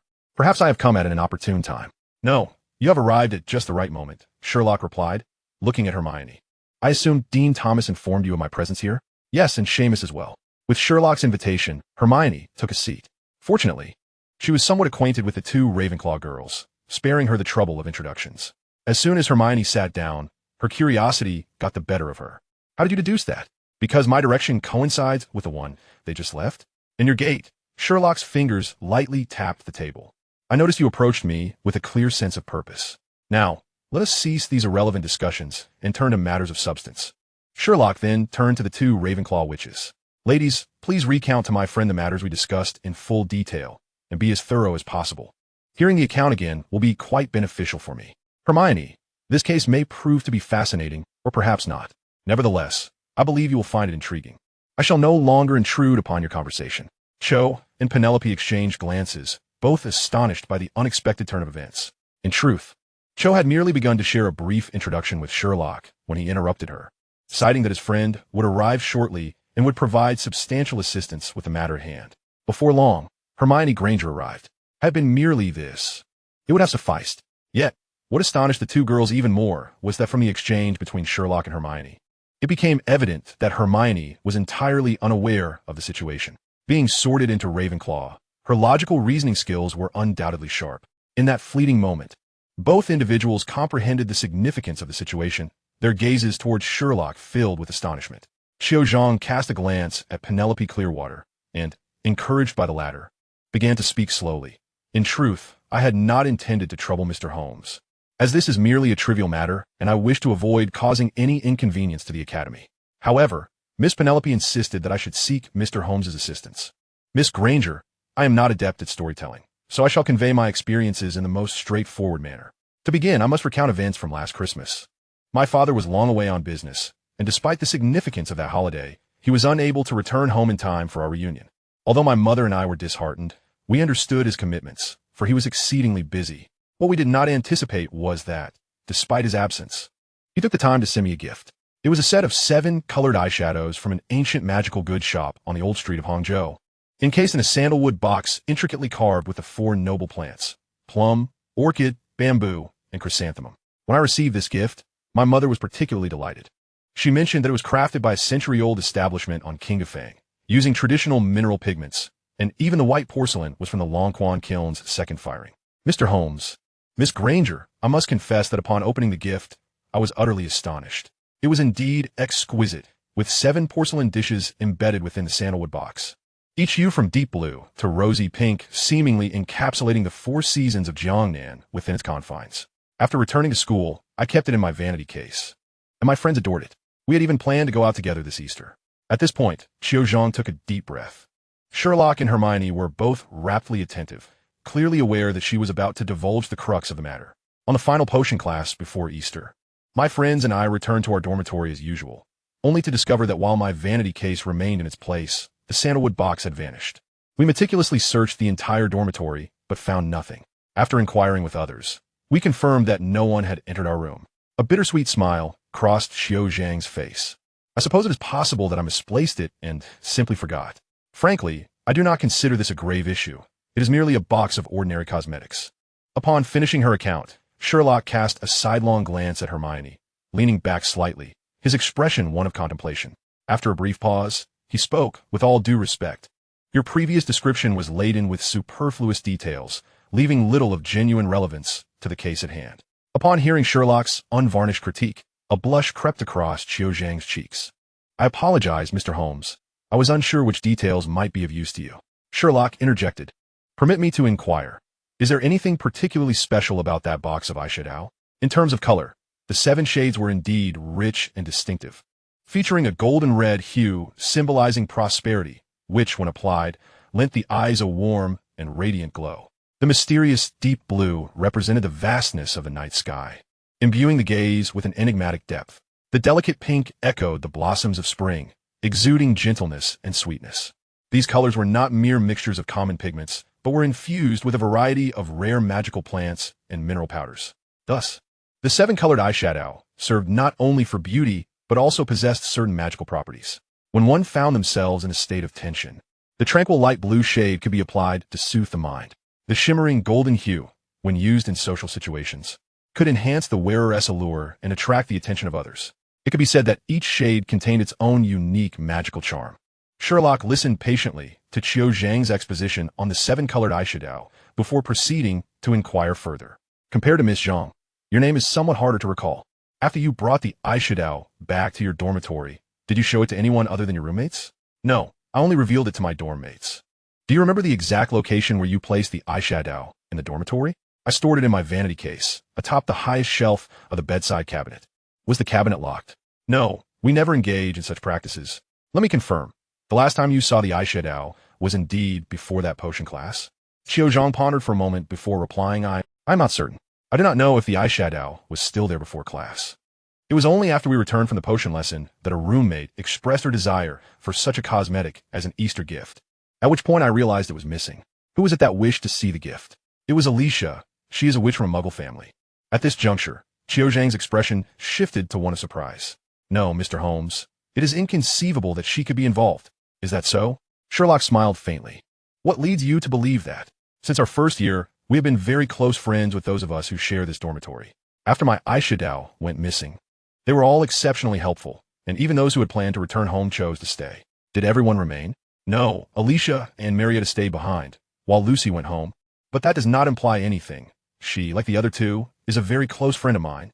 Miss Zhang, I must caution you that an overabundance of subjective elements in your description may hinder our investigative efforts moving forward. I apologize.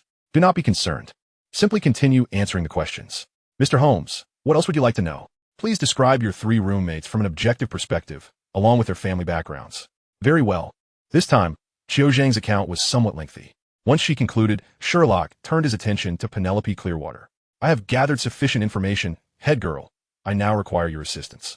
Without inquiring about the reason, Penelope Clearwater responded directly, Mr. Holmes, please proceed.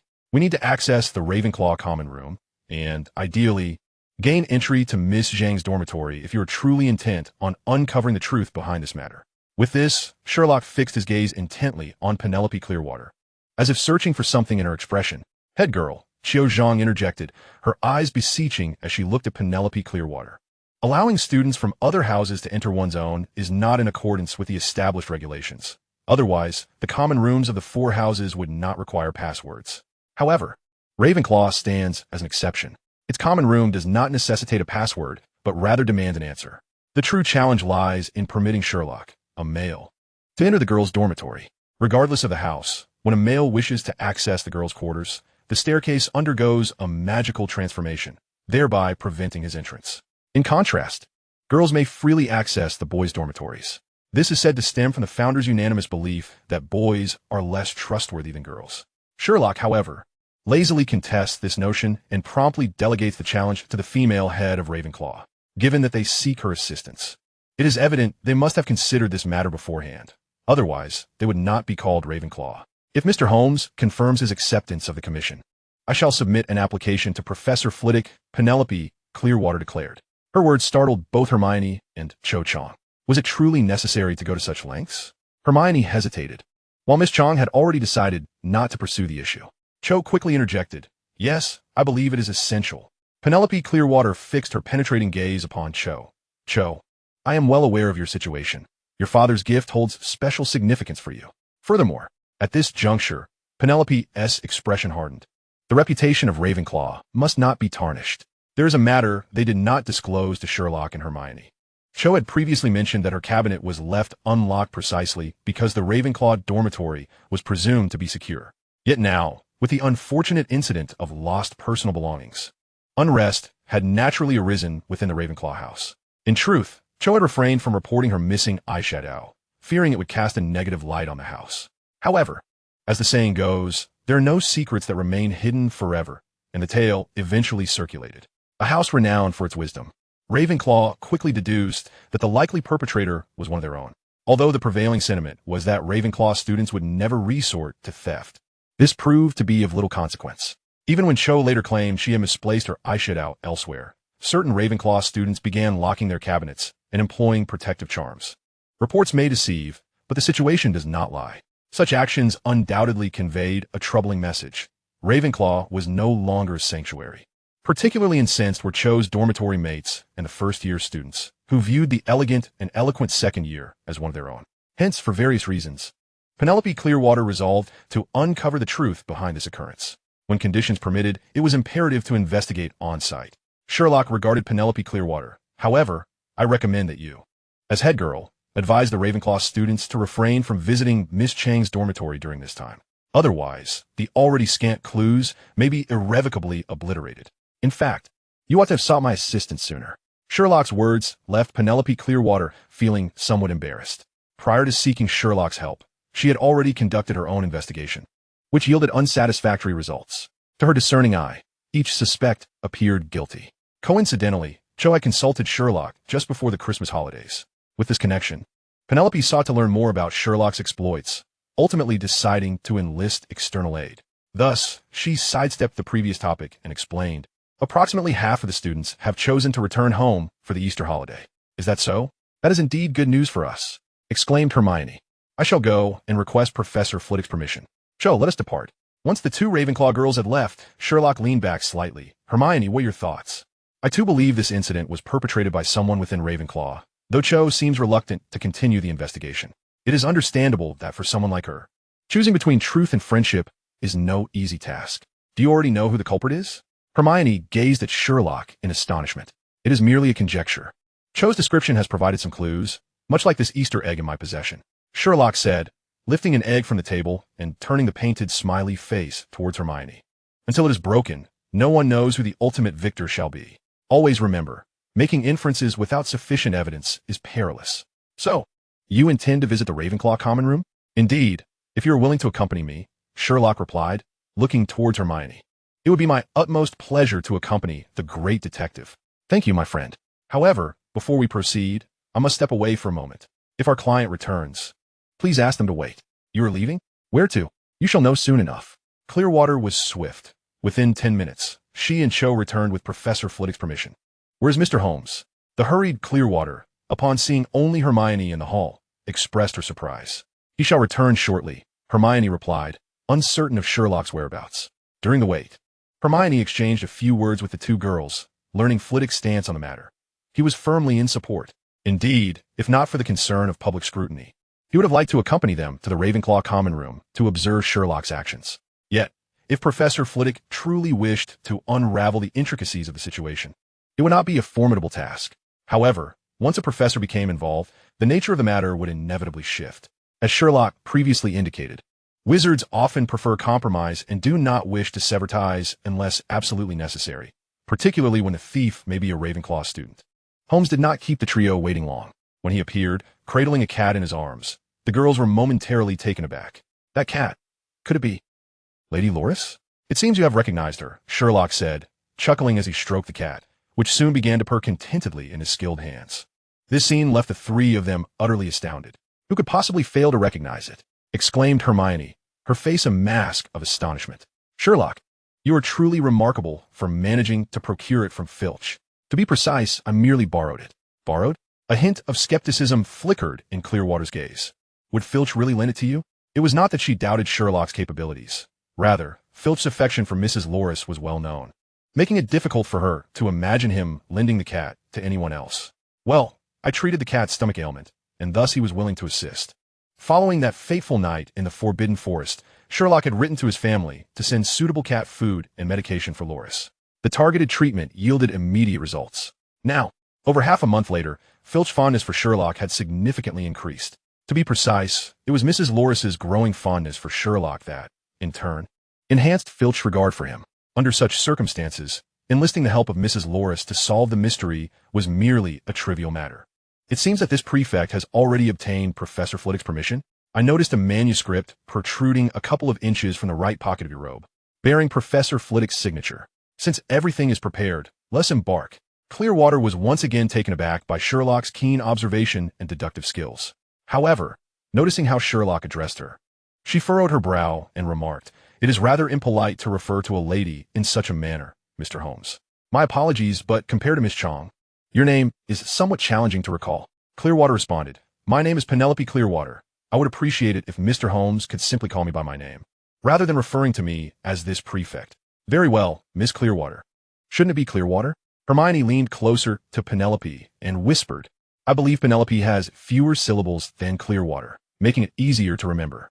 She then succinctly summarized Sherlock's theory about the brain being akin to a hard drive. Upon hearing Hermione's explanation, Penelope took a deep breath. Well, at least he did not resort to calling me Penny. With this realization, Penelope ceased to be troubled and began to lead the way. The Ravenclaw Tower was situated on the western side of Hogwarts Castle. As they made their way towards the tower, Autumn suddenly pointed at Mrs. Loris nestled in Sherlock's arms and exclaimed, "Oh, hasn't she put on a bit of weight? I remember her being quite slender before. Not only had she gained weight, but her dark gray fur had also brightened considerably." Hermione noticed this as well. She instinctively reached out to pet her, only for Mrs. Loris to shrink further into Sherlock's embrace and bare her teeth at her. "Your powers of observation have certainly improved, Hermione." Sherlock noted Hermione's expression, yet he paid it no mind. Indeed, after her stomach issues were resolved, she had become much healthier than before. No wonder Filch was willing to lend her to you. Penelope, walking ahead, turned back and said, "I never imagined you would be a cat owner, but how does she assist us? Even in a magical world, one should never underestimate animals." Sherlock continued to stroke the cat, soon causing Mrs. Loris to purr contentedly. Cats are experts in tracking, with their instincts and sense of smell. They may provide us with crucial clues to solve the case. But isn't it dogs they're typically relied upon for investigations? As a muggle-born witch, Hermione had a greater familiarity with this subject. Their sense of smell is more acute, right? I've heard that Scotland Yard has quite a number of police dogs. In fact, that is a misconception. Sherlock replied calmly. The sensitivity of a cat's sense of smell is not inferior to that of a dog. In fact, it may even surpass it. However, unlike dogs, which are trained to obey commands, cats are less inclined to submit to human authority. They will only fully utilize their sense of smell when it serves their interests. The three girls exchanged enlightened glances. They had learned yet another peculiar nugget of knowledge. Chapter 95. This Gryffindor is truly inarticulate. The four of them ambled along, conversing as they swiftly approached the Ravenclaw Tower, ascending until they reached the top floor. In the shadows of the spiral staircase, the bronze knocker glistened with a cold sheen in the morning light. Unlike other houses, the entrance to the Ravenclaw common room did not require a password, but rather demanded a correct answer to a riddle posed by the knocker to gain entry. Each student was allowed but one chance. A wrong answer would forfeit their opportunity to respond again. Nevertheless, there was no cause for concern, as Ravenclaw House, renowned for its intelligence, would invariably have someone capable of discerning the correct answer. However, should everyone be stumped by the question, it would indeed provide some amusement. The three young witches were unaware that Sherlock was already quite familiar with this place. However, it was his first time approaching it openly. The bronze eagle-shaped knocker emitted a dull sound. Today's question is logic the reflection of the moon or the essence of the lake? Penelope did not immediately respond. Instead, she turned back, curiously observing Sherlock and Hermione. On one hand, she was eager to see how Sherlock Holmes, who was a Gryffindor yet renowned for his intellect, would answer the knocker's question. On the other hand, there was an implicit challenge in her gaze. If one could not even enter the common room, how could one expect to catch a thief? However, when she looked toward Sherlock, she found him gazing around, seemingly pretending to admire the scenery. Yet Penelope understood that Sherlock was not evading the question. He genuinely had no interest in it. In this circumstance, Penelope could not insist that Sherlock provide an answer. She could only shift her gaze to Hermione. Hermione did not answer immediately. She had certainly heard of the Ravenclaw knocker's riddles. Although she did not detect Penelope's underlying intent at that moment, her competitive spirit would not allow her to appear foolish before Ravenclaw. Thus, after contemplating for a moment and grasping the logic, she finally spoke. A reflection requires the lake to exist. Yet the lake does not need a reflection to validate its existence, just as wisdom does not require logic to affirm its eternity. In the next instant, the knocker swung open in response. Penelope and Autumn exchanged astonished glances. They too could have provided the correct answer, but had not anticipated Hermione's swift response. "Miss Granger, you truly ought to join Ravenclaw," Penelope exclaimed excitedly. Hermione shook her head. Well, how should I put it? She now comprehended why Sherlock exhibited a lack of interest in the matter at hand. Simultaneously, she began to grasp the underlying reasons for his exclusion from Ravenclaw. The common room of Ravenclaw, akin to that of Gryffindor, was also a spacious circular chamber. However, in contrast to the warm hues of red and gold in Gryffindor, the decor here was dominated by cooler tones of blue and bronze, lending an ethereal quality to the ambience. Adorning the walls were silks of these two colors, while the arched windows were draped with silk curtains. Most striking of all were the stars that adorned both the vaulted ceiling and the deep blue carpet. Approaching the window, one could fully appreciate the breathtaking landscape beyond. The floor was furnished with tables, chairs, and bookshelves, equipped with all manner of necessities. Sherlock lifted his gaze, noting the celestial map on the dome slowly shifting. In terms of visual splendor, it far surpassed the starry skies observed through a telescope in astronomy class. After a brief moment, he averted his eyes. There is little more to behold here. Let us proceed to Miss Zhang's dormitory. Penelope nodded.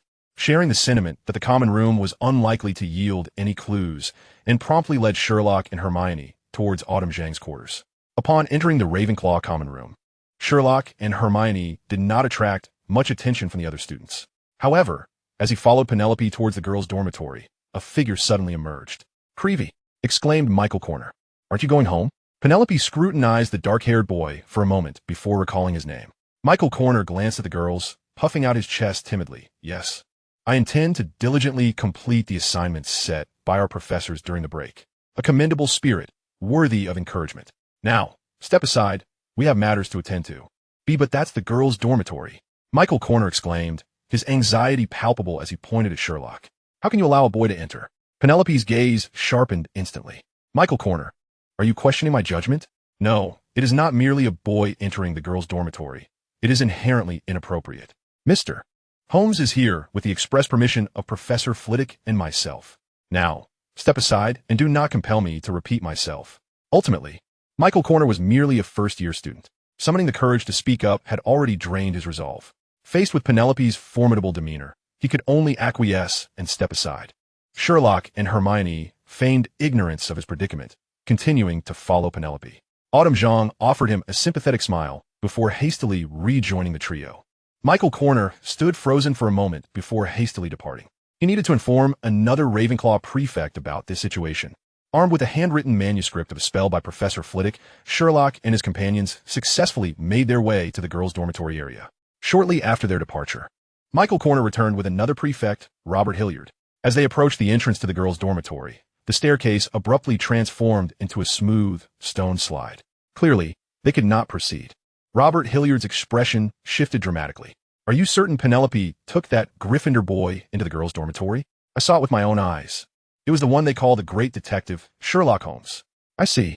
Robert Hilliard's expression darkened as he turned to leave. He intended to confront Professor Flitwick to clarify the situation. Upon entering the girls' dormitory area, Sherlock and his trio garnered even more attention. The primary reason, of course, was the unprecedented presence of a boy in the girls' dormitory. However, not everyone rushed to gawk. Most Ravenclaw students merely cast a curious glance at Sherlock before diverting their attention back to their own affairs. A few approached Penelope for a chat, inquiring about the reason for the unusual visit, and upon receiving their answers, departed amicably. Only a select few, like Michael Corner, questioned Penelope's decision. Moreover, when they learned that Sherlock had been summoned by Penelope to resolve the mystery of Autumn's missing cosmetics, their reactions intensified rather than eased. Fortunately, Penelope, being a well-regarded prefect, along with Professor Flitwick's endorsement, ultimately allowed the quartet to evade further entanglement.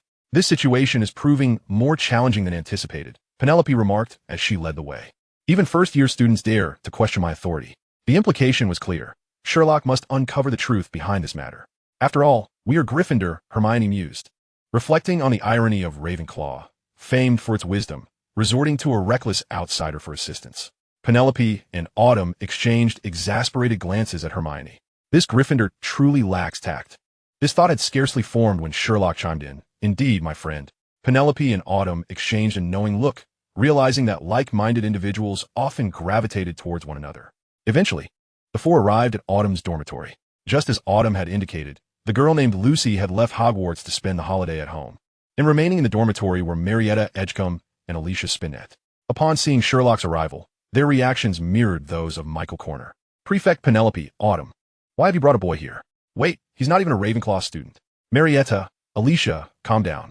With the experience gained from their earlier encounters, Penelope adeptly explained their purpose in just a few succinct sentences. The responses from the two girls varied. Marietta Edgecombe furrowed her brow in silence, while Alicia Spinnet muttered discontentedly about Ravenclaw needing assistance from Gryffindor. "All right, let us all refrain from further commentary." Penelope, fearing they might aggravate Sherlock, quickly interjected, then turned to him, saying, "Mr. Holmes, you may begin." Before she could finish her sentence, she was astonished to find that Sherlock had already commenced his investigation. There was no need for her reminder. On Halloween night, Sherlock had surveyed the scene with a magnifying glass and measuring tape before the arrival of Professors McGonagall, Snape, and Quirrell, verifying the bloodstains. It was unexpected to see a repeat performance during Easter, albeit in the transformed setting of the Ravenclaw girls' dormitory. His personal equipment had also undergone an upgrade. Harry gifted Sherlock a Christmas present that, apart from serving as a typical magnifying glass, possessed the remarkable ability to detect traces of magic, unveiling special runes and magical fluctuations on enchanted objects. The ordinary tape measure was replaced with a model from Ollivander's wand shop, capable of automatically measuring distances. Within the realm of magic, however, these tools merely provided rudimentary functions. When confronted with a skilled spellcaster or a powerful dark artifact, they would become ineffective.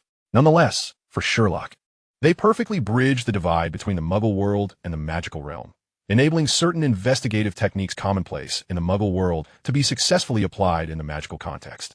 As Sherlock ambled through the room, pausing intermittently to stand, crouch, furrow his brow, or smile, the Ravenclaw girls exchanged bewildered glances. "Miss Granger, has he always been like this?" Penelope could not help but inquire. Once he becomes engrossed in his own world, he behaves this way. Having witnessed Sherlock's peculiarities before, Hermione's reaction was far more composed than that of the other three. She had initially attempted to search for clues like Sherlock, but was brusquely halted by him after merely shifting her position. In such circumstances, she could only remain with the other three Ravenclaw girls, observing Sherlock's fervent activity. Despite standing still, she managed to take in the entirety of the dormitory. Located at the top of the castle's west tower, the girls' dormitory featured an arched ceiling embedded with a flowing star map, complemented by the bronze and deep blue draperies that cascaded from the dome, echoing the design of the common room.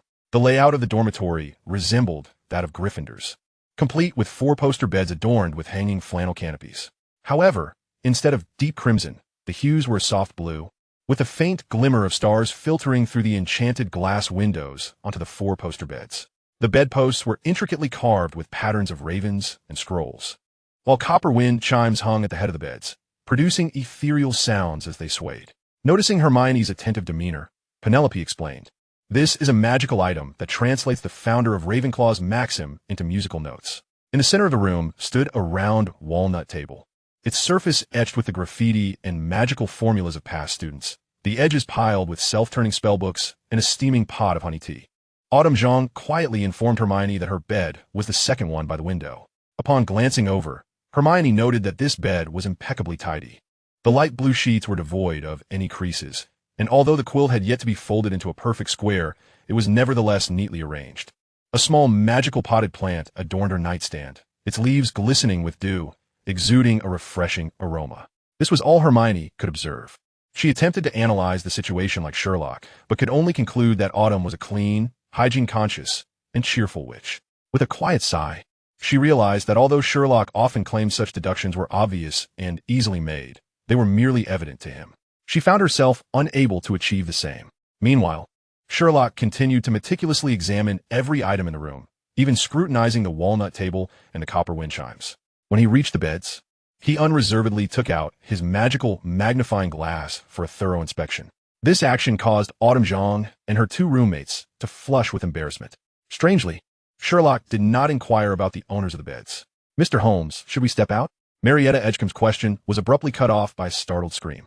Mrs. Norris, the cat, had unexpectedly darted beneath her feet. Where did it come from? "Is that not Mrs. Norris, Philip's cat?"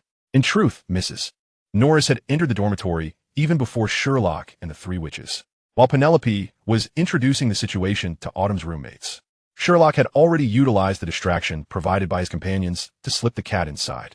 Mrs. Norris did not disappoint Sherlock's expectations, remaining unnoticed until that moment. Sherlock's gaze lingered on Mrs. Norris for a few seconds before shifting away. He then opened Autumn's nightstand, inspecting it carefully before turning his attention to the nightstands of the other 3 girls.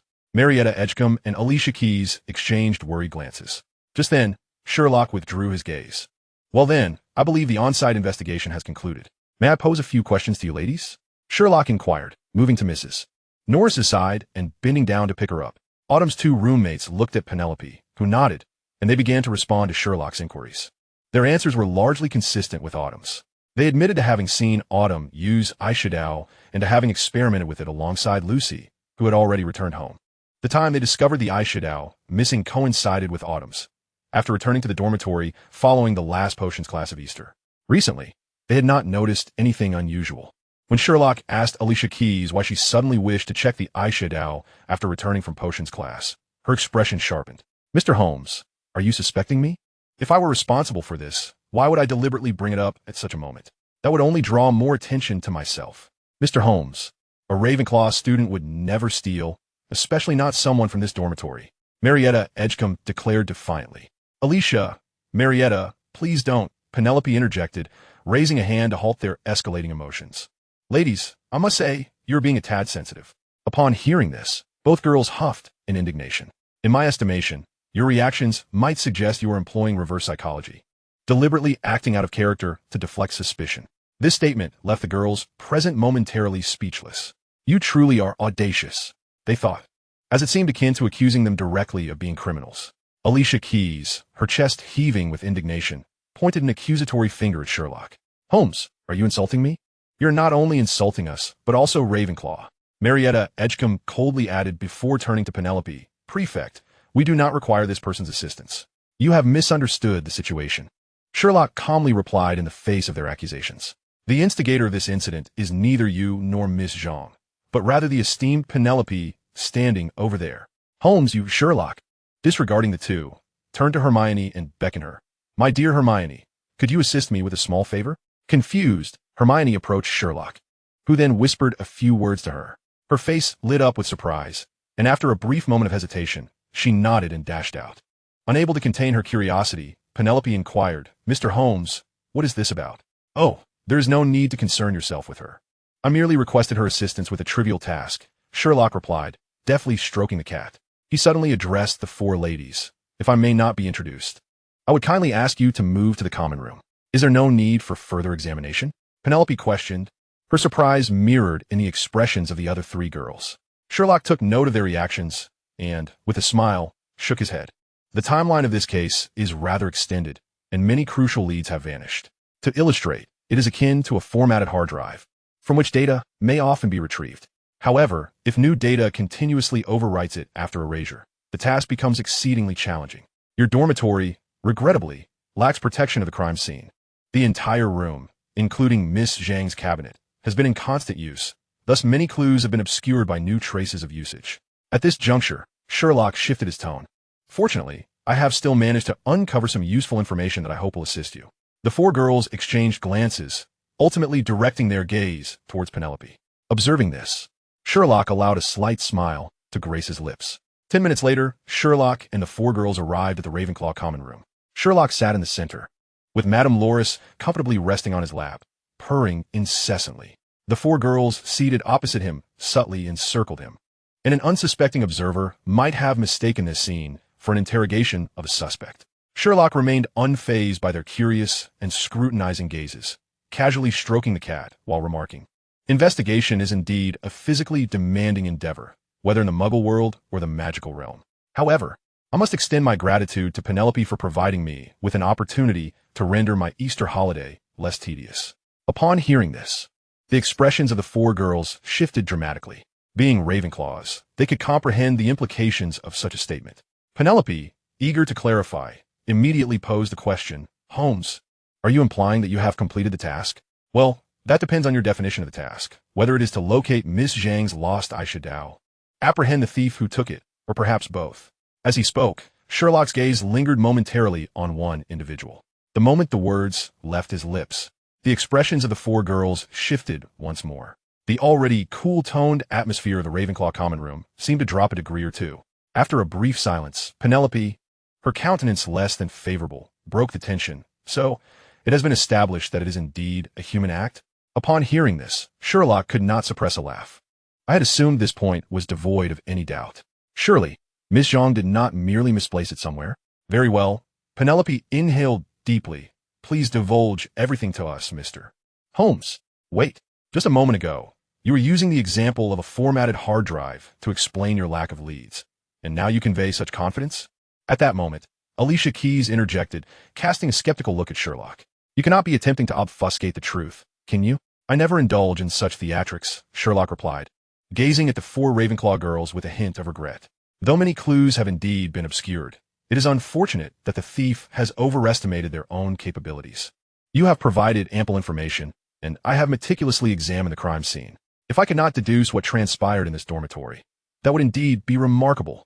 In that moment, the three girls present felt the unwavering confidence emanating from Sherlock. Firstly, the Ravenclaw common room is unique. Entry is granted only upon correctly answering the questions posed by the knocker. At a glance, this method appears less secure than the fixed passwords of other houses. Yet the opposite is true. As far as I am aware, many wizards lack logical reasoning skills. Thus, requiring a question-and-answer format to gain entry effectively isolates students from other houses. Even if a student from another house could answer correctly and gain access to Ravenclaw, they would likely be recognized. Of course, this is not absolute. However, in this regard, it certainly reinforces the logic of internal suspects. Secondly, prior to this incident, the cabinets of Ravenclaw students were not locked.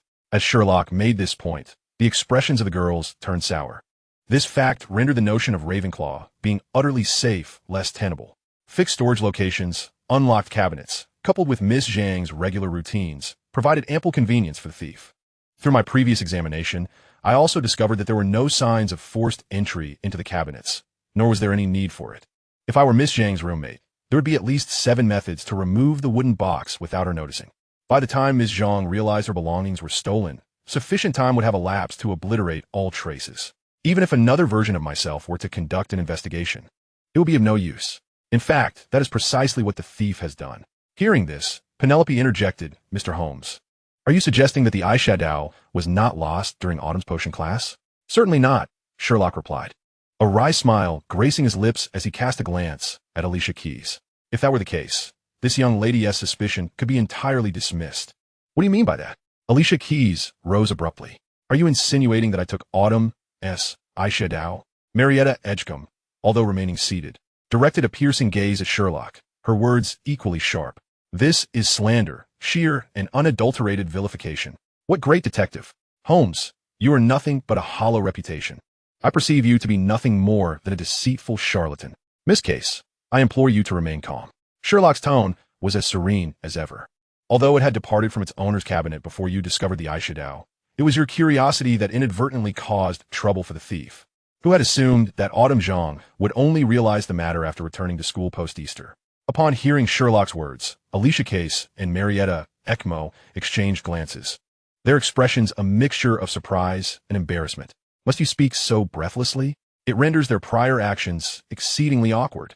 At that moment, Marietta Edgecombe seemed to have an epiphany, murmuring, "Could it be impossible? Absolutely impossible." "Marietta, what do you mean by impossible?" Alicia Case inquired hastily. "Oh, it's nothing. I must have been overthinking." Marietta Edgecombe forced a smile, recalling that she had overheard Lucy whispering before the holiday about why she possessed such splendid items. "However, I believe she was referring to Gemma Farley's potion.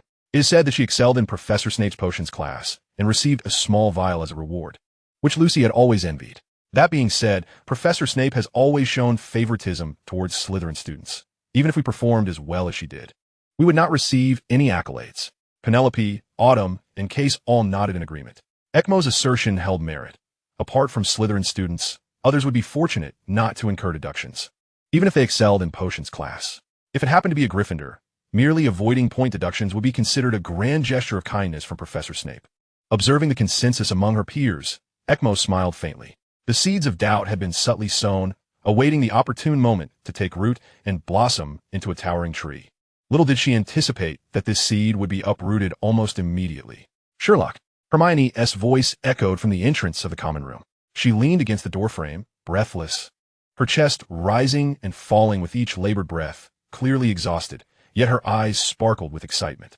"My dear friend, it appears you truly need to engage in more physical activity."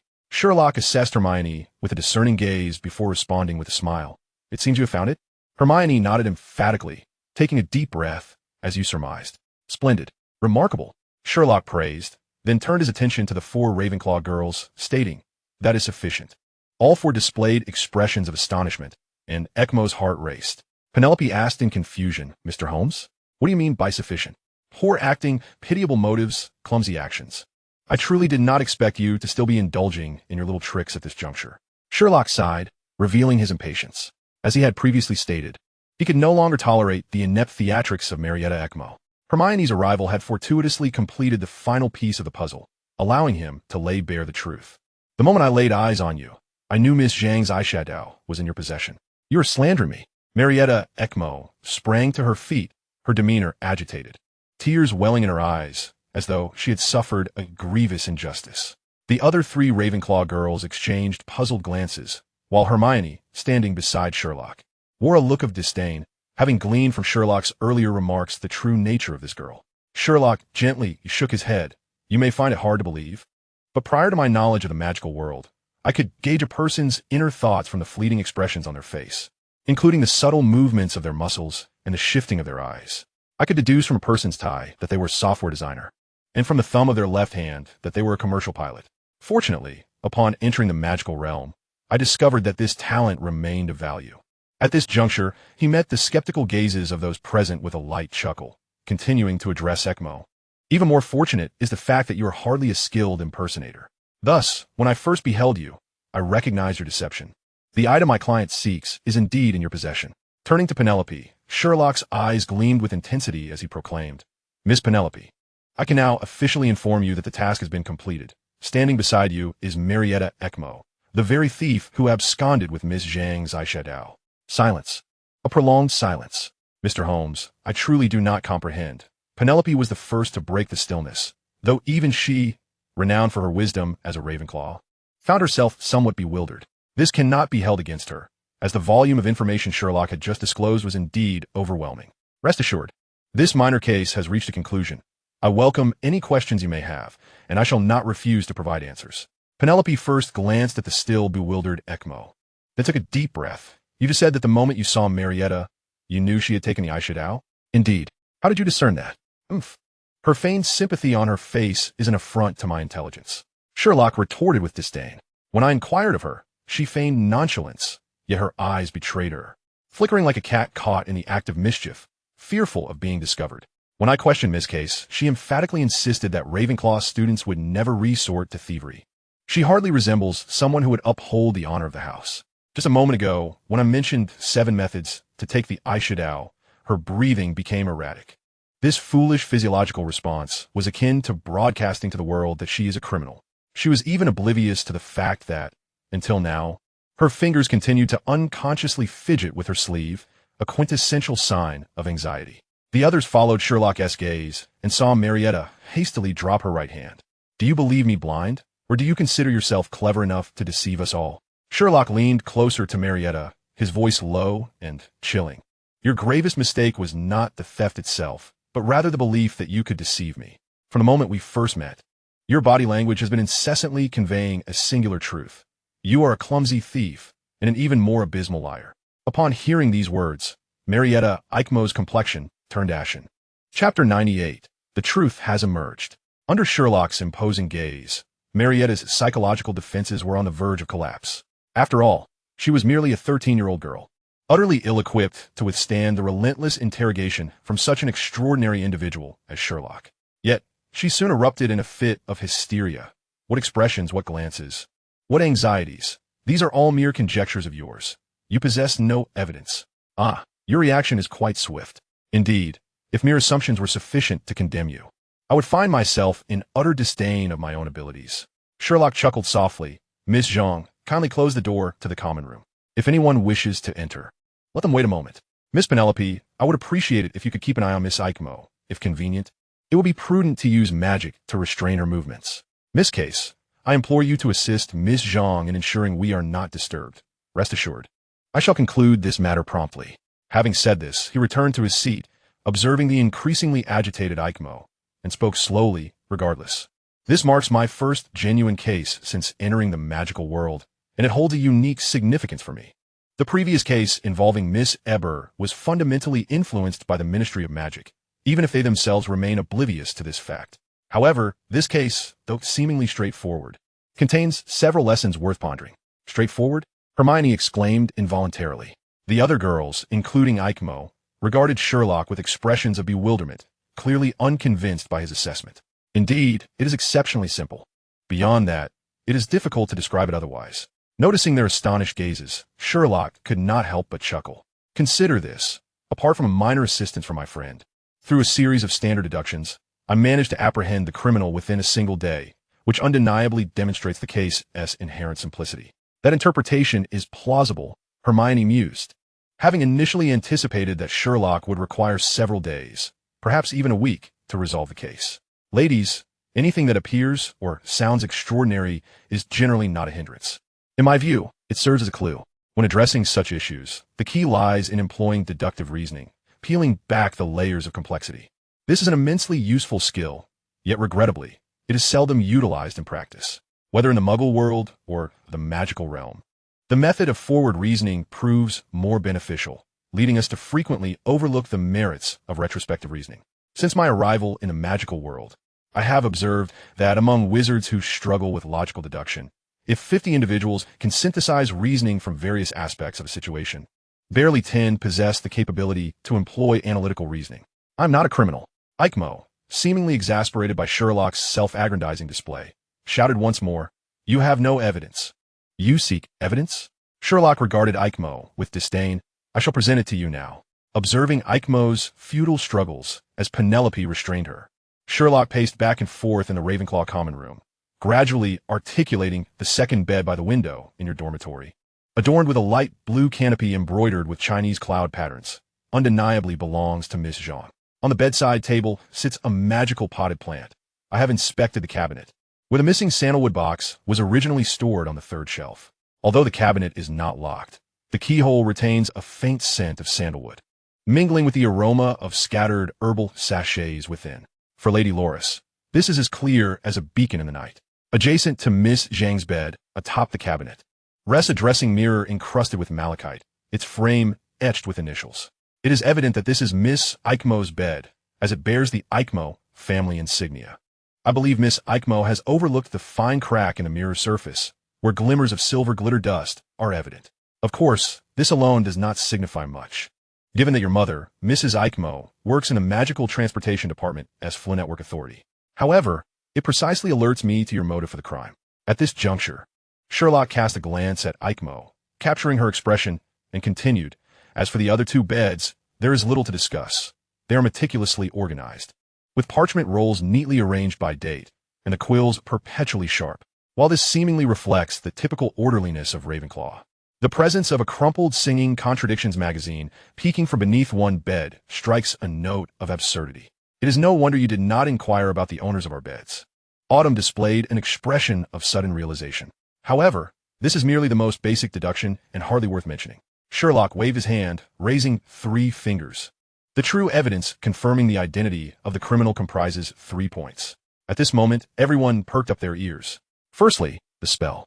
Utilizing a magical magnifying glass, I discerned faint magical residue on the surface of Miss Zhang's dressing box and the wind chimes suspended from the bedside. Ordinarily, as the owner, Miss Zhang would not require magic to open her dressing box or even the sandalwood box containing her eyeshadow. As for the brass wind chimes, being enchanted to produce sound, I suspect no one would employ them for practice. Thus, there exists but one possibility. The magic was left by the individual who took the eyeshadow. But why would they use magic on another's belongings and the wind chimes in the dormitory? I can conceive various possibilities. Yet the most likely explanation is to mask the sound of their actions and disrupt the wind chimes chime. In such a scenario, the most suitable charm would evidently be the Confundus charm. Though this is a challenging spell, requiring intense concentration focused on a singular target, any lapse would result in failure. However, if the target is a stationary object, the difficulty is significantly diminished. Even so, for a second-year student, it remains quite challenging. It would likely necessitate multiple attempts to succeed, hence leaving behind the magical traces. Having conveyed this, Sherlock leaned slightly forward, clasping his hands beneath his chin, and gazed at Penelope with intrigue. "Miss Penelope, I believe with your abilities, you should be able to effortlessly cast the reversal charm, correct?" Penelope nodded confidently. "Then, please cast a spell with Miss Eichmo's wand." Instantly, Eichmo's complexion turned ashen. "Marietta, draw forth your wand." "Prefect Penelope, would you rather place your trust in a stranger than in me? Surrender your wand." Beside them, Kiss could no longer bear the sight and boldly seized Eichmo's wand, handing it over to Penelope. Unfazed, Penelope directed her wand at the intended target. Prior incantado.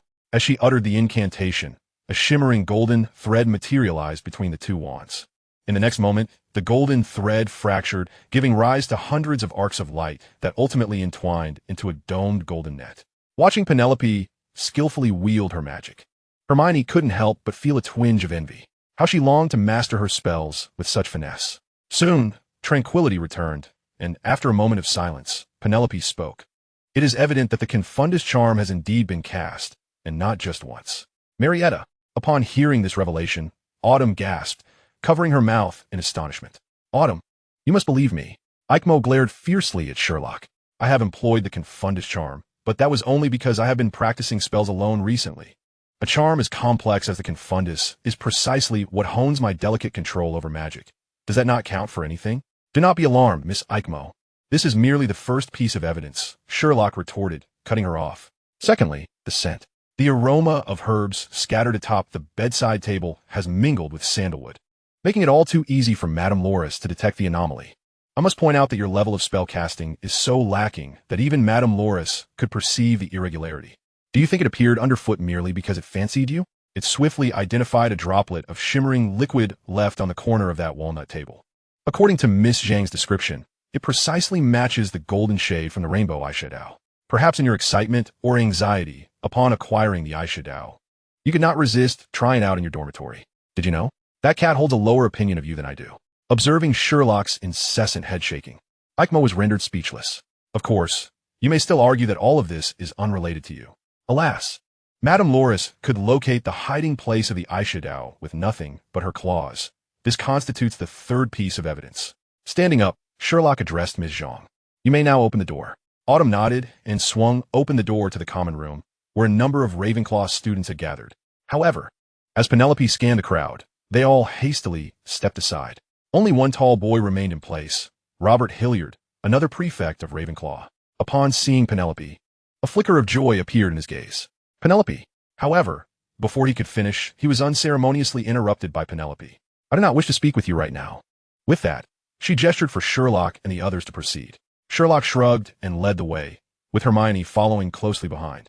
Autumn and Kiss positioned themselves on either side of Eichmo. Spotting Robert Hilliard, Eichmo's eyes darted, and she was about to speak when Penelope, quick as a flash, waved her wand. Silencing charm. Eichmo opened her mouth to speak, but no words emerged. Robert Hilliard's expression darkened immediately. Penelope, casting offensive spells on lower-year students is not advisable. After this matter concludes, you shall understand the reason. Despite having largely confirmed Sherlock's deductions through the prior incantation and Eichmo's demeanor, Penelope knew that only by locating the missing eyeshadow could they truly achieve a definitive resolution. Until then, she lacked the inclination to engage with Robert Hilliard. Having uttered this, she quickened her pace to catch up with Sherlock and the others, taking the rear position to prevent any unforeseen incidents, particularly since Eichmo had just intended to seek assistance from Robert Hilliard. Robert Hilliard extended his right arm, palm open, attempting to call out to Penelope, but ultimately relented. As they returned to the girls' dormitory, Sherlock casually inquired, "It seems Miss Penelope has successfully evaded your advances?" "Indeed, wait, how do you?"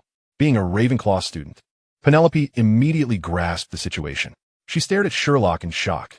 Robert Hilliard's infatuation was hardly common knowledge, even among their peers. How could Sherlock possibly know? "Just look at his robes," Sherlock replied at a brisk pace. The collar starched to the point of cutting fingers, and the sleeves perfumed. I do not recall Ravenclaw prefects needing to dress as though for a wedding, unless he seeks to attract a specific audience. Since Ms. Zhang opened the common room door, he has glanced at you 27 times, while his gaze has never once landed on me, despite my role as the key to solving this case. His pupils dilated as you turned away, the muscles at the corners of his mouth involuntarily lifting. This is classic courtship behavior. And your demeanor towards him? You treated him as though he were a boggart, avoiding eye contact throughout your conversation. After delivering this observation, Sherlock could not suppress a chuckle. You should be grateful for this case. It has provided you with a perfect excuse to evade this lovesick prefect. Mr. Holmes, I'm beginning to believe you deduced her involvement the moment you laid eyes on her, Penelope remarked.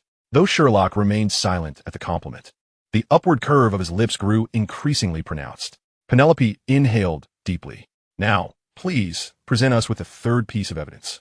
Once more entering Autumn's dormitory, Sherlock released Madame Loris, who promptly dashed to Eichmo's bedside table, incessantly pawing at the drawer.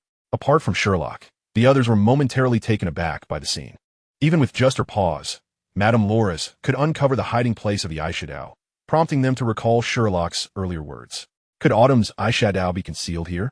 However, Sherlock did not approach immediately. Instead, he first went to the walnut table, pointing out the droplet of solidified golden eyeshadow to the others. "That truly is my golden eyeshadow," Autumn exclaimed. Hermione stole a glance at Eichmo, only to find her in a daze, seemingly indifferent to the unfolding drama. It was at this moment that Sherlock made his way to Marietta's cabinet. As he had previously mentioned, upon the top of the bedside table rested a dressing mirror adorned with malachite, its frame intricately engraved with the initials of the Eichmore family. A closer inspection revealed a fine crack in the mirror's surface, glimmering with the distinctive silver sheen of Fellaroo powder. Sherlock gently tapped it with his wand, causing Lady Loris to swiftly leap aside. The cabinet door swung open, revealing a few garments at the bottom, while the upper layers contained books, notebooks, and some basic cosmetics. However, the missing sandalwood box belonging to Qiu Zhang was nowhere to be found. The group exchanged glances, and after a moment of hesitation, Penelope cast a spell that instantly restored Eichmore's ability to speak. "Where is it?" She fixated on Eichmore's eyes. "Where have you hidden it?" "Shouldn't that be a question for our great detective?" Eichmore retorted, her expression dripping with mockery as she glanced at Sherlock. "Great Detective Holmes, did you not say that Felchie's cat could locate it using just its claws? Now, do enlighten me. What has happened to the item I pilfered? Surely it hasn't been whisked away by someone else wielding a confundus charm?" Chapter 99. You have given too much. Faced with Marietta Eichmore's brazen confrontation, Qiu Zhang felt both relief and concern. She was relieved that Sherlock might be mistaken, and her friend had not committed any wrongdoing. Yet, she was also worried that Sherlock's deductions were erroneous, which would be a source of embarrassment. Alicia, on the other hand, wore an expression of pure curiosity, merely seeking entertainment. Only Hermione and Penelope remained steadfast in their belief that Eichmore was indeed the perpetrator. Hermione's trust in Sherlock was unwavering, especially since she had just uncovered corroborating evidence. Penelope, for her part, relied on her own observations, as Eichmore's previous odd behaviors had amounted to an inadvertent admission of guilt. However, witnessing Eichmore's current audacious